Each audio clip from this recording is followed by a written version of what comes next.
In the suburbs of the city of Hue, a huge castle of one of the oligarchs who had enormous influence on the local government was built. That evening, the rich man gathered people close to him, who looked down on one young man who was sitting on his knees behind the owner. He raised his right hand upwards, where he concentrated his inner energy. In this way, he managed to ignite a ball of energy that glowed in the air. A young man named Bai Xing did not like this schedule of events very much. He was forbidden to look into the eyes of the guests, so his gaze was lowered. His owner was showing off his new purchase. The man pointed his hand at the young man and asked his friends to rate the addition to his collection. He called Bai Xin the first and only specimen in the whole world. According to the millionaire, the addition to his collection has become a living lantern. The rich man was incredibly pleased, as this living lantern had already brought him fame. There was a lot of talk about the young man in Hue. The man introduced to his guest the loser Bai Xin, who had an incredible level of strength. Even management paid attention to him, but he was only able to conduct the F-rank skill. The millionaire was tired of constantly looking at his living lantern. So today, he put the young man up for auction and promised his guest to give him cheaply. Bai Xun looked at the ominous smiles of the people around him and understood that justice does not exist in this world, and there are no good people. The young man looked at the guests with a sinister look and said in his mind that he would destroy everyone down to the only one on this earth who had done him wrong. While continuing to hold the energy ball, Bai Xing clenched his teeth tightly and promised himself that no human being would be alive because of me. A few years ago, the world was polluted. A great disaster was waiting for him, which came absolutely without reason and without warning. The statue of the great Valkyrie mutated. The woman's eyes began to glow as if she were coming back to life and starting to act as a portal. Thanks to this statue, 100-meter stone monsters were summoned to the real world, and they razed almost all cities to the ground without anyone noticing them. Energy portals turned into interspatial gates. Now the real world was accessed by incomprehensible beings from completely different dimensions. Adventure Island was completely engulfed by the mold of sinister monsters. Demons of absolutely different shapes and sizes captured this island. A small shop selling mysterious things in a botanical town suddenly turned into a huge book and began to appear in cities all over the world. People, animals, and all physical things that came under the influence of this book were drawn into it and could no longer return to the real world. A curse called infection fell upon reality. A leaf that flew by could be infected in a few seconds and die on the spot. Worse, a person who was walking his pet could be infected. This caused very terrible emotions in the entire population on Earth. Any object, even a tool in the hand, could be infected. No one was immune from this, so it is almost impossible to predict this. During the 6 months of the monsters' invasion of the Earth, the population of the fertile planet was almost halved due to not very favorable conditions for procreation. It was at that moment, when the Earth was experiencing its almost complete collapse, that people appeared on the planet who were called adventurers. The seeker of me was called people who gained incredible skills during the infection. They won the respect of people, fame, and wealth. Their main task was to cleanse the infected and everything that could threaten the safety of the local population, such as the demons themselves. Searchers were very loved and appreciated because they saved people. The population placed their last hopes on them, that one day they would live a normal life again. Bai Xing took the news of the infection very unexpectedly. He had dreamed of becoming an adventurer all his life, especially after some news. The young man walked forward with a briefcase. His gaze was as blank and indifferent as possible. For some time, it was not at all like him. Suddenly, a sinister smile appeared on the boy's face as he realized that he was back on track. Bai Xing was able to be reborn again. He again saw around him people in the same uniform. He blamed his environment for the problems, so he believed that none of those present was unworthy of life. With a sinister smile on his face, the young man continued to examine his peers and older participants. His gaze rested on the school children. Bai Xing looked up and saw a huge arena. He immediately understood that the seeker exam was to begin in just a few minutes. When the young man was watching the former commentary area, someone's hand, which was completely tattooed, landed hard on his shoulder. A middle-aged blonde man greeted the boy superficially and asked if he had decided to hide from him in the crowd to avoid the inevitable problems. The man looked at the young man with an evil look and asked if he knew what would happen. This time, if he failed the exam again and did not become an adventurer. Bai Xing unexpectedly met his old acquaintance Kim Hookit. It was one of the main characters who broke the young man's life in the past. Bai Xing immediately remembered the moment when he was unable to answer the man. Then he completely broke him verbally and took him to himself as a slave. Kim Hookit was still waiting for an answer from the young man and asked if he had swallowed his tongue and could not answer anything to the simplest question. Without waiting for an answer, the man drew the attention of all the students around him. He shouted loudly and asked to look at the young man next to him. Kim Hookit gestured to a seeker program examinee who was trying to pass the exam for the third time and was only relying on his odd strength level. The school children immediately recognized Bai Sin, who was a very famous loser. Well, almost all participants knew a young man who could not show himself even once. The students began to mock Bai Shin because with his incredible level of strength, he could do absolutely nothing, let alone pass the exam. Kim Hookit tapped the young man on the shoulder and asked him from above if the attention from the public had given him the strength to finally come to this stupid exam. The man emphasized that the young man must pass the exam so that he can sell it somewhere, and thus Bai Xing will be able to pay off his debt. At the first meeting with the young man was very worried. However, after his rebirth, he already knew what was going to happen, so he silently listened to everything. Bai Xing looked at his interlocutor and remembers that he died of infection even before he had time to get even with him. This time he wanted to do something a little different. After looking at the man for a while with his cold eyes, Bai Xing suddenly raised his right hand and grabbed the interlocutor by the collar, which literally shocked him. Looking directly into the eyes of his opponent, the young man said that Kim Hookit was somehow incredibly excited. Had he started eating his pets again? The man did not understand why the young man suddenly started joking about it. He became incredibly angry and called the interlocutor a real abomination. Kim Hookit was not going to tolerate such statements on his side. He swung his fist and was about to scold the young man for his long, sharp tongue. Bai Xing was absolutely not against this development of events. He put his right hand forward as if asking the interlocutor to continue his actions. The young man pointed his finger at his face and told the man to kill right there. He asked to note that due to facial injuries, he may fail the exam again. Bai Xing looked at the interlocutor's face and asked how he would then explain the situation to the boss, why he returned to him again without money. Kim Hookit understood that the young man was indeed right. He had to stop his fist because he didn't want to get in trouble with his boss again. The man released his target for bullying. Bai Xing took a few steps back and Kim Hookit finally took his hand back. The man warned the young man about his rash actions and advised him to try very hard. The exam will come, otherwise he will regret his weakness. Kim Hookit almost jumped when Bai Xing raised his hand almost to his face. He was very wary and did not understand anything at all. The young man folded his 3 fingers into an imaginary gun and fired at his target. He made as confident a face as possible and said that he had noticed the man. After that, Bai Xing turned his back to the interlocutor and headed towards the crowd, telling the man to wait for him here after passing the exam. The participants of the exam turned their faces away from the loser. They did not want to deal with a young man who was not capable of anything at all given his capabilities. Absolutely all the participants turned away from him, advising him to go somewhere far away. Bai Xing did not pay attention to those around him and simply stepped forward. In a few years, he got used to this attitude towards himself. However, the young man did not give up and believed that sooner or later he would prove his strength to everyone. 3 years ago, the Seeker exam was held on the territory of Hue High School. Quite a lot of people gathered and everyone was waiting for their turn to take the exam. It was finally the turn of a young man named Bai Xing. He came on stage and said he wanted to become an adventurer to protect humanity and liberate the world. Bai Xing had roughly spent his skills at the age of 16, which was completely normal. If the participants fell below the criteria of talent and strength level, they were accepted into the Seeker. The main skill of the Seeker was called talent. The level of strength was measured by the points that the participant had from birth. Bai Xing's number was 1,200. Those present were simply shocked when they heard such an incredible number. They called the young man the future of the country because other contestants had more than 100 points. Director Pushkin was invited to the stage. The man had the ability to predict the future, so he was an integral part of every Seeker exam. The old man with the beard took a few steps onto the stage and caught thunderous applause. After that, he put his hand on the young man's head and began to look into his future. Pushkin said that he still does not see how this boy will be able to walk through life, but he could say only one thing for sure. He clearly saw that Bai Xing would exceed all the expectations of his critics.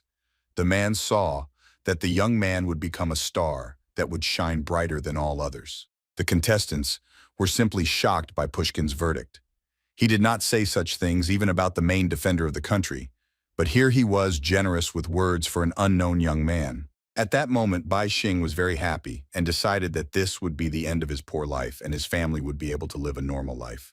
Bai Xun smiled pleasantly when he imagined a happy father who does not work in construction and a sister who can buy herself absolutely anything. Literally, after a few days, the young man began to receive various offers. Big organizations wanted to get their hands on the diamond at any price. Bai Xing simply could not believe that he was living his own life. He was in no rush to accept offers until he awakened his skill. And finally, this day has come. He awakened an F-rank skill called Sphere of Light. Bai Xing was very pleased for a while until he realized several very important things. He was very upset when he realized that this is an ordinary sphere of light, which has absolutely no power and energy and is only able to illuminate. Bai Xing, who was in a world of joy, was still unable to enjoy the opportunities that had opened up before him.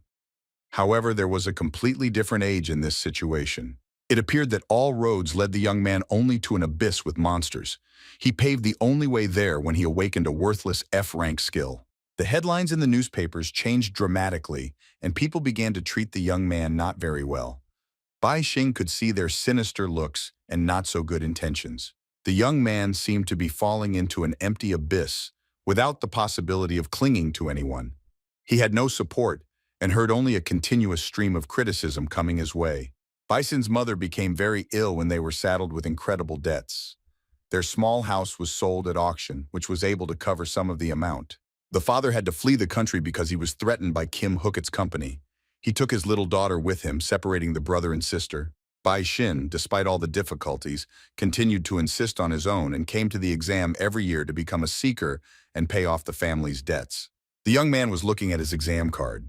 Every year he saw his face on a piece of lipstick paper. His power level was 1200.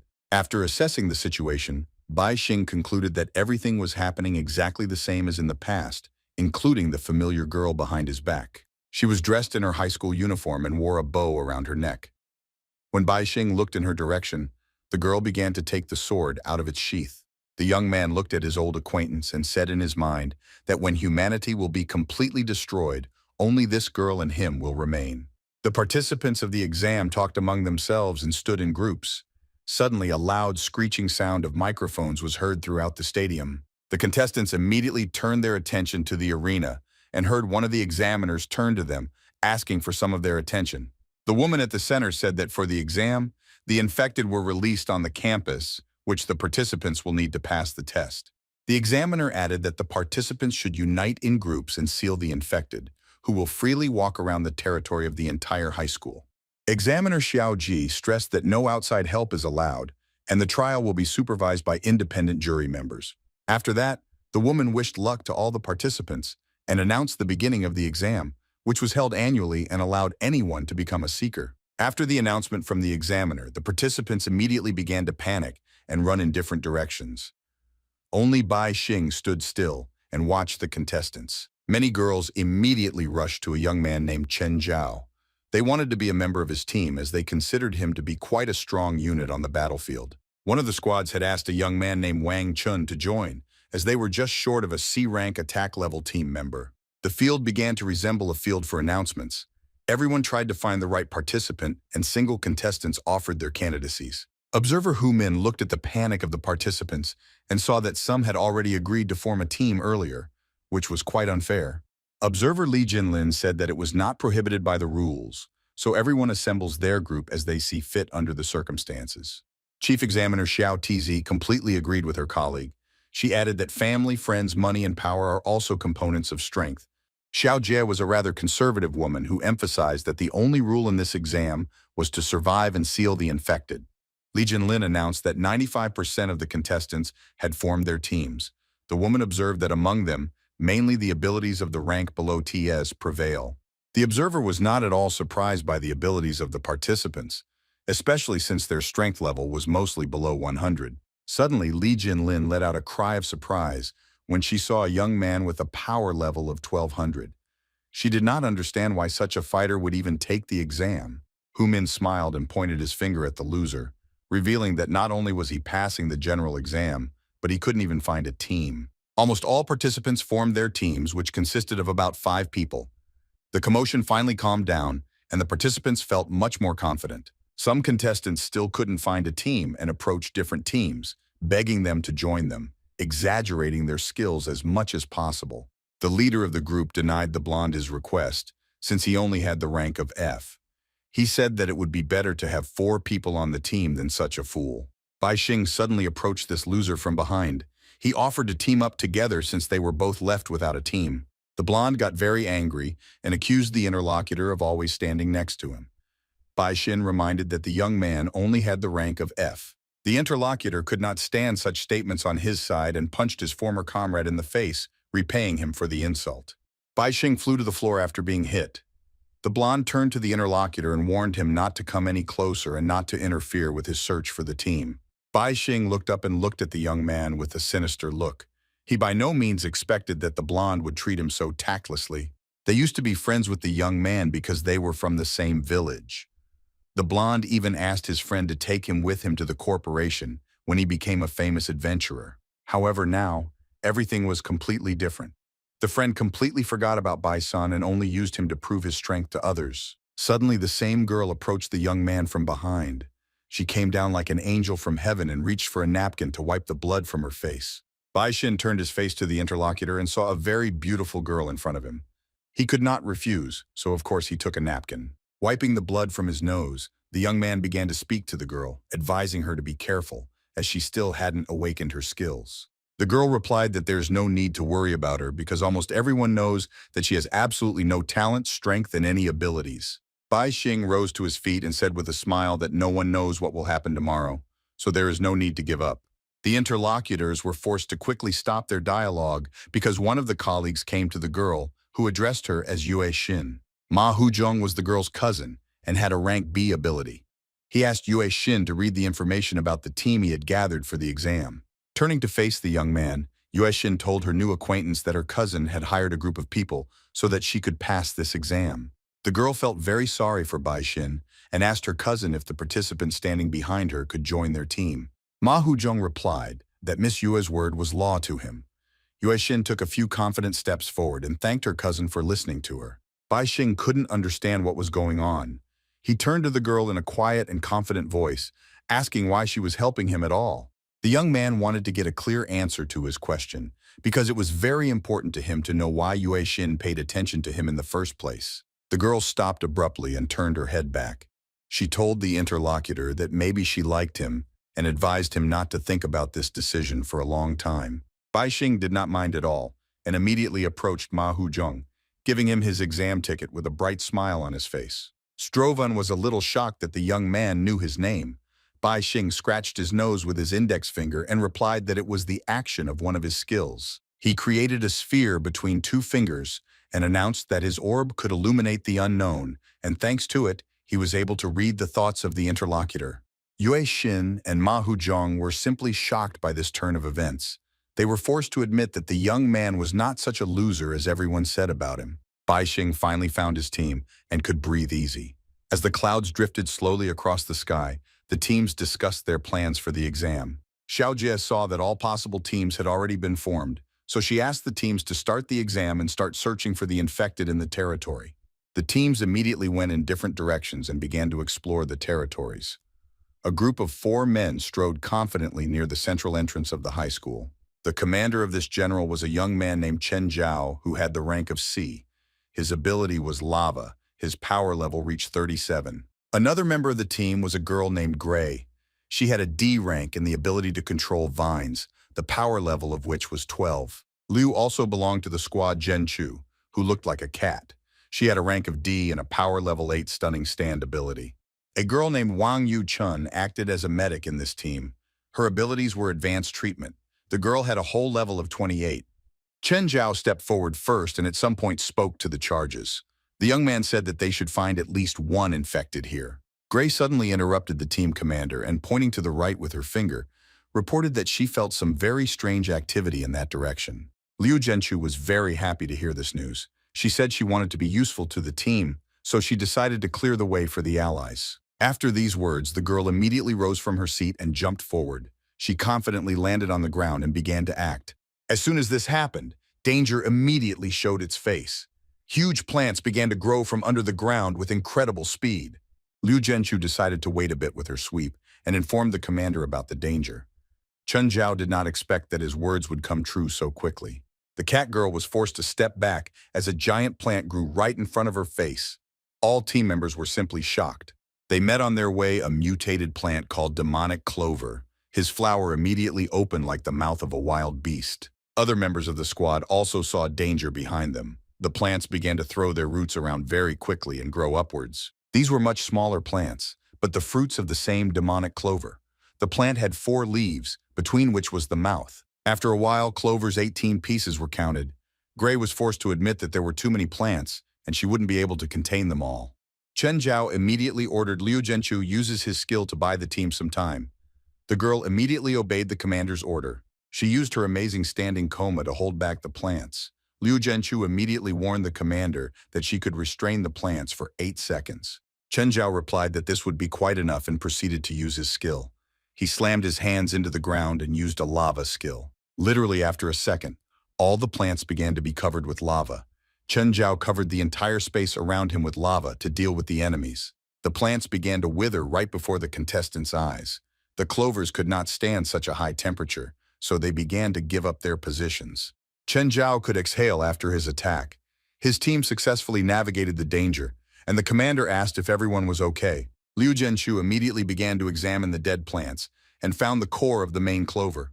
Chen Zhao was happy as this meant sealing the demonic plant.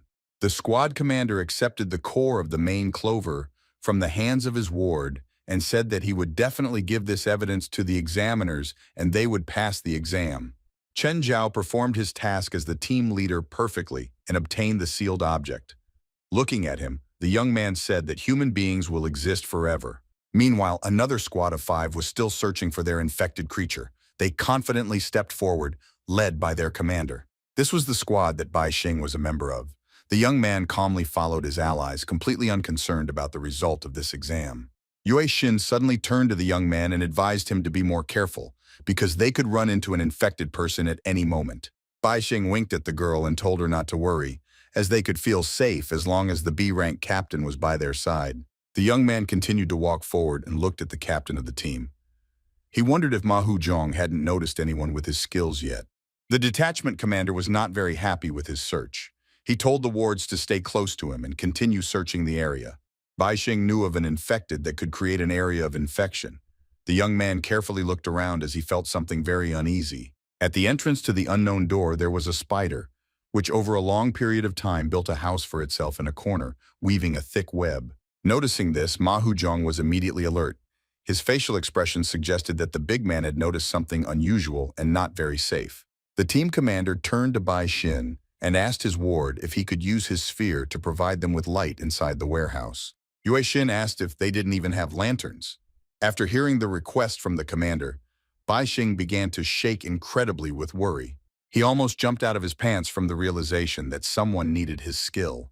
It was the first time in history, so the young man could not miss such a chance. Bai Xing immediately moved from his seat and took the captain by the sleeve. He happily agreed to light the way until Ma Huzhong was in complete shock. A pleasant smile appeared on the young man's face. He was infinitely satisfied with the development of events because some hopes were placed on him in the team. Bai Xing decided to outrun his allies and go to the formation first. He confidently and quickly stepped forward to light the way for his companions. Suddenly something happened that literally shocked the squad commander and the rest of his wards. They could not believe that danger lurked in such a primitive city. As soon as the young man took a few steps forward, a portal immediately opened beneath them. A huge black substance covered the floor and began to drag the participants. Yue Xin was confused as to what was going on. She screamed loudly, but there was no time to panic. The schedule of events was inevitable. Meanwhile, it was as calm as possible on the territory. There were no participants left here, because each team went in search of its infected target. Observers and the chief examiner were located inside the commentary tower, who made sure that the participants were in their sight. Observer Li Jinlin suddenly noticed that they had lost contact with one of the teams. She assumed that the only infected rank Ts. Xiao Jie reassured the woman and advised her to relax. With a sinister smile on her face, the examiner said that death was a very common outcome of this ordeal. After getting to an unknown warehouse, the team found themselves in complete darkness. Bai Xun immediately used his orb of light skill to see at least something in the darkness. Looking more carefully in front of them, all the members of the squad could see in front of them a huge spider resting in its densely woven web. This terrible animal was called a demonic spider. He had a Chi power rank of level 124, which was quite a significant number for the contestants. Realizing the seriousness of the situation, Ma Hujong told his charges to stay put and remain calm, only listening to orders from him personally. Wang Qin was ordered by the captain to control the sounds and prevent the spider from waking up. The young man was able to control sounds and had a power level of 79. Li Jingzhi was also a Qi rank with a strength of 137 as a member of the Aranchid clan. That is why he was ordered to try to subdue this demonic spider. Wan Qin turned to the captain and suggested that he deal with their rookie first, as he would only be a nuisance by getting confused underfoot. Yue Xin took a few steps forward and asked the young man if her cousin had paid them to kill their allies. Ma Huzhong reminded the wards that Yue Xin's words were considered law in their team, so he advised Wan Qin not to say anything else on the matter. The squad commander approached the rookie and told him to stay put.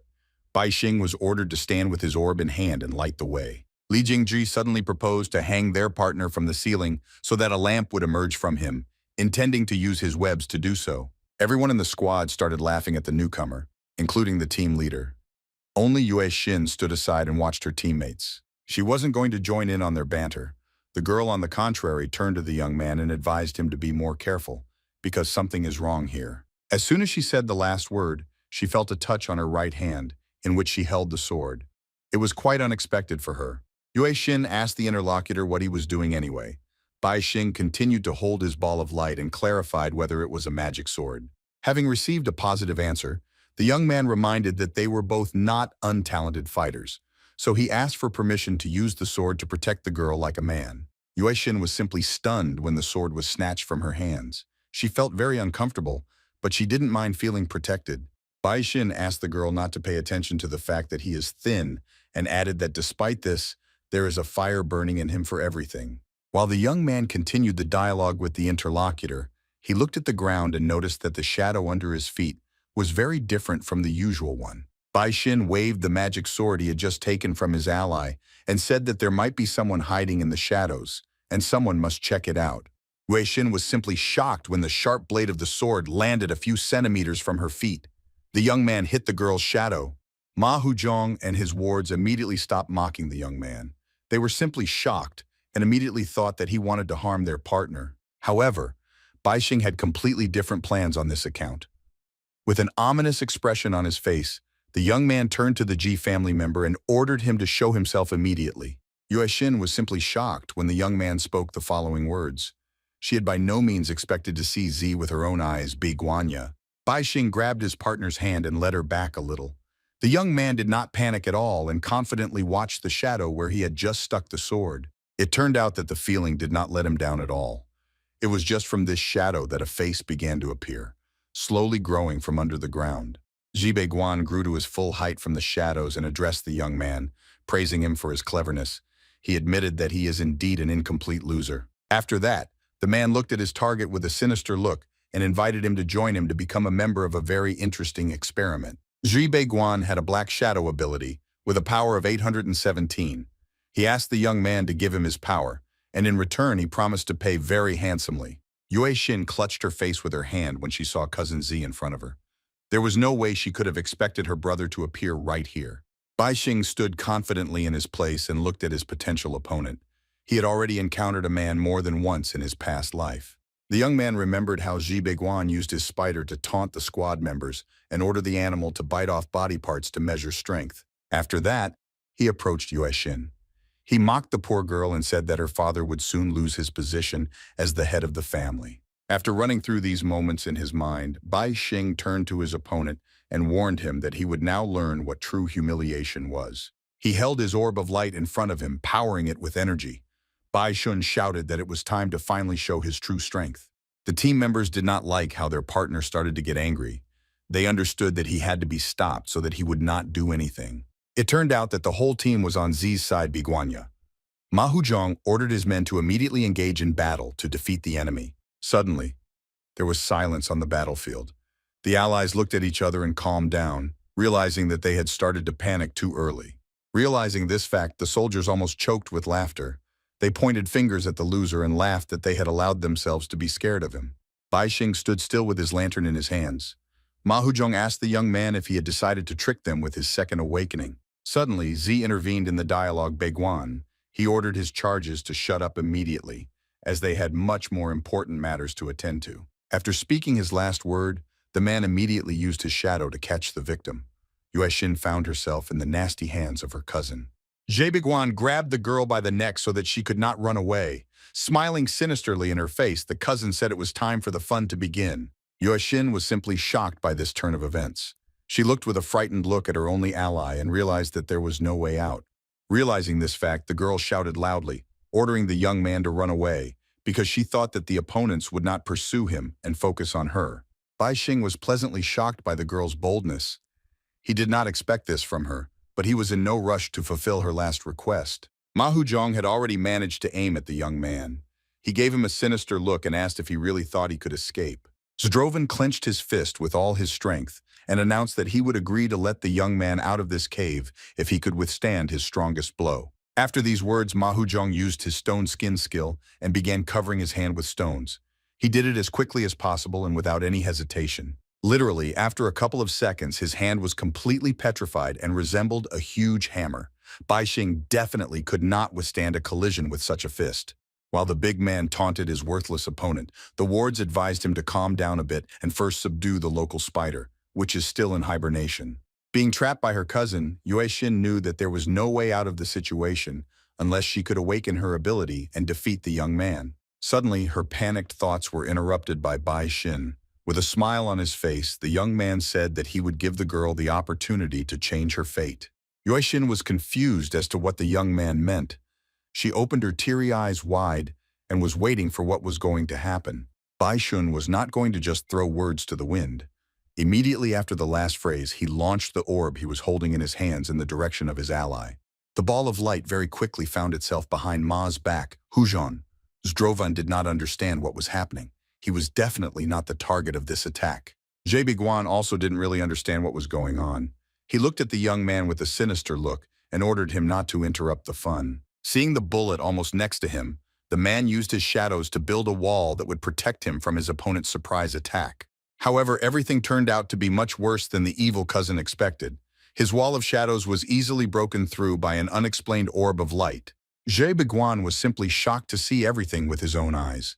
He could not believe that an ordinary object of light was able to pass through his shadow. The ball of light missed the man on its way and ended up near the girl.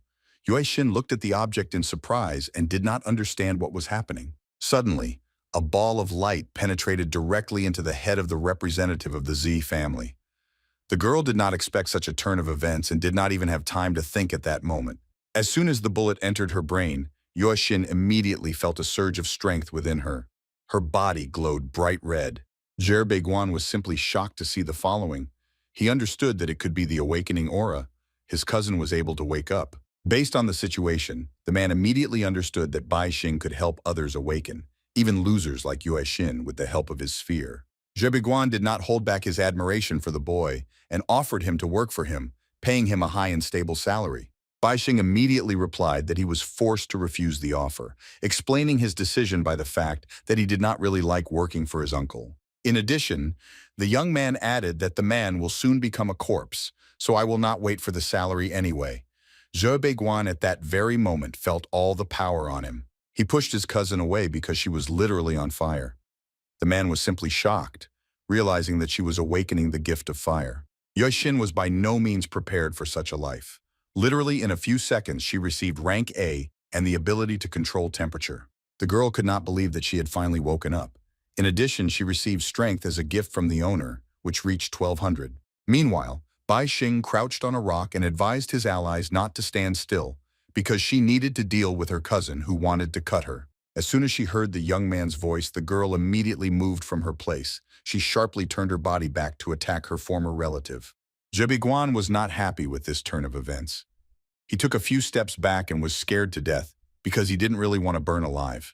Seeing the expression on his cousin's face, the brother advised the girl to rest a little and familiarize herself with her abilities before using them. The man was just distracting and wasting time until Ma Huzhong came up behind the girl and was about to send her to sleep with a powerful punch. jumped into the air and swung his right hand for a surprise attack. Before the strike, he asked Miss Yue not to hold a grudge against him. Yue Xin reacted completely calmly to the unexpected attack. She noticed the danger in time and turned her face to instantly counterattack the man. With the help of her right hand, she released an incredible wave of fire, which caused the opponent to fall back and burn his stone hands. Zhe Biguan was simply shocked by his cousin's new power. Even he couldn't defeat a B-rank fighter with just one blow. The man realized that he had better not stay long on the battlefield. He used a new cover in the world and began to disappear from sight. Zhe Biguan circled his target for a few seconds and thought about how to get into her back. He understood that the girl's weakness was the distance of the attack. That is why the man moved as far as possible from his rival. After that, he used the shadow knife to surprise attack his cousin. Zhe Biguan was absolutely sure that his plan would work. Before the death of his cousin, he apologized and explained that it was all for the sake of the Z family. Suddenly, Bai Xin decided to intervene in this dialogue. In a thoughtful voice, he asked the man if he thought he was completely safe now. The young man explained that the girl had inherited a power level of 1,200 units from him, as well as an A-rank ability, so Zhe Biguan is definitely not her rival. The man did not agree with this statement and attacked his target with daggers. He shouted loudly that there was no way he would lose a fight to some girl. Yue Xin was far from being a girl now. As soon as she noticed the danger behind her, she immediately counterattacked the opponent with her powerful fire wave. JB. There was nothing Guan could do in this situation. He simply took the blow and screamed loudly, burning alive. Bai Xing was ready to watch this fight forever. The boy really liked how Ji was Beiguan absorbed the girl's blow with his own face. Yue Xin won an absolute victory in the battle with her cousin. Her brother was lying on the ground and burned up with the fire she used to cover his body. After a few seconds, the girl began to lose her fiery cover. Drops of tears appeared on her face, which ran down her cheeks and fell to the ground. Bai Xing decided to help his ally and cover her naked body. He took out a spare set of clothes from his backpack and gave them to the girl to keep her from freezing. Yue Xin looked at her dead cousin and couldn't believe that she had once trusted him with her life and was willing to rely on a man. Bai Xin said that there is nothing wrong with this, because now the girl will be able to protect her family and parents, who are constantly trying to carry out an assassination attempt. Yue Xin was extremely grateful to her savior in this situation. As soon as she said one word thank you, she immediately collapsed on the ground. Bai Xing caught his ally and realized that she was completely exhausted after that. The girl had a very difficult time because before the match, she was not even aware of her strength. The young man suddenly noticed that temperature control was added to his skills in addition to regeneration. He was simply shocked to receive the skill of his charge. He had helped Yue Xin awaken her abilities, and now those abilities had been added to his list, and he even gained 9 points of strength in addition. While the young man was checking his achievements, he was threatened with danger. One of his former partners connected with the spider and attacked from behind. Li Jingzhi flew with the animal at his enemy with happy words that he could kill both opponents as long as the girl was away from the stick. Without wasting time, Bai Xin immediately moved from his seat. The young man took the girl in his arms and took her away from danger at the very last moment. After rescuing his ally and placing her on the floor, Bai Xing asked his opponent why he thought Yue Xin was the only fighting unit on the battlefield. Li Jingzhi shouted back that it didn't matter, because the young man would just say goodbye to his life and take his ally with him. Bai Xing began to quickly analyze the situation. He understood that temperature control used internal energy, causing a great loss of heat. The boy understood that Yue Xin might have passed out from hypothermia. Bai Xing took out a bottle of water from his backpack to use in battle. After that, the young man unscrewed the cap and waved the bottle directly in front of him, pouring out the water. He was going to use the laws of physics to his advantage. By controlling the temperature, he was able to turn water into ice, creating the ice sword. Bai Xing was able to navigate the battlefield very quickly. Taking his ice sword in his hands, Bai Xing began to approach his opponent with a smile on his face. Li Jingzhi continued to move forward. Standing squarely in the face of danger, the young man once again turned to his rival and asked who had told him Bai Xing was going to hide in the first place. Li Jingzhi advised his partner to stay behind him, because he knew that the young man had a trump card up his sleeve to attack. Wan Qin replied that he had already killed several B ranks, so he would be able to deal with this moron in a matter of seconds. Immediately after that, the young man asked his partner to distract the enemy. Li Jingzhi used his poison web to do so at the same moment. Using his spider, the young man spat out a venomous web at the enemy, who stood motionless with an ice sword in hand. Bai Xing did not care at all about his situation and even smiled at this moment. He understood that now he had enough strength to face the enemy. Without taking a single step, Vona simply waved her ice sword, creating a bright blue crescent moon to avoid the poison. His sword immediately met the ends of the enemy's web. The web began to turn wooden and froze just in the air without being able to move. Bai Xun knew that the web was almost 100% protein, so he used this advantage in battle and simply froze it to disintegrate. After that, the young man turned to his opponents and asked the superior if this was all they were capable of, although there was much more talk. Leaving this dialogue behind, Bai Xing moved from his seat and, clutching the ice sword tightly in his hands, said that now it was his turn. Literally in a second, he found himself in front of the face of a giant spider. The young man sharply swung the blade of his sword and immediately cut off two of the spider's legs. Li Jingji was absolutely not happy with this turn of events. He leaned back after his spider was injured and lost his balance. Bai Xing looked at the opponent with a confident look and asked him not to die too quickly. The young man would like to check some things before his rival dies. He swung his ice sword with all his might and struck a powerful blow right at the animal's muzzle, from where it had been releasing a web a few minutes ago. Li Jingzhi kept losing ground on the battlefield. He felt that he could no longer control his spider, as it was completely frozen. After the sword ended up in the animal's head, Bai Xing began to suck the poison out of it, saying that he was very sorry for the unfortunate spider. The young man himself did not expect that his plan would work. His sword absorbed the poison, and now he had a real deadly weapon in his hands. From replenishing with poison, the sword grew several times. Bai Xing could barely hold it in one hand. Almost no poisons were observed in the area of the handle. Instead, the lion's share of it was on the tip of the sword. The weapon was incredibly long and concentrated all its danger on the sharp end.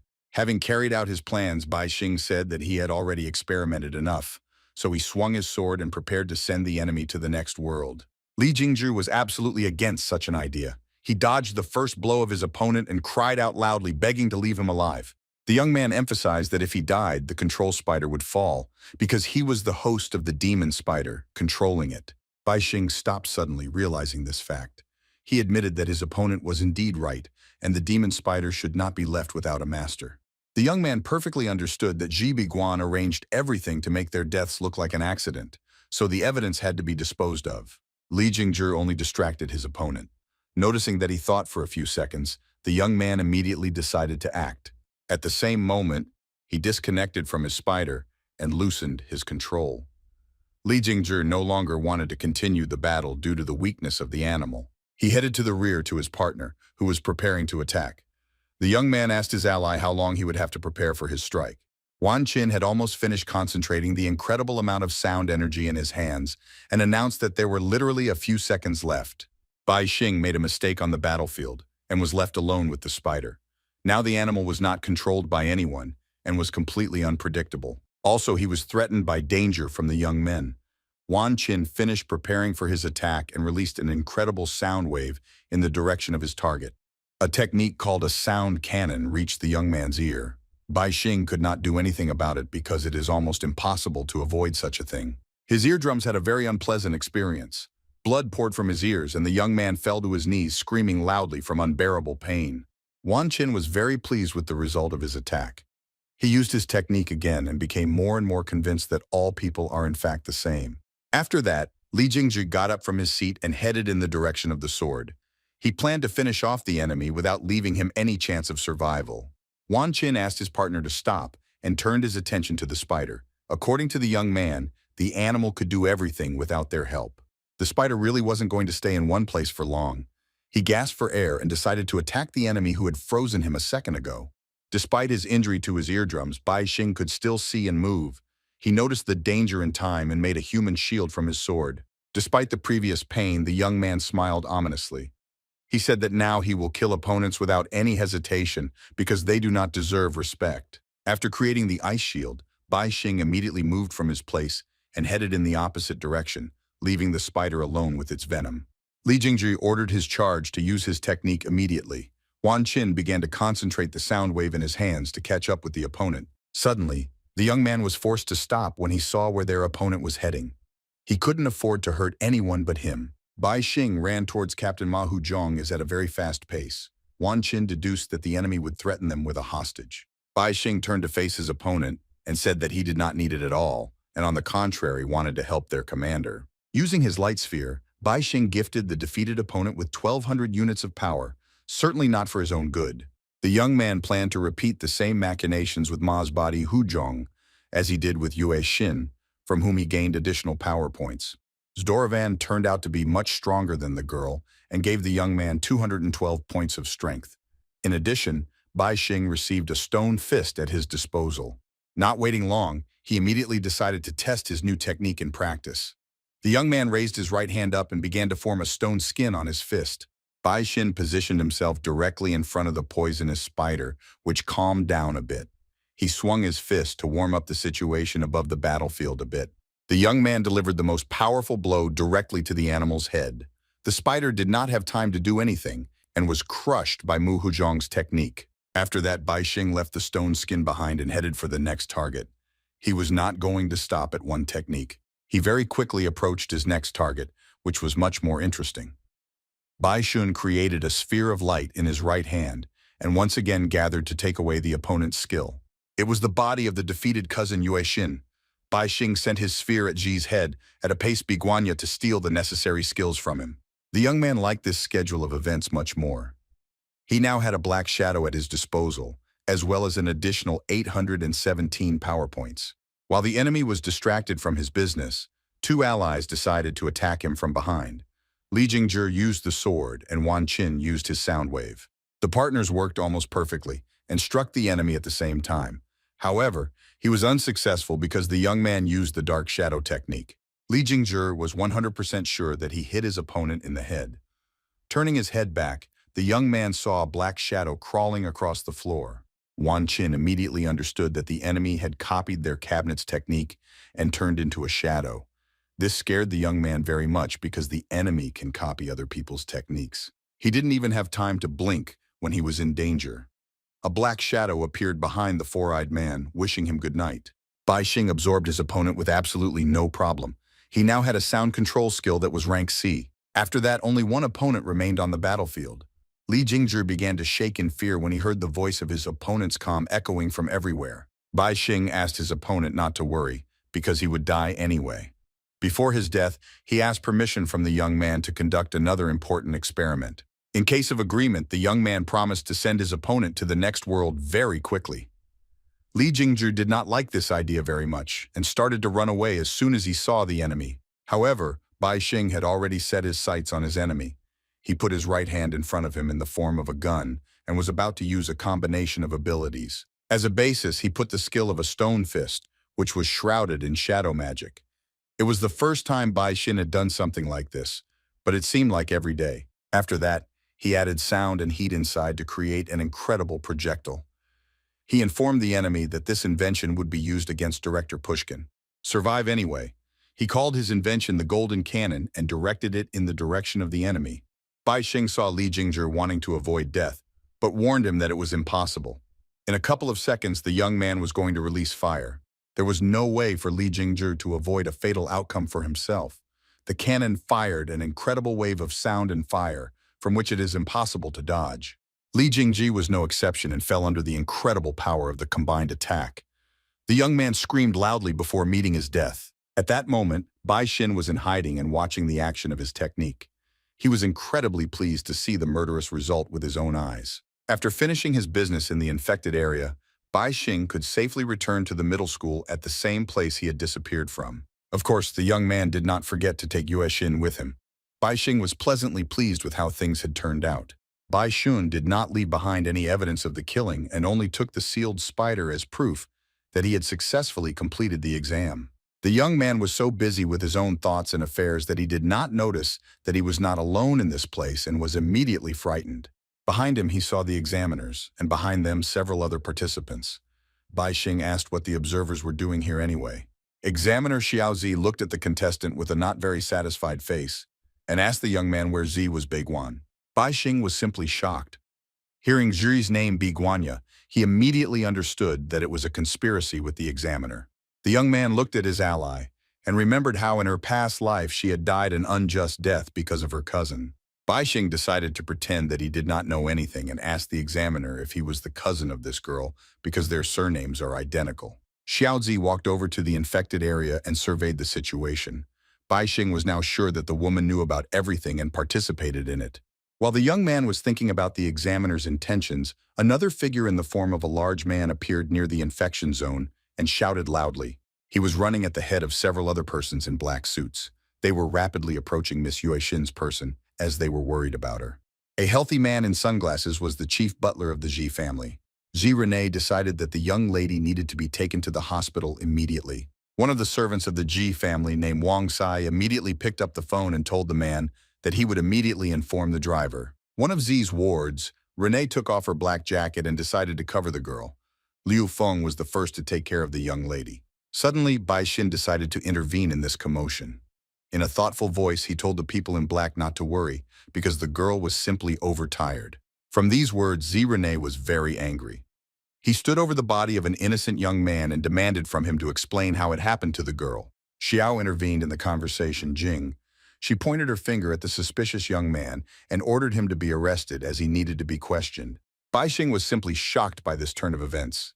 He expected that he would be met in a completely different way, but it turns out that he became a thief. Liu Feng took off her glasses at the same moment and said that she blocked the young man's movements with her vision, so he would not be able to escape from them. Exam invigilators also decided to join this detention. They didn't like them very much because something like this happened almost every time. Baixing tried to calm the people around him. He asked him not to frighten and not to use his abilities against the innocent teenager. Baixing did not know what was on the minds of these people. He only understood that it was very dangerous for him to come into contact with them, because they are definitely unusual awakened ones. Zi Renee suddenly turned into some kind of werewolf and said that he was ready to bite his throat for Miss Yue because her life was much more valuable than his own. Baixing assessed the situation and realized that the two people in front of him were experienced warriors of rank B or even higher, so even with his current abilities he could not win. Xiao Zi informed that she could get rid of a person who posed a threat to humanity as an examiner, so she advised the young man to tell the truth. Baixing put his hand out in front of him and asked the woman to take the heat. He suggested everyone to calm down and start solving the questions in order. The young man took out the documents and the sealed animal from his pocket, asking the examiner to credit him with the successfully passed exam together with Yue Xin. Xiaozi was in no mood to continue such a dialogue.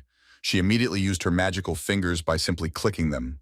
Only thanks to this gesture, the woman was able to burn the sheet of paper in the hands of the young man. Baixing is just shocked to see his documents burning. Gritting his teeth, Baixing looked at his potential rival and wondered if she really had such an incredible ability that she could destroy matter. Xiaozi informed the interlocutor that she had enough energy on her fingertips to turn it to dust, so she advised him to tell the whole truth. Zi Renee asked the examiner what would happen to Miss Yue. The woman replied that if the girl survives, then she will get the highest score for the exam, if no one interferes. The man clenched his right fist as hard as he could and said that he did not know what connected the examiner with Jiba Guanem, but he liked that they agreed. But the husband did not like the suspicious young man very much. Zi Renee said that first he would hit him in the face, and then he would listen to the truth. Bai Xin looked at the big man with frightened eyes and tried to understand who he looked like. Now it is clear that he was definitely not joking about the torn throat. Coming out of a very difficult situation, the young man shouted loudly, informing those present that he was ready to tell everything but wanted to stay safe. Under pressure from everyone present, Bai Xing announced that Mr. Zhu Bigan asked him to keep it a secret, even though he wanted to take the school's treasures. Xiao Zi did not really believe the young man because she did not feel the presence of her ally anywhere near. She decided that the young man was not going to tell the truth, so she wanted to tear off his hand. Bai Xing again asked the woman to take her time and immediately told about whose treasures he had in mind. He informed that the treasure in the school is kept by the principal Pushkin. Xiaozi immediately stopped and lowered her left hand. She was literally shocked by the information about the director whose treasures Zi wanted to find Beiguan. An observer approached the examiner from behind and informed the woman that they would not be able to act against the director in the open because he is a member of the Paranormal Association. Observer Li Jinlin joined the dialogue and reported that, based on the latest data, Principal Pushkin is now giving a lecture at another school. Xiaozi began to think that Principal Pushkin was hiding another infected area somewhere in the school grounds, and the Ji family was calling it treasure. Looking at the young man, the examiner decided that Ji Biguan left the teenagers alive because he wanted the kids not to spoil anything. Xiaozi realized that she had failed to live up to her allies' hopes as she lost a lot of time before the representatives of the Ji family had already arrived at the scene. The examiner ordered the young man to immediately lead them to the treasures. Bai Xing was able to get out of the situation without engaging in combat with anyone present. Yue Xin was still unconscious and lying on the floor under her jacket. One of the wards approached the young lady and lifted her up with magic. Wang Sai informed Ji Renee, who is not going to wait for an ambulance and will be able to deliver the young lady to the hospital with the help of his flying ship. Ji Renee ordered his charges, Liu Feng, to go after him and then take this boy and keep him under control until the young lady woke up. Bai Sen looked at his unconscious ally and mentally told her that her wards themselves did not understand where she was being dragged because she would not be safe. Despite this, the young man believed that the girl would be able to stand up for herself, so he believed in their next meeting, when they would be able to overcome all difficulties. After the observer Hu Min wrapped the young man in his tentacles, he was led to one of the classrooms in the school where he was to show something interesting. The participants of the exam immediately noticed how the main loser was being led to the school classrooms. A new nickname stuck to the young man, the King of Lanterns. Bai Xing stepped forward and heard his peers mocking him, assuming that he had been caught for something illegal because he was a complete loser. The young man was not very pleased to hear the contestants conclude that even the loser Yue Xin kicked out an even bigger loser from her team. Bai Xing told the chief examiner that he saw Mr. Zhi Biguan was heading in that direction, so he offered to check Director Pushkin's office right away. As soon as the examiners with the young man as hostages entered the school grounds, Bai Xing immediately stepped onto the shadow and used Zi's skill, Biguanya. He detached the shadow from himself and ordered her to go to the director's office. Hu Min followed the young man but could not see anything. The observer and the hostage quickly reached the office of Director Pushkin. It had a plastic door that was easy to open. Bai Xing was constantly held hostage so that he could not escape. The observer and the examiner constantly followed the young man, who should lead them to something interesting. Entering the principal's office, Xiaozi was simply shocked to see Zi's shadow in front of her, Biguanya. She asked the ally why he was here in shadow form. Bai Xing watched the woman's reaction and was very pleased with his work. In a past life, he had been in Pushkin's office, so he knew everything here perfectly. Remotely controlling his shadow, the young man ordered her to reach for one of the drawers. From there, the black hand took out a statuette of a golden bison. After that, the shadow of the young man threw this figurine in the direction of the woman, who stopped at the door in shock and could not move a single step. She held a statuette of a golden bison in her hands, and they looked at the animal with surprise. She asked aloud what that even meant. As soon as the statuette was in the hands of the examiner, Bai Xing received the sign and shouted loudly, ordering to open the S-class infection zone. Just as those words were spoken, a bright lantern lit up in the middle school grounds, shining more and more with each passing second, emitting more energy. Meanwhile, Principal Pushkin was explaining to students at another university information about the infected zone, which was actually an area controlled by the infected. The man was talking about the fact that the laws of the real world are changing inside this zone. Pushkin drew on the blackboard and reassured the students that the infection zone of rank T was not a threat. However, the man emphasized that if it was a higher-ranked infection zone, it might be poisoned with an unknown poison or hide other secrets. Having finished drawing a coma, Pushkin looked at the students and said that the only way to get out of the infection zone is to kill the boss himself inside. After that, he again touched the chalk to the blackboard and wrote to the head the law for survival in the conditions of the infection zone, to know the laws of the region. Director Pushkin held a lecture at the University of Beijing. Many students gathered in the audience and listened attentively to the prudent man. When the lecturer stopped speaking, one of the students suddenly asked the question whether the reasons given by Principal Pushkin could be related to the recent incident. The student next to her almost agreed with her fellow students. She found it very troubling that the A-rank infection zone really caused a lot of panic. One of the students in the green sweater didn't panic at all, unlike the rest. He scratched his head and asked to explain again, since he did not have time to understand anything. The young man next to him explained to his fellow student that the area of infection does not depend on the level of the boss, but on the level of mortality, and each zone can vary differently. The student continued and added that the infected who create their zones bring in much more money, and all data on warriors above a rank is classified. The young man believed that if the director Pushkin tells them about the A rank, then the infected person no longer foresees a threat, or on the contrary, something very terrible awaits them. Principal Pushkin stood motionless for some time and simply watched the students discuss the lectures. At one point, he clapped his hands and asked for silence. After that, the man informed the students that he was telling them all this so that they would be ready to save humanity and know all the intricacies of the infected. Pushkin reported that the mortality rate in the A-rank infection zone is 80%, and the mortality rate in the C-rank zone will reach no less than 99%. The students were simply shocked to hear the following numbers. This meant that almost no one would be able to survive in this zone, which raised a lot of questions. Suddenly, a girl with dark hair started from her seat. She asked Director Pushkin to tell what was waiting for humanity using her skills. The professor looked at the student and thanked her for the relevant question. The man admitted that he himself cannot fully predict the future of humanity.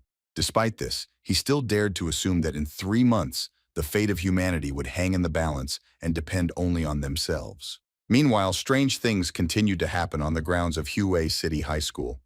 The weather around the school suddenly changed, as if the sun had begun to set below the horizon. Bai Xing was very pleased with the way things were going. The zone of contamination from the rank was not an arm's length away from him. The young man missed her very much. Xiaozi wondered what was going on. They got to the infection zone, but no one understood how this happened in the first place. The examiner turned to her ally, Zhi Beguanya, asked him to explain what was happening and why he threw the gold statuette at her in the first place. The woman even moved from her place when she saw how the shadow began to rapidly approach her. This seemed very strange for the behavior of a representative of the Zhi family. Xiaozi absolutely did not expect to see where the shadow was headed. She was just shocked when she saw that the shadow was about to release their hostage. At that moment, the examiner realized that there was not even a trace of Zhi in this room Biguayan, and all this commotion was arranged by Bai Xin himself. The young man did not care at all that his secret was revealed. He picked the right moment for his release and was now able to use the shadow cover without cover. Bai Xing began to disappear under the floor with the help of the shadow skill. Xiao Zi was well aware of her ally's abilities and immediately ordered to grab before it was too late. Hu Ming immediately followed the chief examiner's order and used his tentacles to grab the young man and restrict his movements as much as possible. Bai Xing continued to move forward and suddenly saw the hideous tentacles in front of him. He was a little scared because he didn't really like sea creatures. Hu Ming was a B-rank warrior, but he did not hesitate to pursue a higher-ranked opponent because his tentacles had an incredible ability to penetrate. Bai Xing realized that he needed to go underground to avoid these tentacles. He used the hidden shadow skill and almost completely sank underground. Hu Ming turned to his opponent and warned him that the tentacles were blocking the aura, so he would not be able to break out of the trap he had fallen into. Bai Xing hid under the floor and asked the enemy if he would not be able to escape this blockade if he went deeper and deeper into the structure. Jinlin suddenly intervened in this dialogue. She informed the young man that he had forgotten about the presence of another enemy who was ready to engage in battle. The observer would have a rank and level of 933, being able to use the Electro Fairy, which carried out absolutely every order of its mistress. Li Jinlin sent her mythical creatures at the young man, and they struck him with a high-voltage shock. Even his shadow did not save Bai Xin. After the young man was electrocuted, Hu Ming took advantage and sent his tentacles towards the opponent to prevent him from running away. Bai Xun was just shocked that his shadow was not helping to avoid the collision. Despite his disguise, the enemy was still able to grab him with their tentacles. After that, the examiner decided to join the match. She confidently stepped on the floor, tapping her heel and catching the shadow of the young man with her shoe. She pointed her hand towards the contestant and asked where he got the Z ability from Biguanya, warning him about the last chance to save himself. Bai Xing was not very eager to answer this question. He smiled and asked the woman to speak to him a little more tactfully if she wanted an answer. Xiao Zi was very angry with the young man. She didn't mind playing games with him, so she used her skill to end him once and for all. Bai Xing had no chance to escape in this situation. Despite his predicament, he continued to smile as he endured the pain. As soon as the shadow of the young man began to disappear, all his skills came out. Sound waves, as if from a cannon, went in the direction of the opponents. Literally, the whole room was filled with unbearable sounds that reached the eardrums of the people present in the room who did not understand what was happening. The observers tried to cover their ears, but nothing helped at all. Blood poured from their ears, severing the eardrums inside. Xiao Zi was also affected by the sound wave, but she continued to think about the hostage. She ordered that he be caught immediately because he could not go far after her attack. Suddenly, a giant figure resembling a monster appeared on the battlefield. This man advised the woman to take better care of herself in this situation. Z was a new figure on the battlefield, Renee, who was increasingly turning into a dinosaur. He assessed the situation and understood that he was in the zone of contamination of at least rank B. The man was not going to stay here for long because he needed to protect the young lady who was in the hospital. Xiao Zi was simply shocked by the size of the man. Z Rene pushed himself off the ground and then off the wall, leaving the building. The assistant followed him and tried to catch up with her boss. Xiao Zi realized that this representative of the Ji family might know something. The family's skills were unique, which is why she decided to help Ji Guanyu to become the head of the family. The examiner ordered the observers to immediately follow the foot and mouth disease and find a way out of the infected area, as there was no need for them to linger here any longer. Meanwhile, the students were outside and noticed very strange weather. They had a bad feeling because the evening was still very far away. One of the students believed that it would simply be the second stage of the exam. His classmate denied this and said that most likely an infection zone had formed inside the school. At the top of the school was a young man who managed to escape persecution. He had to use the rebirth skill to stay alive. Despite this, he was still left without a left arm.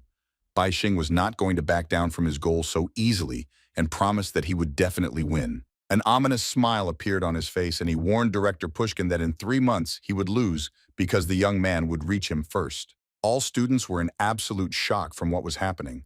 This trouble did not escape the team led by Chen Zhao. The bravest contestants began to panic when they realized that the school was surrounded from all sides and they had no way out of this infected zone. Chen Zhao became very worried about his situation. He looked at the students and thought of using them to save himself. It was important for the young man to survive at any cost. He interrupted the dialogues of absolutely all the students and asked for some attention, as well as peace. Chen Zhao said that he had secret information, that it was all part of the test, and the examiners would watch how they could survive. The young man put himself in the role of a leader. Although his abilities were at the level of, he held his fists up and promised that they would not regret calling him their commander. Liu Zhenchu immediately supported her commander. She told the students how they were able to easily seal a huge clover with the help of the captain. A young man named Zhang Mao was rank B and wanted to be the leader as well, but Chen Zhao had overtaken him, so he decided to sit back quietly. Chen Yin suddenly joined the dialogue and said that he had heard a lot about the potential leader, but wanted to see his skills in real life. Chen Zhao understood that the students really needed to see his skills. The leader agreed that everyone should know each other's approximate abilities. The young man slammed his fist on the ground and created a huge wave of lava, demonstrating his ability, which he successfully used during the test. Chen Zhao explained to his potential charges that he could only use a technique like this once, but its power and range made up for the number. As soon as the young man began to explain, a huge bull hit him in the back.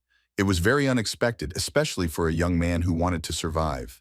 Liu Zhenchu was just shocked to see the captain's death with her own eyes. Other students also did not hide their thirst and surprise at this situation. They could not believe that their future leader had died from a single blow. Students began to assume that with this rule, they would lose absolutely everything. Chen Yin tried to understand what their would-be leader had done wrong. The students did not have enough information to understand the course of events. Liu Zhenchu fell to her knees in front of a pool of blood and spoke the captain's name. She still couldn't believe that Chen Zhao left this world so suddenly. While the girl examined the blood of the dead young man on her hand, the monster was not going to wait and was already approaching its target at an incredibly high speed. The students did not even have time to warn the girl about the danger. Her blood stained their faces in a split second, stained with horror for that matter. The bull did not stop in his place and continued to move forward. On his way, he knocked down 2 more students who were standing still and watching the action. Meanwhile, Bai Xing was on the roof of the high school, looking at the students who could do absolutely nothing with the mad bull. The young man was forced to admit that in the face of death, absolutely all skills are powerless. Bai Xing added that there are only 2 sides to the world. From his past life, he knew that in 3 months, Pushkin would release this enchanted bull, and in a year, the population of the city would fall several times. It was a colossal danger for the entire population, but no one knew anything. Only Bai Xing remembered how the bulls destroyed absolutely everything in their path. The young man could not simply forget when the last blow of this giant bull turned the city into a vast desert, where even the smallest grass stopped growing. Bai Xing continued to stand on the roof of the high-rise building and watch the suffering of the school students because he understood that he would hardly be able to help them. Meanwhile, students literally fought among themselves. They could not share the free road because everyone wanted to escape to a safe place as soon as possible. Some students literally went crazy and started picking on female students. They decided that these were the last seconds of their lives, so they wanted to enjoy them to the fullest. Some students simply fell down on the floor and began to pray to God. They wanted to survive at any cost, but they perfectly understood the seriousness of the situation. Bai Xing continued to be on the roof of the school and observed this phenomenon. He thought about how he could influence a large-scale change in the environment. The figurine he threw towards Xiaozi was called a golden bull. Any color changes in this buffalo's eyes caused incredible wrath and showed its power. Bai Xing knew perfectly well that in the bull's eyes, there is absolutely no difference between a living and an inanimate object, so it will attack anything that can change color in one way or another.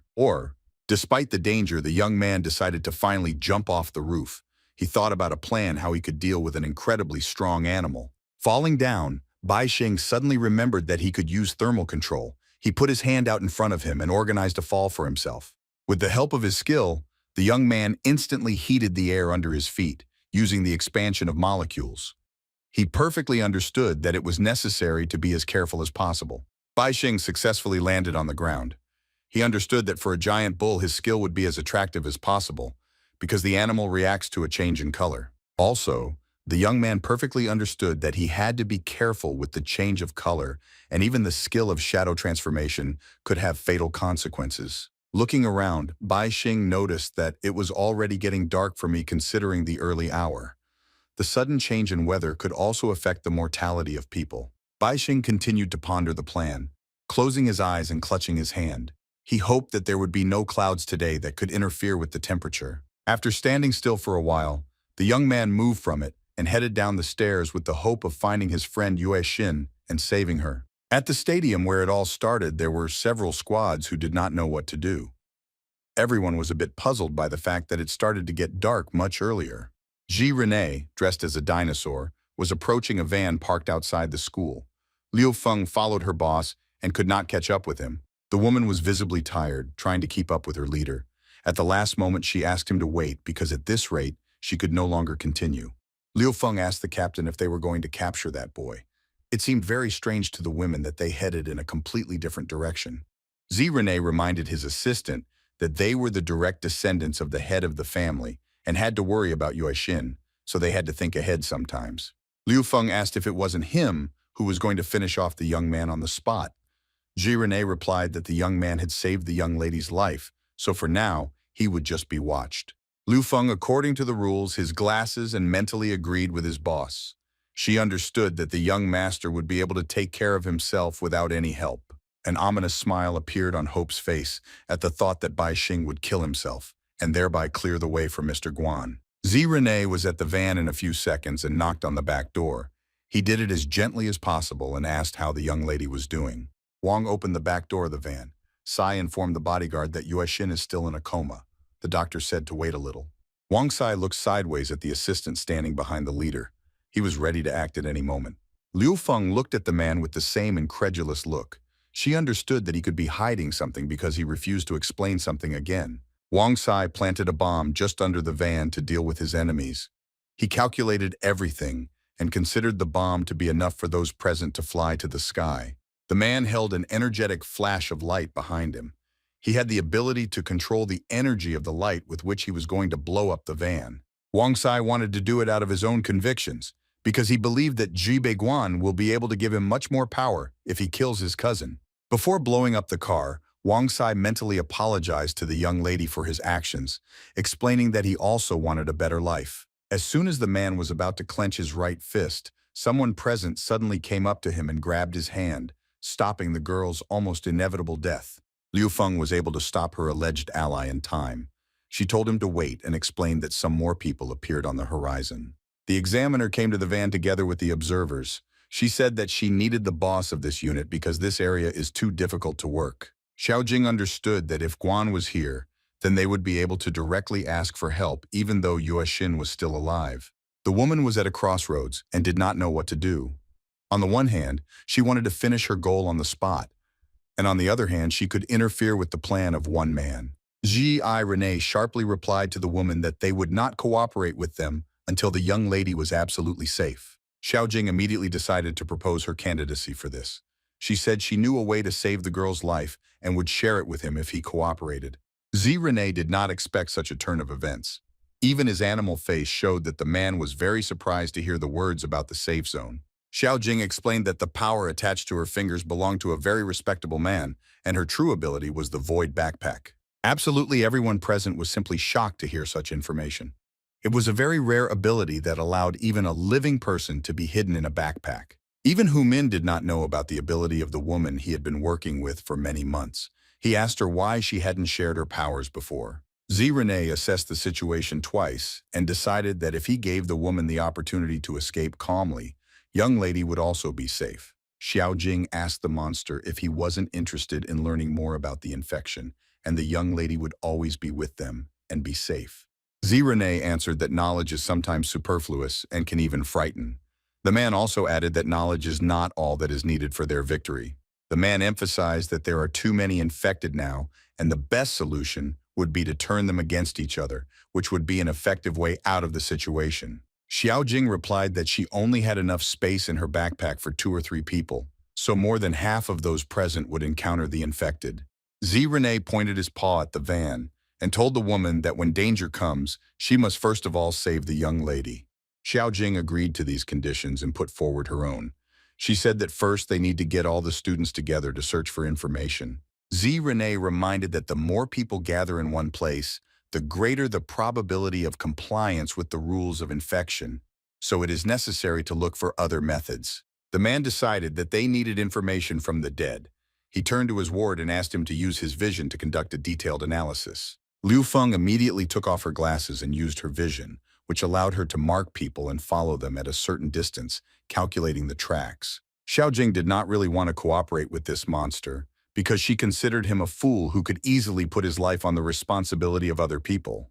The woman approached her charges and told Li Jinlin to gather all the information about the students, while Hu Min was tasked with grabbing the person with the tentacles. Xiao Jing was a very cunning woman and did not want to search among the dead for a long time.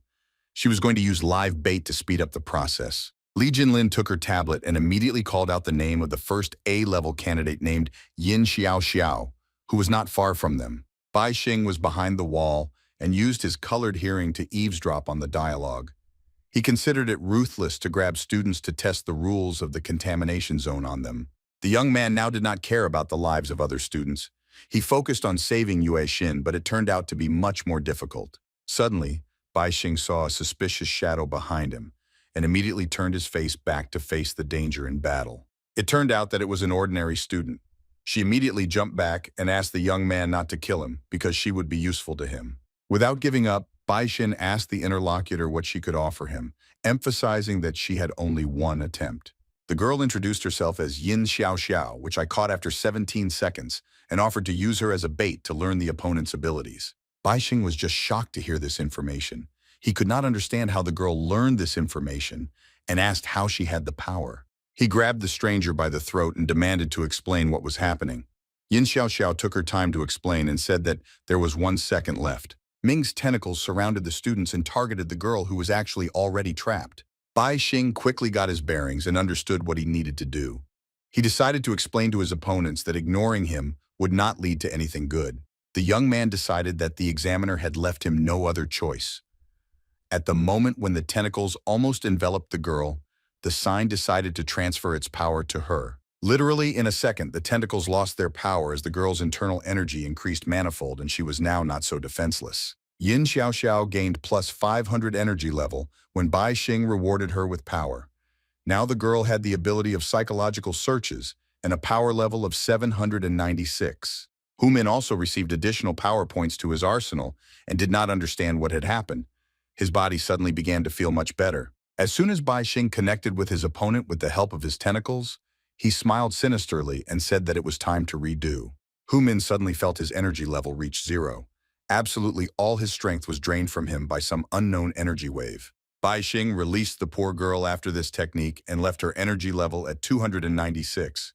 Yin Xiao began to lean back in exhaustion. After the tentacle master was rendered powerless, Bai Xing stepped forward and stood on one of its limbs, pinning it to the earth. After that, the young man directed a stream of his dark shadow at the tentacle and apologized to the man for having to give his life just now. Hu Min lay helpless on the ground and could do absolutely nothing. The women standing over him were simply shocked when they saw a familiar shadow on the man. Rene did not understand what was happening at all, but he suddenly saw danger in the form of a bull and shouted loudly, warning his allies of the danger. The man quickly got his bearings and decided to save the young lady. He lifted the entire van onto his shoulders and jumped into the air to avoid a collision. The golden bull was very rapidly approaching in the direction of its target. He saw absolutely no obstacles and only saw the target changing its color. Literally, in a fraction of a second, the wild animal had already entered the battle and spilled blood on the battlefield, taking the life of one of the men standing in front of him. Xiao Zi was simply shocked to see the death of her ward with her own eyes. She understood that this animal should be treated with the utmost seriousness. Realizing that there was absolutely nothing she could do against the bull, Xiao Zi opened her briefcase and decided to hide inside for a few minutes. Meanwhile, Bai Xing was just starting his party. The boy put his fingers in front of him in the form of a gun and was about to use his golden weapon again. He assembled an incredible stone creation that he had practiced in his first battle. The golden cannon formed much faster this time. Bai Xing began the countdown and very quickly counted to 1. After this number, the cannon fired a huge sound wave and hit everything around. A loud explosion rang out on the battlefield and people scattered in different directions. They didn't understand what was going on. Their lives hung in the balance. As soon as the bull saw a huge explosion on its way, it immediately headed in the direction of the light because its eyes changed color very suddenly. After firing his cannon, Bai Xing extinguished it with a breath of air and turned back, asking the girl behind her if she liked the performance. Yin Xiao sat on the ground and silently watched the young man's actions. She was simply shocked and did not understand what was happening around her. The girl was lying on the ground and could not believe her eyes. She was simply stunned by how quickly the young man was able to find his way around. Bai Xing was able to form an incredible plan for a counterattack in a matter of seconds. It was almost impossible in such a situation, but he was able to. Yin Xiao remembered how the young man had simultaneously transferred energy to her and taken her away in just a few seconds. After that, one of the examiners lost consciousness and was covered by a shadow. With this, the young man forced him to apply the rule of the zone. As the golden bull collided with the examiner, powerful energy projectiles hit the target, guaranteeing the man's death. Right after his first attack, Bai Xing hid the next one and created his golden cannon, firing it within half a second. The projectile prevented others from coming to help, and the light layer quickly penetrated Liu Feng's body, stealing her abilities. The immense temperature caused the earth to change color, turning the bull's attention. Bai Xing calculated everything so that no one would have time to come to help. Yin Xiao was simply amazed at the quick reaction speed and ruthlessness that the young master battle displayed against multiple opponents at the same time. In addition, Bai Xing knew the rules of the zone very well and manipulated them, which could not help but please the girl because it directly affected her future life. Suddenly, Bai Xing turned to face the girl and asked her to praise him more. He said those words weren't enough for him to continue saving her life. Yin Xiao was simply shocked to hear these words addressed to her. She immediately understood that the young man had read her thoughts because he had taken over her ability. Bai Xing raised 2 fingers of his right hand and confirmed every word the girl said in her mind. He had mastered her skill a few seconds ago. Yin Xiao literally exploded with surprise and shame. She couldn't believe that all her secret thoughts would now be shared with this young man. Bai Xing mentally turned to the girl and asked her to calm down a little. He said that he would have finished her a long time ago if he didn't need her. The young man needed a person who was able to communicate silently with him at some distance. Yin Xiao was very well suited for this due to her skill. Bai Xing knew that the situation would backfire on him anyway, so he offered the girl to cooperate to help others survive. The young man took a few steps forward and placed his hand on the girl's head, not giving her the stone fist ability and 1,000 energy points. Yin Xiao couldn't believe what had just happened. She began to grab her head and finally realized that she had become several times stronger. Before the girl felt herself completely, Bai Xing waved her hand and asked her to hurry, because time was definitely not on their side right now. The young man turned to face the girl and, looking at her with serious eyes, warned that he would know about her location, so she would not be able to escape. Yin Xiao smiled pleasantly and replied that she wasn't even going to run away. She agreed to obey every order from the leader without question. The girl was very happy to be able to save her classmates. She immediately got up from her seat and ran to look for opportunities for rescue. Literally in a few seconds, the young man told his partner about his plans. Frost Xiao Xiao was surprised at what an incredible mind he had. The girl was very pleased with their cooperation and ran forward, intending to use a psychic search to find life in a certain area. Bai Xin could literally read his partner's thoughts and was pleasantly surprised at how nice she is to him. Cooperation turned out to be successful at first glance. Meanwhile, Z Rene and his dinosaur guys was finally able to rest and put the car back in place after the Golden Bull disappeared from the radar. Doki G. Rene ordered to report the situation to management. Wang Sai looked at the pool of blood in front of him and could not believe Liu Feng's death. Suddenly, the dinosaur turned his attention to a familiar voice to his left. A voice told the men to calm down as their allies were still alive.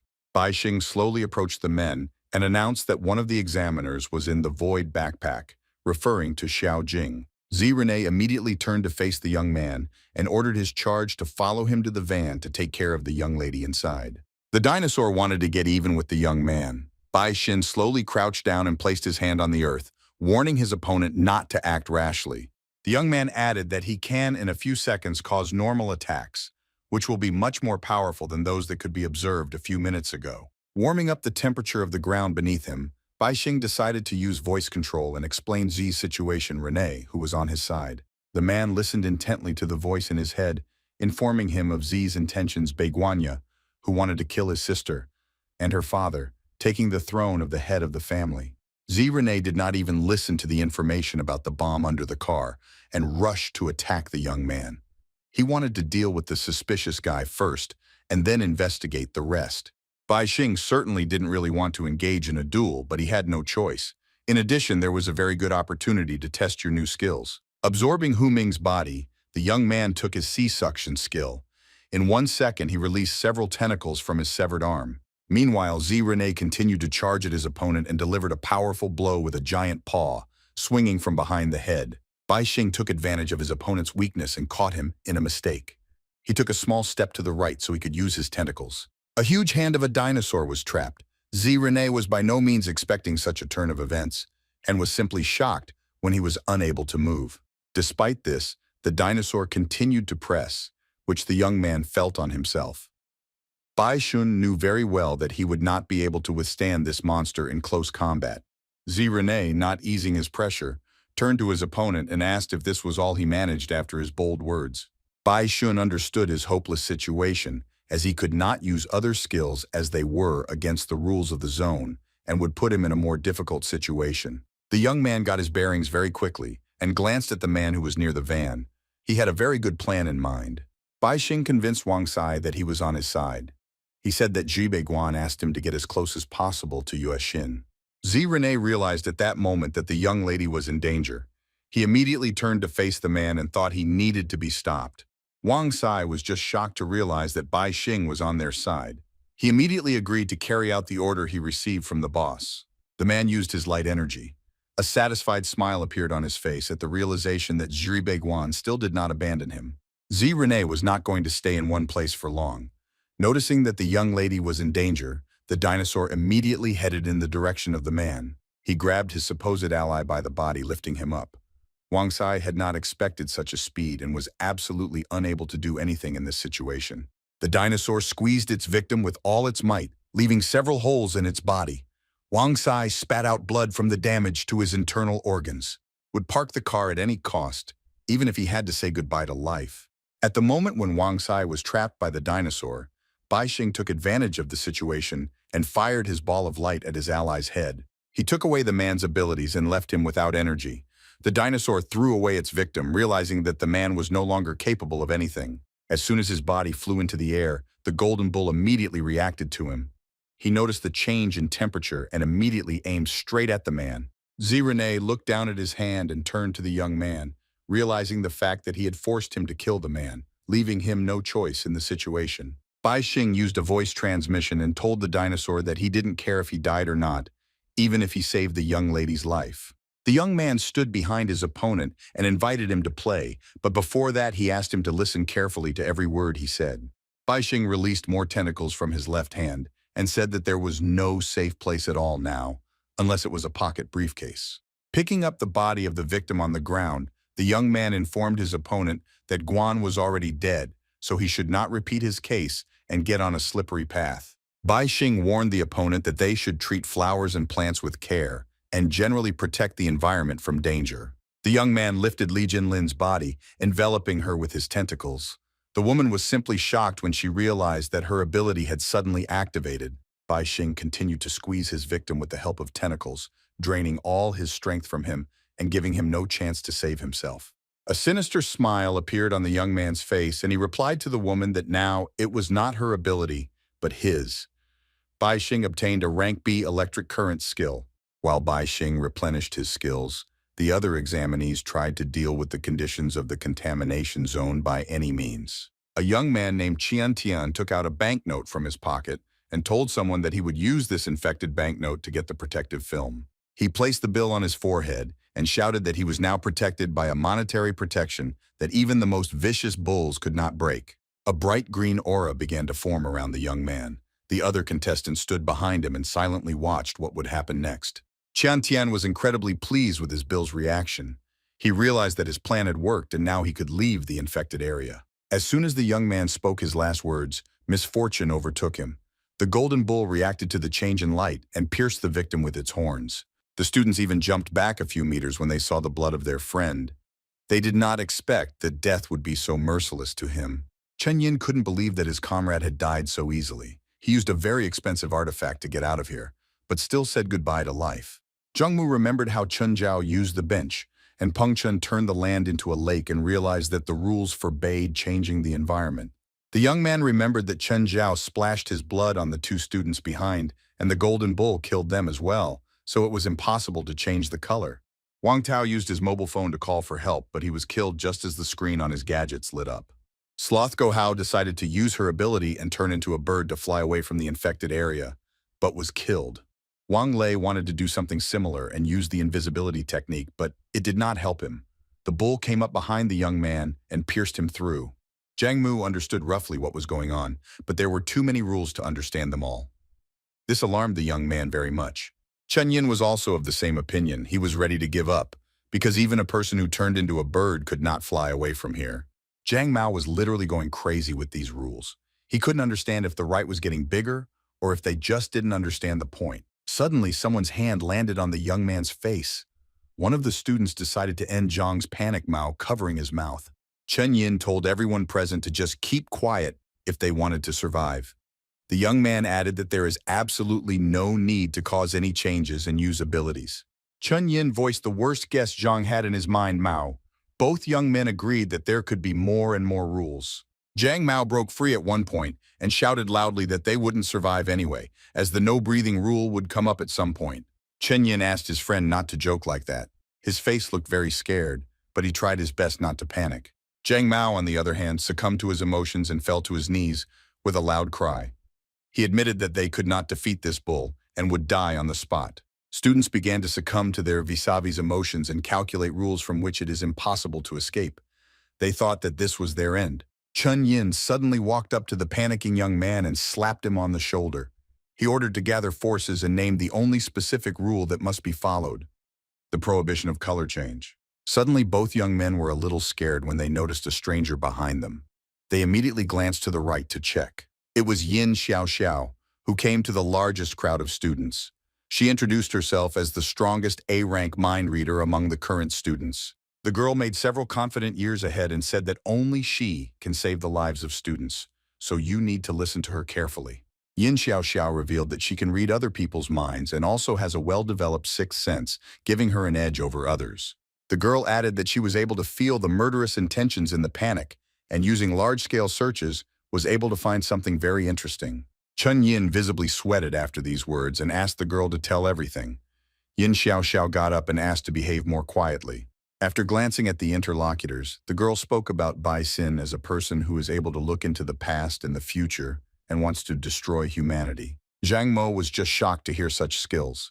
He asked the girl if such a person really existed and they would have to fight him. Yin Xiaoxiao couldn't stand being interrupted. She got mad at the boys and told them to shut up so she could finish in peace. The girl added that Bai Xing had completely abandoned his humanity and prepared a plan to destroy the entire world, so someone must stop him. Yin Xiaoxiao decided to pass on her knowledge to the students and placed her finger on Zhang's head Mao to share his observations from the past. She earned the same with Chen and M. Thanks to her psychological transmission, the girl was able to share everything she experienced with Bai Xin. The boys were simply shocked when they saw the girl's memories. Yin Xiaoxiao added that now Bai Xing can also read minds, so they won't be able to hide information from him.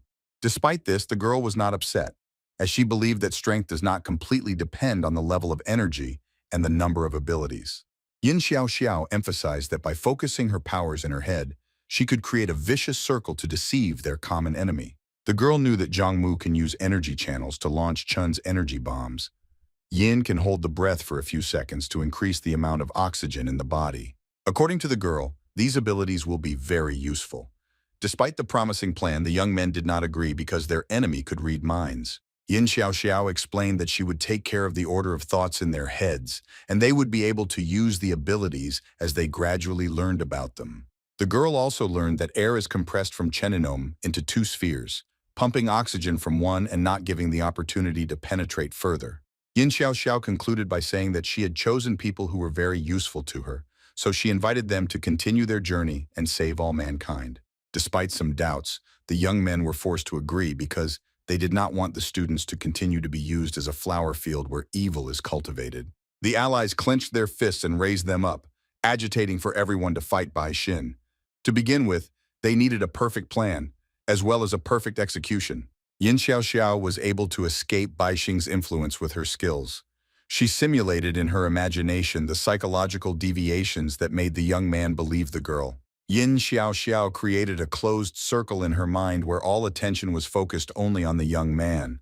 She prayed to his portrait and was ready to live with him until the end of her days. The girl called all students food for the main character on the battlefield. She was ready to help him despite the countless number of victims. Yin Xiaoxiao even bent the staff slightly, but it looked quite believable. She seemed to have fallen in love with the young man and was ready to do anything for his sake. At this moment, Bai Xin was reading the thoughts of his new partner. He was simply shocked and wanted to leave the girl's head as soon as possible. Meanwhile, the young man was in front of the dinosaur and was thinking about what to do with the woman who should appear very soon from his portal. Bai Xin was already tired of waiting. He did not expect that the examiners would be much more prudent and would not appear in such a difficult situation. The young man decided to leave everything to Ji Rene. He said goodbye and asked the man to protect Yue Xin and kill the examiners, even if the test was passed. After speaking his last sentence, Bai Xing took a few more steps forward and then used a T-level energy beam to get out of here. The young man aimed at the mountain of the multi-story school and caught his beam on the iron structure that was on the very roof of the school. After that, Bai Xing firmly grasped the energy beam and rose into the air. Ji Rene remained standing on the ground and guarding the young lady. The man could not understand why the young man had hidden his sinister abilities until then.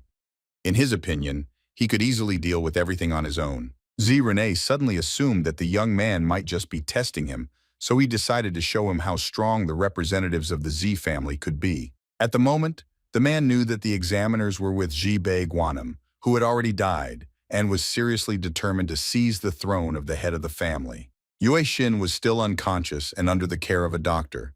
Ji Rene caught a nurse on the way so that the young lady was under constant supervision. Suddenly, the dinosaur's thoughts were interrupted by a portal behind him.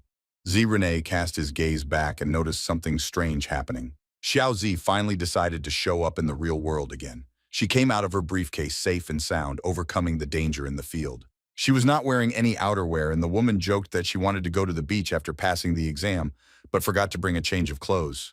The examiner immediately turned to the dinosaur and asked, after what happened to Ji Rene will be opposed to join their forces against a common enemy. Xiao Zi understood that she needed to sway the Ji family to her side. Otherwise, her position would be critical, and she would not be able to win. Ji Rene decided to accept the woman's offer and asked to put the young lady in the briefcase so that they could not dwell on her and focus on the battles. Xiao Zi expressed her undisguised surprise that the Ji family turned out to be very intelligent people who could think clearly in such a situation. Ji Rene replied that there was no doubt about it. The dinosaur looked at his new partner and began to think how to solve this problem. A large crowd of students gathered in the stadium discussing the identity of Bai Xin. Some called him a true genius who saved their lives. Some, on the contrary, considered him more of a polluter than a savior. They wanted to make him their slave so that he would not dare to threaten humanity again. Yin Xiaoxiao was close to the students and read their minds. She would like the students to behave completely calmly and think the same way.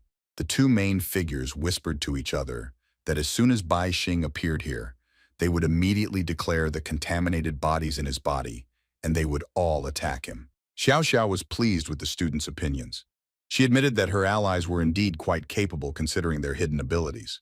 Yin Xiaoxiao also played along with the allies and called Bai Xin a true genius before saying that they needed to destroy the young man as soon as he noticed the pollution. Bai Xing was put up for auction by its wealthy owners. After that, Director Pushkin bought him when he noticed the young man's talent. At first, the boy hoped that the director would help him, but everything turned out to be completely different. He was chained to a laboratory table and began to set up experiments. The young man saw above him the figure of the director, who apologized for the cruel treatment of the human body. He explained that he simply could not miss such an opportunity. After these words, the old man picked up a scalpel number 20. The tool with this number was used to cut the skin. Opposite the director stood a nurse who helped him with the dismemberment. Pushkin told the young man not to be afraid, because very soon, everything will end. As soon as he said this, he immediately began to cut open the young man's body. With a scalpel under the number 20, the director cut the chest of the young man and let the blood out. Bai Xing felt excruciating pain and screamed loudly. After that, he lost consciousness, and when he woke up, his body was no longer like himself.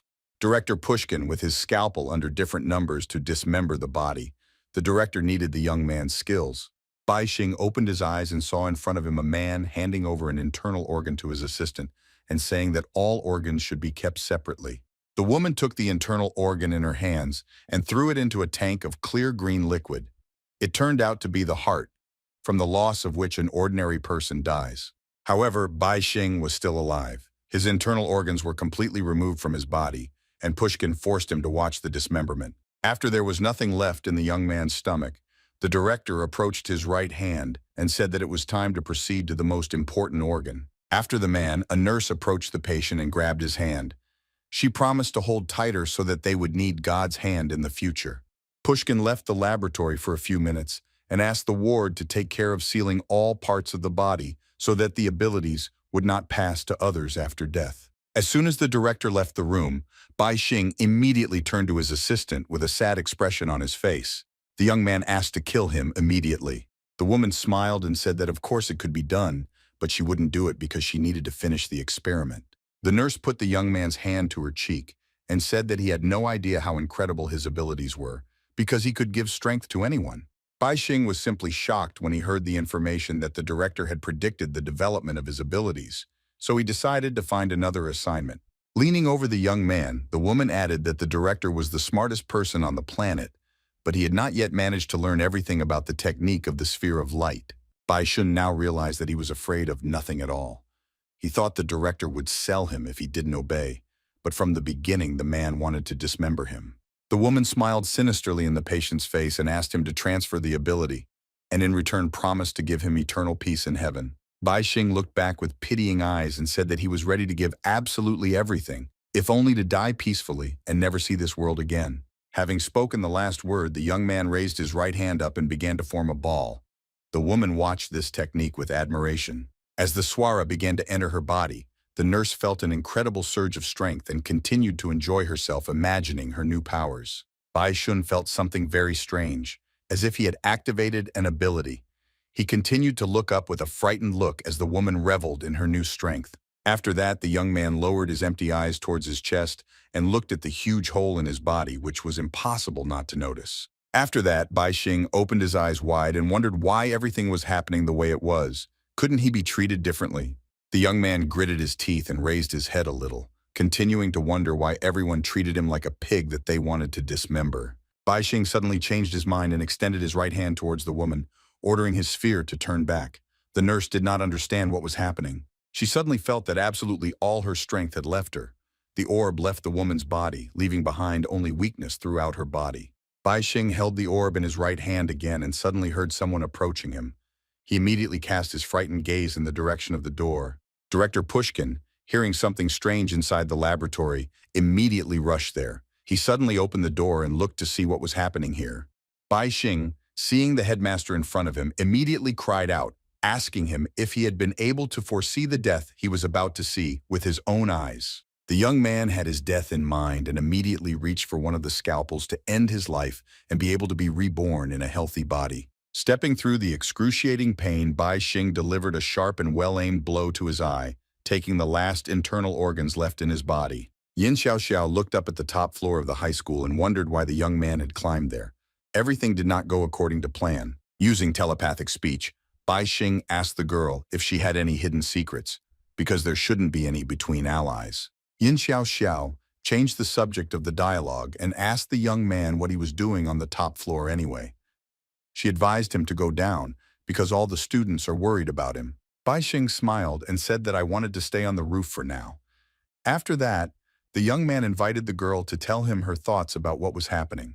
Yin Xiaoxiao felt a little uncomfortable and asked back if people could be infected or otherwise unable to gain abilities. Bai Xing replied that people can now easily jump to a height of 3 m, run 100 meters in 3 seconds, or throw a huge nucleus like a grenade. The young man also added that people are even able to quickly restore their eardrums after they have been damaged by high-pitched sounds. Even after a nuclear explosion, it was now possible to save yourself by simply holding your breath. Human bodies were like mutants. Bai Xing continued and believed that the life of a person in this world is not worth anything at all, because in fact they cannot influence wars and everything that happens. Yin Xiaoxiao smiled and said that it was too early for them to worry about it, because they were just studying, and it is natural for boys at that age to make plans for the future. Bai Xing decided to move on to the real topic of the conversation and asked the girl what she would say about the fact that in the future he sees a whole bunch of students attacking him. The girl was simply shocked to hear the question. She understood that the barrier was broken and the young man could now penetrate the thoughts of any person. Bai Xing bowed his head and thought that it was not for nothing that he never trusted people. Everything has turned against him again, and now he is forced to confront the students. The young man sat down on the edge of the roof and told the interlocutor that he would show her his memories, where he was abused as if he were a pet. Yin Xiaoxiao replied that they were not going to feel sorry for the young man. According to the girl, humanity needs a leader who will put an end to this pollution and be ready to take confident steps. Bai Xing thought the girl was not a very good leader if she had already decided to use other people's lives because no one was allowed to risk them. The young man smiled sinisterly and came to the conclusion that the students would still not be able to defeat him, so he offered to give all his abilities to him. Yin Xiaoxiao didn't like the idea very much. She mentally called the young man a demon, and he could read every verb with the help of telepathy. After that, the leader pointed her finger at the young man and ordered the students to attack him, as a boss that poses a threat to humanity is sealed in his body. The students had already gathered in groups and were not against starting the attack. They believed that by winning this battle, they would be able to save many lives. Some students even brought some weapons with them, since they did not have a very high level of strength and were happy to share the barrels with their allies. Zhang Mu asked his teammates to be careful and not forget the rules, as their abilities could become their enemies in a matter of seconds. Chen Yin smiled and asked them to rely on his strength and unite behind him so that they could defeat the enemy with just one blow. Yin Xiaoxiao turned to her telepathic interlocutor and asked if he thought he could handle so many opponents at once. The students began to release an incredible amount of energy and transfer it to Zhang Mao. In turn, the young man gave it to Chen Inya, who concentrated it in the right hand. Bai Xing continued to sit on the edge of the roof and silently watch what was happening below. He didn't care what would happen in the next few seconds. After sitting in one place for several seconds, the young man raised the index finger of his right hand up and hinted to the students that they were looking in the wrong direction. Raising their heads, the students saw in front of them a huge shadow carried by the fairies. They were simply shocked, because they could not notice such a giant. The shadow fell directly on the students, blocking their sunlight. With the help of the energy fairies, Bai Xing was able to come up with a brilliant plan. Yin Xiaoxiao immediately understood that the fairies take away the solar energy and the shadow blocks the light, which means that the young man wants to activate the rule. Bai Xing smiled and praised the girl for her cleverness. He confirmed that very soon the students would break the rule when they changed their color under his shadow. The fairies continued to absorb the sunlight, descending downwards. The students could not do anything and silently looked at the huge shadow above their heads. Zhang Mo at one point shouted loudly and ordered his allies to gather as they must not let the young man win this fight. Chun Yin warned his partner that he could only use his compression skill on physical objects, and the shadow was not subject to the laws of physics. Bai Xing got up from his seat and looked down on him. He suggested that they attack him directly, hinting that it would be completely futile. Realizing his situation, Zhang Mu asked the young man not to kill him because Yin had arranged all this xiao xiao, prompting all the students to this adventure. Bai Xin was not going to listen to the young man for very long. He used his light sphere and passed through his body, promising to be as gentle as possible. Bai Xing gained the energy channel ability and was now able to concentrate channels of any form and manipulate them over very long distances. The young man was forced to admit that this ability suits him best. Thanks to her, he formed a huge number of light spheres and directed them at the students. Everyone present was simply shocked to see flashes of light in front of them. They didn't have time to do anything at all and just watch the spheres pass through their bodies. Bai Xun was still standing on the roof absorbing the power of the students. He pointed his limbs in different directions and waited for the spheres to enter his body. The young man received 60 abilities. After examining them, Bai Xing called the students completely incompetent, so he offered to take their lives right now. Students found themselves lying on the ground with the lowest level. Bai Xing completely drained them of their strength, so none of the contestants were able to stand up. Yin Xiaoxiao was no exception and lay helplessly on the ground, cursing the demon Bai Xing. She said that the director would not leave it so easily. After draining all of the students' strength, Bai Xing turned his back on them and said that the first level would be their punishment for conspiring against him. Now the young man had only to wait out the night. He finally had the opportunity to seal the golden bull, for which he had been waiting for several days. The morning of the next day came very quickly. Principal Pushkin was still at the university in a nearby town, where he had given his last lecture of the morning. After that, he headed to the director's office, where he began to pack his things. In the room besides him, there was an assistant and another girl. Pushkin said that there were problems at school, so he needed to return immediately. The assistant offered the director to fly by plane so that it would be faster. The professor smiled and said that he preferred the old methods of transportation and had never liked the sky, so he declined the offer. Pushkin ordered the assistant to stay here while he returned to the school with Lin Xiang. It was quite an unexpected turn for a woman driver. After that, the director turned to another girl in the room and asked her for help, because he believed that he would not be able to cope without her seals. Lin Xiang replied that the demonic bull seal removed from her abilities had already recovered, but she would like to add to her collection. The girl agreed to the director's offer and followed him to the secondary school in Huwei, leaving the assistant in the office behind. The woman was not very happy with the fact that she was staying in a nearby town. This was evident from her facial expression, which saw the girl off unhappily. Lin Xiang turned to face the assistant and stuck her tongue out at her. The sassy girl had a rank of C and a golden blood ability with a power level of over 27,000. Yue Xin was all but unconscious and lying on the mobile bed that Z had now taken into his hands, Renee. The dinosaur was holding the girl in front of Xiao Zi, who opened the portal and asked the man to hurry as they had too little time. Z Renee did not pay much attention to the woman's advice and continued to walk slowly forward.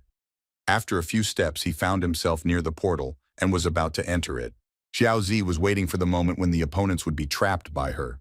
The woman constantly pushed the dinosaur, emphasizing the lack of time. Z Renee glanced at the woman before entering the portal. He perfectly understood that she was luring them into a trap and how it could all end. That is why the dinosaur refused to step forward. He pushed himself off the ground with all his might and jumped back to avoid danger. Z Renee found himself with the young lady a few meters away from the portal where Xiao Zi was located. The woman did not understand anything at all. The examiner decided to close the portal. Her displeased face spoke for itself. Xiao Zi asked the dinosaur what had happened so terribly. Z Renee put the young lady's bed on the floor and began a new dialogue with the interlocutor. He asked the woman why she didn't go to the portal first. Xiao Zi fast-forwarded a few confident years and said that she heard the young man's words, so she realizes that this is actually her last chance to be saved. The woman told someone that she did not want to take any chances and pointed her fingers at the dinosaur, warning him that incredible power was concentrated at the tips of her fingers. Z Renee reminded her opponent that her nails change color when she attacks, so she runs the risk of dying of coma using her abilities. Xiao Zi replied that she didn't really care about the rules of the contamination zone. She said that if the rule worked, they would all die together. The examiner pointed her fingers at Yue Xin and said that she would not let go of the dinosaur until he handed over the young lady's body to her. Realizing that the girl is in danger, Z Renee raised his hands up and agreed to the woman's terms, adding only one of his own, Xiaozi, to enter the portal with the young lady. The woman looked at the interlocutor with a displeased look. She didn't ask any more questions and agreed to let the medic enter her portal as well. Keeping the nails of her left hand away from her opponents, Xiaozi opened the portal with her right hand so that Yue Xin would finally be in her arms. Zi Renee carefully watched the actions of the woman who opened the portal in 3 seconds with caution. The man understood that Xiaozi was a little alarmed by the doctor's presence. When the portal was open, the dinosaur told the woman to roll the gurney into another space. The woman moved from her seat and walked forward with the young lady. As soon as she was almost away from her dinosaur, Zi Renee used his tail to disorient the enemy and knocked the nurse to the ground. He mutilated her legs, and the woman could not do anything about it. She also lost her balance and screamed loudly, falling face down to the ground. Xiaozi was immediately alert and pointed her hands at the nurse. This is exactly what the dinosaur needed, which distracted the woman's attention from the main events. Seeing that her rival was not looking at him at all, Zi Renee quickly turned around and took the car, which had been standing still, in his hands. After that, the dinosaur threw a large bead in the direction of the woman with all its might. The ward behind him was simply shocked by this turn of events. Xiaozi was no less shocked. She could not believe that the dinosaur did not keep his promise and asked the man, did he want death for himself and for the young lady? Zi Renee observed the events and assumed 3 variants of events. In the first, the woman simply closed the portal. In the second, she opened a new one. And in the third, she had to go to the portal herself. Xiaozi immediately headed towards the portal. The dinosaur realized that the woman had chosen the third option and recognized that it was indeed the most successful. However, Zi Renee couldn't just let his rival go. He roared loudly, creating a stream of air that he directed in the woman's direction. With his last actions, the dinosaur pushed the car that was in the air. Xiaozi saw that she did not have time to enter the portal in time. Also, she was unaware of the danger lurking beneath the car. There was a bomb attached to it, which was installed a few days before by Wang Sai. As soon as the car was near the portal, a loud explosion rang out on the battlefield. After such an encounter, Xiaozi simply could not survive. Zi Renee realized that he and the young lady were in danger, so he immediately created a barrier in order to remain unharmed. The wave of fire gradually began to fade and the barrier was no longer needed. Zi Renee had to admit that his charge had prepared very well for the mission. If it weren't for the Tyrannosaur's ability to create a force field from the attack, even his skin would have been fried from the shock wave of the explosion. As the fire gradually died down, Bai Xing arrived on the battlefield. He immediately used his ball of light to access his new abilities. After the young man took Xiaozi's abilities, he returned the orb. Bright energy rays could be seen around him. Bai Xing arrived on an incredibly bright throne and praised the dinosaur for the task accomplished. He praised the man for passing the test. Zi Renee was a little shocked to see the young man in front of him. He looked at his throne and asked how long he had been watching everything. Bai Xing replied that he had been sitting here for quite some time and had seen absolutely everything. He noted the mind of the man who drove his rival into a dead end. Zi Renee replied that Xiaozi simply did not consider the point that he was able to throw objects expertly, despite their size and weight. Bai Xing decided to present his exclusive throne to the man. He created it with Wang Sai's energy beam and a push from his classmate. Zi Renee looked at the young man with a displeased look and said that it looked like an ordinary elevator to him. Bai Xing was simply shocked to hear such a verdict. The young man wanted to surprise his husband but failed. He began to wave his arms and transform the energy beams into a balloon or a flying saucer. Calming down a bit, the allies made their way to a more or less safe location to discuss today's events that had claimed a large number of lives. Bai Xing told his new friend about the area infected with Rangwu, where most of the people were able to escape only because of his abilities. Zi Renee wanted to find out from the young man how this zone was formed in the first place. He didn't understand how a high school could keep secret information about such an area. Bai Xing told the man better not to ask such questions. Instead, he offered to tell him about the area of infection until it was completely dark. The young man began with the fact that the bull statue is a real sealed creature that was wrapped and covered with some incomprehensible layer of gold. Bai Xing continued and talked about the contagion zone that expands when the statue comes into contact with a human, which happened recently. Next, the young man moved on to awakening this very bull. The main rule for the appearance of this animal was a change in the color of a weighty object in the surrounding area. Bai Xing told about a fool who created a large amount of lava with his abilities, after which a bull attacked him from behind and took his life. Then the young man proceeded to extend the condition. He explained that when the sun completely sets, people will change their color, and in fact this will be a violation of the main rule. Baishin wanted the bull to deal with all the targets around him to awaken his true form, after which the young man would seal him. Zirene listened carefully to the young man's plan, then asked if the bull wouldn't attack them right after they changed color along with everyone else. Bai Xing opened the portal and said that he would hide inside with Yue Xin, while the dinosaur would stay outside so he could feast on something delicious. Zirene didn't really like that idea. The young man sat down on the floor and, closing the portal, said that he was joking and that the man has no sense of humor at all. Bai Xing comfortably positioned himself in the lotus position and demonstrated most of his skills. He told the man that everyone he knew now called him the King of Light. The nurse doubted the young man's words. She was visibly sweating and asked the main character if they would really be able to survive. Bai Xing replied that he could only protect himself with the sphere of light, but the energy beams and fairies should be enough to illuminate the rest of the area. The young man hadn't practiced before, but assumed that to make the lighting brighter, he just needed to increase the radius of the sphere. He looked at the sunset and adjusted the light on his spheres to the right brightness. He needed the light around them to remain the same. Bai Xing looked at those present and said that he would let them hang on for dear life, but warned that they should not prevent him from carrying out his plan. One of the servants of the Ji family and the nurse began to tremble in fear when they caught the young man's ominous gaze. They did not understand that their lives were actually in his hands. Zirene was much less concerned about the situation. He was more concerned about the young lady who was still unconscious and lying on the bed. Bai Xin looked at the sky and thought about what would happen next. He let the best man know that Pushkin could appear here after the contamination zone is sealed. The young man understood that the director could not have foreseen his unexpected transformation. In his past life, he was defeated, and in this, he did not want to make a mistake. Suddenly, the young man's thoughts were interrupted by a dinosaur. He wanted to talk a little about Yue Xin, as he had not liked the girl's condition for several hours now. The nurse suddenly intervened in the dialogue and said that she understood her insignificance in this situation, but warned that the girl needed constant supervision by doctors. Bai Xing looked at those present with an ominous look, as if warning that they should not put forward their terms in this situation. The guard explained that they were not concerned about their lives at all, but the life of the young lady, as they were constantly ordered to keep an eye on the girl. Bai Xing opened the portal and said that Yue Xin had fallen into a deep coma due to energy depletion, but she should regain consciousness and restore her energy level very soon. Before inviting the guard and medic to the portal, the young man decided to check if there was anything inside that could harm Yue Xin. Xiaozi's underwear from the portal. Now he realized that he was using the same space that the examiner was using.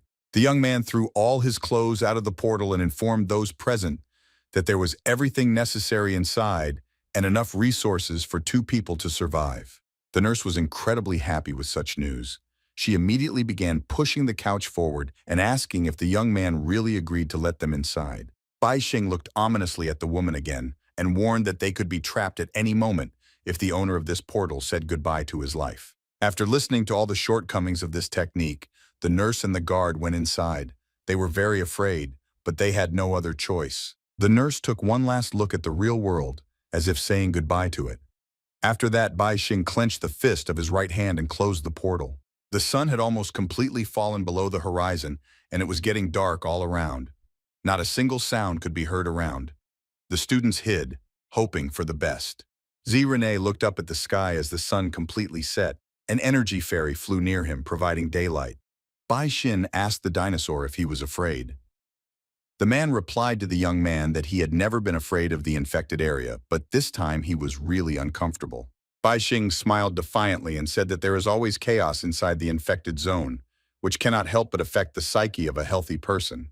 Zirene agreed with the interlocutor and added that even geniuses cannot cope with problems and save humanity from infection, and he certainly will not be able to do it. Bai Xing read his interlocutor's thoughts about families and asked what Zi's family does specifically. The dinosaur replied that he himself did not understand everything. Zirene said that Yue Xin's father, who is the head of the family, wrote an article about the connection between the infection zones in which he described the possibilities of using certain abilities. Bai Xing was simply shocked to learn that this man was the author of the theory that people gain abilities under the influence of infection. The young man was interested to know the results of his further experiments. The dinosaur replied that he could not know this, and assumed that the experiments were carried out for the sake of Yue Xin, and generally advised the young man to ask the head of the Ji family himself. Bai Xing replied that he would definitely do it if you did not survive. At the same moment, the young man offered to postpone the conversation, as he felt that danger was approaching. As soon as absolute darkness fell on the streets, the Golden Age began to operate. The screams of students who met their inevitable death could be heard all around. Students died one by one from the blows of the bull. Some even cursed Bai Xin as they believed him to be responsible for this situation. The Golden Bull continued to terrorize his victims. He reacted to the change of light and immediately killed anyone who violated the rules of the infection zone. On the territory of the secondary school in Huwei, a real night terror began. It lasted for several hours, taking the lives of students. Bai Xing and the dinosaur sat under the lights and waited for the end.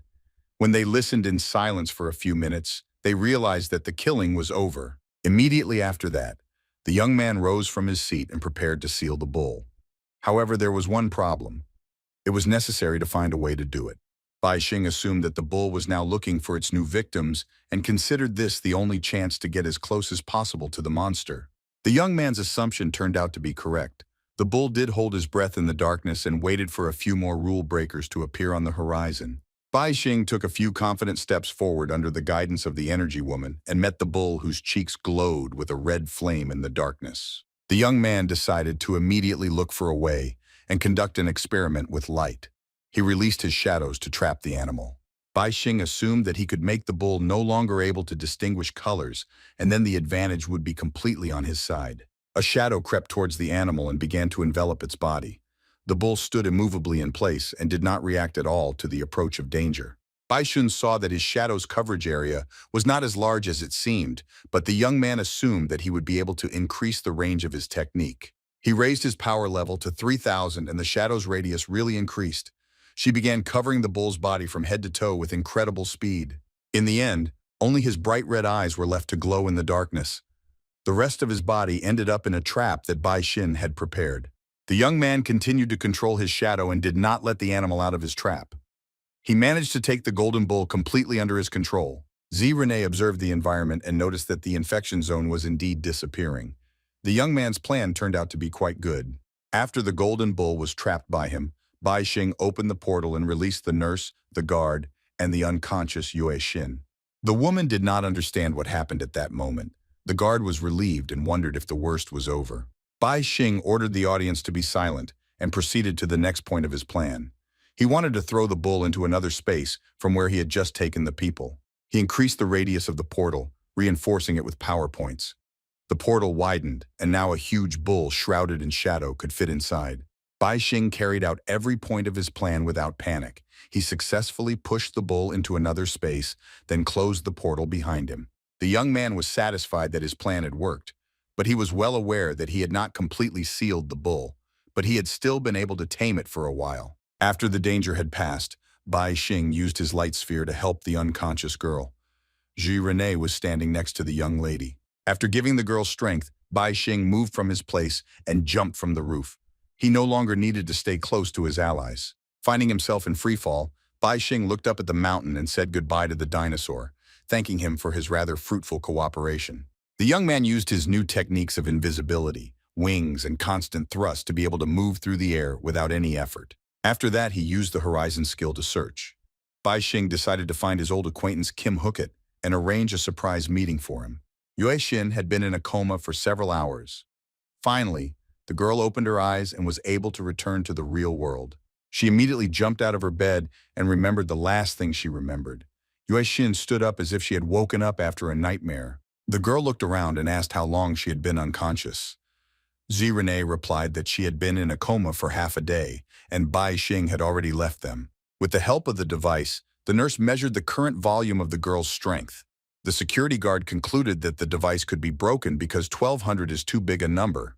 Renee suggested that we postpone this research until later and hurry up. The man decided that she might be in danger because Bai Xing didn't run away just like that. Yue Xin immediately got up from the bed and put on a blouse. She said if she needed to meet her father and also to hear information about Bai Xin. The girl asked her cousin Z Renee, why does he keep the form of a Tyrannosaurus? Is there something very dangerous going on around him? Z Renee decided to show the young lady everything with his own eyes. They went out on the balcony and saw a fire in front of them in the middle of the stadium. Yuexin literally couldn't believe her eyes. She was in a coma for only a few hours, and already a lot of painful things happened. Z Renee reminded his cousin that he was acting as her bodyguard, so he offered to get out of here to keep the young lady safe. Yuexin had no choice but to agree with her cousin. The Tyrannosaurus took the girl on his shoulder and said that it was time to run away from here. After that, Z Renee will jump high into the air above the stadium. They went to meet with the head of the family to discuss important points. It was deep night outside. In the high-rise building, people did not even suspect that they were threatened by a zone of infection of rank C, literally a few kilometers away. Kuhet lived in one of the apartments in the new building. He stood by the open window and smoked a cigarette, slowly enjoying the smoke. He had a beautiful girl lying on his bed, who met him almost every evening. Likewise, every evening she asked when they would finally get married. Kim Kuhet repeated once again that his career has only recently started to go up, so he has too much work and marriage will have to be postponed. Suddenly, the lovers' dialogue was interrupted by an outsider. The door to the room suddenly opened, and a child's cheerful voice was heard from there. A not-so-tidy girl with blonde hair was standing in the doorway. She had a huge dog on a leash, which was resting a little after a long journey. The woman on the bed was simply shocked to see the child. She asked the best man who this little girl was. Kim Kuhet explained that this is his daughter from his first marriage. The man's lover did not even know about the existence of his child. The daughter pointed a finger at the guest in their apartment and said that she liked this woman very much. The girl was not going to tolerate all the lies from her lover. She said to immediately submit her things and wanted to leave her husband forever. Kim Kuhet took only his belongings and headed in the direction of the door.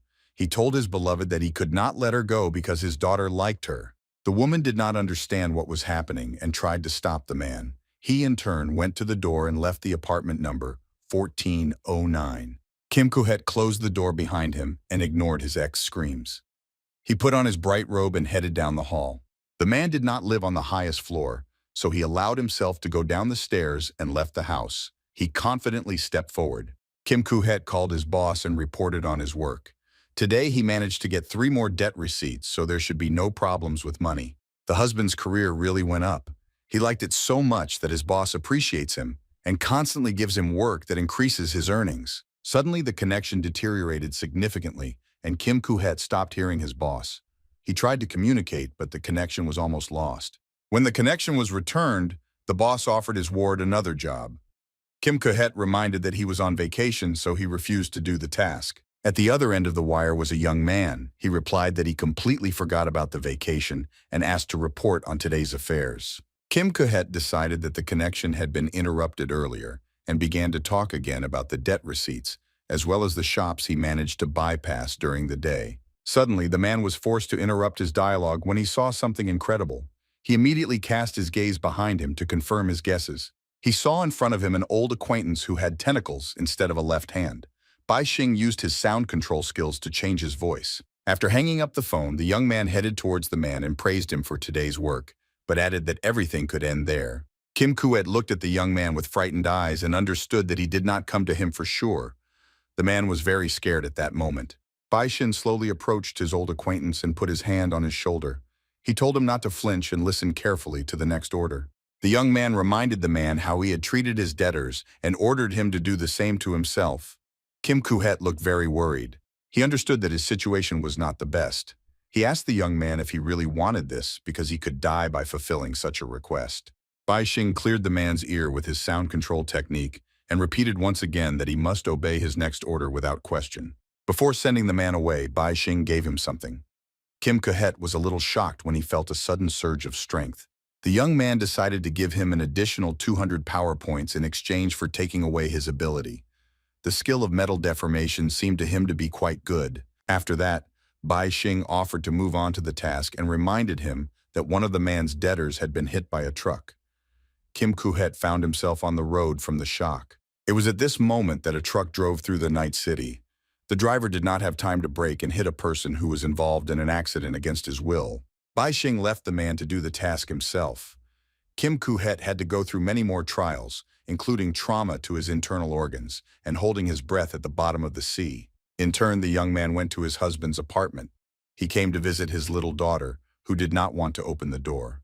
Bai Xin jumped up in surprise when he saw a huge poodle in front of him, which opened the door and began to breathe right in his face. The young man entered the apartment and saw in front of him a dog and the records of a person.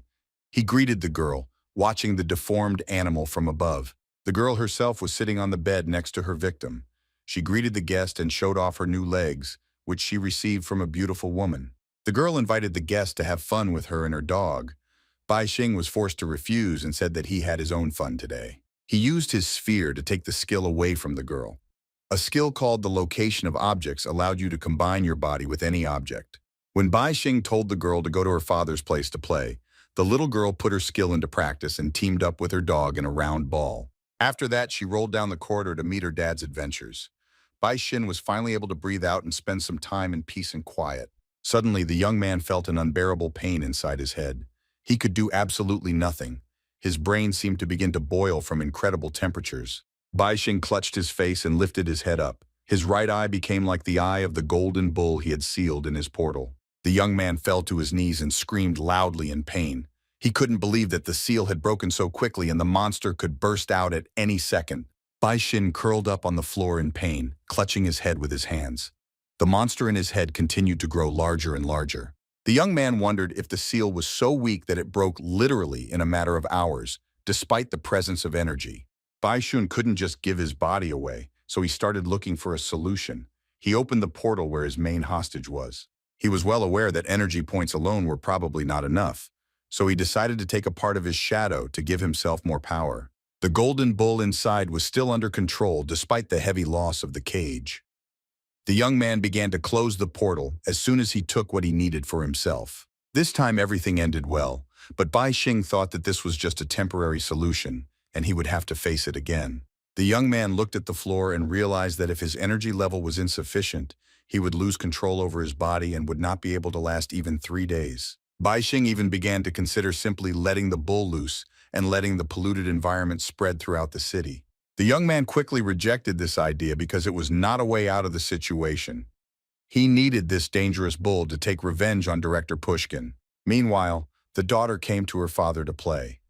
Kim Kuhet didn't look too good after going through the youngster's ordeal. Bai Xing decided to take away his power from both family members because he was not going to waste energy thoughtlessly. He got his powers back thanks to his ball of light. After that, the young man decided to use the skill of invisibility in order to begin the implementation of his plans, which changed very dramatically. After becoming completely invisible, Bai Xing went in search of Yue Xin. He wanted to meet with her father to get some advice. The Ji family was at home.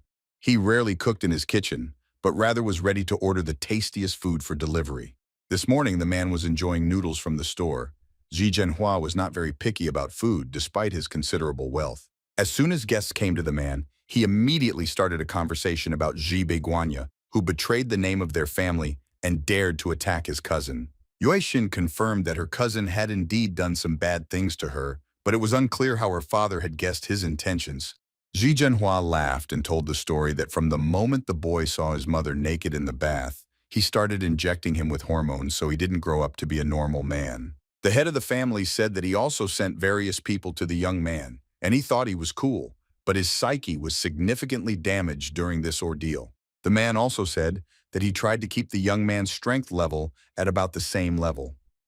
Yue Xin interrupted her father and condemned his actions with her nephew. Zhi Zhenhua put on a serious face and told the girl not to feel sorry for this bastard because he had become a murderer since childhood and killed his 4-year-old sister.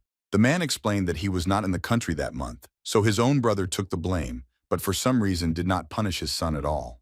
Zhi Zhenhua finished his noodles and put the glass on the table. After that, he continued and added that later all the details of this case were revealed, and now someone wants to get the results of his research. Yue Xin boldly interrupted her father and said that now she will be able to protect him because she has finally awakened her abilities and is ready to help in absolutely any matter. The father smiled pleasantly and congratulated his daughter. He promised her that he would definitely arrange a holiday after they had sorted out their affairs. Zhi Zhenhua asked his daughter not to worry and leave everything to him. The man suddenly remembered Bai Xin and wanted to meet this intriguing young man. The head of the family loved his daughter very much, so he did not want to let this stranger near his daughter and promised to castrate him if he dared to cling to her. Yue Xin asked her father to calm down and scare her. After that, the girl threw herself into her husband's arms, and Rene watched everything from the side. Zdroven saw serious intentions in the eyes of the head of the family. He suggested that there might be some very serious changes in the Ji family tonight. Rene turned to the young lady and offered her some rest after a hard day. He did not want the girl to be part of his father's plans. When evening came, Ji Zhenhua went to his room and started getting ready.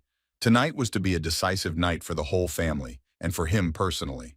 Taking the cat mask in his hands, the man thought that his daughter had passed the exam alive, which undoubtedly already became known to absolutely all ill-wishers. The head of the family put on a red cloak. He could not worry about the local residents because by the beginning of the night, almost everyone had been evacuated from the high-rise building. Now Ji Zhenhua could consider absolutely anyone who entered the building tonight as an enemy, because only the scum didn't know the rules of the house. When the man put on the cat mask, his left eye glowed like a predator's. He became like a beast about to hunt its prey. After that, Ji Zhenhua began to wiggle his new eye to adjust it a bit. This was quite enough for espionage, but it was not enough. The man reached into his inner pocket and took out a small lens. He rubbed it in his hands, after which he was going to put it on. Before that, he looked into the lens with his predatory eye to make sure it was clean. Now everything was perfect to start the mission. Ji Zhenhua put on an all-encompassing lens with a power of more than 1,000.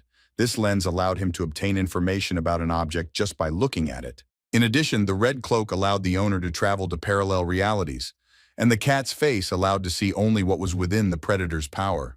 Ji Zhenhua thought it was the best combination for tracking in the dark. Tatar, he saw absolutely everything, and not a single cockroach would slip through his eye. The man sat down in his office and began to wait. Just a few minutes later, he saw a male figure in front of him who entered the room. Bai Shun did not even allow that his invisibility would be completely useless. The young man looked around and did not see the master, although he heard his voice before that. He had very little time, so he quickly went to the table and decided to write a note, hoping that Ji Zhenhua will read the inscription. The young man took a pen and began to write information about himself. He asked his husband for help to save his daughter. The head of the Ji family watched the young man all the time. The man was not far away and could appreciate the young man's skills. He was simply shocked when he saw a list of more than 60 abilities in the arsenal of a potential opponent. Ji Zhenhua became very curious about where the young man got his abilities. He decided to use his all-encompassing eye to get accurate data. The man's left eye caught fire. He by no means expected to see in front of him what scared him to death. He had never seen anything like it in his entire life. There was a zone of contamination around the seemingly innocent young man. Ji Zhenhua saw a flash as he looked closely at his target's aura. He was so surprised that the man was thrown back. He had by no means expected to see the C-rank contamination zone that was sealed inside the young man. Ji Zhenhua decided not to disguise himself anymore and threw off all the artifacts. He exclaimed loudly, calling his guest the perfect candidate. The man even began to jump for joy. The young man is a real treasure who, with his skills, was able to easily seal the Isrango infection zone in himself. Bai Xing was very frightened and did not understand what was happening. He immediately built a barrier in front of him with the power of thought so that no one would attack him. Suddenly, the young man realized that Yue Xin's father was standing in front of him. He asked the man to behave a little more calmly and explained that he came here for help. From the host's reaction, Bai Xing realized that he needed to be more careful in order not to become a guinea pig for a brilliant researcher again. Ji Zhenhua reached for the box and replied that his nephew had told him that Bai Xing knew the rules very well, so they were not in any danger now. After a few seconds, the man pulled out some mysterious creature from his stash and threw it in the young man's direction, telling him to try it. Bai Xing was by no means prepared for such a turn of events.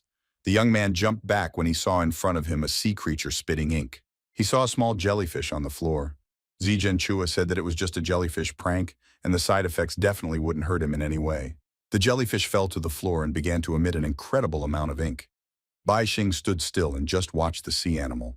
The man warned the young man that if he did not take at least some measures, the jellyfish would continue to grow and spread the ink all over the room. Hearing these words from the head of the Ji family, Bai Xing immediately began to act. He used an energy beam to lift the jellyfish off the floor. The young man placed it directly in front of him and began to examine it. Ji Zhenhua informed his guest that this creature was called a squabbling jellyfish. The man pressed the remote control and began to tell the interlocutor about the Western continent, which is rich in oil, because of which disputes between large countries very often arise. Zhijianchua said that in the course of conducting geological research, a lot of oil was discovered, and the country's government wanted to quietly get rich by signing secret contracts. However, literally a month later, the country ceased to exist. The man showed on the screen that it had actually turned into a huge black spot on the map. After that, the head of the G family told about the decision of the International Congress, which sent 8 C-rank military units and several hundred A-rank fighters to the territory of the small country. In the opinion of the husband and the entire Congress, it was not without contamination of the rank of the village.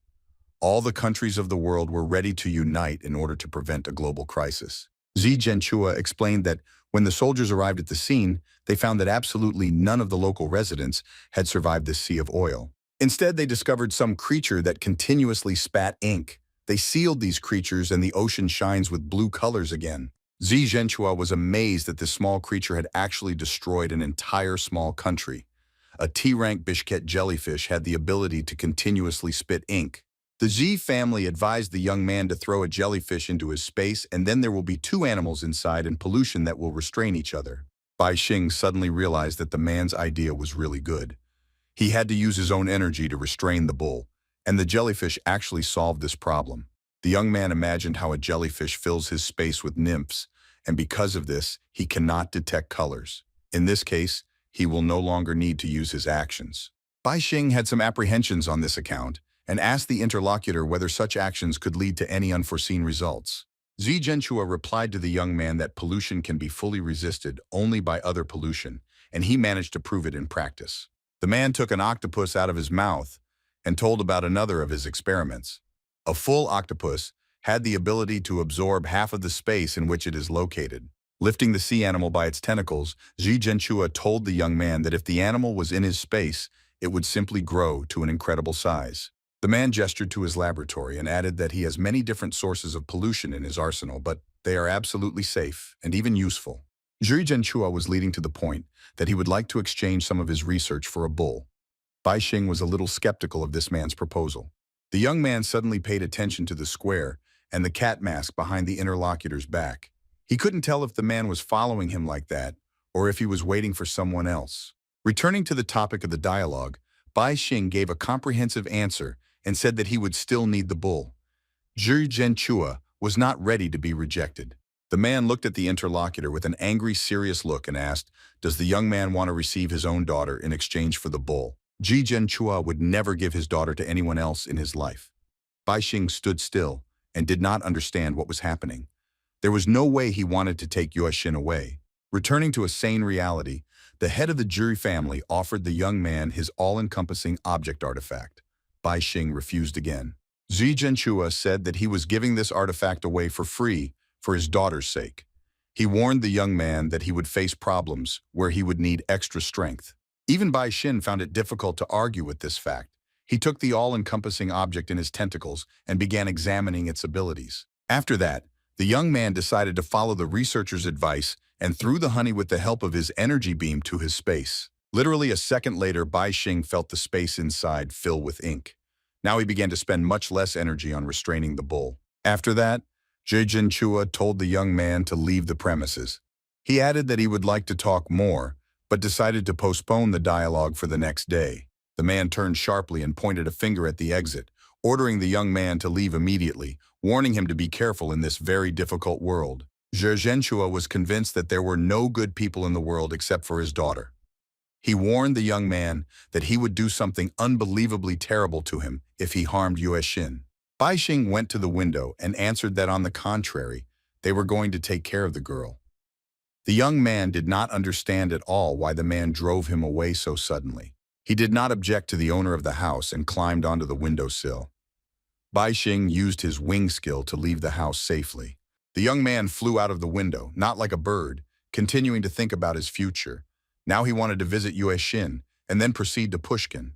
When the young man left the laboratory, Xi Zhenchua continued to dabble in his experiments. He finally found what he needed. It was an A-rank sealed claw that the man thought would be a good replacement for the all-encompassing object he had just given to the guest. Taking out the claw from the box, the head of the Z family put on his red cloak and cat mask again to continue tracking the outsiders. Z's younger brother approaching him, Mei, along with his wards behind. The old man behind the second brother of the Z family was named Z Lehman. He had a snake church skill and an energy level of 4,321. The girl named Sun Miaoji had a rank and the ability of white electric leg with a power equal to 8,745. In front of her was Chen Kun with the ability Zhu and a power level of 13,496. Putting on the hood and adjusting the mask, Zhi Zhenchua wondered if the guests had come to take away all the research results from him and use them for their own needs. He clenched the black claw in his hand and thought that his experiments were leading in the right direction, but he still needed to make some more efforts for final success. Meanwhile, Yue Xin was in the house that was guarded by her cousin. Zi Renee stood on the street and carefully watched every movement. The girl was in her room and was getting ready for bed. She sat in a comfortable chair and bent down, doing her evening chores. Yue Xin looked thoughtful as usual. She could not get the young man who saved her out of her head, but he immediately left the scene. The girl bit her nails with the help of nippers. As soon as she bit the nail on her big toe, she heard a strange sound. Yue Xin immediately turned her head towards the window and did not understand what was happening there. It seemed to her that an attack was being prepared on her outside the window. Zi Renee was simply shocked when he saw the explosion on the second floor of the building. Yue Xin decided to attack in advance for her own safety. A fire broke out in the room that opened onto the balcony, which was immediately extinguished. The girl's room now did not look as cozy as it had a few seconds before. Bai Xing was standing on the balcony, who just had time to introduce himself to the girl. He was burned all over from the temperature control his girlfriend used on him. Realizing that a friend had come to see her, Yue Xin immediately began apologizing and offered to call a doctor. Bai Xing refused this offer. He said he could heal himself. It was just a good opportunity for him to test abilities that he had never used before. Bai Xing used the skill of golden armor, restoration, and bone strengthening, and his body began to regenerate literally before his eyes. Bai Xing thanked himself that he had learned such skills from the students. After that, he asked the girl if she really wanted to kill him. Yue Xin apologized and hurried to explain everything. She said that she suddenly heard a familiar voice but could not orient herself quickly and decided to defend herself immediately. The girl added that at that moment she assumed that an attempt could be made on her by enemies who faked Bai Xin's voice and broke into her house. In the end, everything ended well, and Yue Xin wondered how the young man was able to recover so quickly. She asked if it was really possible. Bai Xing smiled and replied that miracles sometimes happen. The young man also explained that he came here to make sure that everything was fine with the girl. Yue Xin was very pleased to hear these words. She wanted to thank the young man personally and had no idea what he had to come through. Bai Xing laughed again and thanked the girl for her concern. He added that everything was perfectly fine with him and that Yue Xin was an obedient girl. At that moment, the girl received a phone call and explained to the guards that she simply lost control of herself and did not need any help. As soon as Yue Xin finished the phone call and wanted to continue the dialogue with the young man, he spread his wings to leave the house. Bai Xing went out on the balcony and said that it was time for him to go back, as he had many unsolved cases waiting for him in this evil world. Yue Xin suddenly stopped the young man and said that she had never been able to thank him. The girl offered to spend the evening together and have dinner in a restaurant. She immediately went to change and asked to wait. Bai Xing thought about whether he should go to dinner, because wasting time is definitely not good for him. The young man understood that Director Pushkin still has the ability to predict the future, so it is absolutely useless for him to run away and he will find him anywhere. For several minutes, Bai Xing was completely absorbed in thinking about his future. He came to the conclusion that Pushkin must already know about his plans. The young man understood that he would never succeed in bluffing and that his only hope was to use psychic skills, but Pushkin could foresee even that. Suddenly, the young man's thoughts were interrupted by a girl who said that they could go. Bai Xing was simply shocked when he turned back and saw his companion. Yue Xin wore a bright blue dress with white sleeves that suited her very well. She looked incredibly attractive. Bai Xing appreciated the girl's appearance. Yue Xin winked at her companion and asked him not to worry about the future and live in the present, because it is important to remain calm in any situation. Bai Xing agreed as a girl and offered to fly. The young man added that he had no money, so he asked the girl to treat him today. Yue Xin was a little scared when she heard the words about the flight. She didn't really like moving in the air, especially sitting on top of the wings. Bai Xing said he had come up with a much better idea. With his energy beams, he created a carriage in the air just for the two of them. Yue Xin agreed to board and the lovers flew to the restaurant. Ji Renee looked at the carriage in the air and did not understand what was happening there. Literally in a few minutes, the young man and the girl flew to the restaurant in the center of Huwei. A lot of people gathered here every evening. Yue Xin literally set the buffet table and said that she had always dreamed of it, but father wouldn't allow it. Bai Xing noted that everything looked very appetizing. The girl wished her companion bon appetit, after which she took a fork and cut off a piece of cheesecake, deciding to start with something sweet. Looking at the dessert, Yue Xin said that she was finally able to awaken her abilities, and now she has a lot of ideas in her head. Bai Xing also began to have dinner and supported the dialogue. He advised the girl but warned her to be ready for any development. Yue Xin replied that she was absolutely not afraid, as long as the young man and her father were by her side. The girl was ready to study every day to control her power. Bai Xing used telepathy to read the thoughts of a girl who wanted to control the temperature at any cost and protect her loved ones. The young man exhaled and said that he was ready to help his friend in any situation. First of all, he offered the help of his medical technicians. While the dialogue continued, the interlocutor was having dinner and empty bowls literally filled the table. Yue Xin had an incredible appetite tonight. Bai Xing was simply shocked and only had time to count the empty plates. Yue Xin was able to eat her food with peace of mind by using her additional skill of increasing the size of her stomach. Everyone present was simply shocked to see the reincarnation of the girl. Yue Xin told her companion that she didn't eat much at all tonight. As the young man sat in complete shock, the girl said that she could never eat enough to waste because she lost her appetite, but now she is grateful for her skill. Bai Xun thought that his female companion would not like the way she looked in the mirror.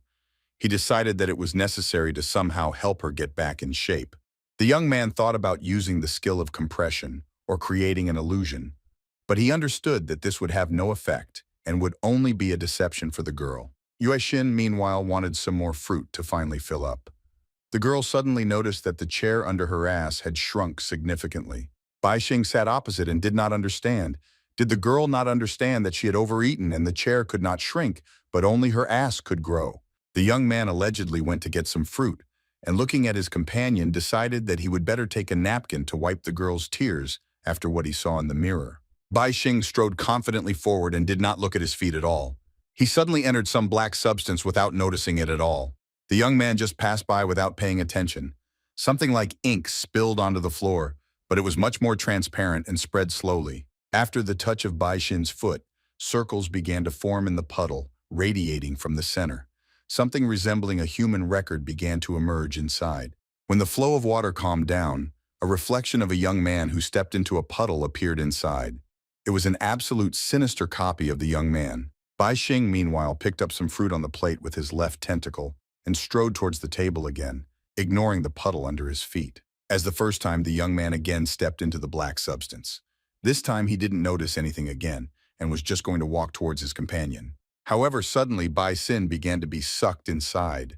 The young man stopped in one place and did not have time to do anything before his disappearance. In less than a second, there was absolutely nothing left of his body.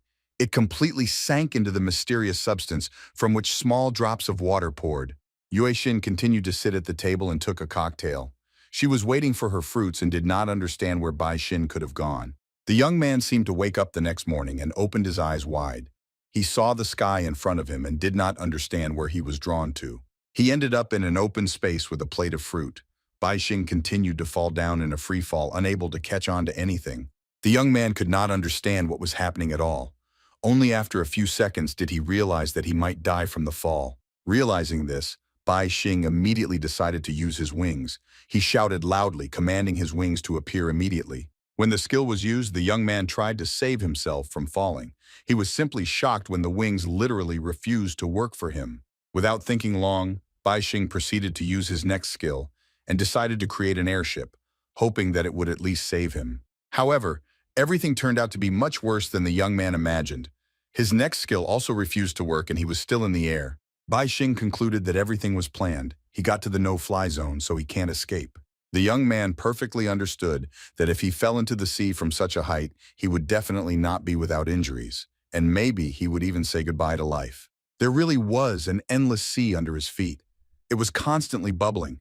as if calling the young man to it with its huge waves. Bai Xing decided to use other abilities.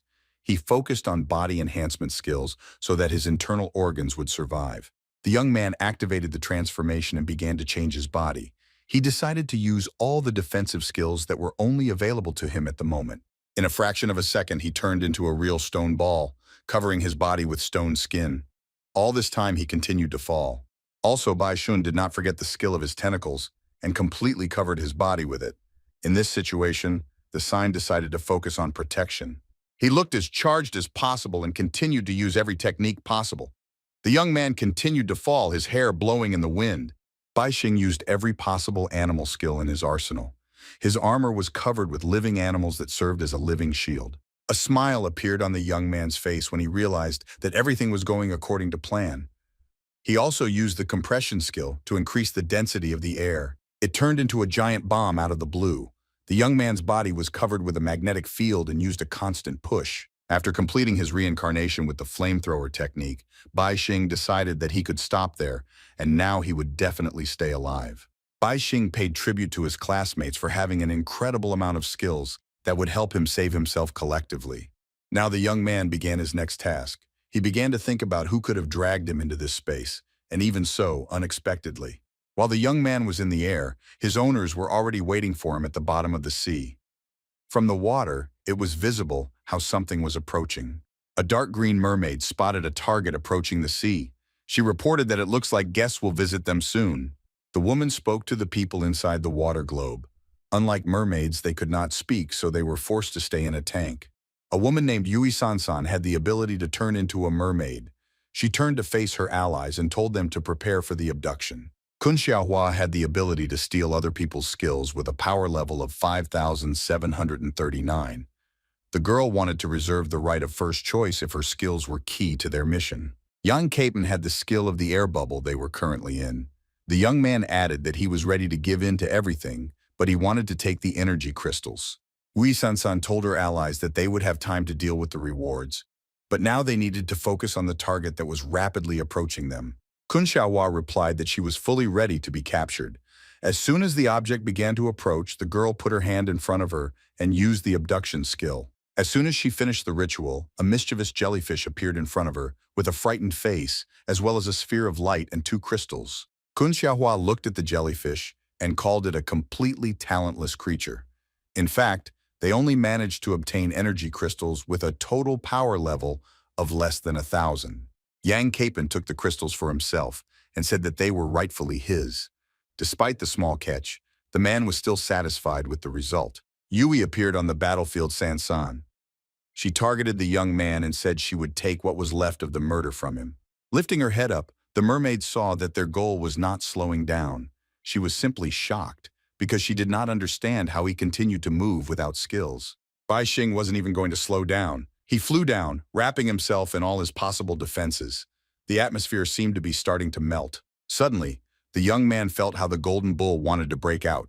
He did not understand anything at all and assumed that Ji Zhenhua could somehow take the jellyfish from him. Bai Xing immediately rejected this option because he was in another dimension. He decided to use his telepathy skill to find nearby enemies. Having done this, the young man could read the thoughts of 3 people who were under the water. They were waiting for him and were ready to attack at any moment. Now Bai Xing was convinced that the jellyfish had been taken from him by his enemies. He clenched his teeth with all his might and tried to restrain the bull that wanted to break out. The young man perfectly understood that he needed to start acting earlier than his rivals. That is why he decided to use the shadow to catch his enemies off guard. Holding his hand out in front of him, Bai Xing used a shadow skill and released it from his incredible armor to scout around. Having seen it all with my own eyes, Yui Sansan was not happy at all. She saw that the opponent was too strong and she definitely couldn't handle him. The mermaid was not confused and immediately began to swim in different directions, waving her tail. She created the mermaid whirlwind to trap her target. Yui Sansan knew perfectly well that it was almost impossible to get out of her vortex, so now all that was left was to wait until the young man got inside. Bai Xing sent his shadow forward instead of him. His black copy entered the water with great speed, holding his right arm out in front of him. The mermaid was simply shocked when she felt a touch on herself. A black shadow began to envelop her, preventing her from continuing to move. Meanwhile, Bai Xing continued to fly down at an incredible speed. It was no longer possible to see his form at such a tremendous speed. Baixing entered the water without losing his speed. His form was half that of a bull, his right horn sticking out, cutting everything in its path. The young man landed successfully. Taking advantage of the form of his shadow, Baixing cut the mermaid with a bull's horn, splitting her in two. Yui Sansan could not have expected such a turn of events. The woman could do absolutely nothing, and the young man continued to attack. The mermaid was simply shocked to see the young man behind her back. Baixing had outwitted his rival and now had the opportunity to take away her abilities. Holding the mermaid's head in his hand, Baixing took away her ability to transform into a mythical animal, then crushed his rival. Despite the bull's incredible strength, Baixing was grateful to him for the breakthrough, because now he could actually control the infection zone around him. While the young man was enjoying his new form, a new danger formed behind him. When he noticed this, he immediately turned his head back. The young man saw in front of him a man inside a balloon. Using telepathy, he read his thoughts, which were focused on the attack. Thanks to this, Baixing understood the principle of action of balloons. In front of him was a golden ball, which contained a large amount of poison inside. Yang Kappan asked his opponent if he hoped to dodge this attack. The man explained that even such a course of events would not save the young man. Right after his words, Yang Kappan blew up his bullets with poison, and it poured right into the water.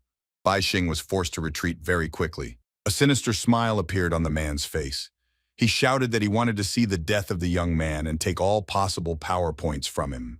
Baixing understood very well that he needed to fight the poison. He instantly used the compression skill to stop the toxins from spreading into the sea. For a few seconds, the young man managed to retain the poison and concentrate it in one place. The compression skill was the best fit for this matchup. Yang Kappan's constant shouts reminded him that he was still pressing. The man warned that it was not so easy to dodge his bullets. The poison continued to spread and almost reached Baixing's face. At this moment, the young man suddenly remembered Z's words, Zhenchua, about infection zones. He remembered that one infection zone can only be defeated by another, so he asked the inner bull if he was tired of being in captivity. After that, the young man decided to let the animal out for a walk. He loosened his armor and now the golden bull could roam free. A huge zone of infection was formed around it, which covered an incredible area. People inside the balloons were trapped without realizing it. The infected area continued to grow for several seconds.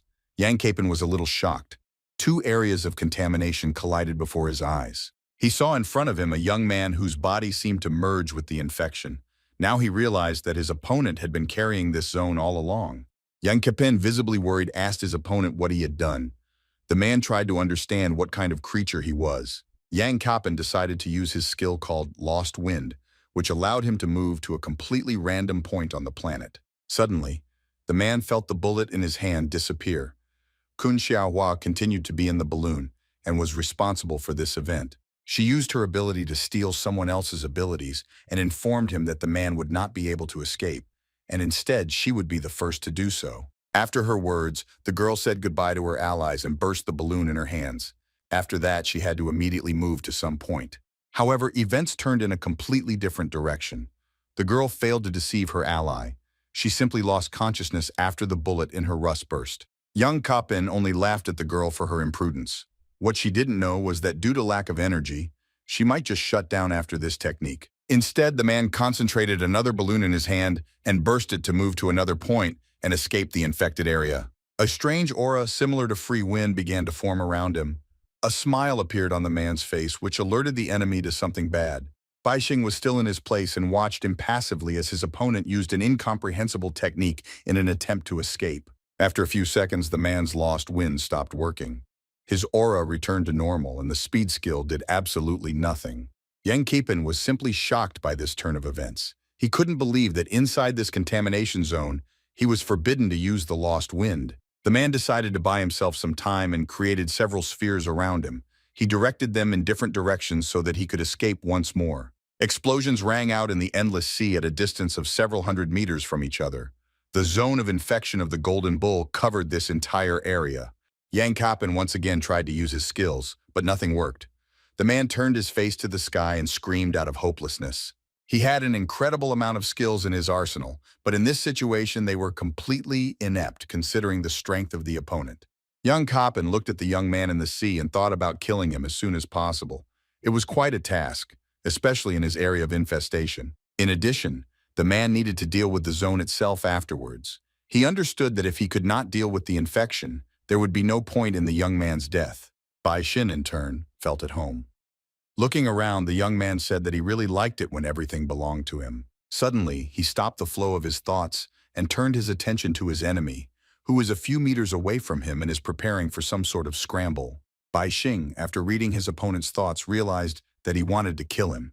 He looked down at him and said it was impossible. After that, the young man used the skill of the Golden Bull.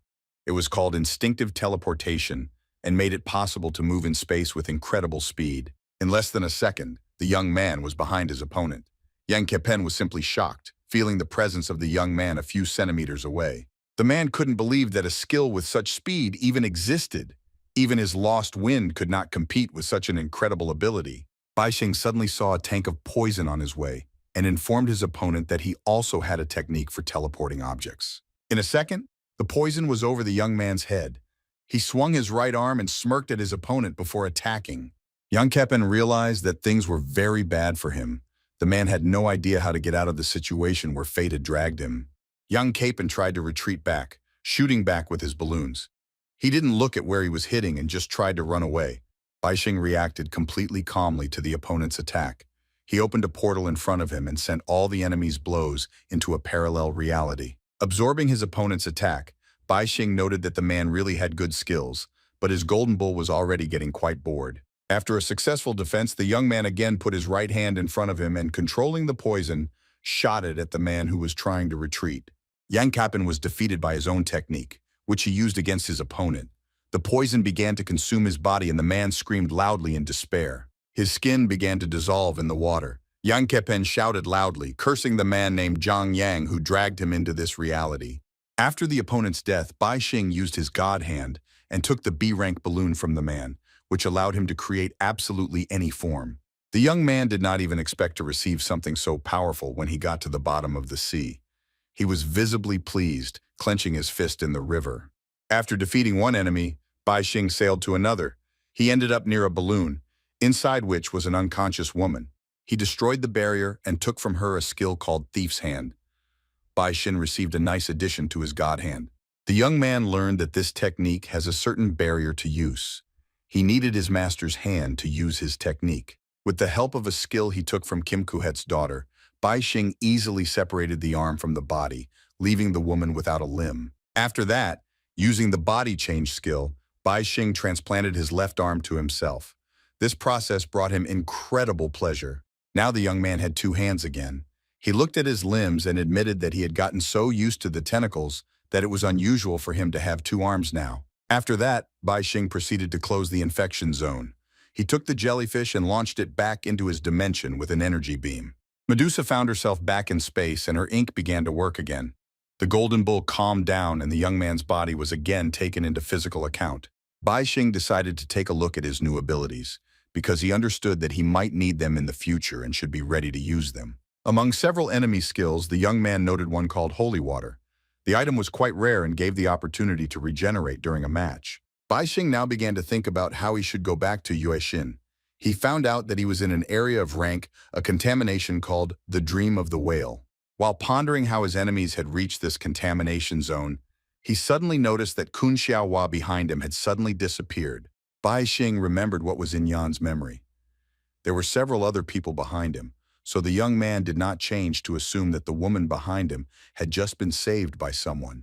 Even so, Bai Xing had much more serious problems. Medusa was really doing very well with the bull, but there was one problem. The young man's body was still subject to infection. The jellyfish ink was not enough to completely restrain the bull's power in the parallel space. Bai Xing looked at the spread of the infection with a puzzled expression and thought that the corrosion of the contaminants in his body was already irreversible. The boy continued to think that Ji Renhua's method had failed, and therefore, in order to find a rule that could truly limit the demonic bull, he had to rely only on himself. However, the main character first needed to somehow get out of this place. Now this was a priority task. Bai Xing used the newly acquired skill called Siren's Blood, and his legs turned into a fishtail, allowing him to easily traverse the sea. Along the way, the guy firmly decided that he needed to find other people caught in this trap and collect information. and if someone tried to stop him, he would kill that person. After this, the main character quickly headed forward into the unknown, because all that was visible to the horizon was blue water. At the same time, large waves rose above the water surface and splashes of water flew to the sides. That's how fast the guy could swim using his ability. Suddenly, Baixing stopped abruptly because he saw something in front of him that greatly surprised him. The guy saw countless whales standing in the water, collectively sleeping, and couldn't believe that it was a level A scenario called whale sleep. The protagonist assumed that the rules for destroying this pollution zone were encrypted somewhere between the sleeping whales, so he needed to carefully examine everything. Baixing was about to approach the animals, but he heard an unfamiliar voice in his head asking him not to approach them. The guy immediately began to look around and think that his skills had detected a sound on the surface of the sea. Raising his head up, he saw a small boat. In order to find out who this voice belonged to, the main character quickly headed towards this boat. Baixing emerged from under the water and immediately turned to the owner of the ship and asked if he was the one who had just shouted here. The mysterious girl was glad that the main character heard her and asked him to take it as good advice because she had just saved his life. Suddenly, she asked the guy to sell her some food. Baixing thought about it and remembered that when he entered this area, he brought a tray of fruits with him. Lavushka was glad to hear this and excitedly asked if the main character was a newbie and assumed that he needed money. So she offered him 100,000 for these fruits. Baixing replied that he didn't need the money and instead asked him to tell her how the girl determined that he was new, assuming that the stranger could see underwater. The girl says that more experienced people did not abuse their skills and did not create such large waves because the level of energy that was spent here could not be restored. The guy was slightly disappointed with this answer. He then asked why it was impossible to kill the whales and eat their meat, since there was a shortage of food here. The girl replied that the guy could try to do this himself, but first they had to complete their deal. Baixing then said that he could offer the stranger some honey, but first he needed to get more information. The girl was very happy and surprised that the main character could not only move quickly underwater, but also had the ability to produce food. Having tasted the sweet honey, the stranger sighed with relief and happily said that now she felt alive again. The girl continued to satisfy her hunger and said that finding Baixing before she went crazy was a great success for her. As soon as the stranger restored her energy, she smiled slyly and, unnoticed by the protagonist, activated her ability. After that, she said that her name was Jin Jiwei and she was the vice president of the Quan Chamber of Commerce. Then she said that for honey, she could get the guy anything here. Baixing laughed at this and suggested that he would also be able to get the girl herself. Jin Jiwei thought for a moment and replied that it was impossible because everything depended on the overall level of energy that the main character possessed. Baixing immediately replied that it was just a joke and he would like to think about the girl's proposal again. Jin Jiwei suddenly approached the guy and said that he could get anything he wanted. He just had to say so. The main character pushed the girl away, said that he was not interested in her, and asked her only to tell him how to get out of here. Replied regretfully that if she had known this, she would have run away long ago and not remained locked up here. After that, she suddenly asked if the main character was ready to give everything to protect her, if it really turned out that there was no way to get out of here. After that, she thought that she needed a subordinate who could carry out her orders until she was rescued, and for this she had the skill of persuasion, which strengthened with each request. Suddenly, Baixing grabbed Jin Jiwei by the neck because he was not as simple as the girl expected. The main character smiles slyly and begins to say that unfortunately for the girl, he had the ability mental detection, thanks to which he formed a mental barrier to resist mental attacks. The guy continued to look at the girl with a crazy look and said that initially he just wanted to quickly get out of the zone, but he realized that it was difficult for him to deal with people here, so it was easier to kill everyone. Jin Jiwei, hearing this, immediately began to scream loudly and asked the main character to save her life, promising to give him everything she had in return. Baixing replied that he did not believe in the sincerity of these words, so he held the shining sphere in his hands and asked the girl to relax and not resist his gift. After that, the guy absorbed Jin Jiwei's ability. It was a persuasion ability that was strengthened after the request was refused. It was already the 67th skill in the guy's arsenal.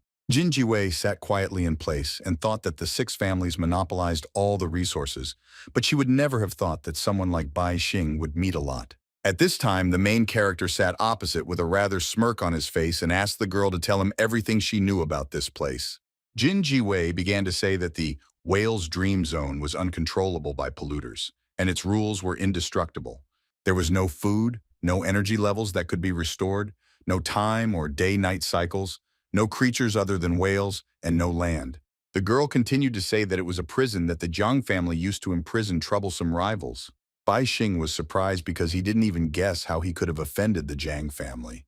The girl explained that this family was mainly engaged in murders, and they could also be hired to attack outside the six families. The protagonist then asked if the Ji family was among these six families and how it was related to the Jian family. The girl replied that her Quan family was engaged in trade, the Ji family in research, the Jian family in assassination, the Yang family in sealing and trading sealed items, the Kong family in mining, and the Zhong family was quite mysterious. Hearing this, the main character asked the girl to do this with a smile on his face. Jin Ji-wei did not understand what the guy was asking her about. Then the guy asked the girl to call here representatives of all six families because he wanted to get the skills and energy level of everyone who was in this zone. Jin Ji-wei replied that even if the guy could become number one in this world, it would mean nothing if they couldn't get out of here. Bai Xing didn't react to these words at all, but only said that it was his request that the girl had to fulfill according to their agreement. Jin Ji-wei had to obey. Then the guy thought that even if there were contaminated level A demons here, he had a level S demon inside him, and if necessary, he would kill all the whales to get out of here. The main character also thought that if he became stronger and could not leave here, then someone outside would laugh at him. Of course, he meant Director Pushkin. Someone looked at the destruction that was left after the appearance of the contamination zone and was surprised that there was not a single living person left in this school. Then this man asked what happened to the object that was used to evaluate the students, because he did not feel any presence at all. Director Pushkin replied that only some derivatives were used for the evaluation, and they all disappeared during the attack of the Golden Bull. Then Lin Xiang asked if the director was going to explain the situation to everyone personally. At this time, people had already gathered near the school, which was sealed by the police, who were indignant and threatened to take revenge for the death of their children. They demanded that the person responsible for conducting the assessment come out to them. Pushkin's director continued to say that in the era of polluters, they all needed to learn to lose, after which he decided to use one of his skills. The directors and Lin Xiang immediately began to disappear. It turned out that the old man had used the ability Memory Indicator, which allowed him to teleport to pre-marked points at any time. Soon they found themselves in the director's office. The elderly man said that it was convenient, but teleportation consumed life depending on the time and distance from the memory point. Lin Xiang said that back then, it was no wonder that the Ji family, who was doing research, did not recognize the term sealing object and claimed that for every 1,000 enemies damaged, 1 million of them would suffer. Responded mysteriously that this 1,000 could, at a critical moment, open the door to human prey. After this, the elderly man went into the dark room to do what he had come here for.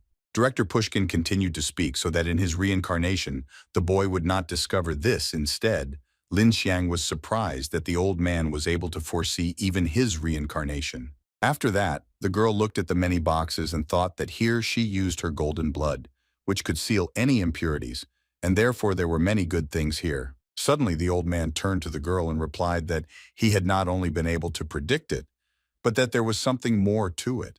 Approaching the crystal ball and extending his hand to her, the old man continued to say that this was a conversation with his inner I at every moment of time. It was a pollutant called the witch's crystal ball that had a small accessible world inside.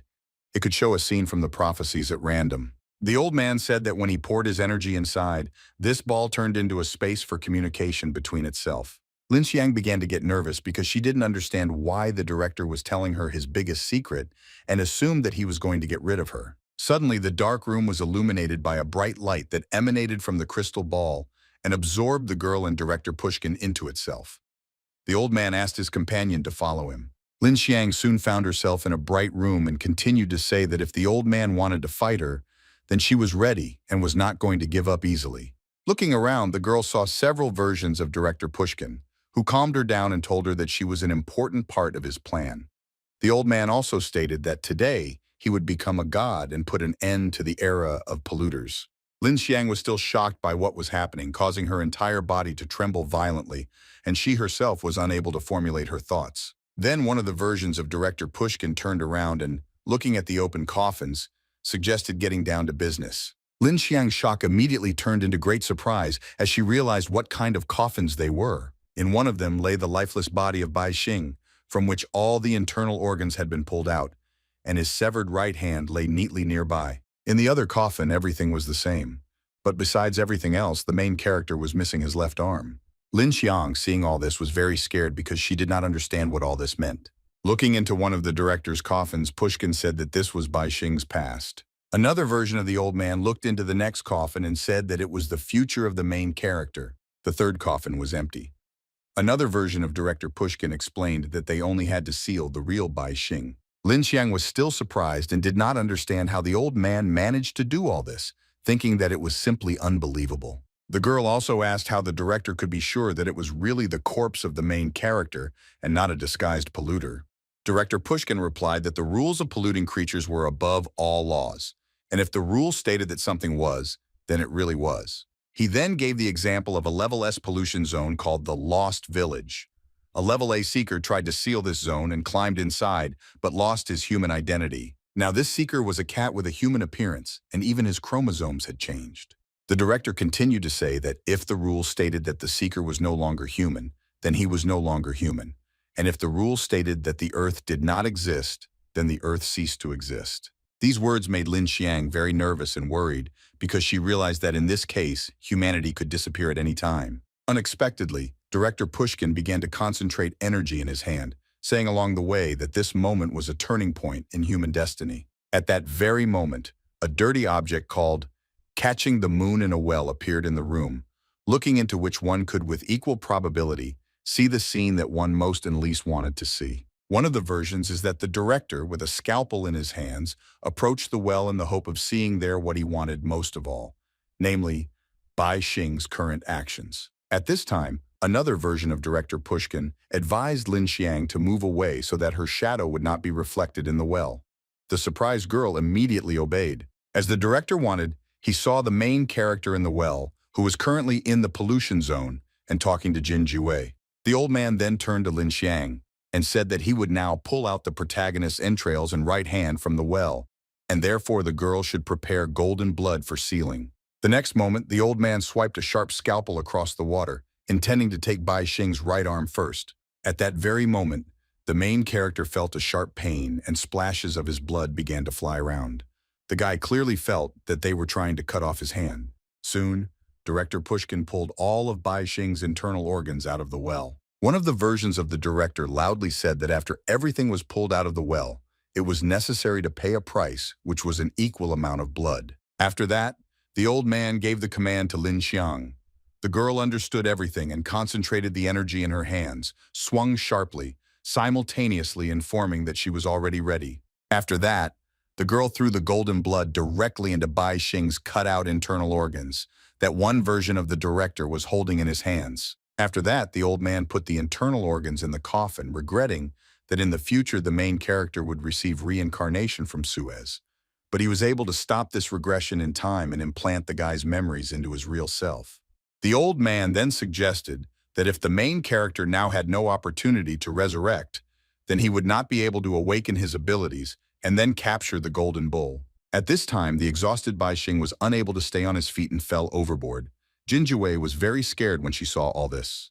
Director Pushkin continued to say that in the protagonist's past, he sealed a pollutant called Cyclic Day. In the future, the guy defended a pollutant called Auto Division.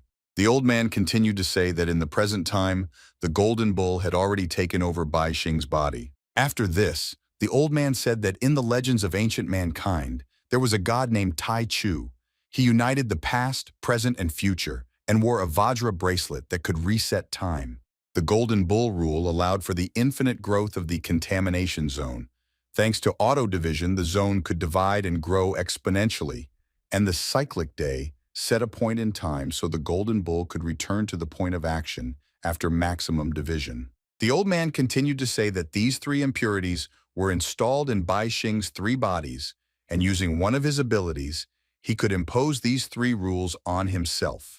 The old man then compared the pollution zone to a cell that could multiply infinitely, covering the universe and returning to unity many times. Director Pushkin also said that his power controlled the present, and his vision watched the past and the future, so he could eradicate all pollutants and destroy all disasters. Suddenly, all versions of the old man raised their hands up, and simultaneously solemnly said that the true god Tai Chu had returned to Earth, and therefore humanity would become immortal. Meanwhile, the main character sank lower and lower to the bottom and thought that his enemies had managed to attack him and he could not prevent it. Bai Xing, of course, blamed director Pushkin for everything, but he didn't even think about giving up despite his difficult situation. The guy remembered that when transplanting his arm, he used the skills object fusion and body deformation in order to perfectly change the position of the arms. Then he thought that the director's predictions were not omnipotent. The main character also thought that his organs could not recover, and his ability to regenerate was lost, so he felt dizzy and assumed that he was already dying. That's why the guy activated the ability to control the element of water and created a water knife in order to borrow the internal organs of one of the sleeping whales. The next moment, the protagonist attacked the huge animal with one blow, leaving him with a fatal cut. After this, Bai Xing, with the last of his strength, took out the whale's huge heart from its body in order to use it for his own needs. To do this, the main character needed to compress the heart to a suitable size as quickly as possible, using 10,000 units of energy. When everything was ready, Bai Xing inserted the shrunken whale heart into his chest and used the ability Object Fusion, causing bright rays of light to scatter around. Soon this color faded, but the satisfied grin of the main character indicated that everything went well. Bai Xing was very happy that he managed to survive, and therefore, with a crazy smile on his face, he promised to get even with director Pushkin for everything. Next, the main character needed a few more of the whale's internal organs, but before that, he squeezed them. After that, the guy began to put all the organs inside himself, simultaneously using the skills of extreme control, regeneration, healing magic, and of course, object binding. Soon everything was ready, and the huge cut that ran along his entire body began to quickly heal.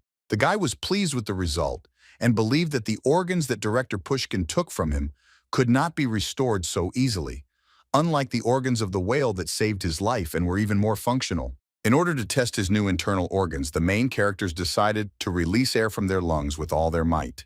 The airflow was so strong that it created a large vortex of water. At this time, Jin Jiwei remained in the boat and looked at the water surface, not understanding what she should do in this situation, assuming that the guy was killed by one of the new arrivals. Suddenly, the girl saw how the water began to become restless, because big waves were rising all around for no apparent reason. Very soon, the boat with Jin Jiwei on board began to be sucked into a large water vortex, causing the girl to start to panic.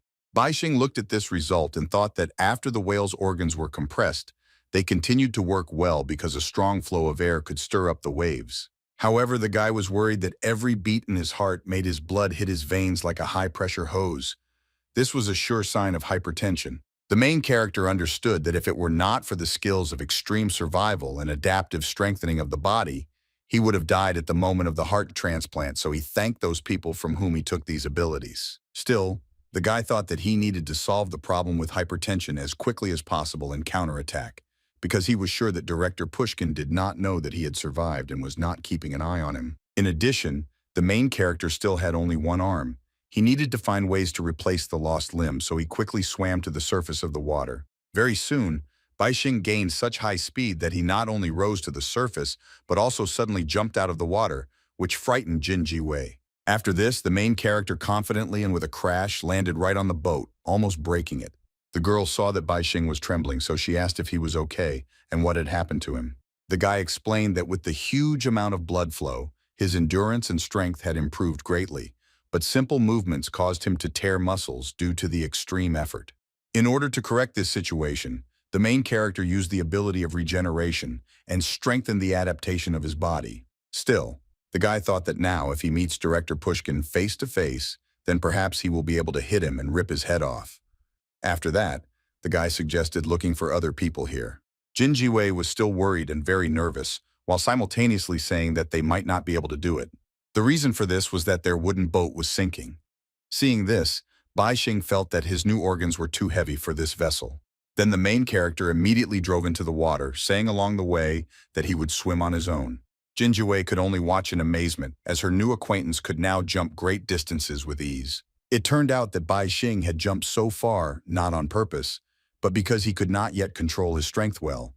The guy thought that although his nervous system was working properly, the engine was in extreme exhaustion. The main character then thought that his body was not easy to adapt, unless he acquired the appropriate skills. So he decided to use his water control abilities to move for now. After that, Bai Xing emerged from the water and turned to the girl and asked her to point him in the right direction, and also tell him the rule of this zone, which she did not have time to explain. But instead, Jin Jiwei only cautiously asked what the protagonist had been doing underwater not long ago. The guy honestly answered that he killed a whale and put its internal organs inside himself, after which he asked if there was any problem with that. Hearing this, Jin Jiwei immediately became very worried and began to say that this was the end for the guy, because people who outdid the whales became one of them. Bai Xing also began to get nervous and wondered if some of those whales sleeping deep underwater were once ordinary people. Jin Jiwei replied that only one of these whales was real, and all the others were transformed humans. At this time, Director Pushkin and Lin Xiang were still in the pollution zone called the Witch's Glass Ball. Very soon, the girl reported that the sealing was completed. As a result, all of Bai Xing's internal organs and right hand turned golden and glowed with bright light. Lin Xiang then asked if the old man still needed her, and added that she was very tired and needed a paid rest. To this, Director Pushkin only asked his subordinate to step aside, because now she would be able to witness the birth of the true God. Suddenly, the old man pulled out a wooden stick from his sleeve and explained that it had only one function, namely to force targets to obey an order for a few seconds. But that was enough. All versions of Director Pushkin simultaneously pointed their wands at the coffins containing Bai Xing's bodies and internal organs, and ordered him to pass on the rules he had received from the polluter. At that very moment, the same glowing sphere appeared in the main character's lifeless hand. She understood everything above, and Bai Xing's hand moved as if it were alive. The same thing happened in the other coffin. After that, the sphere went to Director Pushkin, who was wearing a robe, and entered right inside his head. The same thing happened to an elderly man who was dressed in a surgical gown. Having absorbed the director's sphere, Pushkin realized that he could now feel the rule of the one-day cycle, due to which the point in time would be restarted infinitely. The second version of the old man was able to master autodisis, and now his body was waiting for movement. Although he was not infected because of the rule, he could not stop. At this time, the third version of Director Pushkin stood in front of the coffin with the internal organs of the main character and was very puzzled by something. Soon the other old men approached him and asked him to make it so that the three rules would immediately limit each other. Suddenly, Director Pushkin said that he had miscalculated. Lin Xiang was surprised by this, but did not understand what the problem was. After this, the old man grabbed his subordinate and ordered her to leave immediately. At this time, the other two versions of the old man began to feel the negative effects of the infections. Soon, Director Pushkin and Lin Xiang emerged from the glass ball and found themselves back in the old man's office. After this, the elderly man asked if the girl had any extra energy left, since the glass ball still needed to be sealed. Lin Xiang immediately raised her hand to the ball and began to pour her golden blood onto it in order to fulfill the director's order. At the same time, the girl clearly saw what was happening in the world, from which they had so hastily escaped. Lin Xiang was shocked, and although she didn't understand what was happening, she was sure that all of this was very bad. Still, the girl turned to the director and asked why he had failed, since she had used so many powerful sealed objects. Replied with regret that the rules could not limit each other, since the human body could not bear the full force of these rules. After that, the old man tried to predict Bai Xing's future, but he couldn't do it, suggesting that the golden bull had already spread widely throughout the boy's body. In any case, he couldn't restore this piece of the contaminant puzzle. Seeing that the old man was simply leaving, Lin Xiang assumed that he had given up, after which she asked with displeasure where her reward was. Director Pushkin laughed at this and said that at countless points in time he had already failed countless times. Finally, the old man said that even if he fails at this moment, there will still be another I who will someday continue to move forward. In the middle of the room lay human eyes, someone's voice asking if he had made a mistake. The iris of this eye was covered with mysterious patterns, indicating that it was an unusual organ of vision. Its owner was very nervous and did not understand why this happened. Manhwa recalled that after he put on the red raincoat, his feelings fell into a polluted world where it never stopped raining, meaning that this world was created by polluters. However, thanks to the cat mask, he could get a perspective of the polluted, thanks to which he could move calmly in the rainy world. Thanks to the monocle, the man could easily ask, "Where was the exit?" and receive an answer using the cat's perspective to find it. Renhua remembered that she gave the monocle to Bai Xing, and in return took the paw of the black monkey, with which he could also find a way out and make it a reality. All these things were now lying on the floor, and the man continued to think that thanks to all these objects he could, with the help of rules, limit other rules. Ji Renhua could move freely between the two worlds, avoiding any attacks and carrying items, as well as sealing contaminated things that could not be handled in the rainy world. Now all that was left of the man was his eye, with the help of which he noticed something unusual that immediately attracted his attention. It turned out that the monocle that Ji Renhua had given to the protagonist was now also lying on the floor among other valuable items. The man immediately assumed that Bai Xing was involved.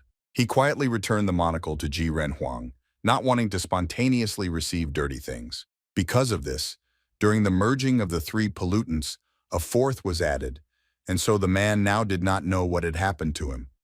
Ji Renhua decided to look into this matter. It turned out that the man was already dead, and all that was left of him was his consciousness, which would soon be assimilated by the polluters, becoming a conscious polluter. This prospect did not please Ji Renhua at all, because he would still have human thoughts, but he would no longer be human, and therefore would certainly do many evil deeds.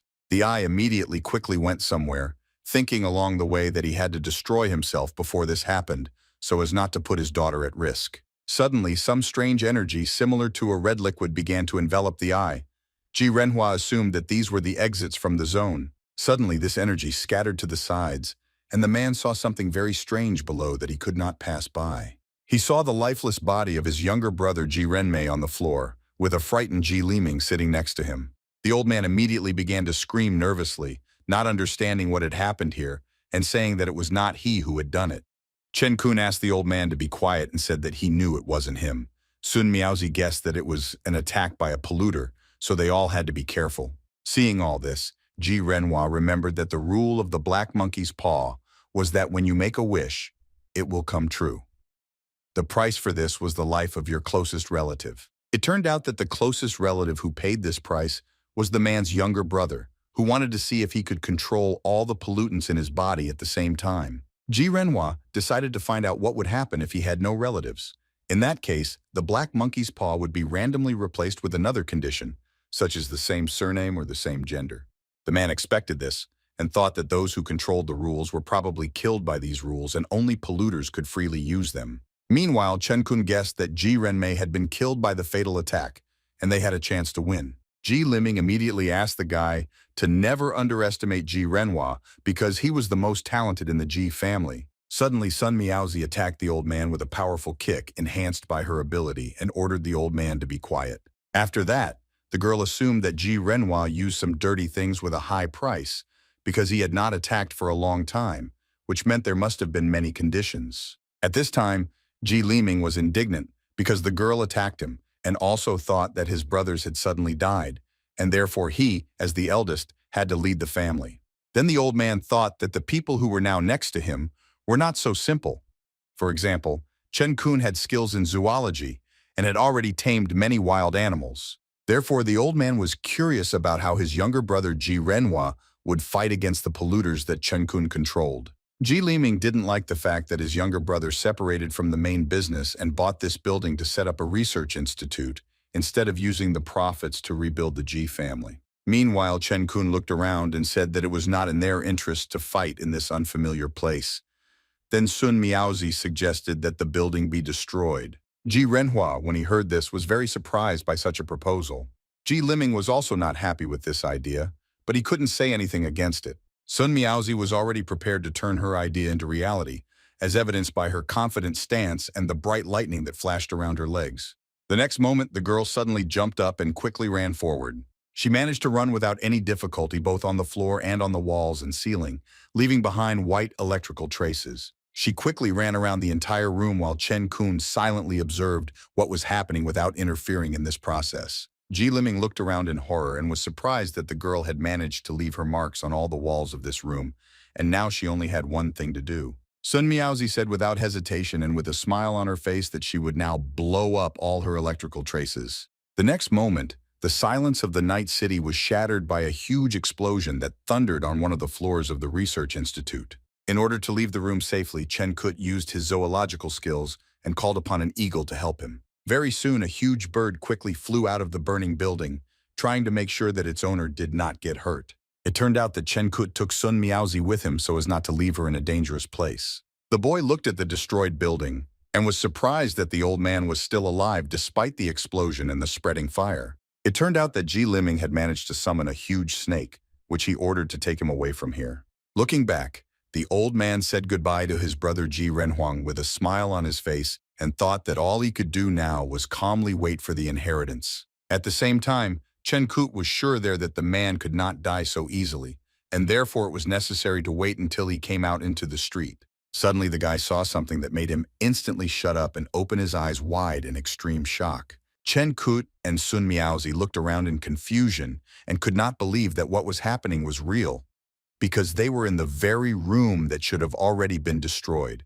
The girl immediately assumed that time had been reset, but when she looked at the clock, she saw that the hands continued to move as usual. Chen Kut did not understand how this could happen, because the pollutant associated with the weather could not control a person because he simply did not have such abilities. At this time, Ji Renhua thought that the abilities of pollutants were simply terrifying, and therefore his conscience would not allow him to use the rules too much. The man came up to think that in order to prevent the infected things from the upper floor from being released due to the explosion, he asked the black monkey's paw to limit the range of the explosion. The man's wish came true very quickly, and instead of an explosion and destruction of the building, only the illusion of all this was created. Now this rule will exist indefinitely, and even Ji Renhua himself will not be able to overcome it. The man looked at the uninvited guests and decided that the information gap between them had already arisen, so from that moment on he did not need to use pollutants. Ji Renhua firmly decided that he would use his human wisdom to resolve the situation. Finding himself in a difficult situation, Chen Kun turned to Sun Miaozi and asked whether they would continue to fight to complete the task or simply run away. The girl thought that their enemy was very strong, so first they needed to ask the other side about it, and for this she was already looking for the right number in the phone. Soon a voice was heard on the other end of the line asking if everything was okay. Sun Miaozi replied that they had not yet found their target and also reported that Ji Renmei had died. A mysterious girl sitting in some establishment informed her colleague that they successfully removed one target without much effort by sending him to a pollution zone called Whale's Dream. The girl continued saying that they had not yet found another target, which was Ji Zhenghuang's daughter. Therefore, the girls suspected that Ji Renhua had set up some kind of deception by planting a double in Ji Yuexin's clothes, since the difference in their physiques was very large. The girl, whose name was Jian Yan, added that she had never killed or made innocent people fall in love, so she would continue to wait for the right target to appear. At this time, the girl named Xia Xing, who was sitting opposite, was clearly unhappy with this position and was very irritated. However, she could not stand it and began to loudly say that Jian Yan only sent people to the pollution zone, but there was no certainty that they actually died there. Jian Yan began to explain that if a person once fell into the whale's dream, he could no longer get out because there were no resources there. Soon the victim lost consciousness and turned into a whale. The girl continued to say that she regretted the death of her partner's sister, but she believed that the guy she sent to the zone was not necessarily the killer, so she needed to focus on the mission first. Xia Xing, with tears in her eyes, began to loudly ask why her sister had to die, while their targets, who were definitely involved in this somehow, were still alive. Jian Yan realized that under such circumstances, she would not be able to continue the conversation, so she wished her comrades to take care of themselves and be safe, and then ended the call. Ji Renhua continued to observe all this unnoticed. He heard that the uninvited guests wanted to destroy his family, so he needed to do something as soon as possible. The next moment, the flying eye was able to teleport to another room. Ji Renhua remembered that in order to prevent the leakage of certain pollutants, safety measures were installed during the construction of the building. Without wasting time, the eye began to jump across the keyboard in order to activate the iron wall that surrounded the entire building and lock his opponents inside. At that moment, Sun Miaozi and Chen Kun heard a loud sound. Looking around, they saw that all the doors and windows began to close with an iron curtain. Ji Renhua watched all this from the computer monitors and thought that he did not expect that in the end, this security measure would be used against people. The iron walls had already completely descended, leaving no way out. The man believed that the uninvited guests would definitely not be able to overcome this blockade. Chen Kun assumed that this was Ji Renhuang's reaction to the fact that his daughter was mentioned in the conversation, so it was obvious that the man was watching them from somewhere. Sun Miaozi was sure that if they didn't escape immediately, they wouldn't be able to do so later, so she used her white electric sword skill again and began to run quickly around the room. From the bright white marks, it was clear that the girl had concentrated her attention mainly on the ceiling of the room in which they were locked. Chen Kun praised his comrade for her resourcefulness and supported her idea of blowing up the ceiling in order to then climb into the control room on the top floor. Sun Miaozi, having retreated to a safe distance, irreplaceably used her skill and warned that an explosion was about to occur. Explosion echoed throughout the room and the ceiling began to crumble into pieces. Meanwhile, Chen Kun had already summoned an animal that was best suited to climb to the top floor. The guy and his partner sat astride a huge mountain goat, which was able to easily climb up the ceiling debris to the top floor. A pleased Chen Kun told the girl that they only had a couple of floors left to go, so she should hold on tighter. Ji Renhua saw all this perfectly thanks to the surveillance cameras, and thought that it would not be so easy for uninvited guests to get to him. The man knew he couldn't release the contaminants that were in the cabinets, but he still had many tools he could use. By knocking over a small box from the table, Ji Renhua freed the very same octopus that could occupy almost all the space in which it was located. The octopus immediately began to crawl out of the cramped box, and along the way began to increase in size. Another explosion sounded very close to Ji Renhua's office, destroying the floor. Chen Kun realized that they were already on the right floor, so he ordered his 3 wolves to move forward. The guy's enthusiasm quickly disappeared when he saw what was right in front of him. It was a big surprise for him. Right in the middle of the room, there was a huge octopus that did not allow anyone to go further. The loyal animal immediately began to attack the intruders, trying to hit them with its tentacles. So Sun Miaozi and Chen Kun had to only run away to the sides. The girl soon assumed that this octopus was contaminated in animal form, so she asked if Chen Kun could tame it. The guy replied that it was impossible because he could only tame and raise normal animals, that having removed genetic limitations, still remained ordinary animals. The octopus again attacked its opponents, who had only to retreat, and with this, the animal threw one of its tentacles into a hole in the destroyed floor. Ji Renhua saw this and thought that it was very good because then the octopus would have more room to grow thanks to this hole that the uninvited guests made. Then the man thought that each floor of the building was interconnected, so the size of the octopus would grow until it occupied half of the building and took control of all the corridors. Ji Renhua also believed that the soft, gigantic, and ever-growing body of the octopus would eventually defeat his opponents. Suddenly, the man turned his attention to Chen Kun, who was in no hurry to run away, but for some reason was calling one of the wolves to him. The wolf obediently approached his master. His eyes looked very strange, as if there was only darkness in them. Suddenly, another pair of black circles appeared on the animal's head. Their purpose was still unclear. Ji Renhua, watching what was happening, immediately realized that this wolf was a polluter and Chen Kun could control it. The guy turned to the animal and said that he needed his help. The wolf named Chen Shi replied that the owner should describe 4 characteristics of the target that needed to be eliminated. Chen Kun said that the desired target was at the same height as him, but with an error of 3 meters. At the same moment, a bright purple light began to burn on the wolf's head in one of the black circles. Exactly the same black circles with one bright glow appeared on the foreheads of Sun Miaozi and Chen Kun. The girl continued to say that their target was named Ji Renhua, and he was a man. However, the wolf replied that he did not understand aspects such as gender, name, or human culture.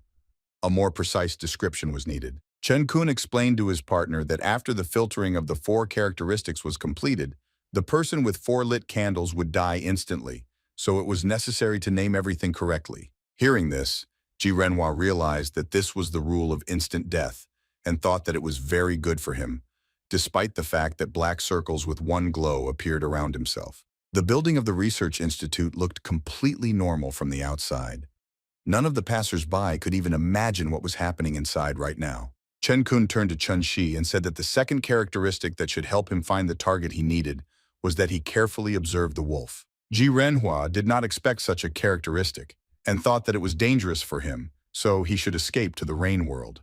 When the man felt the second candle light up above him, he could not believe that his opponent had managed to catch up with him, despite the fact that he was already in another world. A second candle also lit up on the wolf's head, informing Chen Kun that the second characteristic was correct. Ji Renhua was surprised at how simple and easy to operate this rule was.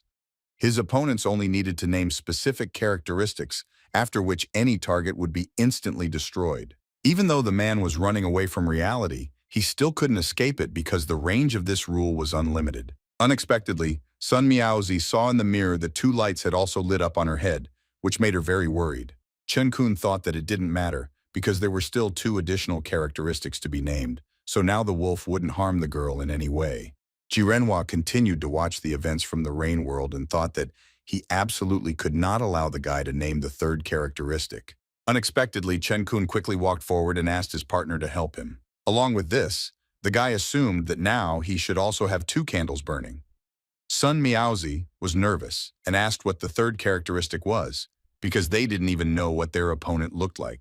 Ji-renhua was confident that the intruders would not be able to find him, because by using the rain world he could pass between the two worlds and easily avoid their gaze. Meanwhile, Chen-kun looked around and thought about what their opponent's third characteristic might be. Suddenly, the guy pointed to the glass and said that it contained the main reflection of the target they needed. The next moment, Sun Miaozi loudly declared that a second candle had lit up on the guy's forehead because his shadow was also reflected from this glass. Chen-kun asked the girl not to worry, because when all four candles lit up, the wolf would remove his ability. Then Sun Miaozi asked if their opponent could escape using some sealed object. The guy replied that Ji-renhua was a researcher and not a warrior. In addition, their strike attack was quite fast and two wolves controlled the entrance and checked the floors so the man did not have time to escape. The guy continued to say that according to the information from Ji-renmei, his brother had a red raincoat that hid his presence, so the guy was sure that their target was hiding somewhere nearby. In addition, Chen-kun said that his wolf's ability was not limited to just this. After that, the guy turned to his pet and asked how many targets were on this floor. The wolf began his tribute and eventually declared that there were as many as 5 targets on this floor. Sun Miaozi began to think that there were she and the guy, 2 wolves and possibly an octopus, although this seemed strange to her. Chen-kun replied that the wolf could not take. Then the guy warned that just in case he would say 2 characteristics at the same time, so the girl should quickly attack the target to kill it instantly. After that, he thought that he had laid out the rules specifically so that his opponent would hear everything and counterattack, revealing his weak points and other information, but no action followed. Still, Chen-kun decided not to lose his composure and first think about the 2 remaining characteristics that would not harm him and his partner, but the guy had no options. Then Chen-kun looked at the octopus, thinking that perhaps it was also hiding some clues that would help him find out 2 more characteristics. By this time, Ji-renhua already had 3 candles burning.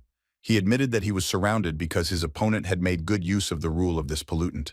The man was amazed that human wisdom was endless and was sure that Chen-kun, being very careful, had also prepared other plans. After that, Ji-renhua guessed that the guy wanted to use the information leak to provoke his reaction and monitor his actions, but it could also help him find a gap. Suddenly, the man began to think about the octopus, which was supposed to consider him its master and had already carried out his orders several times. Ji-renhua continued to think that the polluters followed the rules absolutely, and even the little obedient octopus was able to easily close it when its first candle lit. Besides, the octopus only had 2 candles burning, and he only fit the characteristics of 1 and 3 because the polluting creature did not look at the other polluting creature. Ji-renhua was sure that Chen-kun was deliberately provoking him, but when the man found himself in the rain world, the wolf's statistics essentially left him behind. Soon the man thought that the situation would change from that moment on because he wanted to hide inside the octopus. A moment later, the octopus began to speak in a human voice and turned to Chen-kun, asking him to stop and talk about everything. Chen-kun and Sun Miaozi were very surprised when they heard that the octopus began to talk to them. The girl immediately realized that their enemy was not actually hiding, but had turned into an octopus, and now she could deal with him. For this, the girl began to use her ability. Suddenly, Chen-kun asked his partner to wait and suggested that they first listen to what Ji-renhua, in the form of an octopus, had to say. This was only to the man's advantage, because he believed that because the guy did not act immediately, Chen-kun would soon lose. Ji-renhua began to say that he was only a researcher and did not want to quarrel with uninvited guests, so he asked the person who was behind all this to come out to negotiate with him.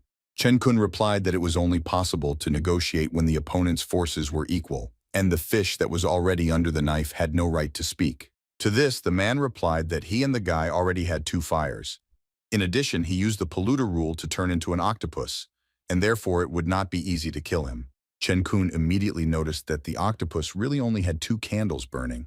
He didn't understand which of the characteristics didn't work on him. The guy thought that characteristics 1 and 2 always work on normal people, So he assumed that the third characteristic, namely reflection in glass, did not work on the octopus. Ji Renhua hoped that his opponent would quickly realize everything, because the faster he went down the wrong path, the faster he would die. At this time, Chen Kun remembered that the wolf reported only 5 targets that were in this room, which meant that the man hid in the octopus and became one with it. Suddenly, the guy noticed a red waterproof raincoat not far from the octopus, and this gave him some thoughts. Chen Kun realized that his opponent was trying to deceive him, and so he was now sure that the man had hidden inside the octopus and merged with it by doing both of these actions. The guy assumed that after the first candle lit, the man got nervous and put on a red raincoat in order to hide under the octopus, which is why he lost visibility and did not look at the wolf. After this, Chen Kun believed that his opponent understood the threat that the wolf posed and therefore teamed up with the octopus to use the pollutant rule and avoid instant death. Sun Miaozi suddenly used the ability of the white electric detection system, which made her realize that in addition to the octopus, there was a 6th bioelectric target in the room. Chen Kun realized that the octopus had reached the characteristics of 1 and 3, so he ordered his wolves to kill it. Ji Renhua was very scared when everything did not go according to his plan, and therefore loudly asked why the guy wanted to kill him. Meanwhile, the wolves were getting closer and closer to the octopus, baring their sharp teeth along the way. The ferocious predators grabbed the octopus's flesh and began to tear off large chunks of it while the man continued to ask the same question. Soon Ji Renhua left the octopus's body and said that he merged with it because he lost his body and became like this. After that, he asked why the guy couldn't just leave him alone. Chen Kun was very pleased that he finally managed to see what his opponent looked like. The guy tried to catch the flying eye, but it escaped. Ji Renhua kept running away and saying that he had a lot of polluting creatures, and he knew all their rules, so he could give them to the guy in exchange for his life. However, Chen Kun only wanted one thing and was confident that his target would not be able to escape. Suddenly, Ji Renhua saw the cabinets and decided to head towards them to hide in one of the drawers. Along the way, this man decided that he had to run away into the world of rain in order to escape from his pursuer. A moment later, right before Sun Miaozi and Chen Kun's eyes, the flying eye simply disappeared, leaving behind only a lump of mucus on the drawer handle. The guy assumed that his opponent had somehow managed to get inside the closet, so he was already about to open the door. Gently pulling the handle, Chen Kun realized that this cabinet was closed. After that, the guy sincerely smiled and froze in place, and Ji Renhua thought that he had won. Pleased, Sun Miaozi approached her comrade and asked if he had managed to catch Ji Renhuang. Surprisingly, Chen Kun didn't respond to this, and even without moving at all, continued to hold onto the handle of the locker, which only caused the girl to be perplexed. Meanwhile, Ji Renhua, while in the world of rain, did not forget that he still had one enemy who should not be given time to think. Therefore, the man began to quickly return back to his office, which was accompanied by a bright glow and an unusual effect reminiscent of a splash of water. Ji Renhua appeared behind Sun Miaozi and began to laugh loudly while saying that the girl would not be able to catch him because he was very agile in this form. Sun Miaozi immediately reacted and used her ability, which was accompanied by the flashing of bright lightning, and quickly turned to face her opponent. At the same time, the girl had already thrown her hand towards the flying eye in order to grab it. Ji Renhuang was surprised by Sun Miaozi's speed. After this, the man began to egg the girl on, saying that if she was confident in herself, she should have found him inside the closet. The next moment, the flying eye disappeared again, almost falling into the hands of Sun Miaozi, who immediately grabbed the handle of the cabinet in order to open it. Immediately after this, the girl felt a strange feeling, which caused her to instantly freeze in place. When the danger passed, Ji Renhua returned to his office from the rain world and looked at his enemies, hoping that they were already dead. After examining the girl more closely, Ji Renhua assumed that she was still alive, but her consciousness had been erased. Then the man thought that these people could not fight the rule that made the cabinet a polluting factor, and now it could not be opened. Ji Renhua continued to think that when his enemies first tried to demolish the building, the cabinet made them experience an illusion, and so they abandoned the idea.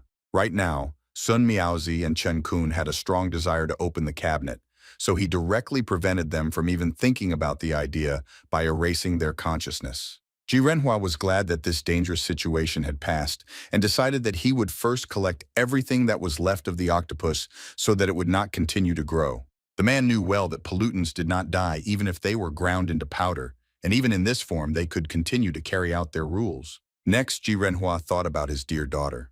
The man was very happy that she had finally awakened the ability to believe that she would definitely be able to survive, even without his help.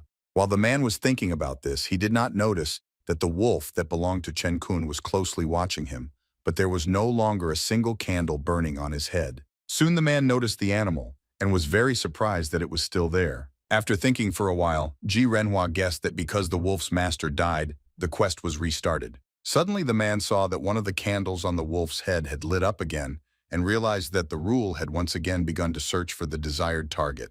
At this time, Ji Liming, leaning on his cane, walked along the corridors of the research institute and was indignant that his younger brother dared to disrespect him.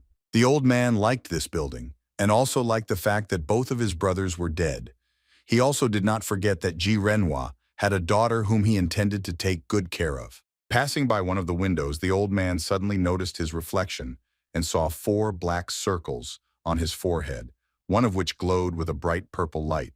Soon, another candle lit up on Ji Renhua's forehead. The old man guessed that it was the work of his younger brother. At the same time, for some reason, a third candle lit up on the wolf's head. A little while later, the last 4th light lit up on Ji Liming's forehead, which marked the end. As the rules stated, a target that matched 4 characteristics died immediately. Ji Renhua continued to watch the wolf in surprise, and then 4 candles lit up on its head and then immediately went out. After that, the man looked at the computer monitor and saw the lifeless body of his brother lying in the hallway. It seemed that this did not surprise Ji Jinghuang at all. The man remembered that the rules stated that the owner would indicate 4 characteristics and the wolf would kill all targets that matched them. But after the death of the owner, it changed a little. Now the rules were limited to specifying the characteristics and killing the target, and therefore the wolf, without restrictions from the owner, could kill people at his whim. Realizing this, Ji Renhua decided that he had to stop the wolf. All the defensive objects that he could test were in the closet, so he could use them. However, the man did not know what exactly could help in this situation. He chose between a doll that distorted the calculation, a calculator of infinite zeros, and a veil for the eyes, but none of this was suitable. However, Ji Renhua felt that he only had a safe, controlled, and reversible operation left, so he quickly headed towards the wolf. The flying eye quickly occupied the last black circle in which the light had not yet turned on, believing that he could use his conscience and this mutilated body to stop the 4th characteristic.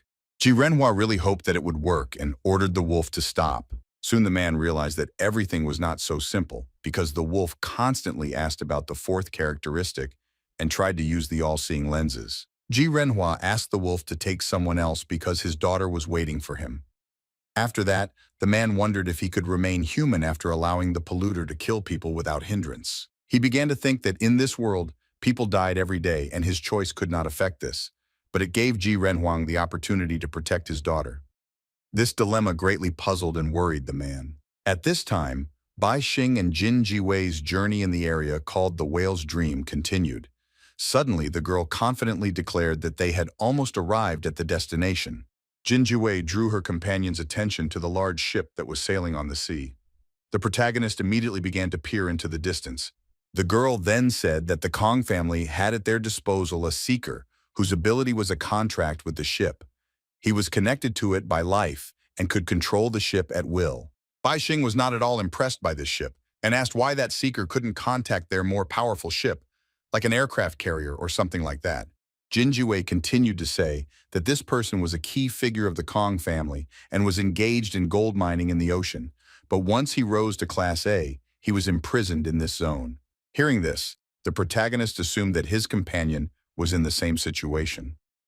The girl confirmed this by saying that she had just been promoted to vice president of the Quan Chamber of Commerce. Suddenly, the guy interrupted her and said that he was not interested in listening to boring stories about internal human struggles and asked to tell her about powerful people instead. The girl said that in addition to Kong Hao with his ability to contact the ship, there were several other dangerous people with a high level on board, and there were also unknown people in the cabins who had not left there for many years.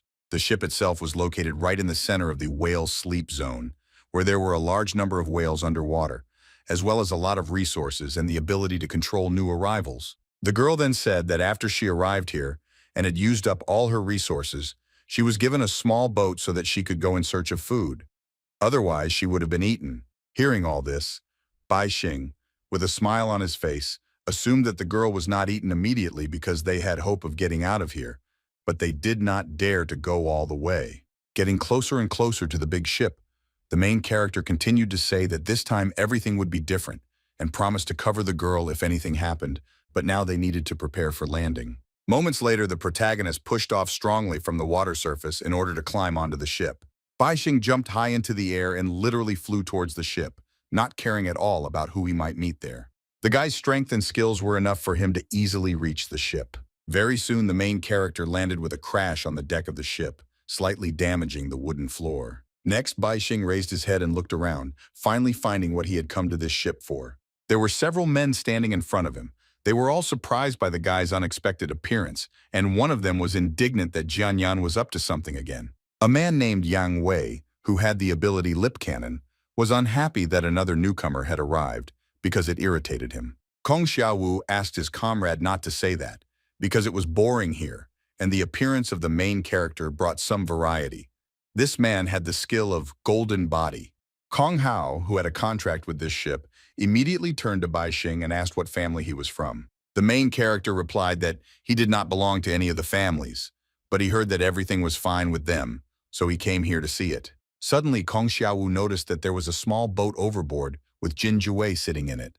The man knew that she was from the Quan Chamber of Commerce. Hearing this, Yang Wei immediately decided to put his skills to use and began to sharply inhale a lot of air in preparation for his next move. The main character felt a strong wind rising around him and immediately asked what the man wanted to do.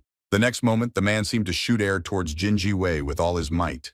The girl saw that a powerful charge was approaching her and thought that these people had no intention of doing business with her, because in a place without social rules, it was they who created these rules. Jin Jiwei was very scared and already anticipated that she would soon die, but she could not do anything about it. Meanwhile, Baixing, intending to help the girl, used his sound control skill and sent a powerful energy charge in the shape of a symbol towards her. The next moment, both charges hit the small boat directly, causing it to shatter into pieces. Yang Wei looked at the beards in surprise, not understanding whether he had managed to get rid of Jin Jiwei. However, the man saw that only the wreckage of the boat was floating on the surface of the water, and the girl herself was nowhere to be seen. As it turned out, Jin Jiwei was underwater, in a large air bubble. The girl could not believe that she managed to survive, and was surprised that the main character kept his promise and really saved her. Now she regretted that, not so long ago, she wanted to kill him. After that, the girl thought about what Baixing was going to do, and assumed that he wanted to fight alone against all those people on the ship. She thought that the guy was acting stupidly. In the end, Jin Jiwei had great hope that the protagonist would be able to survive on this ship. Baixing was pleased that his ability to combine multiple skills in battle was becoming more and more dexterous, because thanks to this, he was able to create an air bubble that surrounded the girl and sent her to the bottom of the sea. After this, the guy turned to everyone present on the ship and said that they should not have intimidated him, but instead just said if they wanted to fight him. Then the main character said that he came here because he needed information on how to get out of this contaminated zone.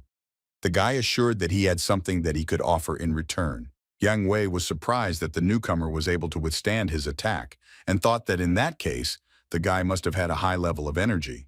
Baixing replied that no matter what, he was just using a low-level skill that was standard. The guy then hoped that Yang Wei's skill would soon belong to him.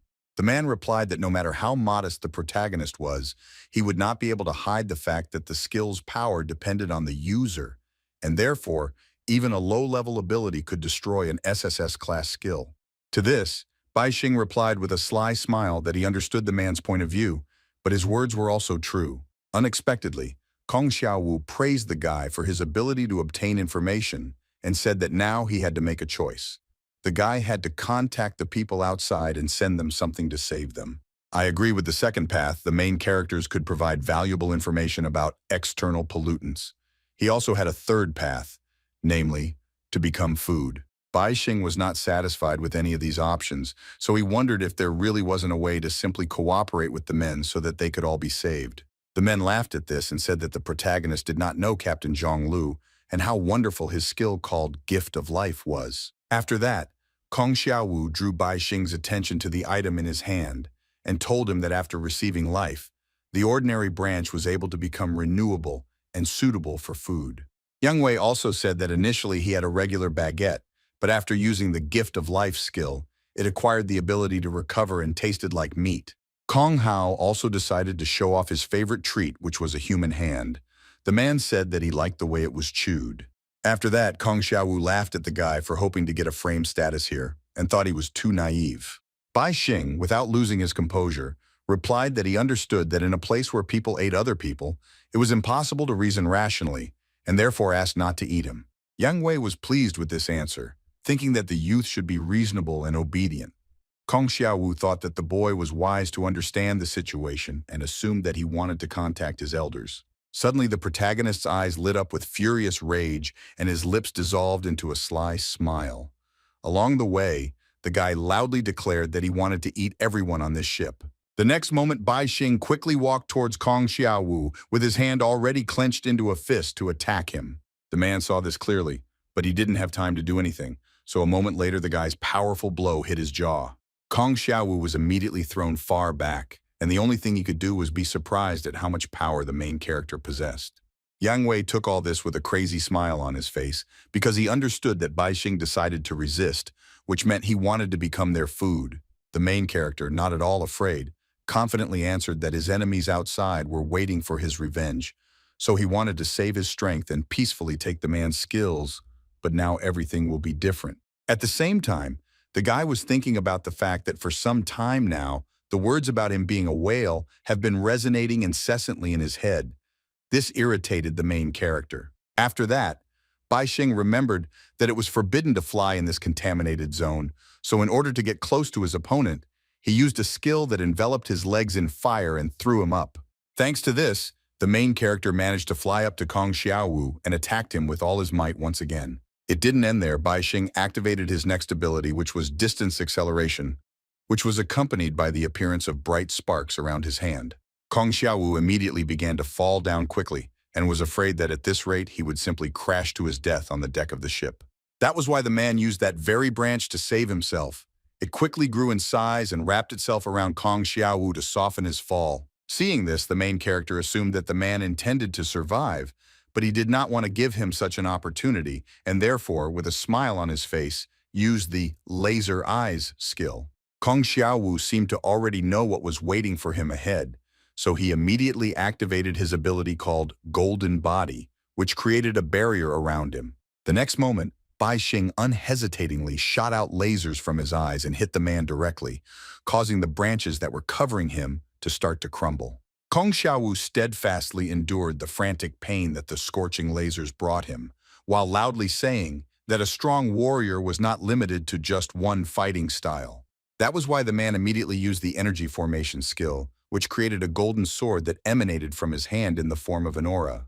Bai Xing was aware of the danger of this weapon, so he tried to fly away from it as far as possible in order to think about his next move. After that, the main character spread his white wings while thinking that the combined strikes and slides had already been activated. Meanwhile, Kong Xiaowu had already completely freed himself from the branches entwining his body and was ready to truly fight Bai Xing. The guy was very happy about this and assumed that if he could obtain the abilities of his opponent, especially the Golden Body skill, he would be able to use the power of the whale's internal organs which he had transplanted without restrictions. Kong Xiaowu was very long because the protagonist attacked him and thought his opponent was too arrogant. Bai Xing did not tolerate criticism and happily attacked the man with lasers from his eyes once again, but it did not cause much harm. Kong Xiaowu loudly declared that the protagonist used low-level skills that were like flybites to him and did not cause him any harm at all. The man continued with a satisfied grin, saying that the guy wouldn't be able to simply restore the resources spent on all these attacks. So it was interesting how much longer he could hold out. Bai Xing didn't react to these words at all while simultaneously activating his skill called Telekinesis Arm. The next moment, Bai Xing's huge energy hand moved out towards Kong Xiaoyong, which greatly surprised the man. This hand was able to easily grab Kong Xiaowu, who was surrounded by a protective barrier. The man did not even suspect what was waiting for him ahead. After this, the guy, without letting go of his opponent, began to fly away from the ship longer under the surprised gaze of his other opponents. Kong Hao couldn't believe that Kong Xiaowu had been captured, and Yang Wei didn't understand why the protagonist had so many different skills. Suddenly, Yang Wei realized that their opponent wanted to separate them, so they had to follow him. Kong Hao felt that they shouldn't have done this because according to orders, They were supposed to hold this position and not leave the ship. Yang Wei didn't react to these words at all, only saying that he would take a small boat and head after his captured comrades in order to save him. After this, the man jumped into the boat and prepared to sail away. Kong Hao did not dare to disobey the order and leave the ship. Instead, the man thought that it would be better to use part of his mind to control the boat, so Yang Wei Yu should hold on tighter. Very soon, Yang Wei, full of determination, sailed away from the ship and quickly headed in the direction where Bai Xing had flown. Meanwhile, the protagonist was throwing Kong Xiao Yun from side to side like some kind of ball. The man was very unhappy with this, and therefore threatened that the guy would not be able to defeat him, and as soon as he went down, he would tear him to pieces. Bai Xing was not at all frightened by these threats. On the contrary, he took them with a smile and still decided to give the man a chance to prove himself. To do this, the main character used his temperature control skill and touched the water with his foot. The next moment, the surface of the sea was covered with thick ice, just as Bai Xing wished. Following the guy, Kong Xiaowu landed on the ice with a crash, scattering shards of frozen water around himself. The man was still dissatisfied and angry, but he praised the protagonist for having such skills, believing that they were suitable for survival in this area. An unexpected guy with a smile on his face said that the ship that opened the new one was shamefully sunk by Kong Xiaowu. I don't understand why his opponent had such an arrogant expression on his face. The next moment, Bai Xing attacked the protective barrier. A man who made a loud sound of impact spread throughout the area, but the barrier was not damaged at all. Kong Xiaowu started laughing loudly because the protagonist was trying to break his protective shield with his weak body, thinking that it was completely impossible. Bai Xing admitted that the man was right and therefore immediately used another skill that turned his hand into a huge stone block. In addition, the main character strengthened it with his consolidation skill, due to which the stone hand significantly increased in size. Now Bai Xing was ready to try attacking Kong Xiao Yong's defensive barriers once more, so without wasting any time, he swung his huge stone circle. Soon, a loud impact sound was heard throughout the area, indicating that the protagonist's attack had achieved its goal, leaving many cracks on the barrier. Kong Xiaowu saw these cracks and was amazed at how much power his opponent had. After that, the worried man turned to the guy and suggested that they discuss everything first. To this proposal, Bai Xing only replied that what mattered was not strength but explosive power, so he swung his fist again to continue the attack. Hitting the barrier again, the boy admitted that he really did have too many low-level skills that seemed necessary but were actually of little use.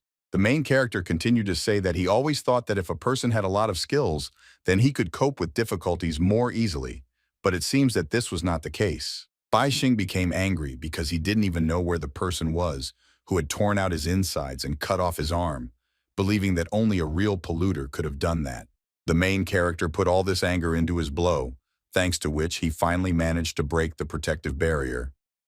This really scared Kong Xiaowu because he didn't know what to do now. After that, Bai Xing immediately directed his tentacles, which replaced his lost arm, towards the man. With great pleasure, the guy grabbed Kong Xiaowu and said that he needed more pollutants, so the man had a choice to either tell about them or die. Kong Xiaowu admitted that he couldn't defeat his opponent because his energy level had dropped to 10,000 here, but he couldn't reveal the information about the pollutants because it was a family secret. The main character was not satisfied with this answer, so he attacked the man again, causing blood to splash around.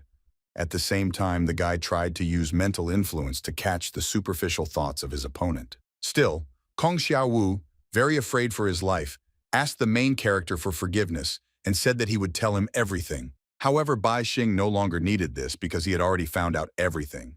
Also, with the help of his God Hand skill, the guy took away the man's golden defense skill, as well as almost 10,000 energy points. After this, the main character without a doubt threw his opponent into the water because he no longer needed him. Kong Xiaoyun's wounded body began to slowly sink to the bottom, turning the surrounding water bloody.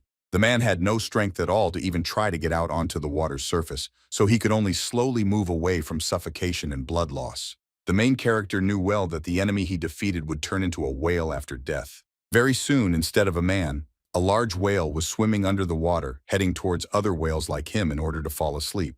Bai Xing knew about this outcome thanks to his vision skill, and so he only confirmed that the rule worked exactly as he expected. The main character was interrupted from these thoughts by strong air vibrations that were directed towards him. The guy immediately understood what was happening. Soon, Yang Wei was already watching as the ice platform was scattered to the sides as a result of his attack, At the same time, the man was indignant that the main character killed his comrade.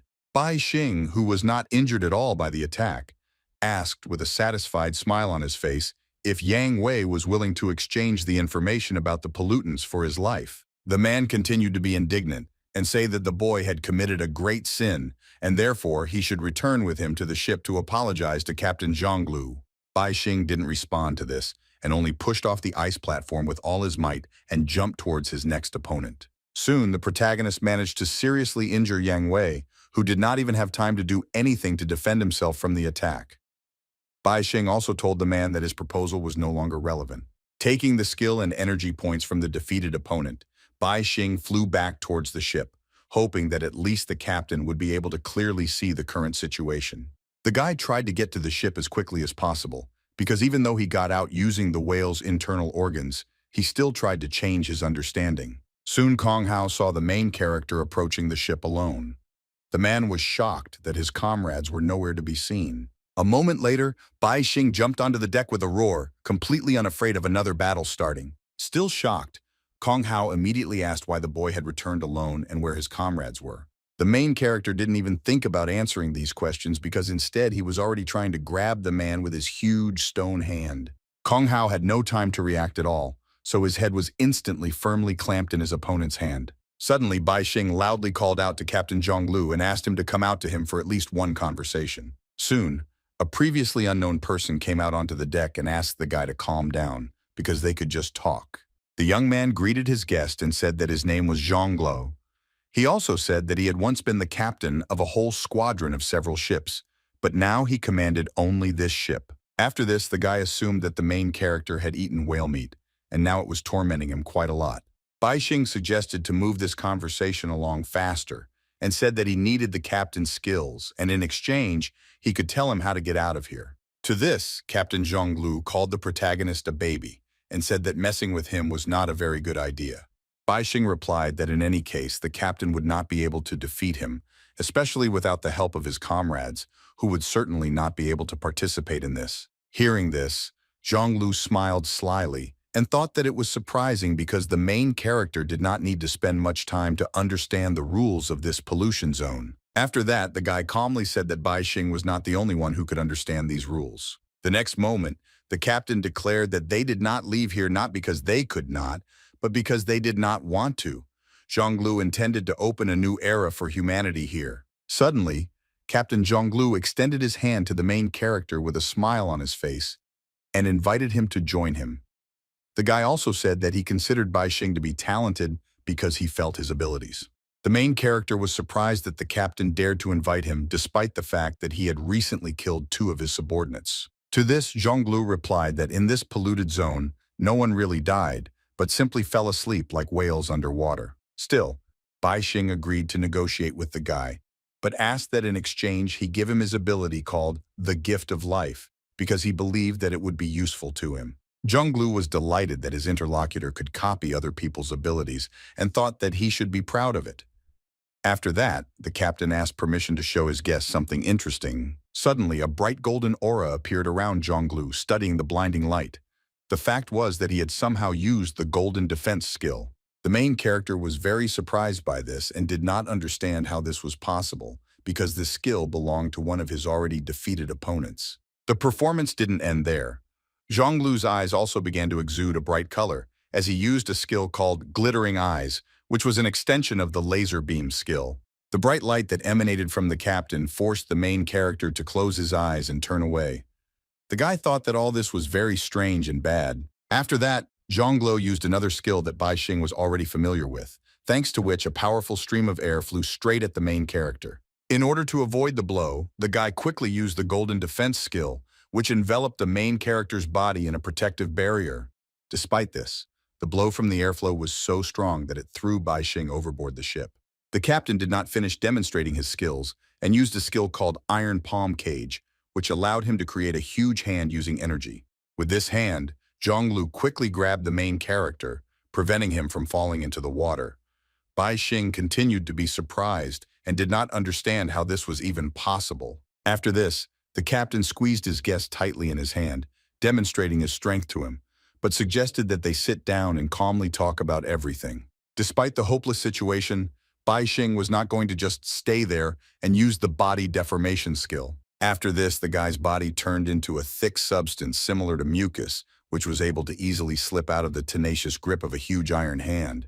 It didn't end there because the main character still had to fight his offender, so he used the following skill called metal deformation. At that very moment, a whole pile of metal formed in Bai Xing's hands, which gradually began to take the shape the guy needed. Soon a huge iron sword formed in the main character's hand, so he decided that it was now his turn to attack the captain. Then the guy used the skill Heavenly Weather, thanks to which everything around was covered in thick fog. Zhonglu just stood there and was surprised at how many abilities his guest had retained. Soon there was silence, and the fog, which had already covered almost the entire ship and the area around it, only added more and more ominousness to the current situation. Bai Xing deftly made his way through the unsightly clouds of steam and smiled as he prepared something unexpected for his opponent. However, Captain Zhonglu remained calm and raised his finger up and asked how the protagonist would respond to his next move. A moment later, the boy used a skill called lightning summoning, causing a small electrical charge to sparkle on the tip of his finger. After that, the captain sent a huge bolt of lightning straight towards the main character. Bai Xing saw this and thought that it was not good for him. The main character was very nervous because he understood that his iron sword had become a lightning rod that attracted this lightning to itself. In order to somehow avoid the lightning strike, the guy used the skill Electric Light, which summoned several mythical creatures. Bai Xing understood that the standard B-rank elves couldn't completely deal with the lightning that Zhonglu had attacked him with, so he needed to do something else. At this time, the captain asked if the main character was okay and asked him to continue the battle, while advising him to call on his lightning. Instead, Bai Xing decided to use the metal deformation skill again, causing his huge iron sword to take on a completely different shape. Soon the main character's weapon turned into several large shurikens which, with the help of telekinesis skill, flew to where the guy needed. Bai Xing moved the iron objects away from himself because they had already attracted him, but she had recently summoned Zhonglu. After this, the main character pointed the electrically charged weapon straight at the captain, who was still standing in the same place. Zhonglu was not at all afraid of the approaching danger because he knew that he could rely on his other skill called dematerialization. Thanks to this ability, the captain's body became intangible, which is why sharp shurikens charged with electricity passed through him without causing any harm. After that, the guy continued to be surprised at how many skills were in the main character's arsenal. He was also interested in how Bai Xing managed to apply changes so quickly and easily combine all of his abilities. To this, the main character replied that he was now only concerned about the number and level of skills that the captain used against him. Then the guy decided that the fog that was flying around was useless, so he decided to disperse it. After this, the main character thought about how the captain managed to use many abilities and suggested that it was somehow connected with his gift of life skill. The guy also remembered that the skill Golden Shield and Open Barrel belonged to the people he had recently killed, so he assumed that Zhonglu received new skills when their owners died. In order to find confirmation of his assumption, the protagonist activated the mental examination skill and decided to follow Kong Hao, who had already come to his senses. The man thought that he shouldn't have expected anything else from the captain, because Zhonglu could easily use his abilities. This was what was needed to open a new era. Bai Xing quickly stopped following Kong Hao, because he thought that he was thinking nonsense and did not need such useless information. After that, the protagonist used his skill to contact Jin Jiwei and asked if she knew of any possessors of skills such as Iron Palm Cage, lightning summoning, and dematerialization.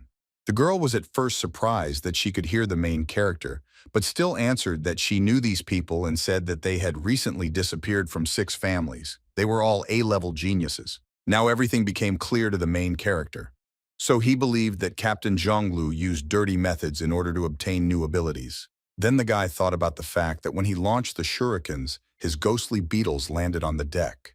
The blows killed 2 insects, but the rest headed to the captain's cabin, because the protagonist wanted to check if the other skill users were alive. Bai Xing then thought that if his guess was correct, then Captain Zhonglu could be considered a polluter who had many abilities thanks to the whale's dream rule.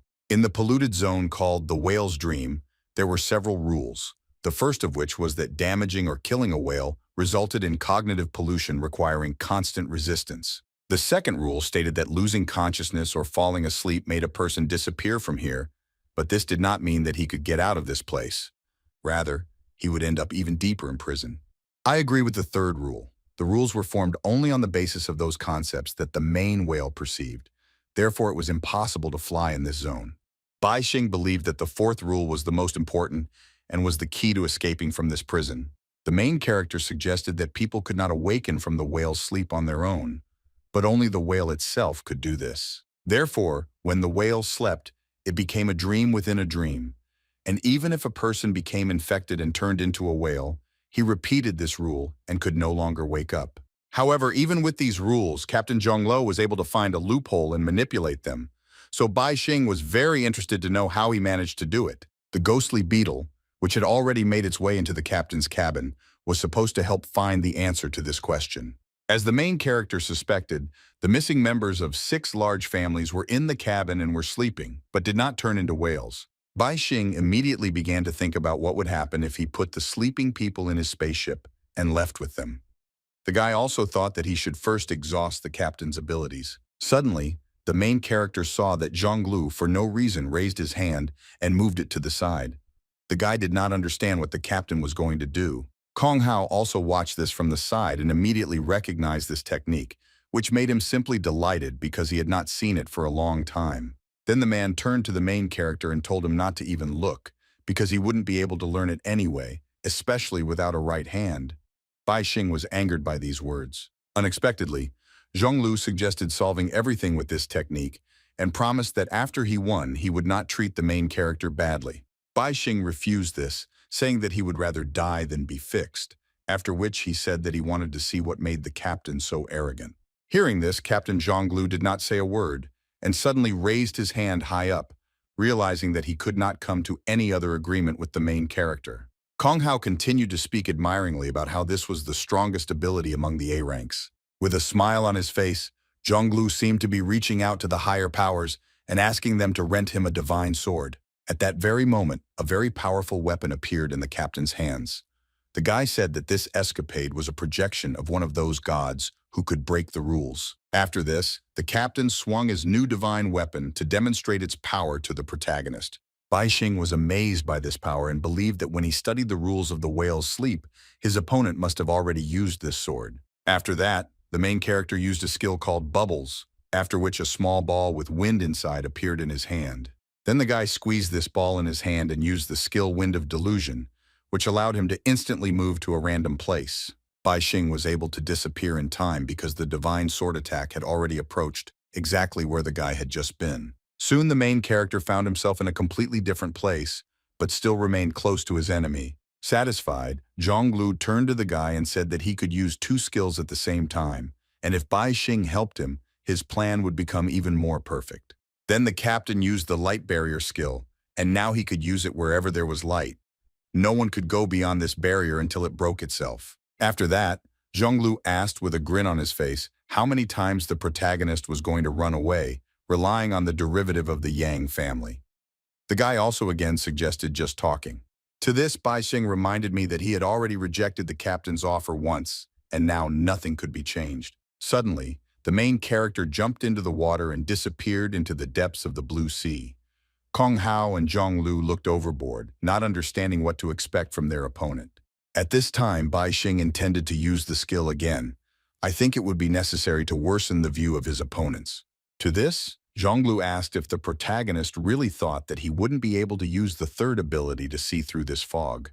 Kong Hao turned to the captain and said that he didn't need to do that because the divine lone weapon could attack the target automatically. After this, the man, turning to the main character, began to loudly express indignation at the fact that he had rejected the captain's invitation. He did not notice that Bai Xing was already quietly approaching him through the fog.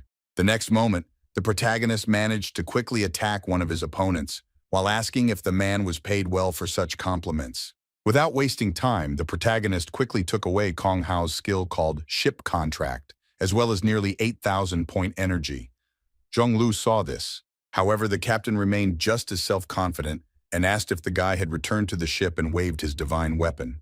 Bai Xing knew that he wouldn't be able to withstand this attack, so he had to use the Wind of Loss skill again to quickly move to another location. The guy managed to escape just in time to see what destructive power the divine weapon in the captain's hands had. Then the main character thought that he only had 4 uses of the skill Wind of Loss left, but he believed that he could still defeat the captain before he returned to the cabin. After that, the guy used his main skill, God's Hand, to form a glowing sphere with which he was going to take away Zhonglu's ability. Bai Xing quickly fired a ball towards where his opponent was standing, but the captain managed to see it despite the thick fog. The guy thought that it was some kind of attack, so he used his divine sword to get ahead of the protagonist. Bai Xing realized that it was time for him to disappear with the Wind of Loss. The next moment, another loud impact sound was heard on the deck of the ship, which was the norm when using such a powerful weapon. Soon the protagonist appeared behind his opponent and put his hand forward, already intending to restore his spent energy and obtain the ability of Zhonglu. Now the captain understood how Bai Xing could develop such skills, however, they were still at a low level. Despite Bai Xing's attempts to restore energy and obtain the ability, nothing worked. The guy was shocked because this was the first time he encountered something like this. Zhonglu suggested that the protagonist's ability provided or took away energy, depending on the level and mental strength, but it could not work on a person who exceeded the guy in energy level and willpower. The captain continued to say that he had a high-ranking mental ability that allowed him to have additional mental strength and double his mental strength. Bai Xing didn't react to this at all and only silently looked at his opponent without showing a drop of fear or doubt. Zhonglu also calmly looked at the main character until he noticed that he seemed to gradually dissolve into thin air. The captain began to get nervous and looked around, not understanding where the guy had teleported to this time. Zhonglu asked his opponent to fight him face to face and assured him that the divine sword would not harm him. Suddenly, Bai Xing appeared right behind the captain and laughed as he announced that he was here. Zhonglu tried to immediately attack his opponent, but he disappeared before his eyes again. The guy did not understand why the main character suddenly began to move so quickly. Suddenly, the captain's skill, which was a mediocre talent, activated on its own. This shocked the guy. Bai Xing watched this calmly and assumed that his opponent's thinking speed had slowed down. The guy also assumed that after using the divine sword and the dual mind skill, Zhonglu could no longer maintain the light barrier. Bai Xing said that the owner of the average talent was like a shackled person with mental deterioration, logical collapse, and emotional madness. The guy wondered if the captain felt all this now. Zhonglu did not answer but only said that the skill that was given to him should have been in the main character as well. Then he asked if the guy had really been struggling with these negative consequences all this time. Bai Xing replied that he hadn't even lived with it for one day, and he had only recently found himself in this contaminated zone. Then the guy said that the barrier no longer existed and he could escape. The protagonist knew that attacks from a distance required a lot of energy, so he was interested in whether Zhonglu would be able to attack him if he teleported 1,000 meters away. These words angered Captain Bai Xing. This was exactly what he wanted, thinking that while Zhonglu was indignant, he had time to sneak into the cabin and steal the skills of the people sleeping there. The suddenly angry captain assumed that the protagonist was going to confront him and his ident, which made him very disappointed. The next moment, the guy's eyes lit up with a bright light because he was using one of his skills. Along the way, the captain said that he originally wanted to make Bai Xing his right hand, but now it was impossible. After that, the protagonist saw an illusion in which Zhonglu grew to a huge size and used a skill called Return of a Happy Dream. The main character did not expect this at all, and therefore was very discouraged by what was happening, not understanding what was about to happen to him. The guy felt like he was disappearing from this world and couldn't believe that the captain could change the rules of this pollution zone to such an extent. Still, the main character decided that all this was more like the rules themselves came from Zhonglu, as if he was the one in charge in this zone. Soon the boy saw someone's memories and assumed that these images that invaded his mind were Zhonglu's memories. The man in the suit told Zhonglu that it was good that he was an ability user, but in order to join the family SEAL squad, there was something he needed to do. The guy understood what the man was hinting at, but he was not thrilled that he had to do this. Still, he handed the man a large sum of money. He praised Zhonglu and said that it was exactly what the transport team needed as a backup option. Some time passed. The guy brought to his boss's attention that it was unsafe to use the truck that was transporting contaminated materials, but the man asked Zhonglu not to interfere with this. Sometime later, Zhonglu approached his boss and said that the income from the transportation had already been paid, so he was interested in where his promised commission was. To this, the man replied that now they had a small profit, and they still had to give bribes to many high-ranking officials and elders, so the guy should forget about the promised money. After that, the man smiled slyly and asked the guy to continue dreaming because everything was in his dreams. Soon the boss learned that the transport route along which the goods were transported was closed, which was in great demand. An investigation was also launched into the company's activities. Of course, the man blamed Zhonglu, who was the deputy head of the transport team, for all the failures because he allegedly illegally used funds to clean the truck. The head of the family could not leave it like that, so the guy was captured and handed over to law enforcement agencies. Soon, Zhonglu was behind bars, and now he had to serve a sentence for something he did not commit. The despairing guy laughed and remembered the words of his boss that he should have dreamed because everything was in his dreams. Zhonglu was sure that in dreams everything was different and there was not as much disappointment as in this world. The only thing the guy could do, sitting in a cramped cell and having lost hope, was to dream, because in dreams there was freedom and light. Zhonglu imagined a blue sky that was filled with white fluffy clouds. They floated serenely across the sky. The guy took a deep breath of fresh air and enjoyed the tranquility that reigned around him. Even though it was just a dream, it calmed Zhonglu down and gave him an escape from the harsh reality. The guy hoped that if he didn't look, think, and reflect, then the dirty world in which he was born would cease to exist. Besides this, Zhonglu was also sure that such a dirty person like him should not have existed either, and the real him lived in his dreams. At that moment, the guy saw a bright flash of light that instantly illuminated the dark room. Zhonglu immediately opened his eyes and looked ahead with apprehension, not trusting what he saw in front of him. The best version of himself greeted the guy with a smile on his face. Zhonglu found it hard to believe what was happening, so at first he thought that the person in front of him was a polluter. The guy thought that the pollution from the truck had penetrated his body a long time ago and turned him into a polluter. Zhonglu continued to think that the person who was now standing in front of him represented his will. Suddenly, the best version of the boy reached out to Zhonglu and offered him the chance to create a world as beautiful as the one in his dreams. Zhonglu agreed to this by shaking hands and accepting the proposal of his other version. This gave the guy the strength to start acting. He believed that the dream avatar that was created by the mutation of his consciousness was still a part of him. Zhonglu had been training his pollutant power diligently, and after only 3 days, he had already reached the S level. When this became known, the guy was immediately congratulated and promised that the family would do everything possible to clear his name. He was also offered to become a captain, because the top management always considered him very capable. However, Zhonglu did not forget that this world was polluted to the very core, so all titles and recognition did not matter. The guy was sure that humanity had to open a new era. One day, Zhonglu met Jian Yan. She was surprised that the guy had been on everyone's lips lately and wanted to invite him to a certain place. Suddenly, all these memories were interrupted, and Captain Zhonglu himself approached the main character. He invited him to join him in order to build an era free of pollution. Baixing was shocked by what was happening and did not understand how he could stop all this. The boy looked around in horror, seeing many copies of Zhonglu. They all extended their hands to him and offered to join them.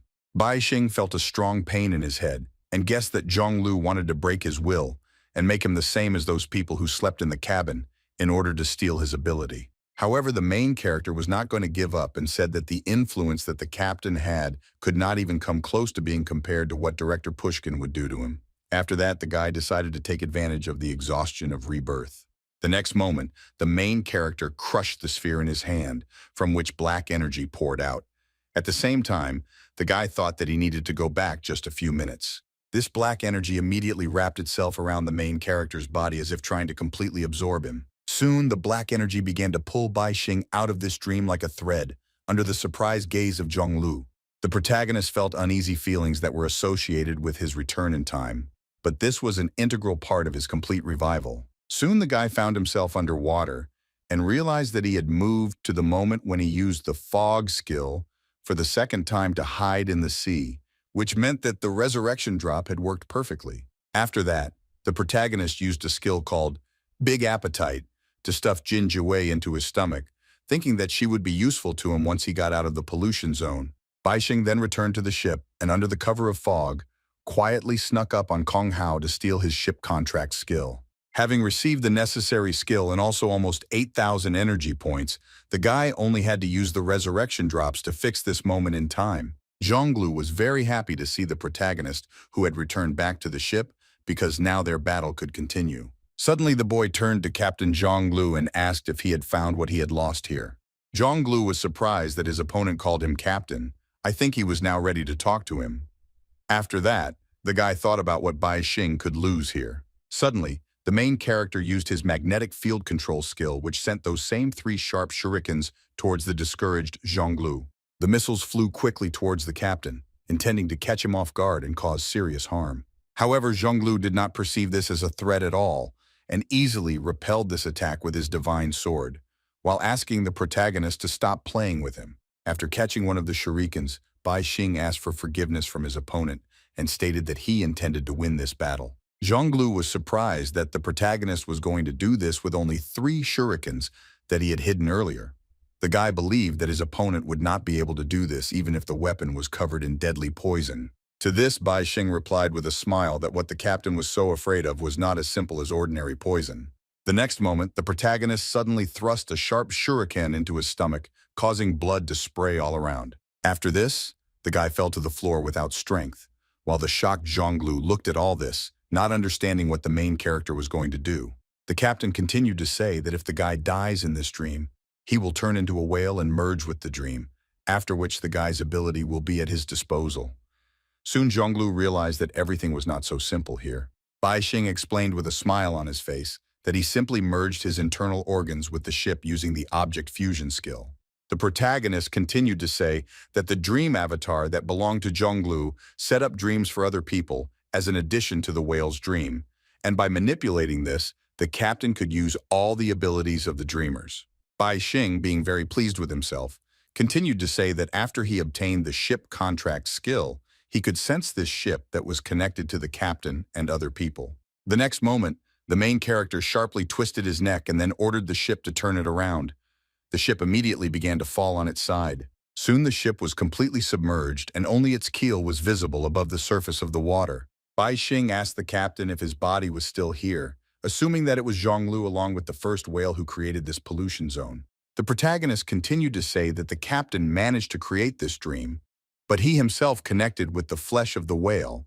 But due to the use of the ship as a means of communication, they merged into one. From this moment on, 2/3 of the cognitive pollution that had been bothering Bai Xing for some time was transferred to Zhonglu. At the same time, the ability that allowed the captain to control this dream was transferred to the main character. Zhonglu was very unhappy with what was happening and said that the outside world was already corrupted, so building a dream world was the only hope for the future of humanity. Bai Xing agreed that humanity was corrupt and full of vices, but he decided to leave all of this aside because he did not want to destroy it. The main character continued to say that in return he would take something with him, and using the skill Hand of God, he took for himself the abilities Gift of Life and Twin Mind. After this, Bai Xing loudly and confidently declared that he was a whale and he woke up from sleep. Meanwhile, in the ordinary world, it was already deep night. The establishment where Bai Xing and Ji Yuexin spent their time had long since closed. Suddenly, out of nowhere, in the middle of the room, the main character appeared, shocked by such a difficult move. From the shock, the guy began to lose his balance and almost fell, but was able to grab the wall in time with his tentacles, which replaced his lost hand. Bai Xing felt very bad. In the last minutes, although he was able to transfer 2/3 of the cognitive pollution to Zhonglu, there was still 1/3 left in him, which meant that the rules of the zone were still working. Suddenly, the main character felt that something was starting to happen to him. He realized that cognitive changes had already begun, and he was on the edge.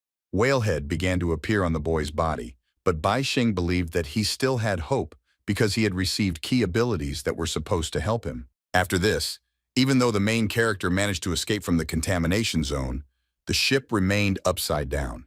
Zhonglu, who was one with the main whale and had been underwater all this time, said with regret that Bai Xing had left. The second Zhonglu was surprised at how the protagonist managed to understand everything in the blink of an eye and find the exact location of his double. The guy continued to think that his opponent had not yet been cornered, but for some reason, he began to struggle as if he was going to die. It looked like Bai Xing knew about the return to happy sleep ability.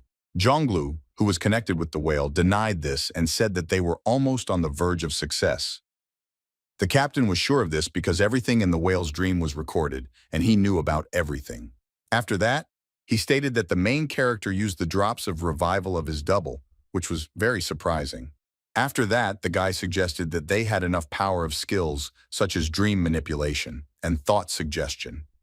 The captain also believed that using shared memory to throw someone into sleep was ineffective. Suddenly, Zhonglu, who was connected to the whale, began to rise, saying that Zhang Yan was becoming less effective in capturing people and therefore they needed to go outside and do it themselves.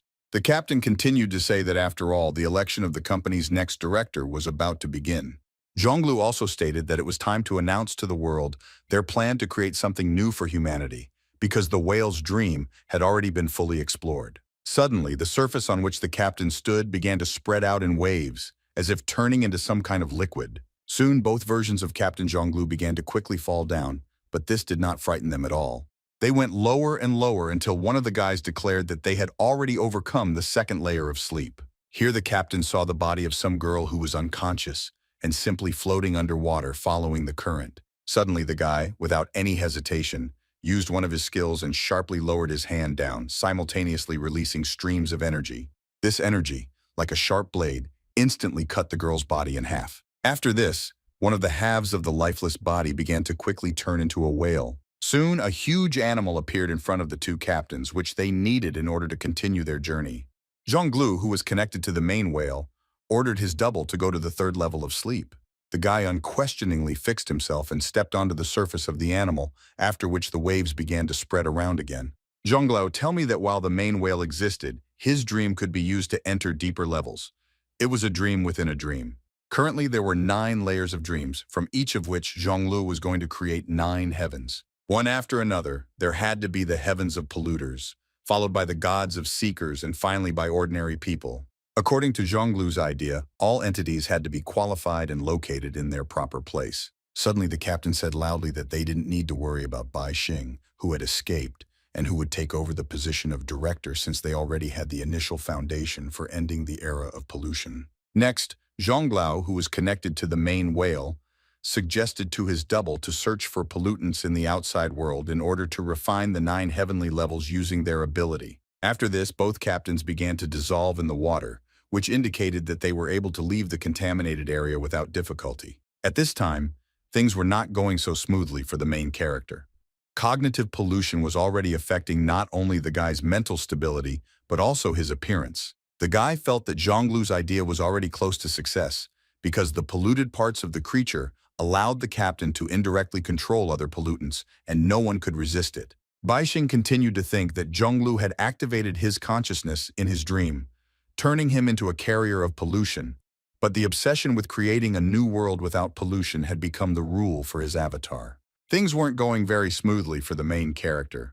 Cognitive pollution was already affecting not only the guy's mental stability, but also his appearance. The guy felt that Zhonglu's idea was already close to success, because the polluted parts of the creature allowed the captain to indirectly control other pollutants, and no one could resist it. Bai Xing continued to think that Zhonglu had activated his consciousness in his dream, turning him into a carrier of pollution, but the obsession with creating a new world without pollution had become the rule for his avatar. The protagonist was delighted that the captain had managed to artificially create rules for the production of pollutants, but he believed that there was no way back for him. The boy suggested that if Zhonglu refused, doubted, resisted, or even simply questioned his own obsession, he would eventually die a horrible death. Then the main character decided that he also had no choice, and he had to optimize this method, and therefore applied the recently acquired skills. Although the gift of life and the spiritual twin were dissolved due to the sleep of the whales, its core was still polluted, and this could be used to one's advantage. Thanks to his persistence and concentration, the protagonist managed to create his spiritual avatar. Soon this avatar began to split in two, which was accompanied by a bright glow and a burst of electrical discharges. Bai Xing's efforts were crowned with success. He managed to create his double, which he needed to save his life. A huge whale emerged from the darkness, which represented the polluter that was trying to take over Bai Xing's body. Immediately after this, the huge animal rushed towards the main character. The guy did not understand which target the whale would choose, the main body or its avatar. A moment later, Bai Xing realized that the pollutant had ultimately focused its attention on his main body, but he thought that this was a good thing and that it would not hinder his plan in any way. At this time, the whale flew into Bai Xing at high speed, trying to penetrate his body and swallow him. This caused the guy's body terrible pain, which he could not cope with. Don't waste time. The avatar used the ability Gift of Life to give your avatar consciousness. He also used the skill Highest Order. After this, he turned to another version of himself and said that he was a life form that was completely subordinate to him and was now obliged to unconditionally listen to his orders. The avatar then ordered Bai Xing to use the Supreme Memory skill to clear all of his memories. Next, it was necessary to use the Creating an Illusion skill so that the avatar would be forever immersed in its inner world. Finally, the skill Mental Definition was used, which created mental barriers, and now the avatar could not see anything outside of itself. When everything was finished, the guy found himself inside a barrier that emitted a bright light. The avatar continued to say that from that moment on, the protagonist was no longer Bai Xing. Instead, he chose a lonely path called finding himself. The main character's avatar thought it was a blessing to forget everything and be born again, as if returning to the moment of creation of himself. The next moment, Bai Xing realized that he had just been born. He knew nothing again and had just opened his eyes. Gradually getting used to this and forgetting about the madness that had haunted him all his life, the guy began to think. He began to wonder who he was, where he came from, and where he was going. The main character calmed down and looking around realized that he was inside a small egg. After that, he told himself that he wanted to go outside and observe the world that surrounded him. Standing in the closed, dark restaurant, the guy realized that now he was not a man, he was not a whale, and he was not Bai Xing. He believed that he was not even a certain entity. The main character felt that his memories had changed and now he was simply himself. The guy recalled that as soon as he was born again, he was completely disoriented. He didn't understand how he was supposed to get out of here, whether he should sit, lie down, or just crawl. Still, the main character decided to go on foot where his eyes were looking.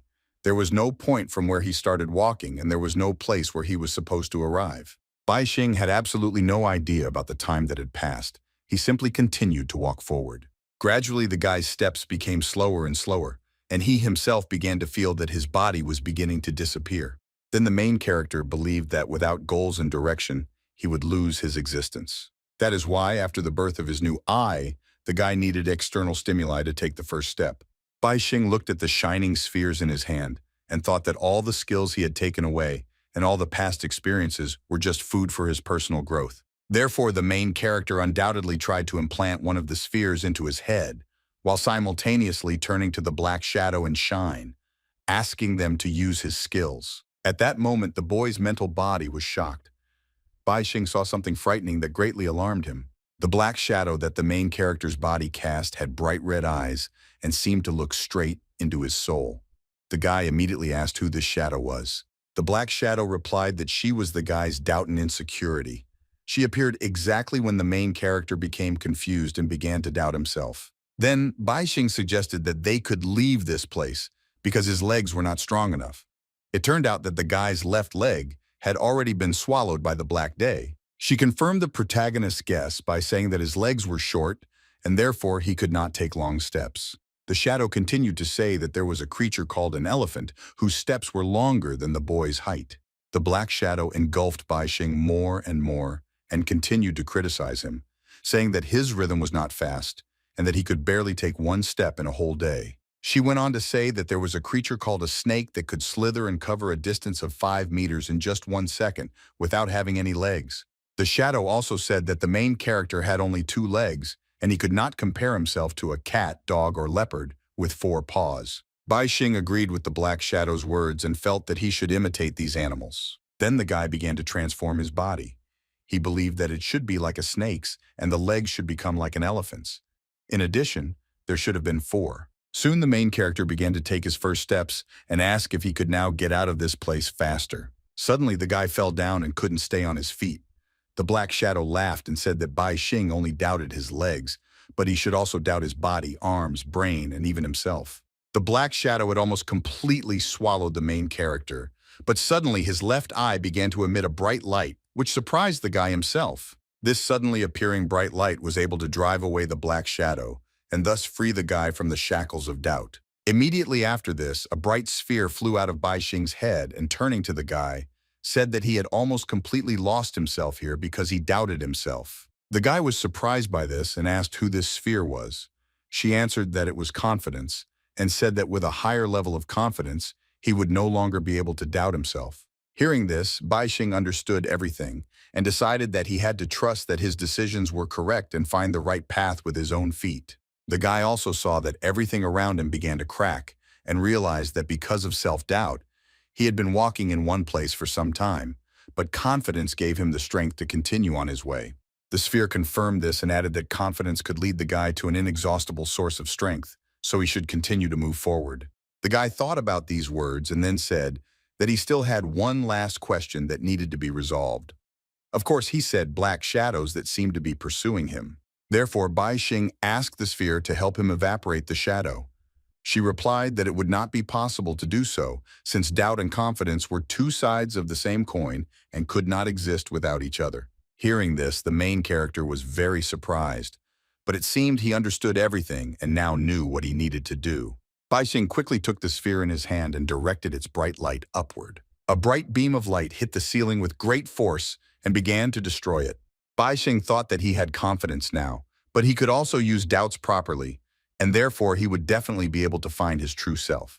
At this time, the main character, being at night in a closed restaurant, was examining his new hand, which consisted of two types of energy. He thought that by using both of these energies, he would represent darkness and light that could shock even him. Then the guy thought that by stimulating his own eye with illusions, he was able to destroy the pollution of the whale's sleep, thanks to which the black shadow and shine evolved in him. Continuing to examine his new hand and smiling widely, a satisfied Bai Xing decided that he would call it the Hand of Me.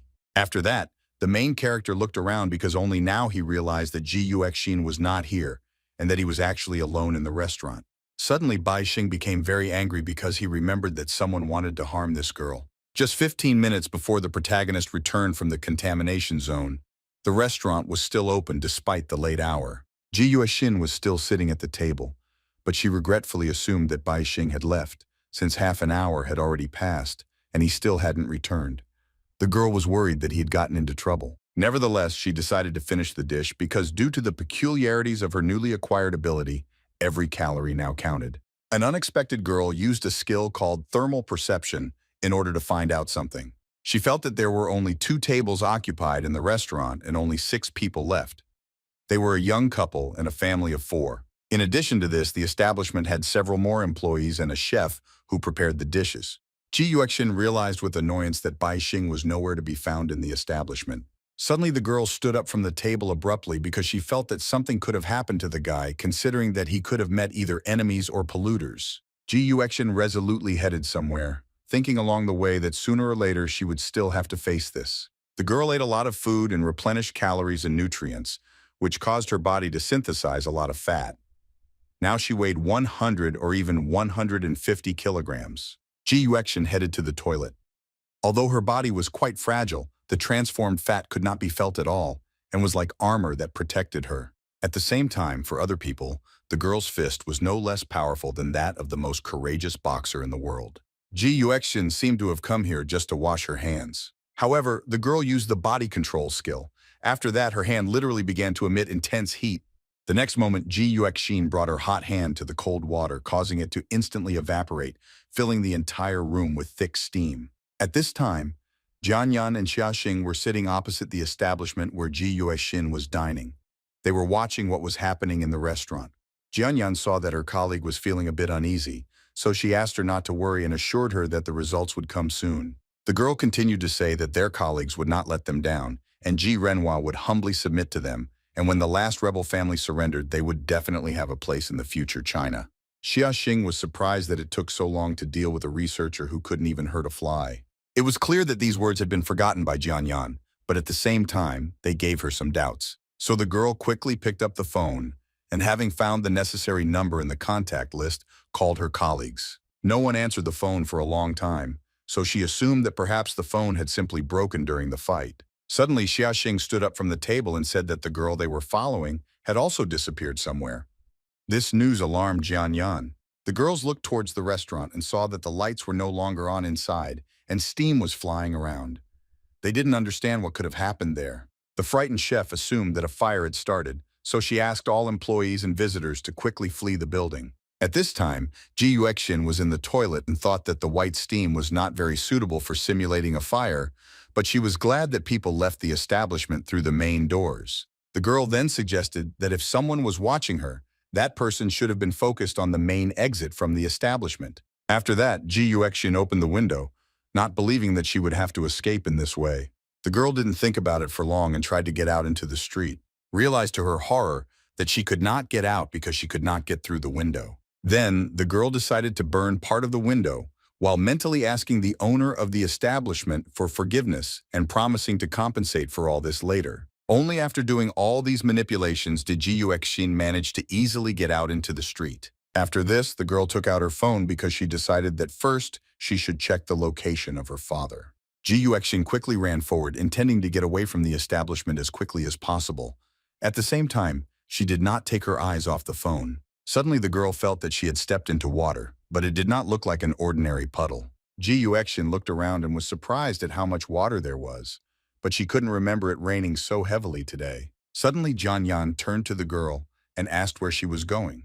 Ji Yuexin was surprised to see strangers in front of her. She immediately asked who these girls were and why they blocked her path. Jian Yan replied that the girl didn't need to know that.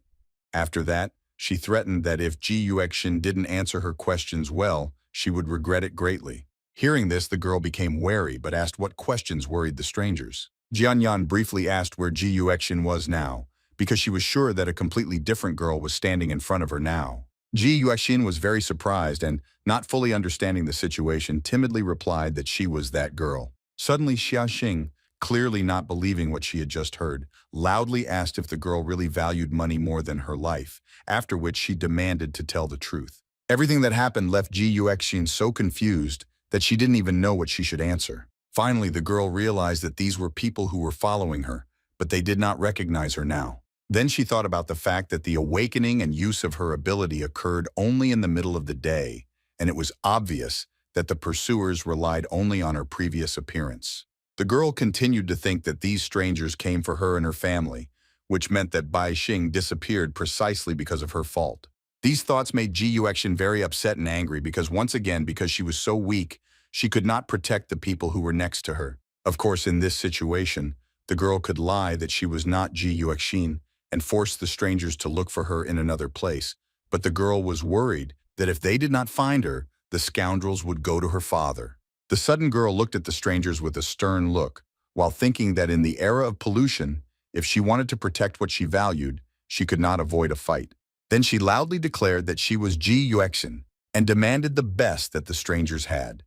At the same time, for some reason, the girl's hand began to emit a bright light. A fire blazed up in Ji Yuexin's hands, but she only thought that she knew the strangers' intentions, and therefore they would not dare to kill her because they wanted to force her father to cooperate. The girl also loudly warned that if the strangers were not going to kill her, then they should not go anywhere, because as soon as they decided to do this, she would commit suicide with the help of her fire sword. Jian Yan and Xiaxing did not respond to this, and so for a while, there was absolute silence all around. The silence that hung over the large estate was suddenly broken by someone's loud cry. Someone was diligently practicing his fencing skills using a wooden sword. It was Ji Yuexin, who was swinging a practice ball very skillfully in the backyard of her house. Suddenly, the head butler Ji Rene approached the girl and said that she had swung the sword 10,000 times already, and that was just for today, so she should rest. Replied without stopping that she could continue training because 10,000 times was not enough. Then Ji Yueguona, who was also here, assumed that the girl was simply trying to impress someone, and believed that if she did not develop her abilities, she would be useless. Ji Yuexin did not respond to this insult, but it was clear that these words angered her. The girl decided not to leave this unpunished and therefore, pushing off the ground strongly, quickly headed towards the guy. The essence of the moment, the tip of the training sword was already aimed straight at Ji Yueguang's forehead, which frightened him greatly. The shocked boy immediately asked what Ji Yuexin was going to do. Without waiting for Ji Yueguang's answer, he assumed that the girl wanted to ask her brother for advice. At the same time, he was already ready to use his ability to defend himself. Suddenly, Ji Rene approached the guy and said that he had only practiced for 10 minutes today, so he would definitely report this to the main family. These words had a strong impact on Ji Yueguang.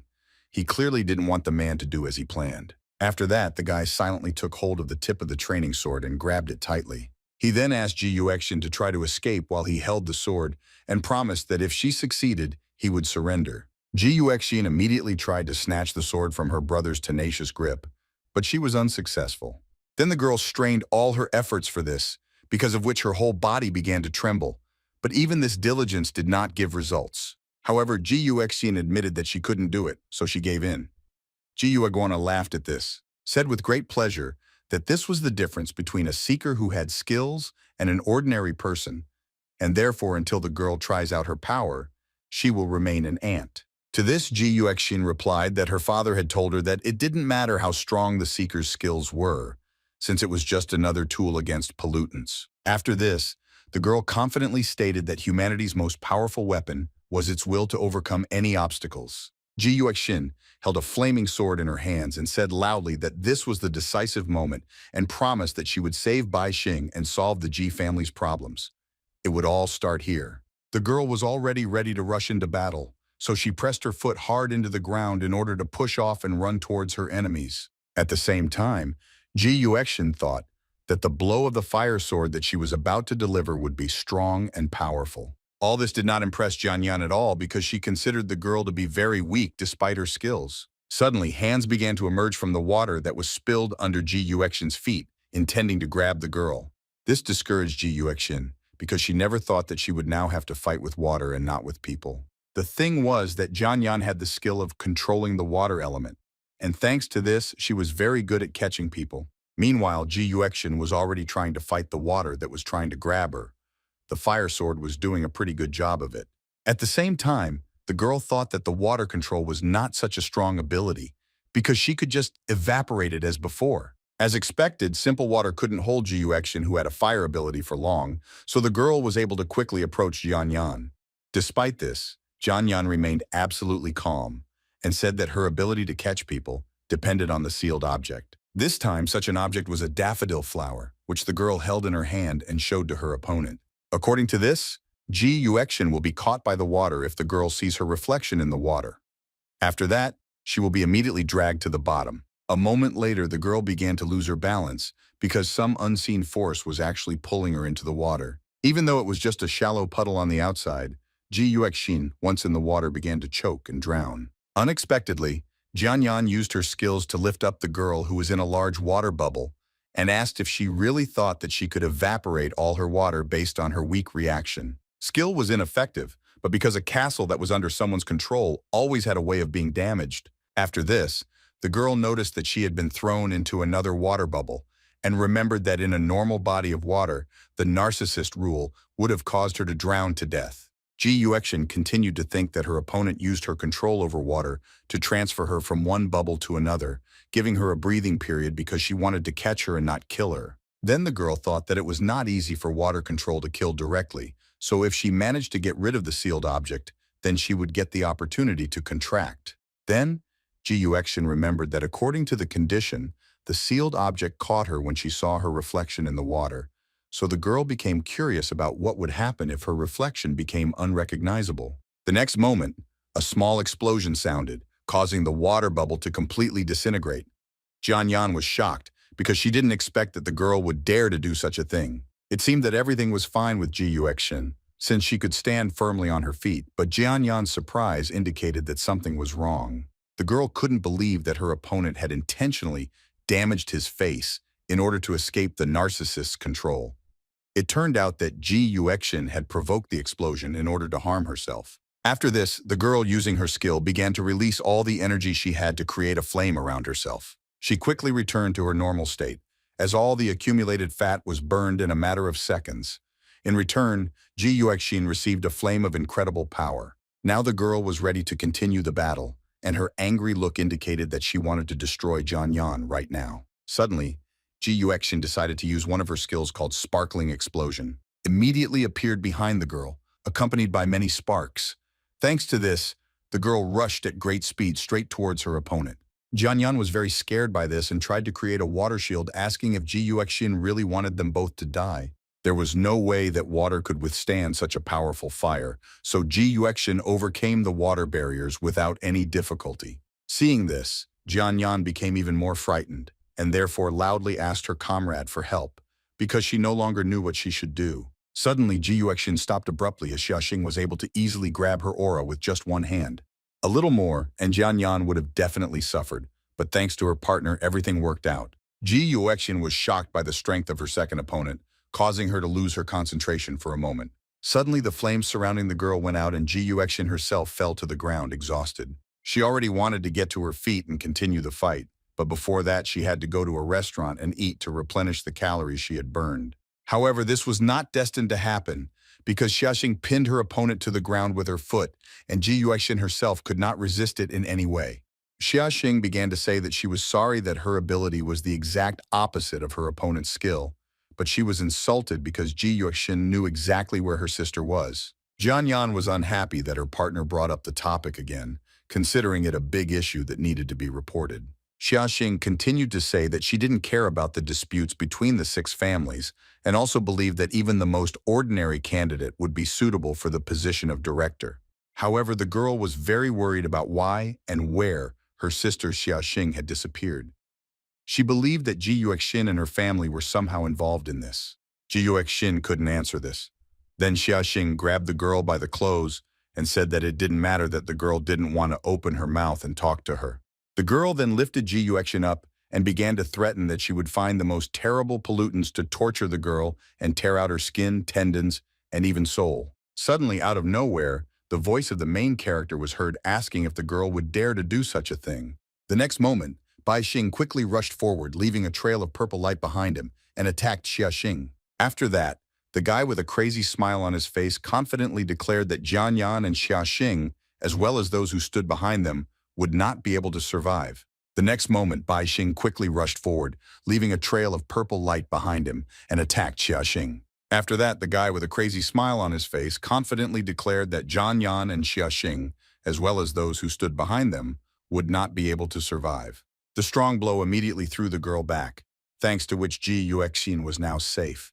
Jian Yan was shocked and didn't even know what to do. Meanwhile, the protagonist turned to Ji Yuexian and asked if the girls were okay. The exhausted Ji Yuexian didn't respond to this and only asked Bai Xing to quickly run away from here. The main character approached the girl and after examining her asked how she could have been so badly wounded. Question again, but only said that it had nothing to do with the guy, so he should run away quickly while she detained them. After that, the girl stood up and turned to her opponents, loudly declaring that they were not finished yet. Ji Yuexian was sure that they would not dare to do it. Unexpectedly, the main character put his new hand to the girl's face, which surprised her greatly because she did not understand what would happen next. Next, Bai Xing activated the abilities Regeneration, Healing Magic, and Full Recovery to help the girl, which caused a mysterious green aura to spread around. Soon everything was ready, and Ji Yuexian's wounds healed, which surprised her greatly. The main character smiled slyly again and asked the girl not to worry because their opponents were already doomed. At this time, Jian Yan carefully looked at the guy who suddenly appeared in the video. His face seemed familiar to her. Suddenly, Xiaxing's surprised voice was heard. The girl suggested that the whale's ghost prison was not an absolutely invulnerable place since the main character managed to escape from it. Jian Yan couldn't believe it because it was a level A object and no one had ever managed to escape. The girl assumed that it was just carelessness that allowed the guy to slip away. After that, the girl again held out the daffodil flower and said that her sealed object could send any person to a specific place if he saw his reflection in the water. Bai Xing didn't react to these words at all, only prepared his hand to do something. A moment later, the main character suddenly waved his hand, trying to bring his idea to life. Soon, a bright and white light began to radiate from the guy, absorbing everything in its path. Jian Yan and Xiaxing were shocked because they didn't understand what kind of skill it was and how to stop it.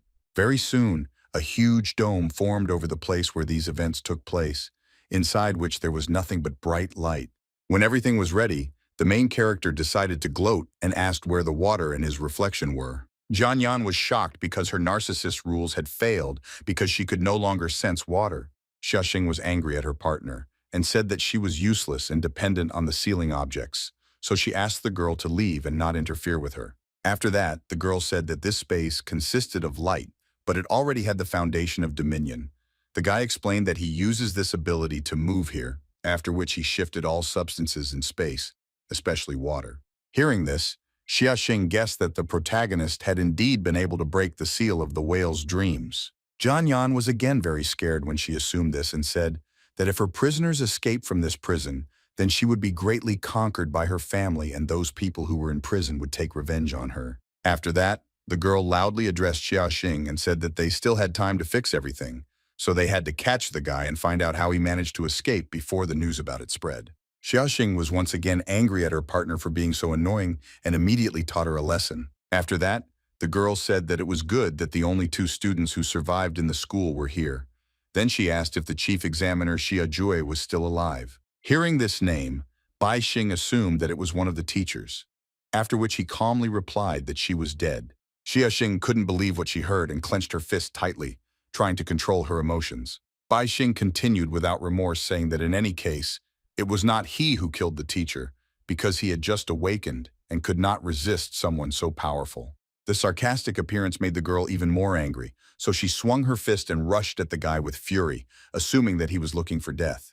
Xiaoxing's fist, which was enhanced by her ability and was emitting a magical aura around itself, was getting closer and closer to the protagonist.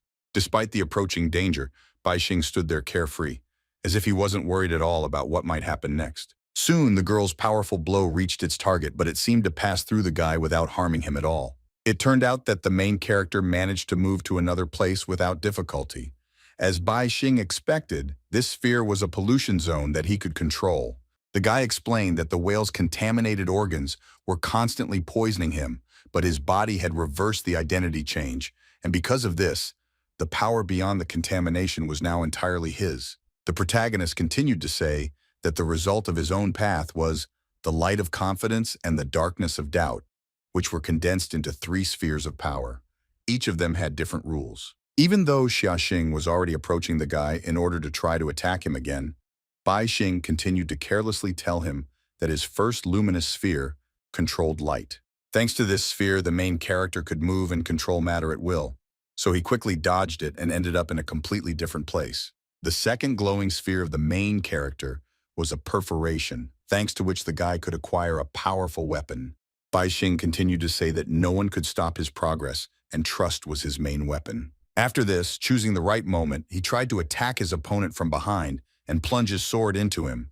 Xiaoxing sensed her enemy approaching, but it turned out that it was already too late, and there was no way to defend herself. Suddenly, she was able to react quickly and grab the tip of the sword with one hand, preventing the main character from doing what he had planned. Bai Xing was very surprised by this, and could not understand how the girl managed to block the attack at the rules level. Xiaoxing became more expensive to hold the sword of the hand, and said that the guy was not the only one who could control contaminated objects. After that, she said that she could not live without her sister. Tears appeared in the angry girl's eyes, and she began to beg the guy to tell her who killed the chief examiner Xia Jude. Bai Xing was surprised that the girl was the sister of that teacher, and then assumed that Xiaoxing also had someone she wanted to protect. In that case, the guy didn't understand why the girl was so cruel to others. Still, the main character promised to tell about everything when Xiaoxing had only one breath of life left.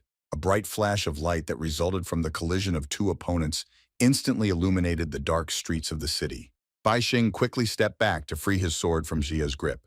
Sin and think carefully before your next attack. Then the main character turned to Ji Yuexin, asked her to tell him all the information about their opponents that the girl had.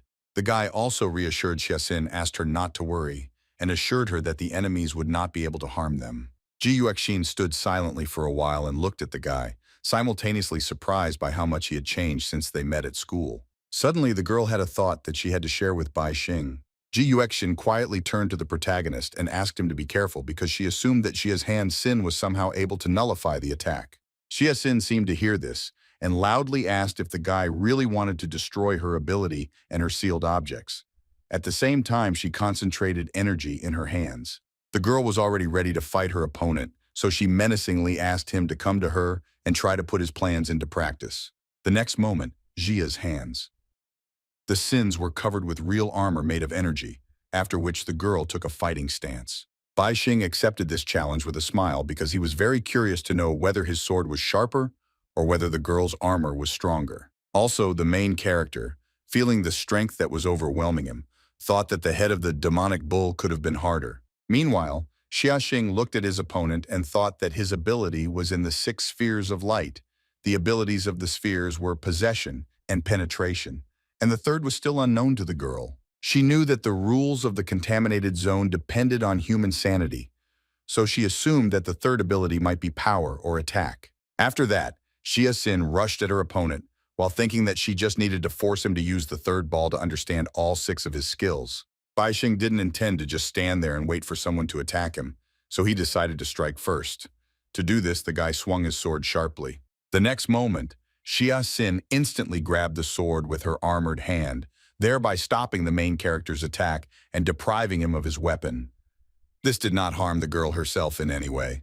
This was a great moment for a counterattack, which the girl immediately decided to take advantage of, so she quickly swung her free hand. Xia's strike Xing was quite strong and fast, but Bai Xing managed to use his ability in time, so he simply passed through him. A moment later, the main character found himself behind his opponent and was already swinging his sword to somehow take advantage of this opportunity. At the same time, the guy was thinking about whether Xia could sin, using her ability to cancel even those attacks that she couldn't stop with her hand.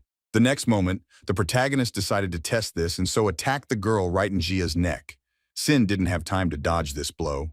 However, the girl did not need to do this, because she was able to use her ability to create protection for her neck, thanks to which the enemy's attack did not harm her at all. Bai Xing saw this and was very surprised that this ability was able to protect even the girl's neck. Xia Xin was very pleased with herself, and throwing the main character's sword away from herself, with a grin asked him to show what else he was capable of. The girl also didn't forget about Jian. Yanxi asked with displeasure if her partner was really going to just sit and watch what was happening instead of helping her. Jian Yan was afraid of the girl's anger and so instantly remembered her task, which was to capture Ji Yuexin.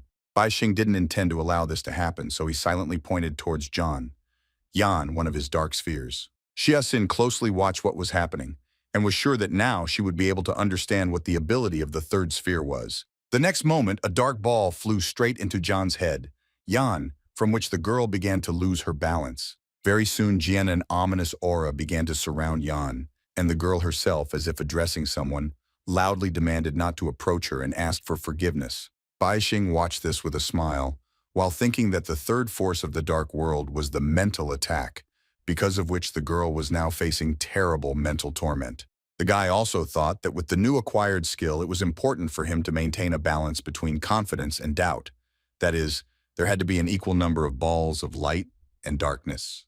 The protagonist knew that using 2 light balls made him involuntarily arrogant, so he had to add 2 more spheres of darkness to restore his calm. The next moment, the guy used the second skill of the dark sphere, thanks to which he summoned a shadow sword directly into his hand. Xia Xin. I saw that the guy was using 2 black balls at the same time and was sure that in addition to the new sword, he also received the ability illusion or mental gift. Then the girl praised the main character and said that if her sister were here, she would give him a high mark for combining dominance, physical attack, and mental attack. However, Xia herself, Xin, was not impressed by this, and preparing for the next attack, told her opponent that if this was all he had, then he should prepare for death. An unexpected girl turned her attention to Ji Yuexin, who for some reason was next to Jian Yan, asked in surprise what she was doing there. Ji Yuexin. She understood how it all looked from the outside, which made her feel awkward. She justified herself by saying that the girl felt bad and she just wanted to help her. Of course, Xiaxing didn't believe it because she assumed that Ji Yuexin was going to steal her partner's sealed object. This made the girl very angry. The next moment, an enraged Xiaxing used his skill called Divine Statue, and a huge warrior in armor appeared, ready to fight. Then the girl, with tears in her eyes, said that this skill was inherited through blood and took its full form when she and her sister held hands, but now it had disappeared. Xia Xin wanted the main character to experience the same pain. She threatened that when folding her palms filled with murderous intent, a storm of death would occur that would be impossible to stop. After that, the girl quickly folded her palms together, because she had no intention of delaying this. The divine statue immediately repeated the same action. The next moment, around Xia Xin and her warrior protector formed a colossal amount of energy that began to spread in waves in all directions, causing a strong wind to rise. The main characters immediately realized that it was very dangerous, but most of all, he was worried about Ji Yuexin. Bai Xing quickly ran to the girl, telling her along the way that they had to leave because it was no longer possible to stay here. Xia, still angry, Xin intended to finish everything with one attack, for which she raised her hand up and wished death on the protagonist. The divine statue repeated this movement. Bai Xing took Ji Yuexin, grabbed his arms, and wanted to escape from the divine statue's attack as quickly as possible. using his skill Road of Light, which allowed him to move faster. Soon after, there was a huge explosion, the sound of which spread throughout the area, and a bright light illuminated all the nearby dark streets. Despite this, the main character managed to use his wings in time and fly further away from the epicenter of the explosion. Ji Yuexin was surprised by the power of Jia's skill. Sin suggested that they should meet with her father and ask for help, but the protagonist believed that it was useless. Xia Xin was glad that the light dominance was disabled and now her opponent could not teleport from one place to another. Then she thought it was time to use her sealed object. The next moment, the girl used the skill Power Handcuffs, which instantly appeared on the hands of the divine statue. Bai Xing saw this and assumed that this thing could eliminate all the power of the object. After that, the girl with a contented smile on her face leaned her hand against the building and said that her ability would be able to remove all the force from this object, including gravity. Soon the entire building was covered in an ominous aura and actually began to lift off the ground as if flying into the sky. Bai Xing and Ji Yuexin watched with great surprise as the huge building rose up as if nothing was funny at all. They had never even heard of such power before. Bai Xing and Ji Yuexin watched with great surprise as the huge building rose up as if nothing was funny at all. They had never even heard of such power before, so they were amazed at what was happening. The next moment, the huge building that had flown into the sky was suddenly torn apart from the inside by a washing explosion, causing debris to fly around. Xia Xin watched what was happening with an unperturbed expression. As the owner of this ability, she was no longer at all surprised by such results. The girl stared ahead, trying to see her opponents through the clouds of smoke that had appeared, but she only saw the bright sword of the main character. Bai Xing was surprised by what happened and said that Xia Xin was completely different from the other opponents he had encountered today. Blocking her attack with just a light sword was already his limit. Suddenly alarmed, Ji Yuexin asked the protagonist to leave her because she was sure that he would be able to dodge the enemy's attack alone. Hearing this, Xia Xing, with a satisfied grin on her face, asked the guy if he dared to do as Ji asked. Yuexin. The main character fearlessly looked into the eyes of his opponent and smiled, and replied that of course he would not do this. Ji Yuexin was very upset by this answer because she felt that she had become a burden to the guy again. In response to this, Bai Xing he said that it was not so because the girl was his secret weapon. Ji Yuexin was very surprised by this answer because she didn't understand what it meant. Meanwhile, Xia Xin, having accumulated enough energy, has already prepared her next attack while asking the protagonist to try to break her power. Immediately after this, the girl, using the skill Force Handcuffs, released a colossal amount of accumulated energy, which instantly spread in waves in all directions. An ominous dark aura swept through the nearby streets at great speed, raising a strong wind along the way. Of course, Bai Xing was unable to avoid this impulse, so he could only defend himself and endure. On this, Xia Xin had no intention of stopping, so she asked the guy if he was ready for the next round of her attacks. The wounded protagonist was unhappy with his situation, believing that he and Ji the Yuexins found themselves cornered. From the very beginning, the guy was watching Xia Xing use the mental detection skill and therefore knew that the girl was analyzing his spheres of light, but he didn't know what ability the third sphere had. Bai Xing also knew that based on human common sense, and assuming that light and darkness were opposites of Xia Xing, believed that his dark sphere had the abilities of control and attack. At the same time, the guy managed to analyze the main ability of his opponent, which summoned the divine statue of a warrior defender. It was powerful both in close combat and at a distance. In addition, the main character did not forget that for some reason the girl needed to hold hands with her sister in order to awaken the full form of this ability. Bai Xing then began to think about the pollutant that was controlled by the object Power Handcuffs. That time, the girl used the ability of the divine statue domain to force him to turn off his light dominance and take Ji away, Yuexin, to a safe place. Bai Xing admitted that as soon as he took the girl out of the attack zone, he was already in an insufficiently advantageous position.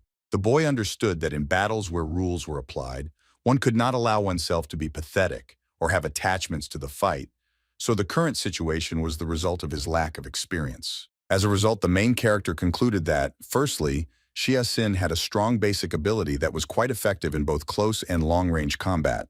Secondly, the girl's ability called Power was based on the Power Handcuffs rule and could transfer power to the selected object, including even gravity. The speed of rotation of the Earth was 400 meters per second, so it could be assumed that the buildings flew into the sky at the same speed.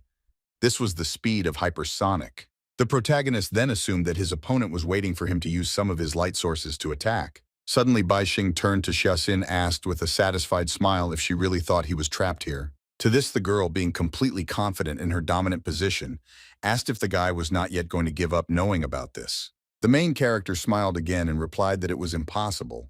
At the same time, the sinister energy of a demonic bull began to emanate from him. Xiaxin didn't bother to figure out what was happening, and therefore immediately used a skill called Earth Launch. Immediately after this, the divine article slightly raised its hands upwards, thereby influencing the objects surrounding it.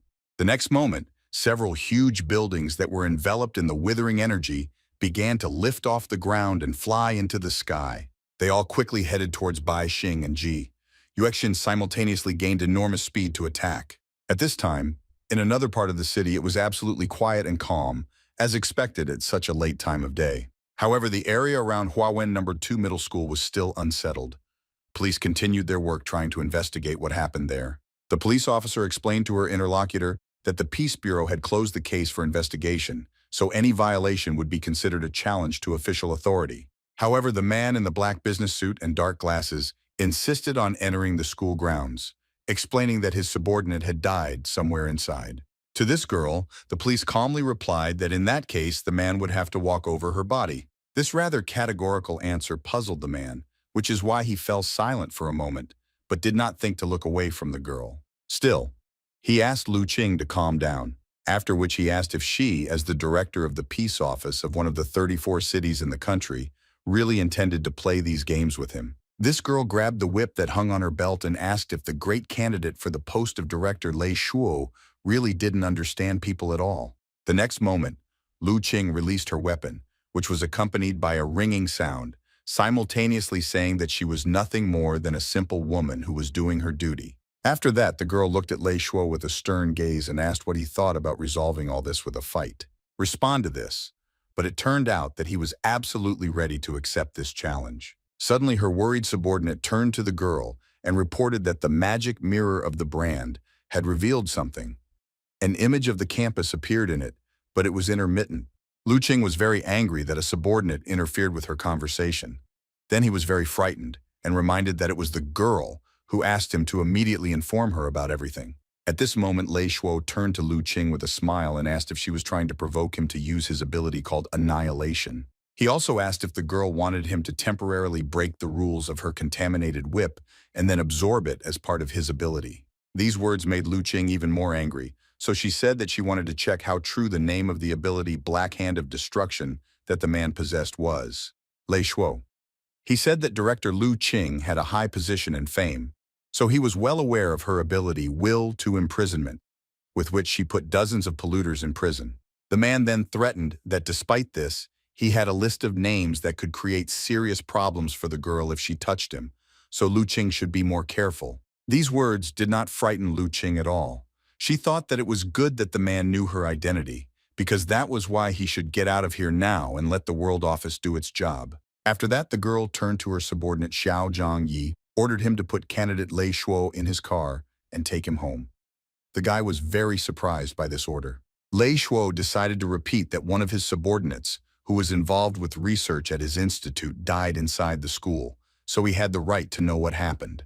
The man continued to say that the examiner was Xiai Jue was involved in a research project that would determine his promotion to director, so he didn't want to be hindered. This research was called Ancient God Hiding Among Humans. Lu Qing replied that she had no intention of stopping the man, since obstructing the investigation of a candidate for the position of director was a serious crime.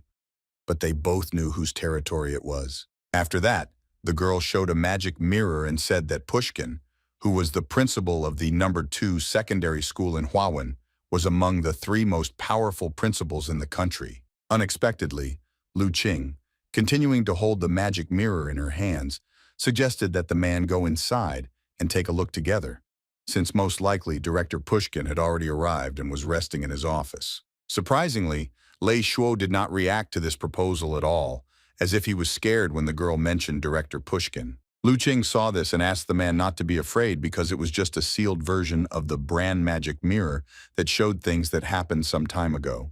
The girl continued to loudly suggest that Lei Shuo come closer and look in the mirror, asking him along the way if he really thought that the director had foreseen his arrival here. Lu Qing also asked with an ominous expression whether the director had completely sold the pollutant and left something for the man. Lei Shuo said that it was good that Director Pushkin came because it meant that the result would soon be there. After that, he said that you will wait for the final report from the peace office. Suddenly, the man's expression changed dramatically because something really puzzled him. Lei Shuo saw in the mirror what happened to the main character not long ago when he took the exam at secondary school number 2. The mirror showed how Bai Xing managed to free the demon bull and then subjugate it to his will. It was also seen as Ji Yuexin handed the boy her handkerchief after he got injured at the very beginning of the exam. Also visible here was the head butler of the Ji family, who, using his ability, took the form of a dinosaur and tried to save his mistress after she lost consciousness from overwork. Suddenly all these visions stopped when Lu Qing struck the magic mirror with her whip. The girl was surprised by what happened because before that she thought that it was a broken mirror that had not been useful at all before. After that, Lei Shuo began to say goodbye to director Lu Qing and said that he would go talk to the guys and girls who had just appeared in the mirror because it should have been completely legal. Lu Qing was very unhappy with this and wanted to object to the man, but his intentions were indeed completely legitimate. At that moment, out of nowhere, a bright beam of red light flashed in the sky, which was visible to many from afar. The beam also attracted the attention of Lu Qing and Lei Shuo, who watched it in surprise, not understanding what was happening at all. Very soon the girl had some kind of guess that would explain what was happening. Then Lu Qing quickly handed the magic mirror to her subordinate and ordered him to take the people and continue to block the entrance to the school grounds. The girl herself was about to take a closer look at the beam of light. After that, she quickly got into the official police car in order to get to the right place as quickly as possible. Lu Qing placed her hands on the steering wheel and used her skill, Will to Imprison, causing a bright turquoise aura to appear around the girl. Gradually, this aura enveloped the entire car, making it seem to come to life. Now the car had a frantic desire to find the desired target and was ready to do everything possible to achieve this. The arrow on the speedometer indicated that the car had almost reached its maximum speed in the blink of an eye in order to bring its owner to the desired location as quickly as possible. Very soon, a police car was racing through the streets of the night city, leaving behind a bright trail of light. Lu Qing was fully focused on getting to the right place, but suddenly she was distracted because she saw something in the side mirror that she didn't like. It turned out that it wasn't just the girl who wanted to quickly find out the reason for the bright red beam. That's why Lei Shuo, using his ability, grabbed the car tightly and followed her. The girl was surprised at how the man had secured his hand to the machine using his annihilation ability. She also saw that the glowing film of destructive force in his body was disintegrating the air that was approaching him at high speed. However, Lu Qing was very unhappy that the man used such incredible strength only to fight for power instead of protecting the people. That was why Lu Qing had already decided that she had to find a way to obtain the man's skill, even if she had to give up everything she had for it. Meanwhile, the revived service vehicle continued to move forward at great speed, and Lei Shuo was still firmly attached to the car and followed it. Soon the girl decided that it was time to restore the skill, which is why the entire aura that enveloped the car returned back to her hands. Sometime later, the car stopped abruptly near a recently formed barrier of red energy, behind which numerous destructions were already visible. Looking around, Lu Qing was very surprised at how large an area was enclosed by this barrier, and thought that this was another case of level C pollution. Suddenly, the girl saw that Lei Shuo was heading straight towards the barrier. She loudly ordered him to stop, because first the peace office had to be called here. This did not stop the man. He claimed that this did not need to be done because his people were already inside, and he was ready to take responsibility for this incident. Lu Qing was dissatisfied with these words and felt that the man was being overly arrogant just now. Nevertheless, the girl herself decided to head towards the barrier, having already prepared her whip in case of unpredictable circumstances. It turned out that passing through this red energy barrier was absolutely no trouble at all. It also did not cause any harm to the girl. Suddenly, Lu Qing saw something in the distance that instantly caught her attention and surprised her. The girl looked at the protagonist from a safe place, considered that she found the polluter. Bai Xing did not notice her presence at all. The guy was busy with his other opponent and, despite his numerous wounds, was in a good mood. He was completely absorbed by the energy of the demonic bull, which gave him incredible strength, but at the same time, great harm. The main character looked at Jia with a satisfied expression. Sin, who for some reason was lying on the ground as if she was badly wounded. The girl did not understand what happened and how Bai Xing managed to defeat her. Xia Xin began to remember what happened before she could launch her attack. At that moment, the girl saw the enraged look of the main character and how the ominous energy of the demonic bull burst out of his body. After that, a clot of energy that took the form of a demon and headed straight towards the flying building controlled by Zia's ability son. The demonic bull rushed through the flying buildings without stopping for a moment, completely destroying them and thus protecting Bai Xing and Ji Yuexin. Of course, the demon didn't stop there and headed towards Jia Xin, who did not expect this at all.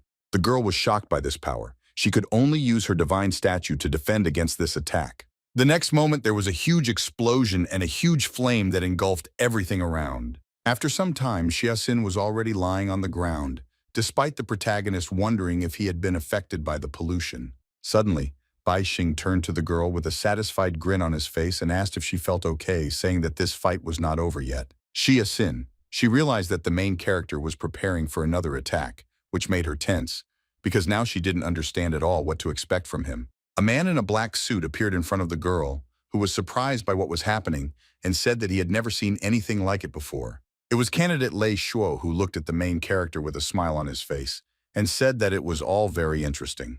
Bai Xing was not at all happy to see new people here, causing the boy to flare up in anger again. The main character began to accumulate energy, which manifested itself in the fact that a huge amount of ominous aura was blazing around him.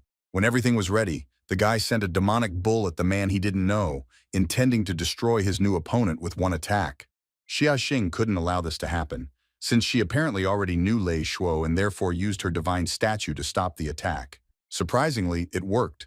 With great effort, the girl managed to stop the demonic bull just a couple of meters away from the man, who did not even think of dodging.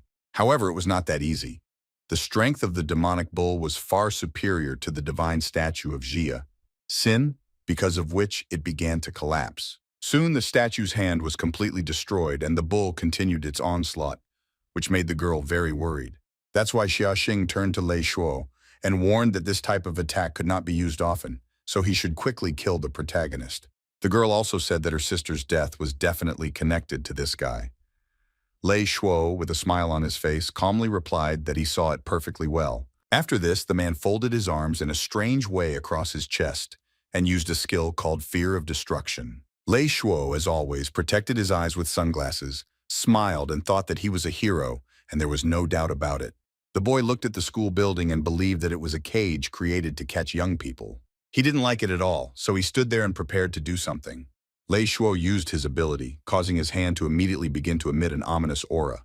At the same time, he thought that this school should disappear. The next moment, several mysterious spheres appeared over the school grounds at once. Their appearance did not bode well. This was the very same annihilation ability. Lei Shuo watched with a rather smirk on his face as the spheres destroyed the school building, destroying it and absorbing it into themselves.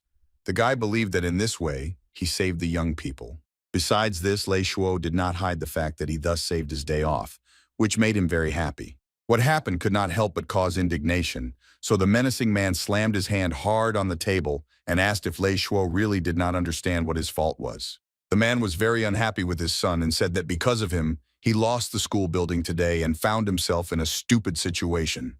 Despite this, Lei Shuo continued to smile and ask if this really had any meaning, since in this world there was no good and evil, which were simply created by people standing above them. Suddenly the boy looked menacingly at his father and said that if anyone dared to laugh at him, the man should simply tell him the name of that person. After that, Lei Shuo said that now was the era of individual strength, but the old-fashioned old man did not understand this. The man was shocked, but could not object to his son. The smug guy continued to say that he would take the pinnacle of power and would be the one who would decide what was good and what was bad. Along with this, Lei Shuo used obscene language. The man turned to the main character and asked him not to be afraid, because now he would show him his highest power, after which he would have only one option, namely, to surrender. The next moment, a huge sphere appeared over the scene of events, which was a manifestation of that very ability, annihilation. The sphere immediately began to absorb everything around it, raising the air even to huge stones. However, Bai Xing was not at all impressed by this, and continued to look straight at his new opponent. Jia Xin was injured after the encounter with the demonic bull, so it seemed like she could no longer continue the fight. She could only watch what was happening. Lei Shuo praised the protagonist and said that his ability had a significant reach, but he was interested in what the guy thought about what was happening above his head right now. The man also said that he had 10 dirty things, but he only used 3. But even despite this, Bai Xing did not have a single chance to defeat him. Immediately after that, a B-level item called the Hateful Scissors and a B-level item called the Red-Eyed Plaster Cast began to appear from the sphere. The third contaminated item that Lei Shuo used was called the Knife Borrowed from the God, which was of rank A. Ji Yuexin was very surprised when she saw this, because it was impossible for someone to manage so many contaminated items at the same time. Xie Xin was very amused by the fact that the girl did not know that the correct skills allowed her to use contaminated items while reducing their side effects. The girl continued to say that the ability Annihilation that Lei Shuo possessed could destroy the polluter and reset the conditions of the polluted area. It was a truly divine ability. After this, Lei Shuo, being completely confident in his abilities, looked at the protagonist and asked with a smile if he was already ready to die. For some reason, this look made Bai Xing very uneasy, as if he had seen something very frightening. The next moment it became clear that the main character was so shocked by the scissors that flew at him at great speed, almost killing him. Lei Shuo asked the boy to be careful because these scissors that many wanted to get would activate a deadly rule if certain conditions were met. The main character turned around and saw that the scissors had turned around and were about to attack him again. The guy thought that all this was somehow abnormal. However, Bai Xing had to dodge for now so as not to become a victim of this contaminated item. Having gotten a little used to these attacks, the main character realized that he could dodge these scissors, but this did not guarantee his victory. The next moment, the guy saw that the scissors, considering that it was useless to attack him, chose Ji as their target. Yuexin. The girl was shocked when she saw scissors flying towards her that were intended to kill her.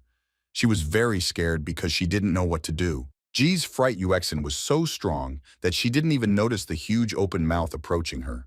The next moment, Bai Xing used the stomach expansion skill to eat the girl in order to save her from Lei Shuo's attack. At the same moment, a second infected object, plaster with red eyes, appeared behind the guy. It seemed that this plaster head of the statue was closely watching the main character, trying to see something in him. Bai Xing was shocked by the sudden appearance of this contaminated item and felt that he absolutely could not allow the enemy to reveal his rule. Lei Shuo, who saw the protagonist eat Ji Yuexin, laughed at this and said that this guy's skill was really interesting, but he had already lost anyway. Suddenly, out of nowhere, a sound of air being cut was heard, after which a long whip appeared, shrouded in a turquoise aura. Much to Bai Xing's surprise, this whip attacked the plaster head, thereby saving the boy. For this, one could thank Lu Qing, who then turned to Lei Shuo and ordered him to stop immediately, since she was taking control of this incident. Lei Shuo, the weapon that suddenly began to emit lightning bolts in all directions, agreed with the girl and added that he would tell her colleagues that she had taken control of this incident. Of course, the man was going to do it tomorrow when the policewoman's colleagues received news of her death. These words angered Lu Qing. Now she realized that she couldn't achieve anything from a man with just words, which meant she had to prepare for a fight with him. The girl was distracted from her opponent because the main character suddenly put his hand on her shoulder as if trying to stop. Lu Qing tried to understand what was happening, but did not have time.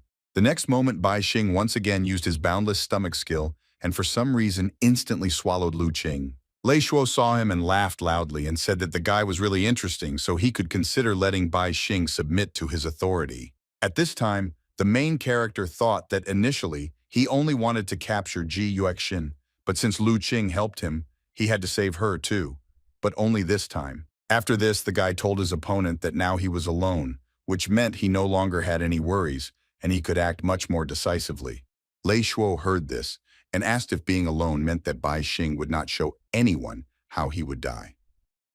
After this, the man was surprised at how much young people nowadays cared about their image. Suddenly, the protagonist looked at his opponent with the angry gaze of a demonic bull and said that he would die now, while calling Lei Shuo old, vain, and pathetic. The next moment, the guy used the skill Dominant Aries in the Rising at maximum power, causing his entire body to be enveloped in the ominous energy of a demonic bull. From the outside, it seemed as if red lightning was striking directly at the main character, simultaneously raising strong gusts of wind, and the loud sound from this process echoed throughout the entire area. Immediately after this, a huge clot of destructive energy began to fly to the ground, which took the form of a demonic bull. Shuo at a tremendous speed and smashed it to pieces, intending to attack the creator. The man was shocked when he saw this and did not understand how it was possible that someone could control such a high level of pollutant. Still, Lei Shuo tried to attack the demonic bull with his polluted item, while loudly shouting that he was not afraid of illusions. The next moment, a clot of lightning and a demonic bull collided in the sky above the scene. It was clear that the latter was winning this clash. Now it became clear that Lei Shuo's weapon was useless here. The man did not believe that the level of rules was so high that even the divine sword could not stop the demon.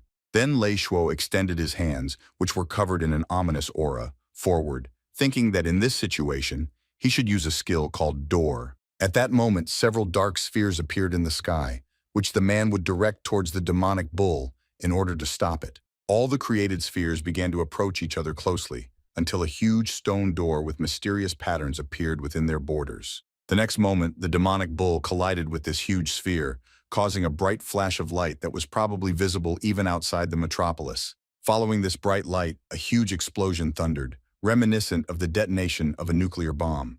The strong gusts of wind that resulted from the explosion almost blew Bai Xing away, so he had to hold on to something. The protagonist was determined to endure all this destructive force and therefore did not even allow himself to close his eyes. Meanwhile, the bright, scorching flames seemed to engulf everything around, giving no one a chance to survive. Very soon, the fire began to recede, thanks to which it was possible to see what was left after the explosion. It turned out that in the place where the multi-story buildings used to stand, only a large crater with burning debris remained.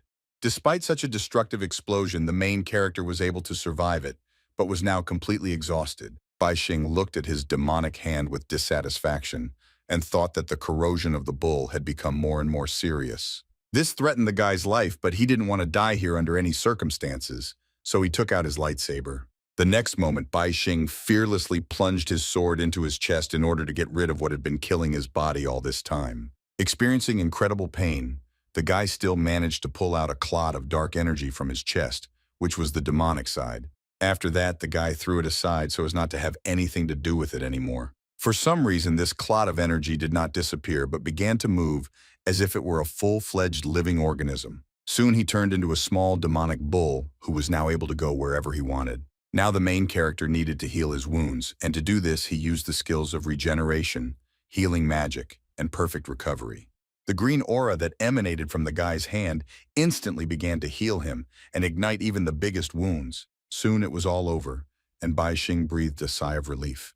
The guy now looked like an ordinary person, except for his right arm and the horns that stuck out from his head. After this, the main character began to free the people whom he had recently absorbed in order to save. The guy spat out Lu Qing and Ji from his mouth Yuexin, and also the girl with blonde hair who had been sitting in his stomach since his stay in the polluted zone Whale's Dream. The girl was very happy that she finally got out and could now breathe fresh air. Ji Yuexin was very worried when she saw the horns on Bai Xing's head, and he began to ask if everything was okay with him.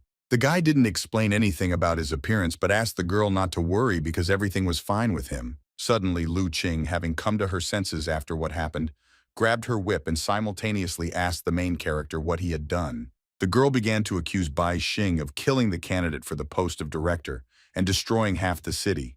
Then she asked if the guy even knew how many people died today because of him. The main character just laughed at this, because he didn't take the girl's accusations seriously and asked her to look where they were now. It turned out that our heroes were not in the city at all. Lu Qing assumed that it was a forest on the outskirts of the metropolis, which surprised her greatly. The guy explained that his skills were higher than those of his opponents, so during the attack they were transported through space along with him, so there was no problem. Lu Qing was surprised that even though she hadn't seen the entire process, Bai Xing still found the strength to care for the safety of others, even during the large-scale fight with Lei Shuo. The main character did not agree with this because he did not care about the safety of other people. While the guy was saying this, he found a sword that belonged to Lei Shuo. After that, the guy thought about the fact that the infected area of the demonic bull could cover the entire city and allow him to freely teleport inside. However, at the time of the battle, the guy believed that if there were too many deaths in the city, Director Pushkin would definitely notice, so it was necessary to find another way to kill the opponents. That is why, during the clash between the demonic bull and Lei Shuo's dark sphere, The protagonist quietly moved the polluted zone he created further outside the city. Then the guy began to examine the sword Lei Shuo found, which seemed familiar to him. Soon the guy realized that it had a connection with the ball that Zhong used, low on the ship. Looking towards Bai Xing, he was very surprised because right next to him lay a plaster head that also belonged to Lei Shuo. Not far from her lay the very same scissors that the man had used to attack in battle. Lu Qing thought that the main character looked menacing, but in reality, he was a tsundere. She was surprised that such a young guy already knew how to protect ordinary people and had such powerful abilities. At this time, the main character was digging in the ground with great excitement because he remembered that Lei Shuo used the door skill. He was very interested in where it could fall. Soon the guy was able to dig up some strange thing that simply couldn't be here, so he intended to examine it. The next moment, this thing seemed to come to life and began to rise from under the ground. The main character immediately jumped back because he was wary of meeting enemies. As it turned out, it was a huge teddy bear that was holding John in its paws. Yan and Xiaxing girls was unconscious, but Lei Shuo was ready to meet his opponent. The man turned to the guy and asked him not to touch the door because it was not intended for him, and said with displeasure that he had already crossed all boundaries, and the World Office would definitely not ignore this. Lei Shuo was not worried at all, and praised the protagonist for being able to push him to this point, because if it weren't for the defensive skill of another Papa Bear, the consequences could have been unthinkable. As the man spoke, he created a dark sphere from which a flying carpet soon flew out. Lei Shuo was not at all upset by the outcome of this battle, because the door that he had not been able to open for many years was pushed open thanks to the main character. The satisfied man continued to say that now he just needed to understand what was behind that door, and then the director's post would definitely be his. Immediately after that, the carpet, along with the bear and Lei Shuo on board, flew up into the air. For some time, the loud laughter of a man who was happy about what happened today could be heard. However, the main character had no intention of letting his opponents go just like that. In the end, Bai Xing used several spheres of light at once in order to add new skills to his collection. The guy gained the skills Annihilation and Divine Statue, as well as a lot of energy points. However, Bai Xing still couldn't accept the fact that Lei Shuo used him to open doors. Now the main character was very interested in what was already hidden behind this door if it bothered the man so much. The guy was also unhappy that barely one day had passed since his revival, but he still couldn't defeat an experienced opponent, so he needed to become stronger in order to fight Director Pushkin. Suddenly, Lu Qing approached the main character and asked if the guy and Ji were there, Yuxin's classmates. Without waiting for an answer, the girl suddenly asked if they would be interested in becoming candidates for the position of director. The protagonist was surprised to hear Lu Qing's offer to become a candidate for the post of director. The girl with blonde hair advised the guy to accept this offer quickly because it was a unique opportunity. Unexpectedly, Ji Yuxin turned to Bai Xing and asked who that girl was. The guy replied that he didn't know who she was, Jin. Jiwei was very upset about this because they survived together and supported each other, but now the guy didn't even remember her. Bai Xing was angry because he remembered well that the girl wanted to take over his mind at their first meeting, and did not help at all when he almost died during the battle.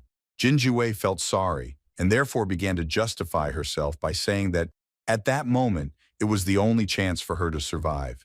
She promised that she would still thank the guy. Suddenly the girl realized something that surprised her greatly, and she thought that the guy should have known something. Jin Jiwei. She said that the girl whom the main character saved was called Lu Qing. She was a real authority in the city and was the director of the security office. After that, Lu Qing extended her hand to the guy in order to greet him properly and get acquainted. Bai Xing seemed to take this completely unenthusiastically, which surprised Ji Yuexin, but she didn't dare to intervene. Unexpectedly, the main character Shou Ji Yuexin took her hand as if he was about to lead her somewhere. As it turned out, the guy really decided to leave and told Lu Qing and Jin about it. Jiwei did not explain anything to them. Then the main character used an ability that created a light under his feet, thanks to which he could move faster, not paying attention to obstacles. Ji with him. Yuexin wanted to make sure that she returned home safely. In a short period of time, they had already managed to go quite far, leaving behind the bewildered Lu Qing and Jin. Jiwei is behind. However, the girls watched them for a while. Suddenly, the protagonist contacted Jin Jiwei, used mental communication, and asked her to talk to Lu Qing. He needed to know everything about what it meant to be a candidate. The girl did not want to fulfill this request, but she still apologized to Lu Qing for the guy's behavior, calling him her younger brother, and was ready to talk to her about everything. Meanwhile, the glowing path had already led our heroes into the city and continued to perform its function. Ji Yuexin was still worried about the protagonist, and so suggested that he go to the hospital to get checked out. Bai Xing, I realized that the girl was bothered by his horns and therefore explained that it was corrosion that remained after using the Golden Bull rule. It was already irreversible. Ji Yuexin admitted that she was very worried about the main character, because only one day had passed, but it seemed to her that the whole world had already changed. Then Bai Xing said that in this polluted world, testing the sealants was their rite of passage into adulthood. Becoming an adult meant facing the whole truth. Ji Yuexin didn't want to grow up because her father, brother, and other family members had become strange. She then asked if it was true that people were also subject to pollution as her father had said. The protagonist replied that someone had to face difficulties sooner or later, and if the previous generation had not eliminated the pollution, then they should have done it. The guy then believed that people were indeed polluted, so perhaps the final solution to the pollution problem was the disappearance of humanity. Ji Yuexin, hearing all this, had no intention of interfering with Bai Xing's decision, but she was interested in why he did not accept Director Lu Qing's offer. The protagonist explained that he did not accept it because he could not guarantee that by extending his hand, he would not be trapped within an instant. The guy continued to say that the girl's hand, her look, clothes, weapon, and even her voice possibly contained rules that were ready to attack him at any moment. Ji Yuexin. It seemed that Bai Xing was exaggerating and he shouldn't have been so careful. In response to this, the protagonist only hoped that the girl would never have to worry about these things. Sometime later, the light road led our heroes to the research institute where Ji's father worked, Yuexin. Looking around, Bai Xing began to wonder why this building looked a little different now. Ji Yuexin. She said that according to her father, this was the final measure to protect the building, so it was definitely possible to say that something had happened. Suddenly, the main character pulled out his lightsaber, intending to use it right now. The guy explained that now he would break the wall, and then they would be able to get inside Ji. Yuexin loudly asked not to do this. The girl said that pollution incidents had to be handled with caution following the standard sealing process. Bai Xing thought that this would only waste their time. Then the girl started saying that the pollution rules were permanent, and if they were not activated, then everything was safe. But otherwise, it was instant death, so they should not rush. Ji Yuexin continued to say that she believed in her dad because he was the person she respected the most. She was sure that he was okay and had the danger of pollution under control. Still, the main character agreed with the girl and, trusting her decision, hid his sword. Next, Ji Yuexin suggested looking at the dirty items they had, because it was important to avoid conflicts of rules and mutual disorder. The girl had a daffodil that she took from Jian. Yan. The main character had a plaster head, scissors, and a long knife, the rules of which were unknown. Moreover, in his space backpack, there was also a very dangerous bull that almost killed him. Ji Yuexin thought that the guy's space backpack could isolate the space, so pollutants with unknown rules could be controlled while inside, but they should only be taken out as a last resort. After this, the girl suggested going around the entire building in order to collect evidence and find out what happened here. In the end, our heroes decided that they would split up. Ji Yuexin will check the ground and Bai Xing will fly up into the sky with his wings and check from above. The main character looked around the building and thought that it was all covered with iron plates, which did not bode well, and perhaps the girl's father was in danger. Suddenly, Bai Xing saw something strange that instantly caught his attention and left him very puzzled. Through the window, the guy saw glowing lights in one of the dark offices. Taking a closer look, the main character saw that it was a large wolf who was sitting quietly in place and lights were burning on his head. The surprises didn't end there. Bai Xing realized to everyone that something very strange was happening. The main character, to his surprise, somehow found himself in a completely different world, where the sky was covered with clouds and it was constantly raining. The next moment, an unprecedented force moved Bai Xing to one of the offices of the research institute, causing the guy to immediately tense up. The main character immediately realized that he was in a contaminated zone and was transported here against his will. Suddenly, Bai Xing heard someone's voice that was happy that the guy had finally arrived here. Initially, the protagonist thought that this voice belonged to a wolf. Suddenly, the wolf turned to the main character and said that he was glad that the guy returned and brought his daughter safe and sound. Bai Xing was shocked that the wolf was talking to him, but quickly noticed that the predatory animal was talking about Ji Yuexin, called her his daughter. Ji Zhenghua didn't keep him waiting for long and confirmed the guy's guess that it really was him. In addition, the man accused the guy that it was his fault that he became like this. Bai Xing did not understand why Ji Renhua thought so. The man continued to say that he was not angry with the guy, but that he had to prove his worth and pay the price for his misdeed. Namely, he would have to resolve the pollution incident. The main character clearly didn't want to get involved in this whole situation and didn't trust Ji very much. Zhenghua, therefore, already looked at the window to know where his exit was. The man noticed this and warned the tapas guy did not even try to escape because one of his rules was omniscience. That is, he would find the main character wherever he went. Bai Xing was unhappy with this situation and thought about how Ji Renhua had actually turned into this wolf. Moreover, his four eyes looked very suspicious. Despite this, the guy admitted that from their appearance, these eyes did not look like anything bad. After this, the protagonist saw the visualization that was created with the help of the bloody rain, and now realized that the man turned into a wolf because he secretly returned the contaminated item to him. Bai Xing was surprised by what he saw in front of him, and assumed that it was a vision from the past that was giving him clues on how to solve the pollution incident. The vision showed how Ji Renhua lost his body and turned into a powerless flying eye that could only use contaminated items to survive. The main character also learned that the man was attacked by two sealants who intended to carry out an order to kill him. Next, Bai Xing saw the octopus that he was already familiar with, which had increased in size depending on the space it was in. After this, the guy understood what abilities the sealants had and where this huge wolf came from. Bai Xing continued to watch the vision carefully and was once again convinced that the battle between the sealants looked truly dangerous. Suddenly, the guy said that he was not to blame for the man becoming like this, because it was Ji Renhua gave him a contaminated item the first time they met. The man repeated that he was not angry with the guy, and therefore asked him to start resolving the incident faster, because his daughter was still waiting for him downstairs. Bai Xing nevertheless began to look around and found those very sealants. The protagonist began to carefully think about what happened to these people, and realized that here, the rule of pollutants did not cause harm, but only restrained those who intended to open the cabinet. Along with this, Ji Zhenghua looked at the guy carefully and admitted that he was careful, because the main character, although he turned his back to him, did not relax his hand just in case. The man, approaching the window, continued to think that this was very good, because in this case, Bai Xing would be able to live longer. However, Ji Zhenghua didn't understand why it was worth living longer, because maybe one day he would step on a stone and activate the deadly rule. The man thought with regret that this world was coming to an end, and even the gods had already left humanity. Suddenly, the scientist became enthusiastic because he believed that, given that he didn't have much time and sanity left, he could still find a way to become the god of this world. The man wanted to achieve this at least in order to leave a beautiful world for his daughter after his disappearance. Ji Zhenghua really wanted his daughter to be happy, work at a regular job and travel the world. Ji Zhenghua promised to do everything conceivable and inconceivable to ensure that Ji Yuexin lived a peaceful, safe, and fulfilling life. Suddenly, these thoughts were interrupted by Bai Xing, who confidently declared that he had already figured out how to solve the pollution incident in this place. This couldn't help but surprise Ji Renhua. The protagonist, looking pleased, created a sphere of light and asked if the man was ready to see how he would solve the problem.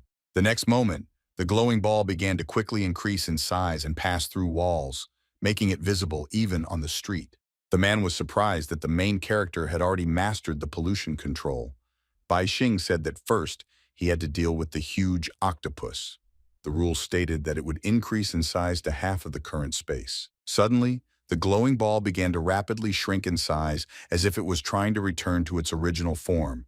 Ji Yuexin saw this while on the street and immediately realized that Bai Xing had managed to get into the institute building.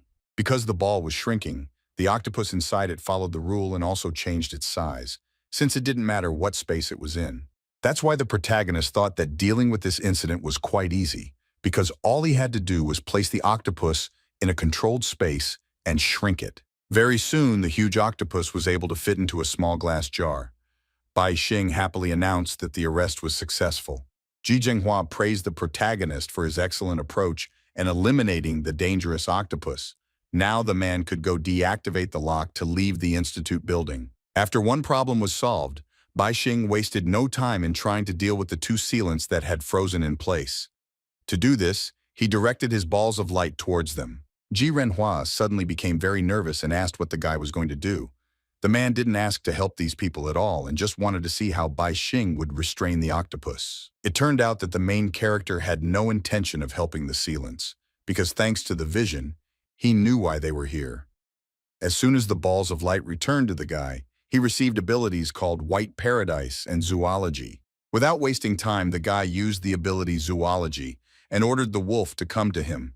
To Ji's surprise, Zheng Huang's wolf began to obediently walk towards Bai Xing.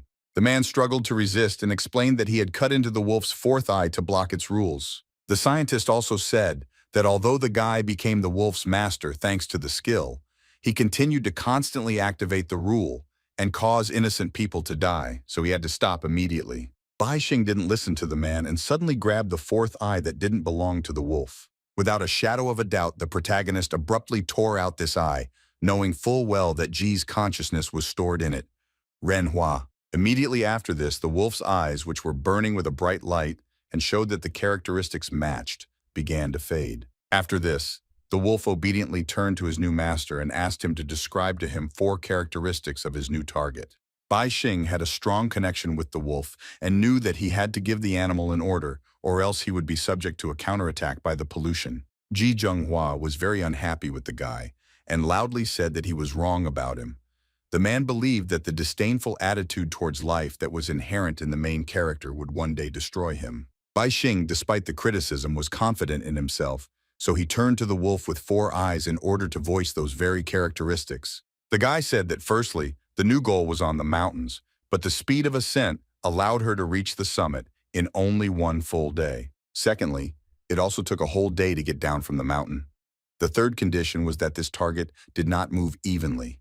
The fourth characteristic was that the wolf would be able to find the target if it found the exact place where it was yesterday above and today below. Ji Zhenghua was shocked to hear all these characteristics, because according to them, the wolf would never be able to find his target. The man praised the guy for his masterful use of topology. Immediately after the main character announced all the characteristics of the new target, one of the wolf's 4 eyes began to glow brightly, indicating that the beast had begun its search. Ji Zhenghua praised the guy because he described an object that could exist, but the location of which was impossible to determine, so the wolf was caught in his own rules. After that, Bai Xing said that this did not always work, but now he could order the wolf to disappear and wait for his next order. The guy was then happy that the pollutant that was related to the zoology skill did not have any side effects on him, so now Bai Xing had a new ability at his disposal. Ji Zhenghua was glad that the current crisis situation was resolved, so he could restore the institute building and the guy should go after Ji Yuexin. The man was already about to do everything he had planned, but suddenly stopped and thought about something. The scientist asked the main character not to look for his daughter, but rather to take her and take her home. Bai Xing didn't understand what the man wanted to tell him and assumed that he didn't plan to meet Ji today. Yuexin. Ji Zhenghua explained that he could not show himself to his daughter in such a state and asked the protagonist to lie and tell the girl that he had gone to manage an emergency situation with pollution. The main character did not try to convince the man, so he agreed to play along with him and then said goodbye. Finally, the guy asked what the scientist planned to do next. He was interested in whether Ji would leave Renhua will wait in vain for his daughter, or will find a way to restore his body. The man replied that at the cost of depleting his consciousness, he could activate the skill of convergence. He was sure that he would not be able to become a human, so he planned to do something in the remaining time. Bai Xing again did not try to convince the man, but said that not being human was also normal. After this, the guy thought that the result he had already achieved was still insufficient and his progress was too slow. The protagonist believed that he needed more pollutants, preferably those that could contribute to his professional growth and that allowed him to use the power of the rules without side effects. Xing also wanted to have a channel network to receive news about pollutants in real time in order to skillfully take advantage of these unpredictable situations. Very soon, the main character easily descended to the ground with the help of his abilities. Now he had to fulfill Ji's request, Renhua. At this time, Ji Yuexin, who couldn't get into the institute building, obediently waited for Bai Xing on the street. Suddenly, she saw a beam of bright light that was already familiar to her. The next moment, the main character quickly flew up to the girl and grabbed her in order to take her away from here. Ji Yuexin was very surprised by this and didn't even have time to realize anything. Without waiting for questions, the guy said that the girl's father was busy at the moment and therefore asked not to distract him and to take Ji away, Yuexin home. From the surprised expression on the girl's face, it was clear that she didn't believe what she had just heard, but she didn't argue or try to return to the institute. Very soon, the main character brought Ji in his arms, Yuexin home. It was already quite late, so there were no lights on in the windows of the mansion. Bai Xing assured that the girl was now safe. Ji Yuexin felt sorry for inviting a guy to dinner, but ended up hurting him a lot by doing so. Bai Xing asked his girlfriend not to worry about it because he had made quite a good profit from this whole situation. This calmed the girl down a little, so she asked what they should do next. Bai Xing created several balls of light with a satisfied expression, while saying that from now on, he and the girl had to depend only on themselves. After this, the main character handed over to Ji Yuexin, had several dozen different skills, and also increased her energy level. This surprised the girl very much. The guy then said that his girlfriend had great potential, so if she figured everything out well, she would certainly use these skills even better than he did. Finally, the main character said with a smile that they had experienced a lot today, so Ji Yuexin needed to get some good rest. Without waiting for any answer, Bai Xing quickly flew away, because he also needed to have time to rest and prepare for tomorrow. Ji Yuexin watched the protagonist leave and thought that they really should have depended only on themselves. Suddenly, the girl began to cry. Her tears quickly rolled down her cheeks and fell onto her hand, breaking into many small drops. Ji Yuexin was very upset that in the end she would not be able to help the main character in any way, and she was not even allowed to see her father, who was probably hurt. The girl quickly pulled herself together and began to think hard only about the fact that she had to become stronger in order to prevent anyone else from suffering because of her. Soon after, the man in the black suit felt his phone vibrate in his pocket. Someone was trying to contact him despite the late hour. Ziren was very surprised that he received a call from the recently missing Ji. Yuexin thought that it was worth it for him to organize a ceremonial announcement on this occasion. Unexpectedly for the man, the girl declared that from that moment on, it would be she who would take control of the Ji family. Therefore, she confidently stated that tomorrow they had to accompany all enterprises and equipment for sealants for integration. She promised to personally execute all those who disagree with this. A new day had arrived. The metropolis was quiet and calm, and nothing reminded of what had happened that night. Jin Jue was already at her workplace and was analyzing documents. She was very interested in what had actually happened at school and how to announce it to society. The girl was in a hopeless situation, so looking at the mirror of ink, she thought about whether she should call Director Pushkin again. She remembered well how the old man told her that time did not exist. It was just a human illusion, because it was not about time, but about the people themselves. The old man also said that for this mirror everything was predetermined and happened spontaneously, so the order in which the fragments were shown was completely random. Director Pushkin advised Jin Jiwei try to enter the mirror and observe if she wants to know about all the events. However, the old man warned that if this mirror showed an image that was not related to the current event, then immediate measures had to be taken to close the mirror. The girl knew well that in such cases it was necessary to install another reflective surface in front of the mirror, but she did not know what to do after that. Director Pushkin also did not know this, because in the end he was only a man and could not predict the behavior of a contaminated object. This was the question that was currently troubling Jin. Jiwei, she was thinking about whether she should use the mirror to get more information for the investigation. Suddenly, she heard someone's voice nearby asking if she needed Jin's help. Jiwei immediately rudely asked who was here. It turned out that it was the main character, who silently entered the police chief's office thanks to a mysterious portal. As if nothing had happened, he greeted his friend. Jin Jiwei was glad to see the main character, and said that he came at the most opportune moment. She was already worried that the guy could go to another area. Bai Xing replied that he was free now, so he wanted to take a few orders to earn some money, and going to the police chief for this was the easiest solution. Jin Jiwei was glad that the survivor at the school came to her himself, and believed that he probably knew what exactly happened at the scene. Hearing this, Bai Xing began to get ready to leave, as he supposedly remembered that someone wanted to become his trainer and was going to give him his first lesson today. Then Jin Jiwei said that the boy was very suspicious and had traces of pollution in his head, so she assumed that what happened at school was not a simple pollution surge. Still, the main character said that he really could tell the girl about what happened at school, but he was interested in whether she would dare to hear all of this. The guy believed that, in the era of pollution, law and order no longer mattered, and human society was barely preserved thanks to the inertia of a thousand-year-old civilization and did not collapse completely. Baixing claimed that he had prevented the pollution by risking his life and helped the girl explain the rules. He had no achievement but a high level of effort. The guy kept talking about what if Jinjue will not continue to investigate the incident that happened at school. Then he will be able to receive from him 4 gifts. The girl was interested in this proposal. She liked young men who swam against the current, and therefore she was interested in what kind of gifts these were. The guy promised that firstly, he would help to compile a full report on what happened in order to close the case. Secondly, he would become the girl's bodyguard, and thirdly, he would be able to give her any skills she wanted. After this, the main character announced with a satisfied look that his 4th gift would be to introduce himself as a candidate for the post of director on behalf of Jin Jiwei, just as she wanted. Jin Jiwei, after listening to the main character's entire proposal, extended her hand to him and said that she was glad to work with him. Bai Xing was very surprised when he heard this.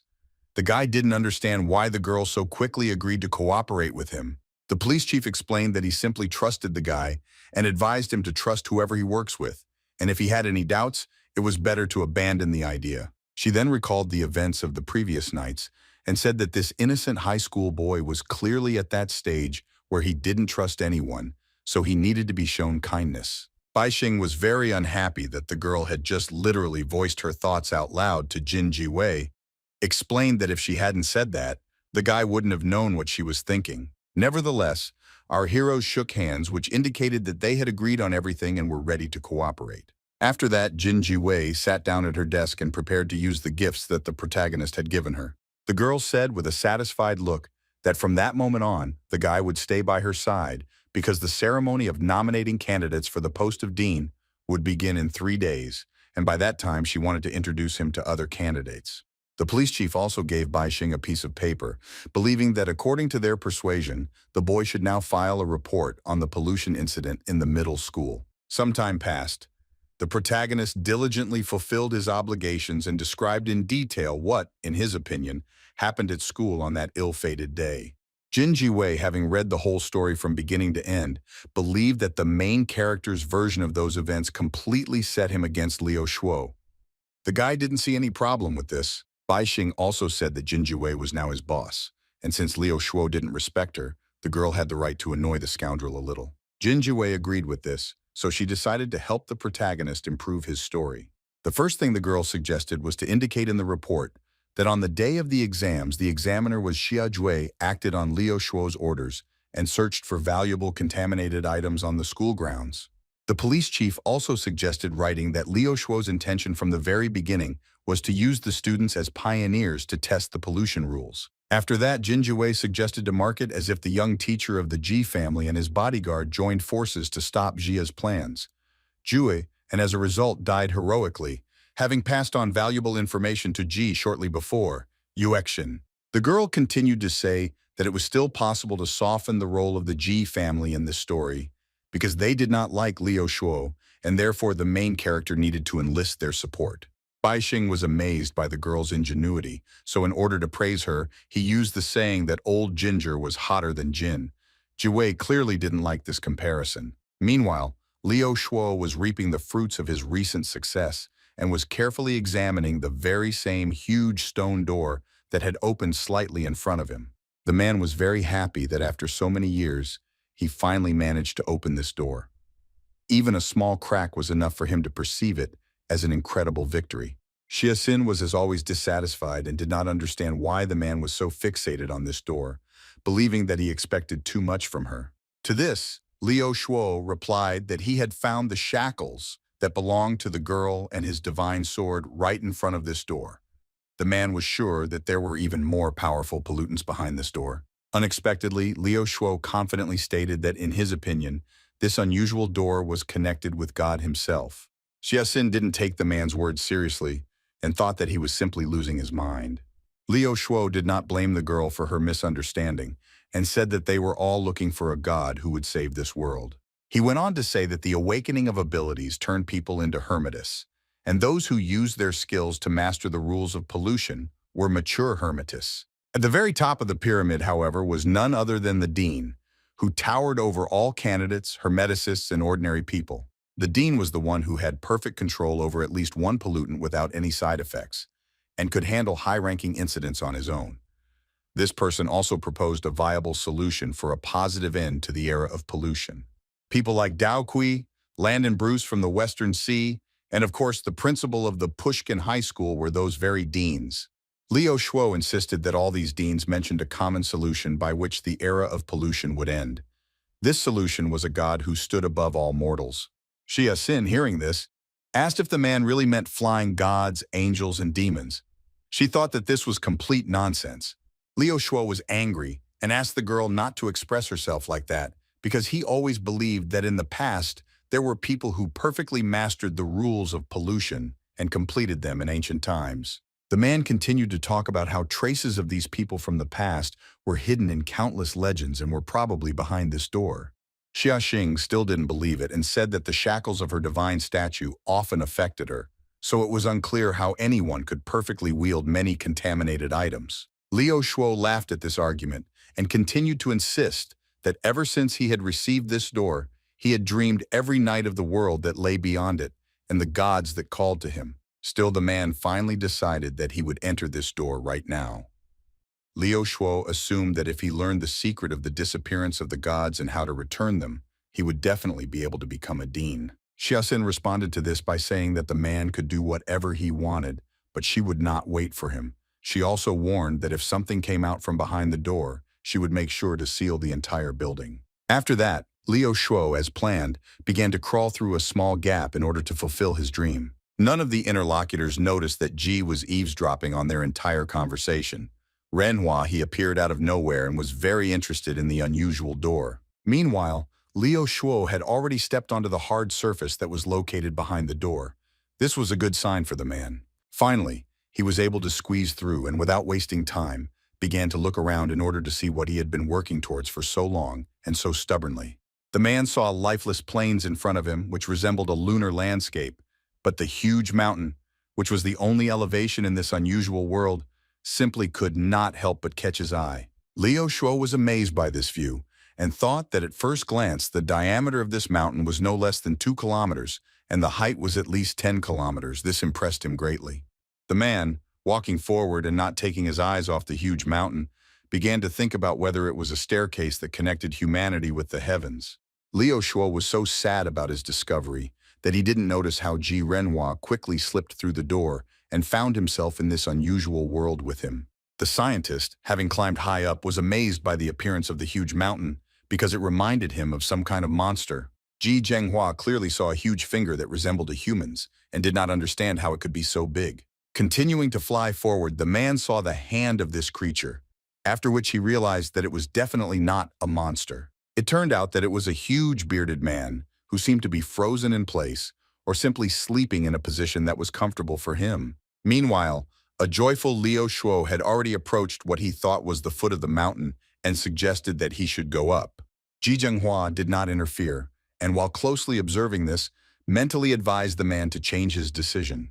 The scholar believed that if Liu Shuo saw the truth, perhaps his mental power would completely shatter and his mind would immediately be overloaded.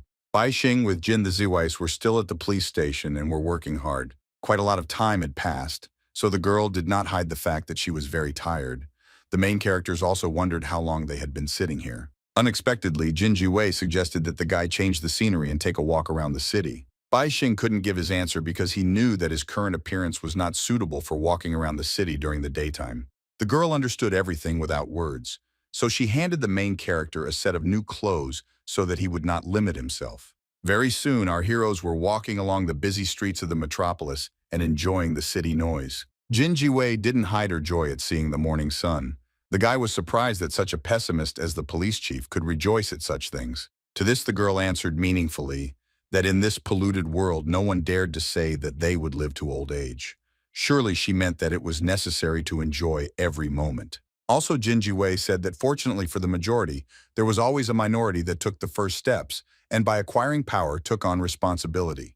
Bai Xing thought these words were meaningless and untrue, because he had never seen the strong treat the weak kindly. From these words, the girl realized that the main character had experienced many contemptuous looks.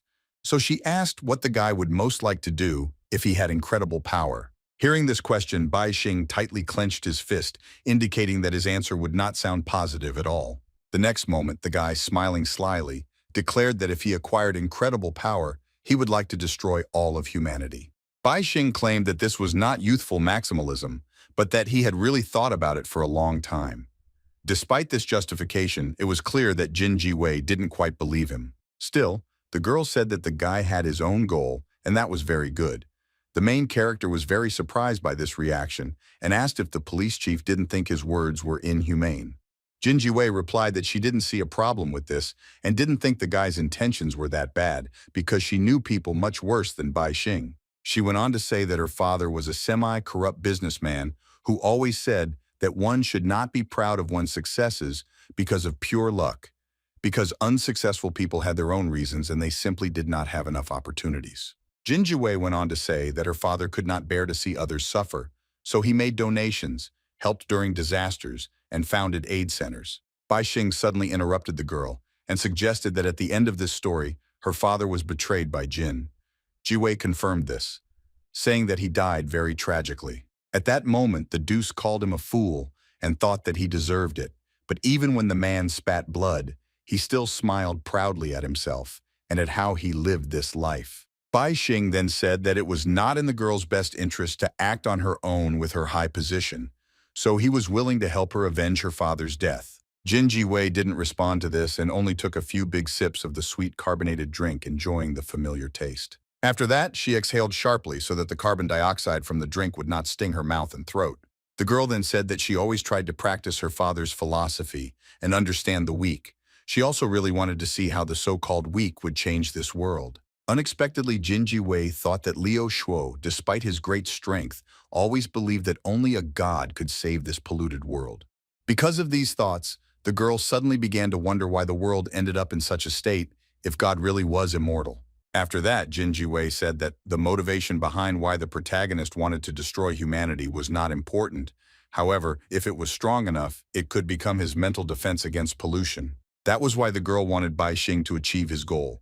Because perhaps on the day when this happens, thanks to the guy's success, this world will be saved. The main character was unhappy that the police chief associated him with the task of saving the world, since this was not his main goal, and therefore asked him not to do it. Jin Jiwei agreed and asked the guy to relax and calmly participate in the elections of candidates for the position of dean.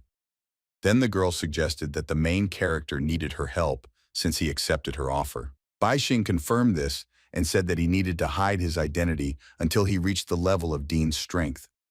The unexpected girl happily stated that the guy had found the right person for this purpose. Jin Jiwei was about to leave, and so she finally advised the guy to first rest and get ready, because all the contestants would gather together next week. Bai Xing was surprised that he still had a week left before this event. Now he needed to find a place where he could wait for this time. Suddenly, the guy saw a tall, multi-story building and thought that he had already found a suitable place to live. At this time, Lu Qing was greedily gulping down alcohol straight from the bottle, despite the fact that she was already quite drunk. The girl was very unhappy with her job, and while no one was listening, she complained about it out loud while lounging on the sofa in the living room. She was also very unhappy that the villains who envied her talent set a trap for her and sent her to the polluted area of the whale's dream. Unfortunately, she had no evidence to take revenge on these people. On top of that, Lu Qing also remembered Bai Xing. She didn't understand why this middle school student was so confident in himself and thought that she didn't owe him anything. The girl threatened that the next time she saw the main character, she would prove that she was not just a weak girl. In her opinion, this was called being an adult and responsible. Suddenly, someone took the bottle of alcohol from Lu Qing and asked her not to drink anymore because it was bad for her health. The girl was very unhappy about what happened, and in a rage began to ask who dared to take her alcohol from her. She also threatened to deal with the scoundrel with her own hands. The next moment, Lu Qing saw Bai Xing in front of her, smiling slyly while holding her alcohol in his hands. This literally shocked the girl. She immediately began asking how the guy got into her apartment and why he didn't knock on the door. The main character answered with a grin that if he had knocked, he wouldn't have heard the drunk girl's confession. Then Bai Xing looked around and said that he saw that the girl's house was quite large, so he asked to give him one room, because in the end he saved her life. Lu Qing was very surprised and embarrassed that the protagonist wanted to live with her while there were many cheap hotels around, so she asked what the guy really wanted. The next moment, Bai Xing smiled slyly and said that if the girl told him who exactly had set up a trap for her, he would deal with that person. Lu Qing heard the protagonist's proposal and was very surprised and asked if he really wanted to help her get out of this situation. Suddenly, the girl started crying and saying that she was afraid that Bai Xing had abandoned her and forgotten her. The main character asked the girl to stop pretending that she was crying and suggested having a serious talk. He promised to help the girl return to the family business, and in return asked that she commit herself exclusively to collecting information about pollutants, and the more the better. Lu Qing suddenly asked if the guy was really going to participate as a candidate for the position of dean, because if he passed the assessment, he would receive the greatest power, and even the security office would submit to his decisions. To this, Bai Xing asked if the contents of the dean's candidacy were related to polluting items. From this question alone, the girl realized that the guy had not prepared for the evaluation of candidates. The girl then explained that the assessment of candidates consisted of participants resolving pollution incidents within a set time frame and using these cases as assessment points. To this, Bai Xing replied that just a day ago, he was still a simple student, so there was no way he could have known about these rules. Lu Qing advised the guy to be careful when searching for information about pollutants, because each of them had its own price. Bai Xing replied that if the girl could not help him, he would look for someone else. Hearing this, Lu Qing immediately stopped the guy and agreed to cooperate. She admitted that no one else except the main character could help her. She then went on to say that she had been set up by her cousin Quan. Jiaxian, he started from the foundations of the Chamber of Commerce and within half a year turned commercial sales into the clan's first successes. From then on, he aimed for Lu Qing's position. It was said that this guy had the ability to achieve absolute submission from people. Bai Xing immediately assumed that it was similar to the girl's ability to persuade. Lu Qing denied this and recalled that all the clients who did business with Quan Jiaxian said that they felt an indescribable happiness, so the guy's sales never stopped. Having heard everything he needed, the main character suggested going to Quan Jiaxianu right now in order to do everything quickly and return to rest. For Lu Qing, this was very unexpected. Then the guy asked the girl if she had told anyone that she had returned alive. The main character believed that if this was the case, then this was their advantage. Lu Qing replied that she returned home yesterday and was so sad that she started drinking non-stop, so she hadn't gotten involved with anyone yet. Bai Xing was surprised that the girl called herself the second character in the Chamber of Commerce, because her phone was always on and she did not receive a single message, which meant that no one was looking for her.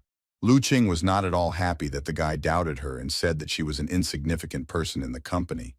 This made her angry, but she did not dare to express her dissatisfaction. Meanwhile, negotiations were underway in a large office building. Someone approached Vice President Quan. Jiaxianu asked if he really wanted to leave with this lot of goods, which was impossible. The guy smiled good-naturedly and reminded Old Wei that they had already worked together several times, so he could trust him.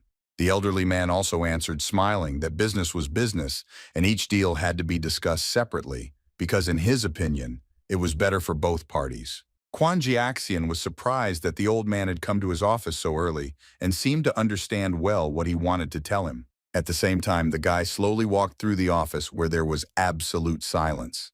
Only the sound of leather shoes hitting the floor broke it. Quan Jiaxiang walked to the door and closed it so that no one would seem to be eavesdropping on his business conversation with Old Man Wei. After this, the guy also slowly headed to his place at the table. The elderly man could only silently wait for the conversation to continue. Next up is Quan Jiaxian seemed to accidentally hit the table with his finger several times. This sound once again broke the silence that reigned in the office. Only after this, Quan Jiaxiang began to speak again and insisted that this request was very important to both of them, so he hoped that the older man would not refuse him. Suddenly, the belt on Old Man Wei's waist came undone with a loud bang. Immediately after this, the elderly man began to experience unusual sensations. He realized that Quan Jiaxian used his tricks on him again. Along the way, the guy calmly asked whether cooperation with a friend did not bring the old man the same feeling of satisfaction. The elderly man, greedily stroking the air, replied that he did not dispute this and admitted that Quan Jiaxian had his own tricks. Unexpectedly, Old Man Wei fell silent because he could not say anything because of such a pleasant feeling. The man's body grew more expensive from pleasure. He could only experience something like this during meetings with Quan. Jiaxian. As soon as everything stopped, Old Wei exhaled with relief and agreed to make concessions and sign any treaty. Quan Jiaxiang was pleased with his latest victory in the negotiations. Some time had passed since that moment. The sun was already high, which meant the working day was in full swing. To Vice President Quan Jiaxian was once again approached by his secretary and informed that he had brought all the students who needed his interview. The secretary assured that his boss could continue the interview process. Meanwhile, several girls were lined up in front of Quan Jiaxian in a row. For a while, the guy sat at his desk and stared at the girls who had come to interview him. All these few seconds, he humbly waited for his secretary to leave the office and leave him alone with his guests. As soon as the door closed, Quan Jiaxiang stood up from the table abruptly. He could finally get what he wanted. The guy slowly walked behind the girls and headed to the other end of the room, looking at them closely along the way. Because of this, the students felt very awkward. Quan Jiaxiang, without taking his eyes off the girls, checked that the doors were completely closed. He clearly did not want anyone to disturb him. After that, the guy tapped his finger on the wooden surface several times as if it were some kind of ritual. At that very moment, one of the girls screamed in surprise because she began to experience unusual sensations. This confused her very much. At the same time, everyone else began to experience similar sensations. One of the students suddenly dropped a sheet of paper with prepared questions for the interview from her hands because she began to experience severe pain. Seeing this, Quan Jiaxian said that the girls who were standing in the middle could stay, but the rest should leave because they were not suitable. One of the girls didn't understand why she didn't come over and still wanted to interview the vice president. She didn't want her questions to go unanswered by the guy. This persistence made Quan very angry. Jiaxiang therefore demanded that all the girls immediately leave his office. Suddenly, the office doors began to open quickly, despite the fact that the vice president should have been notified beforehand. The next moment, the door hit Quan with great force. Jiaxian and instantly calmed his anger. Immediately after this, Bai Xing entered the office and loudly greeted the vice president and asked if it was true that all those interviewed had to immediately go to his office. Quan Jiaxian was very unhappy with Bai Xing's sudden appearance because he had suffered, so the scoundrel insisted that the guy should get out of here because the Chamber of Commerce did not need him. The main character, smiling, asked the man not to be so aggressive, after which, showing some documents, he said that it was his cousin who asked him to come here. Then the guy sat down in Quan's chair like he owned the place. Jiaxiang added that this practice was supposed to add academic credits to his score. After that, Bai Xing put his feet up on the table with a satisfied smile on his face and declared that he would not stay here for long. The female students who were still in the office were surprised by what was happening and began to assume that the guy had not yet graduated from university, since he was clearly much younger than them. They were also afraid that a fight was about to start. Among all the girls, only one of them remained silent because she was still very upset about what happened before Bai Xin arrived. The guy couldn't help but notice this. Without thinking twice, the main character turned to Quan Jiaxianu, asked why the girl was crying, assuming that the man had closed the office door to intimidate her. The scoundrel continued to demand that the guy leave here. To this, Bai Xing confidently stated that according to his cousin Quan, Jiaxiang had to accept him, so he wouldn't go anywhere. Hearing this, the angry man asked who the cousin of this uninvited guest was and threatened that as soon as he found out her name, she would no longer participate in the affairs of his Chamber of Commerce. Bai Xing replied with great pleasure that his cousin's name was Lu Qing and that they had recently met when they left the house together. Then the guy began to observe the man's reaction. Quan Jiaxiang was shocked by what he heard and thought that it was impossible. This unexpectedness almost made the scoundrel blurt out the reason why he thought so. The main character continued to say that his cousin went on vacation to the beach and did not return for months, so he had to go after her and bring her back. Quan Jiaxiang immediately declared that it was a lie, while thinking that no one could escape from the whale's dream prison. So it was difficult for him to believe that Lu Qing had actually left there. Suddenly, the man was taken aback because he finally noticed the clothes his sudden guest was wearing. This made the scoundrel instantly calm down and pull himself together. He then assumed that judging by the uniform, Bai Xing was a security department employee, so he asked if it was Director Jin Jiwei sent him to investigate Lu Qing's disappearance. Without waiting for an answer, the man turned to the students who were still there and asked that one of them bring him and his guests some tea, while the rest should leave and wait for other instructions. The girls immediately obeyed and quickly left the office so that Quan Jiaxiang and Bai Xing were able to talk in private. As soon as the strangers left the office, The villain turned to the main character and asked what his official order was. The man assured that he was ready to cooperate in everything. Without wasting any time, Bai Xing extended his hand forward and asked if Quan would agree. Jiaxiang would hand over the contaminated items that were under his control to him if he asked him to do so. The man became nervous and asked the boy not to joke like that. At the same time, Bai Xing thought that he could kill the villain right now, but he needed to avoid the consequences in the form of pollution rules. The main character was confident that as soon as he understood what these rules were, he would be able to eliminate them. Meanwhile, Quan Jiaxian was thinking hard about how Lu Qing's detention was ultra-secret, and Jin Jiwei was a scoundrel who had already investigated him several times and still dared to suspect him. He then thought that the student who had gone out to get some tea would return in 10 minutes. During that time, he could kill Bai Xing and thus add to his list of perfect disappearance cases. After this, the man asked the main character what his opinion was about parallel worlds. Bai Xing replied that in his opinion, such worlds did not exist, and he also did not understand why the villains were asking about this. To this, Quan Jiaxiang replied with a sly smile that parallel worlds existed and could synchronously influence reality. The next moment, something attacked Bai Xing straight in the chest, causing blood to spray all around. The guy didn't expect this at all. The main character quickly loses strength and falls to the floor, not understanding at all what happened. Meanwhile, Quan was pleased with what was happening. Jiaxiang began to talk about how in order to get to where he was now, his hands had to touch many dirty things. He then asked his opponent if he knew how much hidden effort a person from the lower class had to make in order to survive. The man regretfully recalled the times when he was very poor. Suddenly, the scoundrel became very angry and said that Lu Qing became the vice president only because of seduction. He also knew how to do this, so he pleased unpleasant people in order to get what he wanted. Next up is Quan Jiaxian loudly declared that no one would stop him on his way, and thanks to him, the Quan Chamber of Commerce would definitely become #1 in the world. Unexpectedly, Bai Xing, who was still alive, grabbed the table in order to rise, while saying that the scoundrel was pretending to be a victim, but these were just excuses that consoled him. Then the main character, with a huge hole in his chest, stood up and declared that Lu Qing had achieved everything with her skills and methods. Quan Jiaxian saw Bai Xing in front of him and was shocked, not understanding why he still hadn't died since his injury was fatal. The guy apologized with a smile for disappointing the villain and thought that now it was his turn to attack, so he created dark and light spheres around himself. The next moment, the protagonist used the attack of inner demons and sent a dark sphere towards his opponent with great speed, intending to quickly kill him. Quan Jiaxian clearly saw the approaching danger, so he was a little alarmed, but was already thinking about who to save himself from. Suddenly, the villain simply disappeared, as if he had dissolved into thin air before the dark sphere touched him. Seeing this, the main character began to look around, not understanding where his opponent could have disappeared to, but the guy remained just as focused on the battle. Not finding a single clue, Bai Xing quickly activated the light field skill, causing the sphere of light to rapidly expand in volume. Very soon, she swallowed the entire office building of the Chamber of Commerce.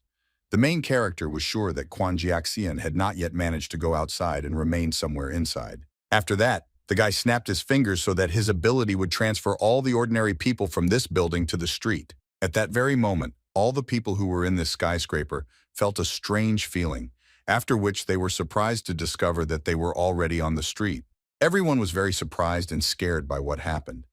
People did not understand what was happening, so they immediately assumed that it was a case of contamination, which required calling the security department. Meanwhile, at Bai Xing's will, the sphere of light began to shrink, but suddenly stopped this process after reaching a certain size. The guy's guess was confirmed. The dominant pollution rules compensated each other due to their different rules, so the sphere of light could no longer shrink. This meant that now Quan Jiaxiang was surrounded by a sphere of light. The main character immediately realized that his opponent was hiding right now in the supposed parallel world and did not want to come out. Next, Bai Xing assumes that during his surprise attack, the villain used an invisible hand and was now completely invisible.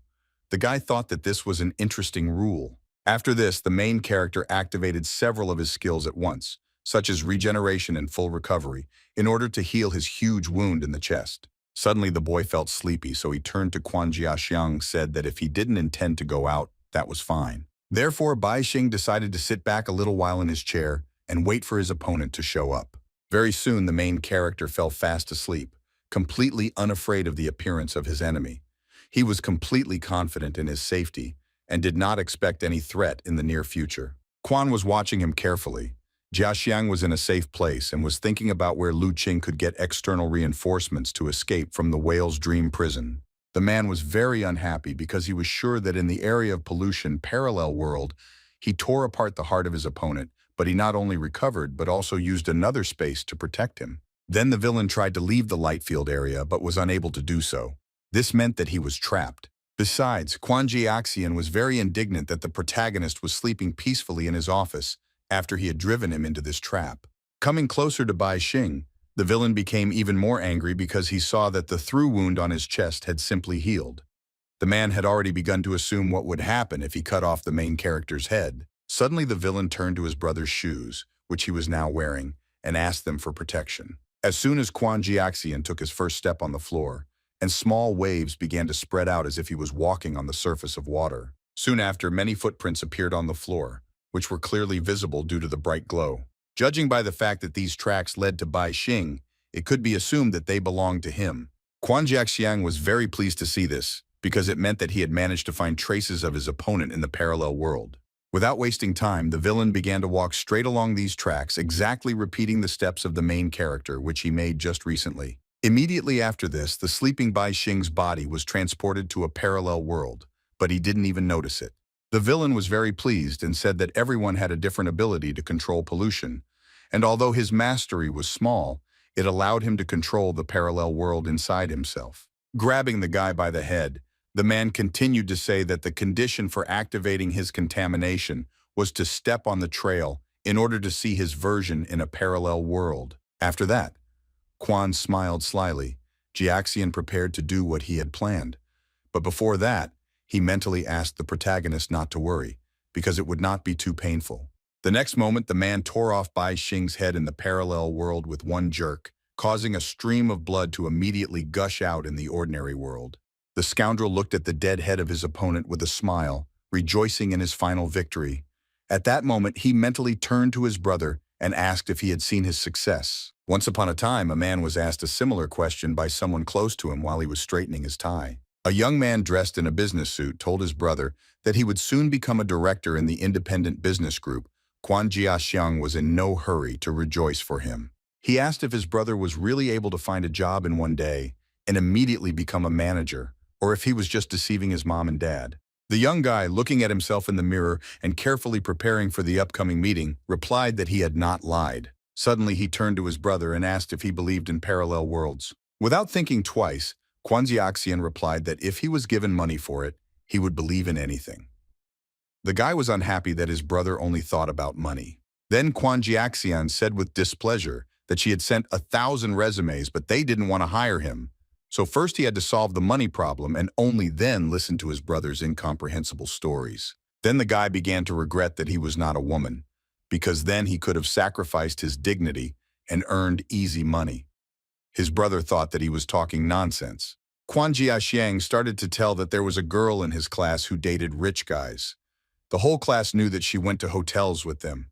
The guy then went on to say that after graduation, this girl did live broadcasts, put on shorts, and moved her body, earning tens of thousands a month. He really didn't like the fact that women could earn money effortlessly by exploiting their bodies, and thought that it was very unfair. To this, the boy's brother replied that in fact Quan Jiaxiang wasn't looking for justice, but was simply angry at his own incompetence, despite the fact that the guy himself probably liked that girl. Quan Jiaxian immediately began to very realistically deny this, but the guy did not listen to him. He was more interested in what his brother thought a parallel world would be like. Quan Jiaxiang replied that they would never be able to overcome their social class because everything had already been decided from birth, so in a parallel world they would also be from a low class. The guy then said that if parallel worlds really existed, he would want to get the same capital as those women in order to serve the rich and quickly earn a lot of money. Hearing this, his brother laughed and said that he would like to see how the guy would serve the rich Quan. Jia Xiang was surprised that his brother did not scold him, so he tried to continue his story. Suddenly, the guy in the business suit calmly turned to Quan. Jia Xiang had something he wanted to tell him. After Quan Jia Xiang fell silent, the guy asked if he had seen his shoes and if he liked them. Quan Jiaxian looked at the shoes and replied that they were wonderful, but he did not understand why his brother was asking him these questions. Raising his head up to look at his interlocutor, the guy was very surprised because he did not see his brother in front of him. After that, Quan Jiaxian heard a strange sound, the source of which he did not immediately understand. It was dark around and only a small beam of blurred light was visible in the distance. Soon the guy realized that it was a phone call, which had already become annoying to him, so he had to start opening his eyes, simultaneously getting used to the bright light. Quan Jiaxiang opened his eyes abruptly and was shocked to realize that right now he was lying in bed, even though it seemed like just a moment ago he was sitting at his desk at home. The guy immediately stood up from his seat and seeing his mother, who was nearby, asked what had happened to him. Quan Jiaxiang began to look around and soon realized that he was in a hospital room. But he did not understand how he got here, because just recently he had talked with his brother. The woman said that the guy actually fainted in his apartment. He was found in this state by a courier, who immediately called the police and thus saved him. Also, Mama Quan Jiaxiang, with tears in his eyes, tells us that the guy's brother hanged himself 3 days ago. Quan Jiaxiang was shocked and couldn't believe that his brother had committed suicide, because that morning, he had told him that he had found a good job as a manager. The guy denied that his brother was already dead, and so he rushed off to go and find him. As soon as Quan Jiaxian threw off the blanket and saw black shoes with red soles on his feet, which was very strange. The boy realized with horror that these were his brother's shoes, but he did not understand why he had them now. Shocked, Quan Jiaxian looked at his feet in horror and didn't understand when he managed to put on his brother's shoes. Suddenly, the guy was struck by lightning as he finally remembered what had happened to him and realized the consequences of it. Not long ago, a guy in a business suit suddenly asked his brother if he liked his shoes. Quan Jiaxiang was surprised by this question and did not understand why his brother asked this. Unexpectedly, on bare feet, Quan Jiaxiang's shoes began to appear as if by magic. It all seemed like some kind of illusion. Meanwhile, the guy was telling that if his brother puts on these shoes, he will be able to enter a parallel world and everything he gets there will be reflected in reality. After that, he extended his hand and offered it to Quan Jiaxiang, went to the parallel world with him. Quan Jiaxian was shocked by what was happening and immediately realized that it was not his brother standing in front of him. He then assumed that the guy was possessed by the polluter. Brother Quan Jiaxiang assured him that he would not harm him and said that in a parallel world he got a job, after which reality immediately synchronized. Scared, Quan Jiaxian pushed his brother away and assumed that he was connected to the polluter and had come to lure him into the real hell that was this parallel world. Then the guy demanded that his brother leave him alone while throwing off those very ominous shoes from his feet. After that, Quan Jiaxian tried to run out of the apartment as quickly as possible so as not to be alone with his brother, who scared him a lot. Having run out of the apartment, the guy only wanted to get as far away as possible so that the pollution would not affect him in any way. But his brother was not going to let him go so easily. Going outside through a mysterious portal consisting of sinister energy, the guy calmly told his brother that in a parallel world, he would be able to penetrate through walls. Despite this, Quan Jiaxiang continued to run away as fast as he could, not giving in to the imposter's stories. A close relative followed the guy around, asking him to listen to what he was saying so that they could earn a lot of money together and fulfill the dream of justice.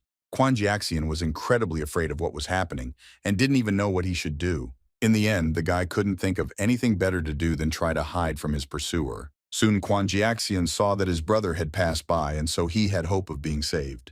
The guy was glad that he was finally safe, but he still couldn't go home, so he decided to report the incident to a security agency that specialized in this. The next moment, the guy turned his attention to his feet and discovered with horror that they were wearing those same shoes again. This scared Quan very much.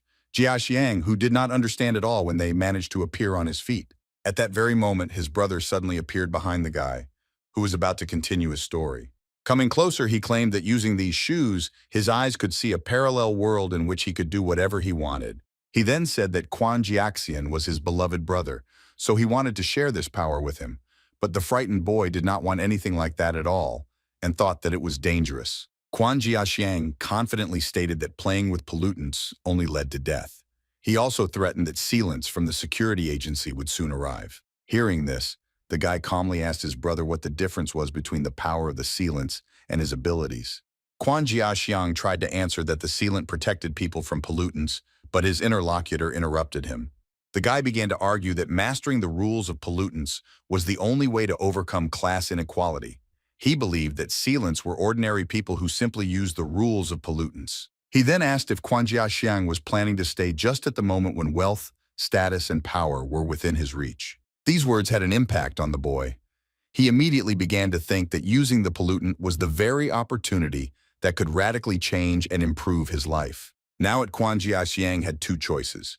Either use the shoes he would probably never be able to take off again, or continue living his boring and predictable life. Finally, the guy confidently rose to his feet, simultaneously agreeing with his brother's words. Extending his hand to Quan Jiaxiang, asked his brother to give him these shoes because he was already ready to accept this power. His brother was very happy to hear this and, taking the boy by the hand, promised that right now he would take him to a parallel world. Quan Jiaxiang asked not to rush, because he still had questions. Then he clarified whether these shoes really gave the power to own a parallel world where one could do anything and reflect it in reality. After that, he asked why his brother in that case did not give up boring reality and stay in a parallel world. This question discouraged the guy. Meanwhile, Quan Jiaxiang continued to ask if his brother was lying to him when he said that the parallel world was a real paradise. These words impressed the guy very much and made him think, but he did not deny that the parallel world really was paradise. Suddenly, the guy grabbed his neck with his hands, and with great enthusiasm and madness in his eyes, he declared that he would leave reality right now and live in paradise. Then the distraught guy began to strangle himself and claimed that he was going to heaven, despite the fact that very soon, Brother Quan Jiaxian began to lose strength and fell to the ground, but he still continued to tightly squeeze his neck, intending to carry out his plan. Quan Jiaxiang calmly watched what was happening and thought that his brother was not very smart, but he was not so stupid as to commit suicide because of one phrase. The guy was sure that his brother was already dead because of the polluter and was simply acting according to its rules. Next up is Quan Jiaxiang promised that he would inherit everything that belonged to his brother and live well. After this, the guy confidently set out to make his wish come true. Quan Jiaxiang immediately took advantage of the power he had acquired and entered the portal he had just created that led to a parallel world. Now he held Bai Xing's head in his hands with a very satisfied look and turned to his brother, asking if he had seen his victory. Then the man, with a sly smile on his face, wished his enemy to rest in peace and added that the parallel world did not exist and the only thing that existed was hell. Suddenly, the main character, as if nothing had happened, turned to the villain and said that his nose was itching, so he asked him to do him a favor and scratch it. Quan Jiaxian was so frightened by this unexpected occurrence that he immediately dropped his head from his hands, not understanding at all how Bai Xing could continue speaking. Meanwhile, the guy was happy that he had finally managed to lure out his opponent because he only had 4 minutes left before he died from lack of oxygen in the brain. Quan Jiaxiang became very angry when he realized that the main character, despite his severed head, was still alive, and so, without thinking twice, he decided to crush it. Surprisingly, as soon as the scoundrel touched Bai Xing's head, it immediately began to disappear, as if dissolving into thin air. The man was very surprised by what he saw and did not understand how this could happen. Quan Jiaxian began to nervously look around, trying to figure out where his opponent had gone. The protagonist did not. There was even one on the chair where he fell asleep. The man felt Bai Xing's presence, which meant that the guy had not yet died. Now Quan Jiaxian was interested in what the main character's last sentence meant. Suddenly the villain came to a realization, which made him noticeably more cheerful, as if he had finally told a difficult riddle. The man believed that Bai Xing wanted to use his own death to cause the pollutants in his body to go out of control. Then the smug scoundrel loudly asked if the main character really wanted to take him with him to the next world. Quan Jiaxiang warned his enemy that it would not be so easy. The thing was that in this parallel world, the scoundrel had exceptional power and could see the traces that other beings left behind. Thanks to this, he could stop Bai Xing and subjugate him to his power. The next moment, Quan Jiaxian activated his ability, causing many footprints to appear on the floor. The first traces that came to hand led the scoundrel to one of the students who had recently been in this office of Quan. Of course, this didn't suit Jiaxian, so he continued searching. The other tracks belonged to another student, which is why the scoundrel had to start all over again. The third attempt was again unsuccessful, which is why the villain was already beginning to get very angry. The man did not understand why he still had not managed to find the main character, because he had already checked all the traces that were on the floor. The villain also began to wonder if Bai Xing should have already died and been assimilated by the pollutants. If this really happened, then Quan Jiaxiang could only leave his parallel world if he could decipher the uncontrolled pollutants. gone out at all, but instead he just needed to avoid activating the rules and wait for everything to pass on its own. Quan Jiaxiang was unusually pleased with his situation because upon entering the parallel world, all the rules of reality ceased to have any meaning for him. Then the scoundrel looked at the time and realized that Bai Xing had been headless for 2 minutes already, which meant he had probably lost most of his consciousness. What was supposed to follow was that the pollutants inside the protagonist would soon begin to act and completely leave his body, and after 4 minutes, restore his last active form. Realizing all this, Quan Jiaxian looked at the time with a satisfied smile and was already ready to start the countdown, at the end of which he was supposed to win. Just at that moment, the scoundrel heard some noise behind him, which immediately attracted his attention. The man immediately began to quickly look around in order to understand what these sounds were, but the solution to this phenomenon was not so simple. Soon Quan Jiaxiang finally realized that these sounds sounded like someone's footsteps. They seemed very familiar to him. Realized with horror that these steps sounded exactly like his own steps.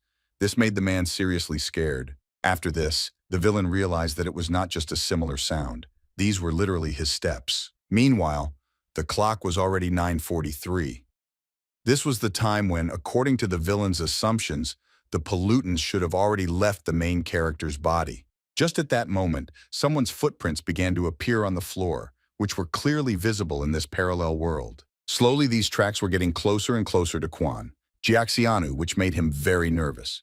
The man in horror began to loudly demand that Bai Xing not come near him. Of course, this did not in any way affect the fact that the tracks continued to lead towards the villain. Then Quan Jiaxian jumped up and began to quickly run to another part of the office, continuing to demand that the main character get out of here. Then the villain began to loudly knock on the door and ask for at least someone to come to his aid. Of course, in the real world, no one could hear him. Soon the tracks finally came close to Quan Jiaxianu, then stopped. The man immediately felt Bai Xing's presence behind him, causing him to suddenly freeze in fear. The clock already showed 9:44. This meant that it was time for the main character to appear. Trembling with fear, Quan Jiaxian slowly turned his head back, already realizing that he was in a dangerous situation. The man standing behind the man had a large wound on his neck, but that didn't stop him from laughing. Exact replica of Quan Jiaxiang, with a smile on his face, asked the scoundrel if he liked his shoes and if they looked good. Quan Jiaxiang didn't understand what was happening and why he suddenly appeared in front of himself. In addition, the villain, of course, noticed a large wound on the neck of his clone, the reason for which he did not see. The man then noticed that this copy was wearing the same leather shoes, and so he assumed that a parallel version of himself was standing in front of him. Meanwhile, the clock already showed 9:45.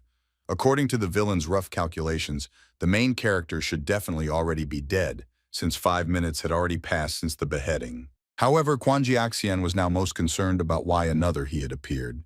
At the same time, the copy continued to smile slyly and stretch out its hands towards the man. The villain was very scared and felt threatened because he did not have answers to all the questions. In the end, Quan Jiaxian suddenly pushed his copy away from himself so that it would not harm him. After that, the man started running, not paying attention to the fact that his clone lost his balance and began to fall to the floor. As soon as the body of the second villain touched the floor, his head suddenly came off his neck and flew to the side. Quan Jiaxian saw this and immediately stopped because he was shocked by what was happening and did not understand why this happened. Surprisingly, the severed head quickly went straight into the hands of the decapitated body. Then the man's body with his head in his hands began to calmly rise to his feet, as if there was nothing unusual about all this. Quan Jiaxian watched in horror as his copy put its own head back in place. It all looked very scary. Finally, the scoundrel suggested that Bai Xing had somehow exchanged his fingerprints for his own. If we follow this theory, it turns out that the villain, having ended up in a parallel world, did not tear off the head of the main character at all. It turned out that Quan Jiaxiang tore off his own head and didn't even notice it. Now the man could only watch as his copy slowly approached him with its arms outstretched. The villain recalled that before disappearing, the main character said that he had 4 minutes left. Quan Jiaxiang only now realized that these were actually 4 minutes of his own life. Already in the second minute, the scoundrel lost consciousness, but for him, it was like a flashback.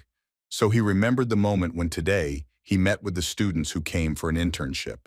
After 3 minutes, the pollutants left the man's body, and so he began to hear the steps of his shoes. After 4 minutes had passed, he was completely dead. The pollutants had left his body completely, so he was able to see himself. Quan Jiaxiang realized that after he hid in a parallel world, he killed his own body, which remained in reality, which is why leather shoes began to haunt him.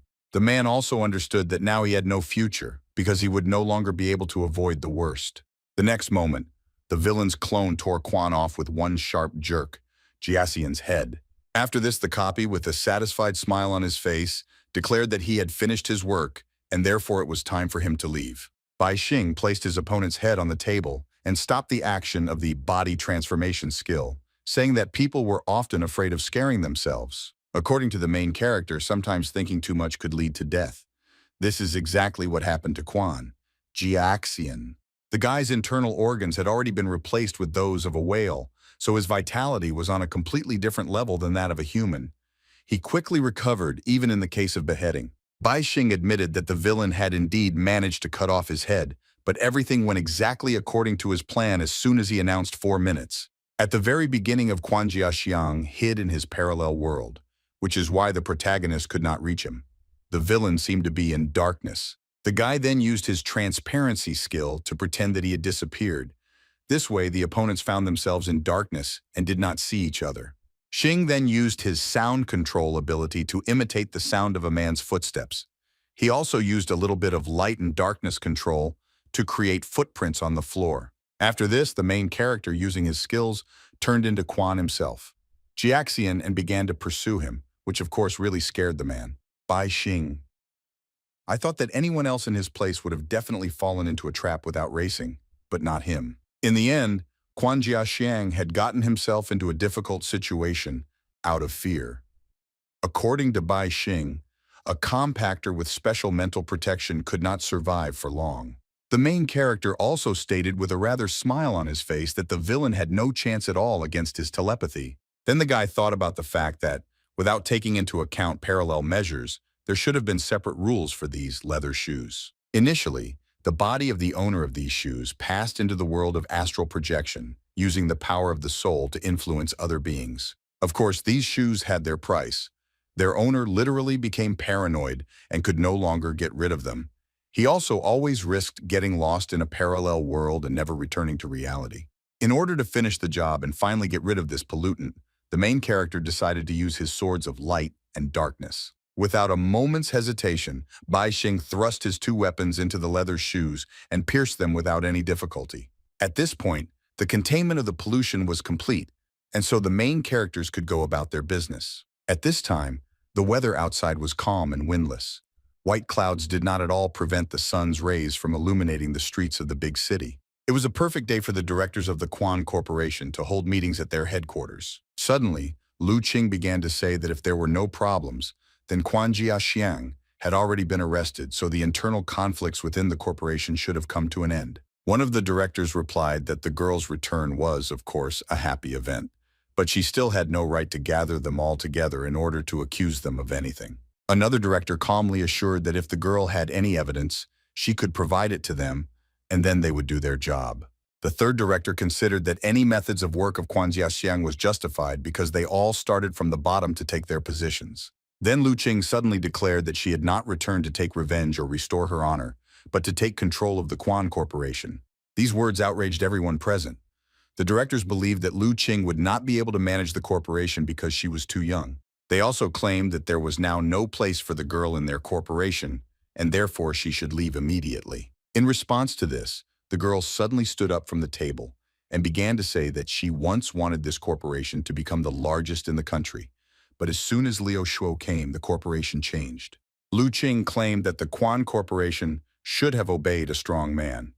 In the girl's opinion, the leader she was already following had a better chance of becoming a director than Liu Shuo. The girl, while pouring water from the cooler, continued to say that the man had saved her from a desperate situation by literally performing a miracle, so she was ready to trust him with her future. Unexpectedly, Lu Qing took out the very same lotus flower that had previously belonged to John Yan girl, knew that the people who had conspired against her were now in this room. The next moment, Lu Qing announced that those who betrayed her would now go to prison from which they would never be able to return. One of the directors, hearing Lu Qing's threats, calmly said that young people with great potential should act with caution. The second director angrily stated that the person who dared to bring a sealed object to a board meeting, regardless of the reason, should be expelled from the corporation as punishment.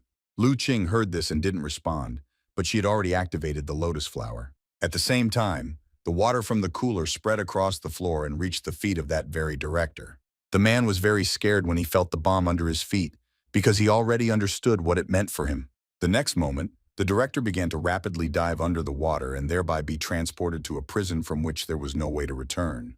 The man desperately tried to resist this and loudly called his colleagues for help, but it was all useless. While Lu Qing calmly watched what was happening, the frightened man asked if the girl really dared to attack him. Suddenly, one of the directors loudly slammed his hand on the table and ordered Lu Qing to stop all this. The menacing-looking man agreed to let the girl take back her position as vice president of the union, but in exchange, she had to let their colleague go. Despite this, the girl was not going to stop because, according to her, once trust was destroyed, its restoration required much more than just words. After that, she clarified whether the decision to remove her from the path had really been agreed upon by the entire board in this same office. Hearing this question, everyone present visibly tensed up, because they understood that it was useless to lie and that punishment could soon overtake them. Moreover, the directors completely forgot about their colleague, who was holding on with all his might and calling for help. Eventually, the man's weakened hand slipped, leaving him no longer with a chance of salvation. In front of everyone present, the director quickly went underwater and then disappeared without a trace. This really scared everyone who saw it. Meanwhile, Lu Qing calmly walked to the window and pulled the curtain aside a little.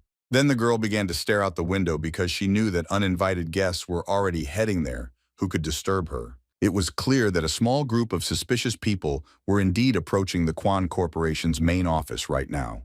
These people looked very unusual, and their appearance alone made it clear that they were doing serious work. One of the directors immediately turned to Lu Qing and warned her that the security of the Quan Corporation had already arrived, so whoever threatened the board would soon be in trouble.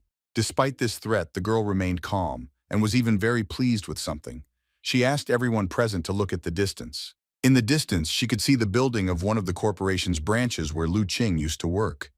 This made her feel nostalgic. Then he confidently told the girl that the person she had spoken of as the director would be arriving soon. Hearing this, the elderly man did not take the girl's words seriously, and only laughed and advised her to think about herself now. Meanwhile, the guards of the Quan Corporation stopped near the main office as if they had no intention of going inside. Suddenly, one of the guards put his hand forward and prepared to use his skills. At that moment, one of the 4 symbols on the man's hand lit up with a bright flame. Immediately after this, a translucent cube appeared around the group of guards.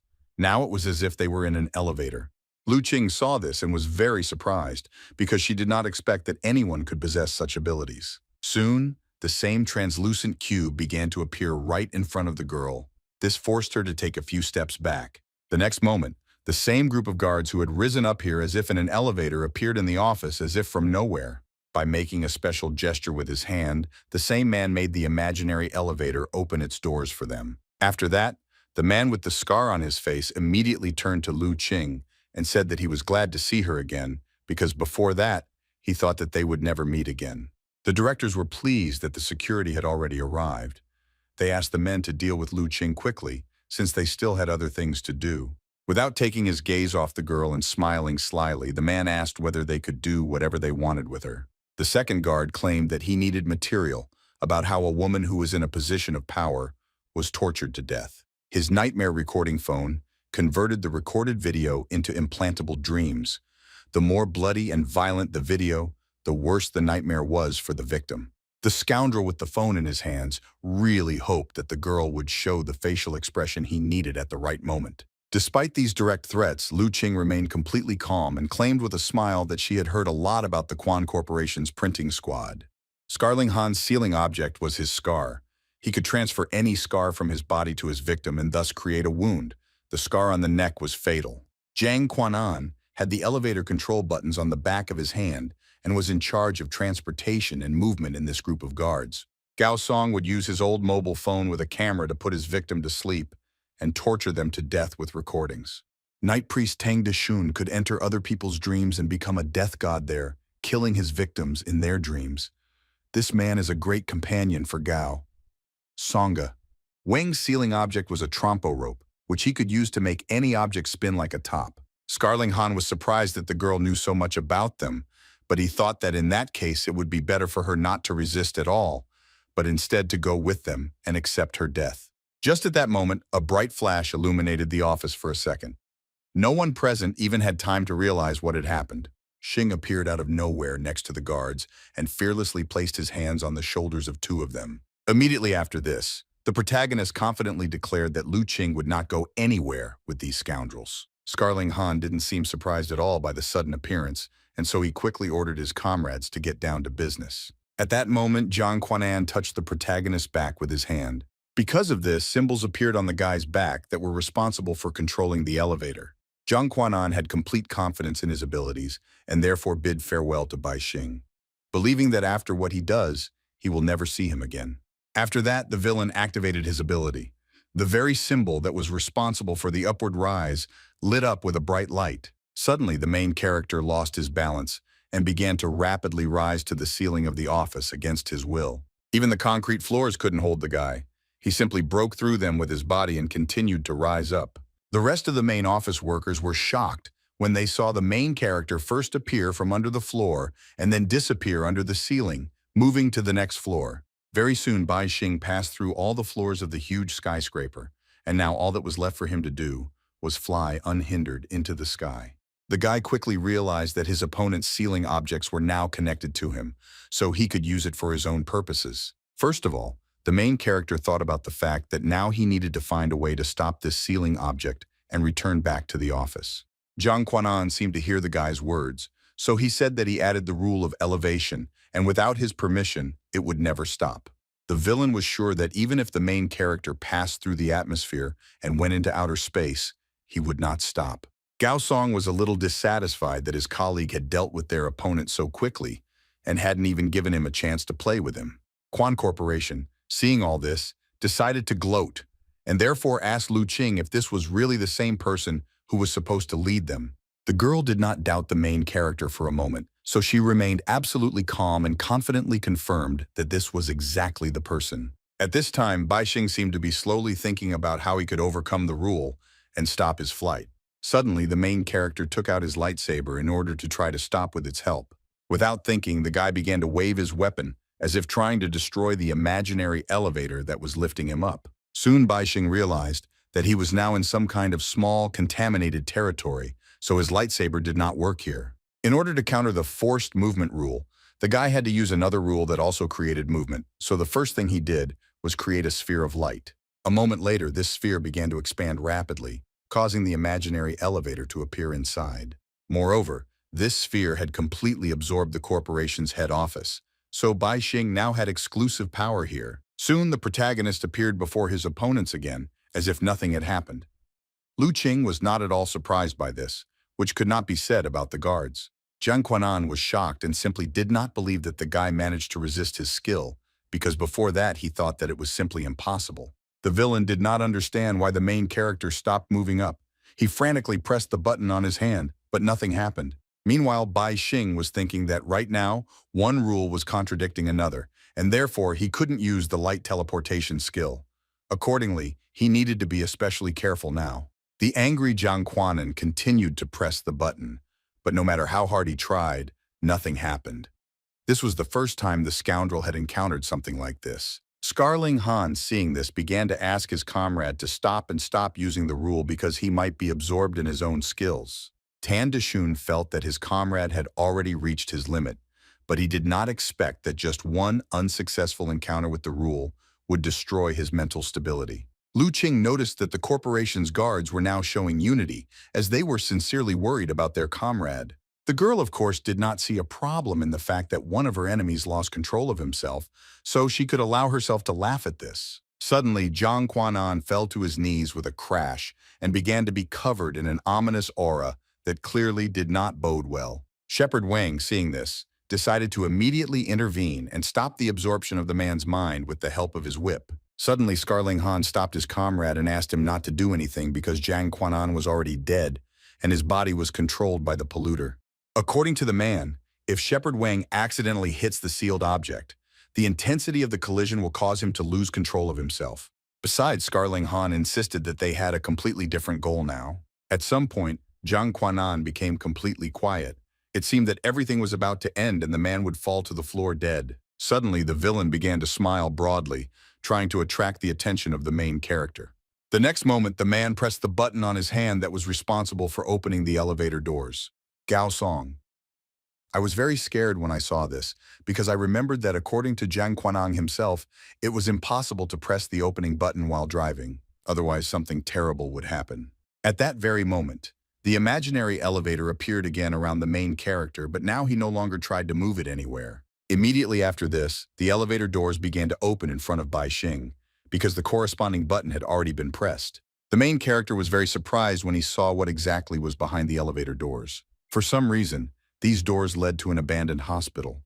This fact only raised more questions in the guy's mind. Suddenly, in the semi-dark corridor, the ominous figure of a nurse appeared and immediately began to slowly approach Bai Xing. The protagonist was very surprised by this and immediately assumed that it was a corpse that was not controlled by the sealant or the rule. A moment later, for some reason, two corpses began to approach the guy, which were like two peas in a pod. Bai Xing didn't understand anything because he didn't even see when the second corpse had appeared. Soon after, another nurse's corpse appeared. Now the three of them were heading towards the main character. Seeing this, the guy began to doubt himself and think that he just imagined it all. He even rubbed his eyes to make sure of it. Just at this moment, another silent corpse appeared in front of Bai Xing.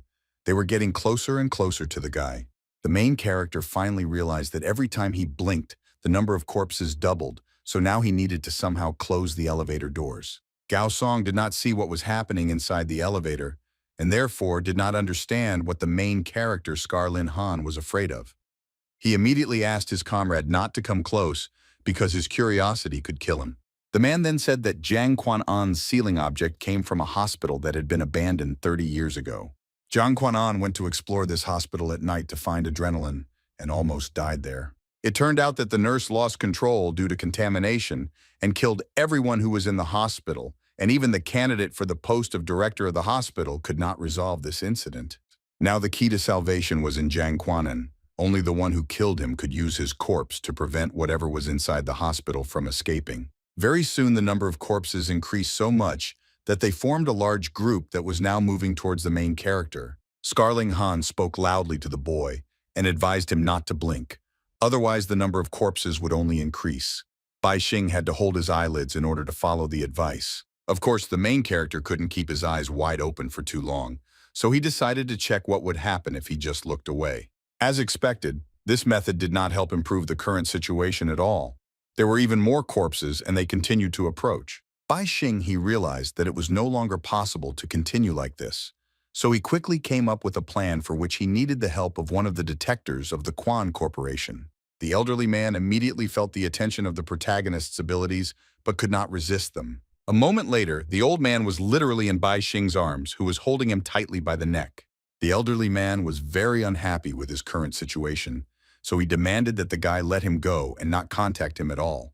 To this, Bai Xing calmly asked the old man if he had any last words before he carried out his plan. The guy knew for sure that it was this director who slandered Lu Qing and sent her into confinement. Hearing this, the elderly man decided to threaten with his connections, and believed that the guy was not familiar with Liu Shuo and did not know about his colossal strength. In response, Bai Xing showed off the very same scissors that had previously belonged to Liu Shuo and said that he knew very well about his strength. The director, seeing this instrument, thought that the main character was just bluffing and therefore did not dare to harm him. At the same time, he loudly called the guards for help and demanded that they kill the guy. In response to this, Bai Xing began to assure that of course he would dare to carry out his plan, but the guards would not even dare to come closer to help the old man. Scarling Han listened to all of this silently and thought hard about what to do while his comrades looked at him with confusion, waiting for an order. The man knew that this elevator was connected to a level S incident, and even the director couldn't figure out the rules of this pollutant. He also believed that Jiang Quan'an had once worked as an elevator operator, and when the contamination incident occurred, he merged with the contaminated elevator and was able to escape. Along with this, Bai Xing, he claimed that the bad news for him was, of course, that this polluted creature was set against him. However, the good news was that it was currently only paying attention to Bai Xini, which meant that if he died or escaped, the guards would have no way to control all of these nurses. Suddenly, the guy read Tan's thoughts to Shun, who thought that all these girls should be given to the government so that it could distribute them among all the bachelors in the country. The main character thought that it was a good idea, But first of all, one of the corporation's directors had to experience it for himself. Without a moment's hesitation, Bai Xing threw the old man into the abandoned hospital, right under the feet of the sinister nurses.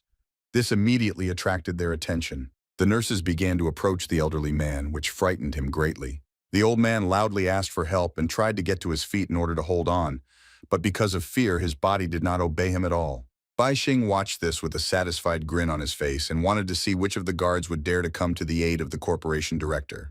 The guy also insisted that this old man was a scoundrel who now did not even try to use his skills to save himself, but instead wanted his subordinates to solve all the problems for him. Of course, the main character was now talking about those very lifeguards who were not important at all for the elderly man. It seemed that these words had an impact on Scarling Han and his comrades. At the same time, Lu Qing did not understand what was happening to the main character because he was now behaving strangely. The girl assumed that the guy was so focused on solving the rule that he could not simply deal with the guards. She finally approached Bai Xing and offered to help her solve the rule. The girl was willing to follow any instructions to find the key to the solution.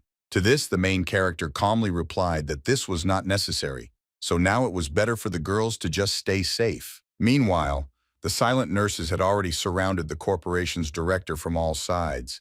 Now it seemed nothing could help him. The old man desperately tried to push away the dangerous creatures, but they were much stronger than him. As a result, the cold hands of the silent corpses reached out to the elderly man, causing him genuine horror. As soon as the old man felt the touch of the nurses, his eyelids began to be tightly sewn together with a thread that was made of sinister energy. Very soon the director's eyes closed completely. From that moment on, he could no longer see anything. Along the way, Bai Xing told the old man that there were many beautiful women's legs around him now, so he should touch them while he had the opportunity. Of course, the old man was now most puzzled by his sewn-up eyes, so he didn't even think about the guy's muffler.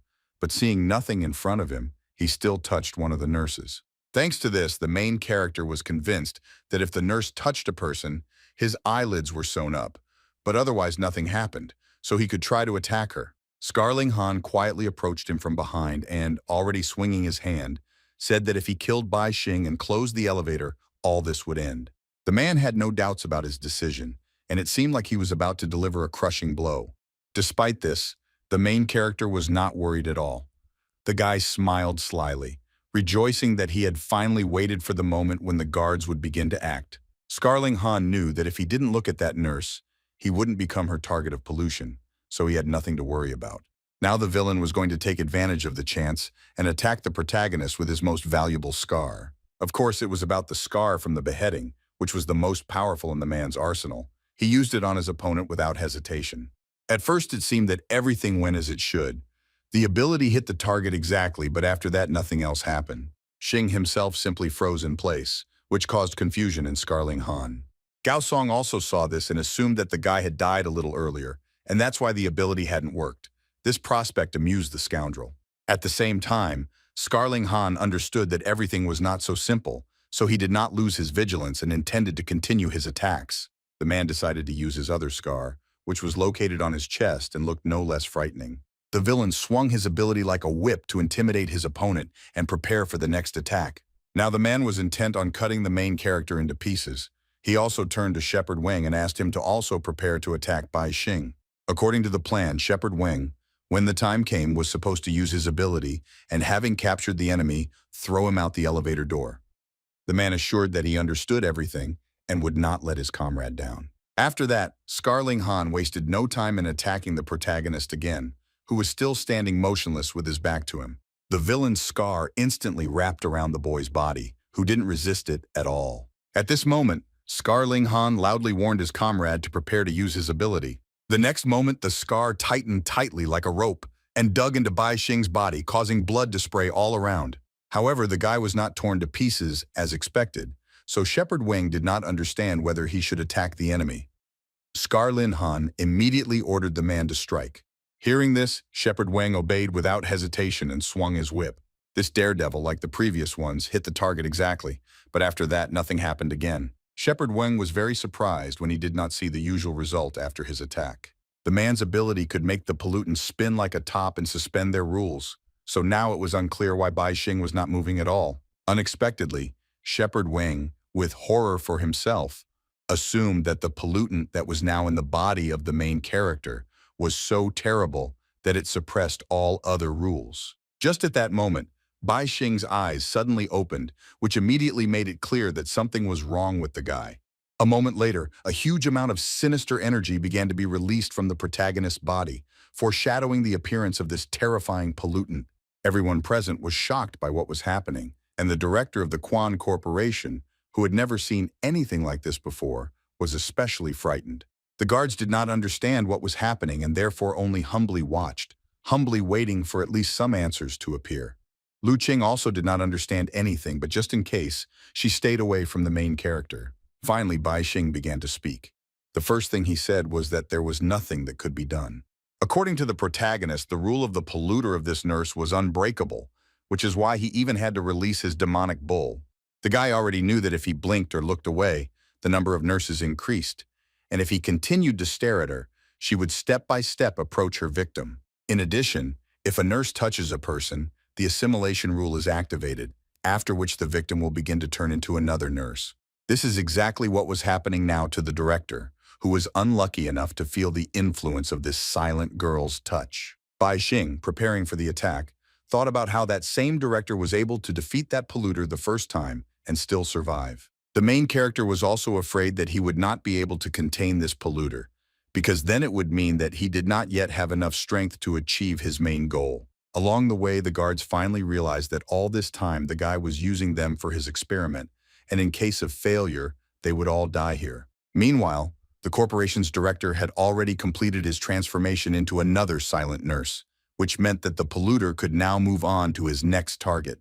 Despite the fact that all these girls had their eyes closed, they knew exactly where their victim was, and so they slowly walked towards her. Of course, they all went to Bai Xing, who was already humbly waiting for them in order to try to resist them. Soon one of the nurses, with the protagonist's permission, came close enough and therefore began to pull her hand towards him to touch him. Suddenly, the guy grabbed the girl tightly by the neck, not allowing her to do what she had planned. Immediately after that, he used his ability called Shadow, which caused an ominous aura to appear out of nowhere. This aura quickly began to envelop the girls, thereby forcing them to stop. When all the preparations were completed, the demonic energy in the form of a bull quickly rushed forward, literally tearing apart everyone who stood in its path. A moment later, blood splashes painted the walls and floor of the corridor, and only small pieces of rafts remained of the nurses. It seemed that Bai Xing had managed to defeat this polluter. Unfortunately, this was not the case, because the evil energy that belonged to the polluter was still in the air. Soon, this energy began to be absorbed into the remaining parts of the nurse, thereby gradually restoring her body. Bai Xing calmly watched as his opponent, whom he had just literally torn to pieces, completely recovered in a matter of seconds. It seemed that this did not surprise the guy at all. At the same time, what he saw made Scarling Han extremely afraid. He believed that there was no way they could defeat this pollutant, and so now they only had to think about how to escape from here. Despite the fact that the main character continued to hold the nurse tightly by the throat, she still touched his hand and started the execution of the rule. At that very moment, a thread made of sinister energy began to emerge from her sewn-up eyes. This thread quickly headed towards Bai Xing in order to assimilate him. The guy did not expect such an outcome at all, but he was in no hurry to take any action. First, he needed to thoroughly understand everything. The threads were getting closer and closer to the eyes of the main character, who wanted to see what would happen. As soon as they approached the eye of the demonic bull, the clash of the rules of the two pollutants began. Lu Qing humbly watched all this from the side, not understanding why the guy was taking such a risk. The girl believed that Bai Xing had enough strength to simply close the elevator doors and leave all of this behind. However, the main character had his own opinion about this. His guess was confirmed, so he intended to continue. The guy was not mistaken in his reasoning, and the thread that sewed the victim's eyes was a pollutant of at least the same level as his demonic bull. Now the thread was holding back the corrosion of the demonic bull, but at the same time the bull was destroying the nurse's body. However, despite this, Bai Xing still had one serious problem, which was his own human eye. Of course, he couldn't resist the rule. In order to prevent the eyelids from being stitched together, the protagonist used the cutting rule, which caused a bright beam of light to shoot out of his eye, instantly cutting the threads. The guy was very happy that it worked. His light domain rule perfectly counteracted the polluter rules. It seemed that the threads, having encountered resistance, would now retreat, and the guy would no longer be in any danger. Unfortunately, this was not the case. As soon as the light in Bai Xing's eye went out, the threads tried to attack him with renewed vigor, which momentarily discouraged the guy. Because of this, the main character had to apply the rule again and use bright light to cut the dangerous threads. Now the guy just had to hold out until the moment when the nurse and the demonic bull decided which of them won. Now it was unclear whether the bull would swallow the nurse or whether she would sew up his eyes, whether the rules would fall at the same time or whether they would reach a perfect balance of restraint. At this time, Ji Zhenghua, still in the form of a small eye, flew aimlessly around the city and thought that everyone was dead. The scientists reasoned that people of previous eras suffered a collapse, and the same thing will happen again. The man was sure that humanity no longer had a future, and therefore everything was now meaningless. In the end, Ji Renhua came to the conclusion that since all the people were going to die anyway, he should kill them himself without pain. All this was a consequence of the fact that the scientist was already losing his mind. Having realized this, he quickly threw these thoughts away from himself. The man remembered his daughter, whom he should not have harmed under any circumstances. Ji Renhua continued his thoughts and realized that humanity still had hope for salvation, which lay in one single person. Of course, we were talking about Bai Xing, who, thanks to his hand, had phenomenal abilities, but for now, Ji Renhua couldn't tell the guy everything. However, the scientist decided to find the main character, and therefore went to the world of rain in order to speed up this process. After some time, the man found himself in the main office of the Quan Corporation, where the main events were now taking place. He immediately found Bai Xing, who was currently fighting with the polluter Ji. Renhua decided to immediately observe what was happening first. The man quickly realized that the protagonist was deliberately provoking a conflict of rules in order to restrain his opponent. He thought that this was a really good idea. Unfortunately, the scientist could not intervene because now he was defending his mental barrier during the conflict of rules and maintaining his human will. Ji Zhenghuang didn't want the protagonist to suffer the same fate as Liu Shuo, whose barrier collapsed and he was instantly absorbed by the pollutant rule. For some time, the guy successfully resisted his opponent's attacks and drove away his threads without much difficulty. However, at some point the nurse increased her pressure, which resulted in more threads. Seeing this, Ji Renhua immediately realized that this battle was already in its final stages. Bai Xing, of course, noticed that he now had to put in more effort to resist, but he was determined to hold on until the end in order to win. The guy used the rule over and over again and cut the threads, but their number did not decrease.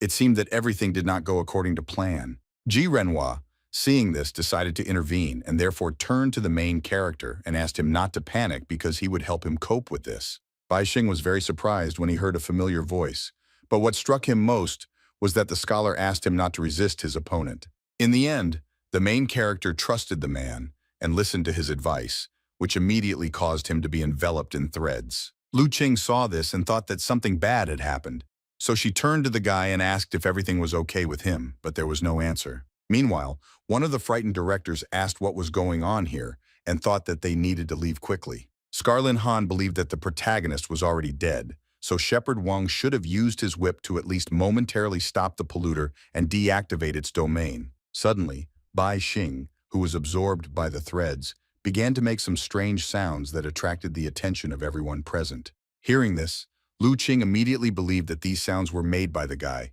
which meant that he was not dead yet. At this moment, Shepherd Wang noticed that Zhang Quanan had started to move.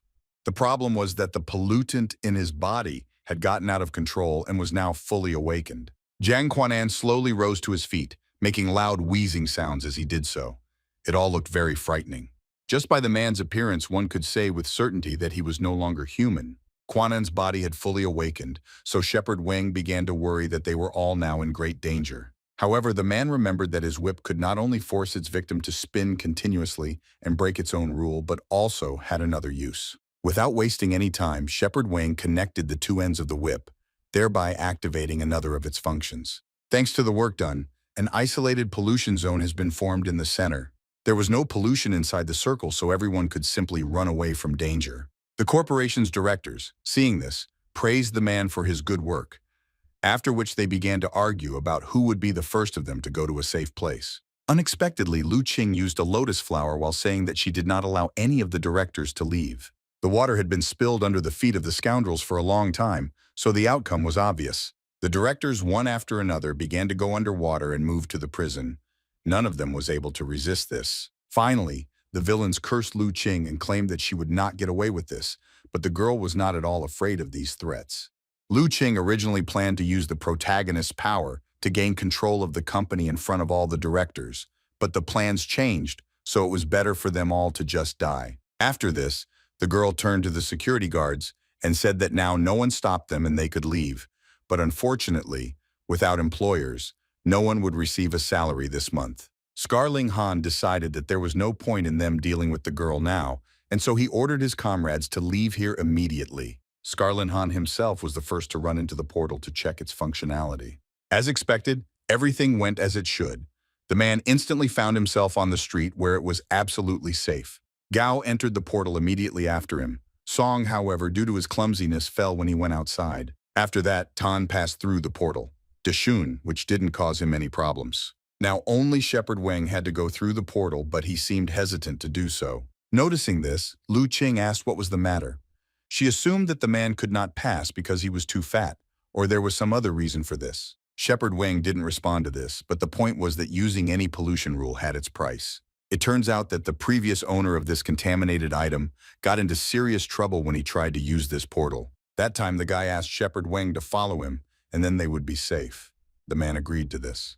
They both successfully passed through the portal, but had no idea what would happen next. Shepherd Wang immediately noticed that after this transition, something happened to his friend. He became quiet and began to behave somehow suspiciously. As soon as the owner of the whip turned around and looked at the man, it became clear that the contaminated object had absorbed his mind. The guy started to act strangely. He smiled widely and ran from side to side, all the while keeping his gaze fixed on Shepherd Wang. The man immediately realized that his friend had been so affected by the passage through the portal. After that, the guy simply ran away and no one knew where he went. Now Shepherd Wang thought that he was the first to use this skill, and therefore he hoped that he would not repeat the fate of the previous owner. However, he was ready to risk it in order to save himself. Having overcome his fear, the man nevertheless decided to postpone jumping into the portal in hopes of the best. Soon he managed to successfully exit the portal onto the street and join his comrades. Everyone was very happy that they managed to escape and thought that it was simply incredible.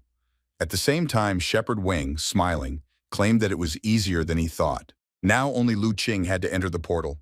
The man was not against this and humbly waited for the girl to follow them out. Suddenly, Lu Qing grabbed the whip, which made it clear that she had no intention of running away. Seeing this, Shepherd Wang immediately tried to stop her, but it was too late. The next moment, right in front of the man, the portal disappeared along with his contaminated item. In the end, the whip ended up in Lu Qing's hands and she intended to use it. Then the girl turned to the main character and said that she did not believe that he simply died. She got a new sealing object and was ready to intervene in order to help the guy. Bai Xing didn't respond to this because he was now completely absorbed by the sinister energy that was trying to break the resistance of the demonic bull. At the same time, the pollutant that controlled Jiang Quan'an's body began to slowly approach the protagonist in order to attack him. The dead man took slow steps forward, so it was still possible to stop him. At this moment, Lu Qing heard Ji's voice, Manhwa, who asked her to stop Jiang Quan'an because he had already become unstable. This request discouraged the girl because she did not even see the one who addressed her. Then the scientist insisted that Lu Qing act faster because now the main character needed urgent help. Eventually, the girl quickly came to her senses and agreed to fulfill the stranger's request. Without wasting any more time, Lu Qing swung her whip and attacked Jiang Quan'an without hesitation. As soon as the rope wrapped around the man, Lu Qing began to pull it with all her might in order to stop him. Despite this, Jiang Quan'an still continued to move forward because he had enormous strength. So Lu Qing asked the protagonist to hurry up. Bai Xing seemed to hear these words and therefore immediately came to his senses, however. The most difficult part was yet to come. It seemed the polluter realized that it would be much more difficult to resist the guy than expected, so he increased his negative effect. The next moment, a real battle unfolded within Bai Xing's body between two opposing forces that were not inferior to each other in the least. Ji Renhua was amazed by what was happening, because it was the first time he had seen a clash of rules at such a high level. Initially, the main characters were going to make the two rules block each other, but ended up getting trapped. Ji Renhua. I thought it was inevitable because these two rules could only collide directly if the guy's body was used as a battlefield. Then Bai Xing asked the man to stop talking and rather help him. The guy felt that the opposing forces were stuck in place, and if he could get out of here and regain control of his body, he would be able to win. Ji Zhenghua thought that the protagonist was right, so he suggested making both rules relax. Bai Xing immediately replied that he could summon that very wolf and use it to influence the nurse.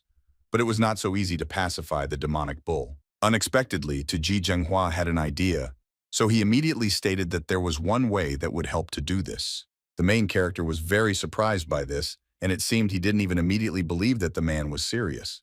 Without explaining anything to Ji Renhua, quickly headed towards the protagonist in order to try to realize his guess. As expected, the scientist replaced one of the demonic bull's eyes with himself, which helped to tame this dangerous pollutant a little. Ji Renhua replaced one of the eyes of the demonic bull, which helped to tame this dangerous pollutant a little. After this, the man turned to the main character and asked him to hurry up because they didn't have much time.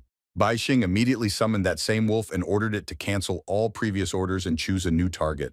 The wolf, without hesitation, corrected himself and asked his master to describe to him 4 characteristics of the new target.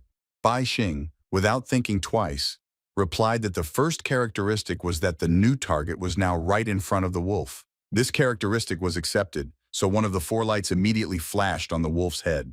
In addition, a light flared up on the forehead of the demonic bull and the nurse, because they were right in front of the wolf and fit the description. Of course, the main character also fit this description, so a light lit up on his forehead.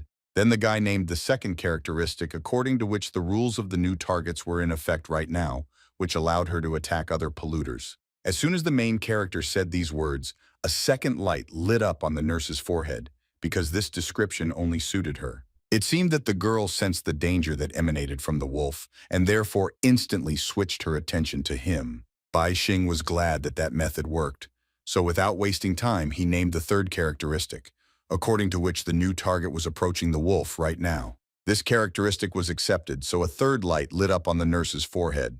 Only one characteristic separated the guy from the final victory. Bai Xing believed that since the nurse's goal had changed, none of the 4 characteristics were needed anymore, since the wolf only needed to feel that he was being watched to activate the rule. However, the nurse was determined to continue the fight, and so she directed her threads at the wolf before the third light in his eyes warmed up. Then the polluter began to sew up the wolf's 4th eye, thereby preventing it from being able to name the 4th characteristic and activate the rule. Despite this, the nurse's head suddenly exploded. The reason for this was, of course, the wolf who carried out the master's order and eliminated the target. Bai Xing was very impressed by what happened because he didn't expect that everything would end exactly like this. The protagonist admitted that the wolf's pollutant level was significantly lower than the nurse's, so she was able to stitch up his 4th eye without any effort. However, this reduced the conditions for the murder from 4 to 3 characteristics that were already known, so the wolf immediately tore off the head of his victim. Despite this, the end of the battle was still far away, because the polluter was still using threads to restore the nurse's head.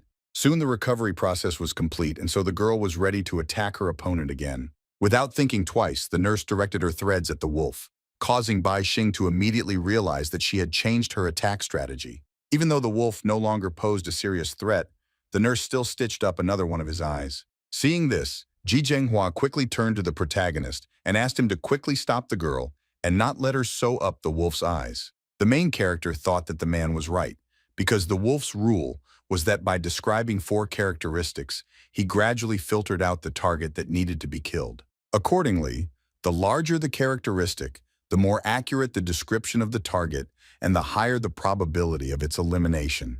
If only one characteristic is required to kill a target, it will be very difficult to kill a specific enemy. Bai Xing was now unclear whether the rule would be completely deactivated if the characteristics for killing were no longer needed, or whether everything would turn into a global massacre without distinction. The guy didn't have time to think about it anymore because Ji Renhua had already reached his limit and could no longer restrain the demonic bull. Bai Xing realized that he needed action as quickly as possible, so he turned to the wolf and ordered him to return to a safe place and await his next orders. Thanks to this order, the wolf instantly began to disappear, thereby keeping his 2 remaining eyes intact. As soon as the nurse's enemy disappeared, she immediately turned her attention to the main character. Without wasting a second, she immediately tried to attack him with her threads. The guy did not expect that everything would happen so quickly. In order to avoid this attack, Bai Xing had to quickly jump to the side. Watching everything that was happening, Ji Renhua, I thought that the worst moment had already passed because part of the nurse's rules had been rejected and the demonic bull could be directed because it lived in the body of the main character. One of the polluters attacked upon detecting a color change in vision, and the other upon suturing the target's eyes.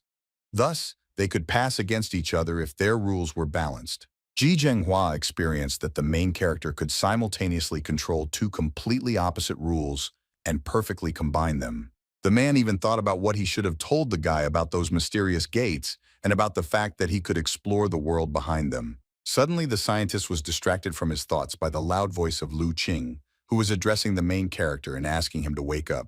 It turned out that the pollutant inside Jiang Quan'an's body had already almost reached Bai Xing, so he was now in great danger. Lu Qing desperately tried to restrain the man, but no matter how hard she tried, she couldn't stop him, so she loudly called out for Bai Xing. The girl explained that she could not stop Jiang Quan'an because the whip rule was very low level, and therefore he could not influence the uncontrolled polluter. Lu Qing loudly asked the protagonist to wake up, and in the meantime, the man had already extended his hand to touch the guy. Unfortunately, there was no resistance from Bai Xing, so the pollutant inside Jiang Quan'an's body still touched the protagonist. At that very moment, the elevator in which the guy had been standing all this time began to transform and become like an ordinary elevator with a floor, walls, and ceiling. However, Jiang Quan'an still looked as terrifying as ever. The closing doors of the elevator predicted that Bai Xing would soon be left alone with danger. In addition, the elevator control panel behaved inappropriately and was apparently completely broken. The elevator control panel was acting erratically and was apparently completely broken. Symbol appeared on the small screen, indicating that the main character was now in even greater danger. In addition, while the elevator doors were slowly closing, an unknown force was pulling everything inside. Lu Qing tried to resist this force, but it was still pulled into the elevator. Eventually, the girl was unable to stay on her feet and was now at the mercy of strong gusts of wind. An unknown force finally pulled Lu Qing into the elevator, leaving her no chance of escape. After that, the doors closed, and now the elevator was ready to go to another place. Don't waste time. The large iron box that stood in the middle of the office began to disappear. Very soon, there was no trace left in the office of what had been happening there for the last few hours. Just at this moment, the office door opened slightly. Scarlin Han appeared on the threshold, but before entering, he carefully looked around. Having made sure that there was no danger here, the man entered the office. He assumed that our heroes had already left since he did not sense the presence of pollution here. Shepherd Wang was still very worried about the loss of his whip, so he quickly began to search for it, asking his comrades if they had seen it. No matter how hard the man tried, he could not find his dirty item, which made him very upset. Tan Deshun advised his comrade to forget about it and be glad that he at least remained alive after everything that happened. Now all the guards were most concerned about what they would do when the corporation passed into other hands. They asked Scarling Han about this, but he could not say anything specific. Meanwhile, the ominous elevator with our heroes inside continued its movement to an unknown place. Lu Qing looked around in fear, as if she couldn't believe that this elevator was working and was now taking them somewhere. Ji Zhenghua tried to convince the girl of this, but only frightened her even more because she did not expect to see a talking flying eye. Lu Qing immediately began to ask who her interlocutor was, assuming that it was some kind of monster. Ji Renhua gave his name and said that he was the head of the Ji family. He also recalled that when the girl was promoted to vice president of the Quan Corporation, he sent her flowers as a congratulation. Lu Qing was very surprised by this and still did not understand what had happened to the man. The scientist did not want to go into details, so he briefly replied that his current appearance was the result of a failed experiment. After this, the man said that the fact that the elevator was working was a very bad sign because this elevator was not intended for people. Lu Qing heard this and immediately guessed that this elevator was for polluters. Ji Zhenghua did not rush to conclusions but emphasized that in many cases of pollution, this elevator appeared, and it first appeared in the Xiangyang hospital.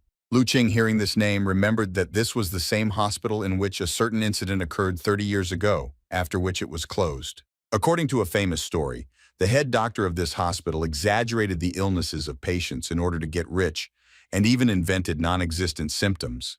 He also operated on those who did not need surgery. There were rumors that the director even took bribes, collected illegal commissions, and even sold the organs of his patients after removing them under the pretext of treating tumors. All this continued until a brave nurse decided to make public information about the villain. Unfortunately, the next day, when reporters came to interview her, the girl was already lying in the morgue with her eyes stitched shut with surgical thread. It looked as if the villains were punishing her for seeing something she shouldn't have. Hearing this story, Lu Qing asked if that same nurse had become Ji's polluter.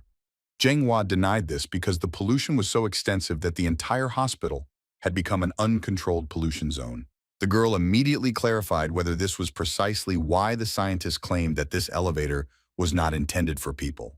The man explained that after the incident, this elevator appeared in other contaminated areas and could pass through them without hindrance, which could have resulted in a disaster. Next, Ji Renhua, out of desperation, began to try to wake up Bai Xing, while simultaneously blaming him for the fact that they ended up in this situation because of his procrastination. Suddenly, strange sounds were heard from outside the elevator, causing Lu Qing to conclude that it was about to stop. Just at that moment, the number 0 appeared on the small screen, which greatly surprised our heroes. Soon the elevator doors began to open, causing Lu Qing and Ji the Renhuas could see where they had ended up. Before our heroes appeared a gray, lifeless land on which there were only lonely dead trees and small gravestones. Ji Renhua immediately realized that they had entered a Class S pollution zone called the Swollen Tomb. The scientists warned that the earth here was divided and multiplied, so if a person touched it, he was immediately sucked inside, after which the victim died. Suddenly, Lu Qing heard strange sounds that scared her, because in such a place, such a thing looks strange. Ji Renhua confirmed that he also heard these sounds. In addition, the man noticed that a large hole appeared out of nowhere not far from them. The man clearly remembered that when the elevator door opened, there was no hole there, but it appeared as soon as he turned away for a moment. In the end, Ji Zhenghua decided to take a look at what was in that hole, since he didn't often get the chance to explore a Class S contamination zone. As soon as the scientist flew closer and looked inside, he was horrified by what he saw. After that, the man immediately returned to the elevator and, without explaining anything, asked Lu Qing to quickly press some button to leave here. The girl fulfilled the request, but she was very interested in what Ji was doing. Zhenghua saw there, no matter how she tried to question him, the man only continued to ask her to close the doors. He also asked Lu Qing not to ask him anything else. For some reason, Ji Renhua didn't want to tell anyone about the mysterious man who was digging that hole right now.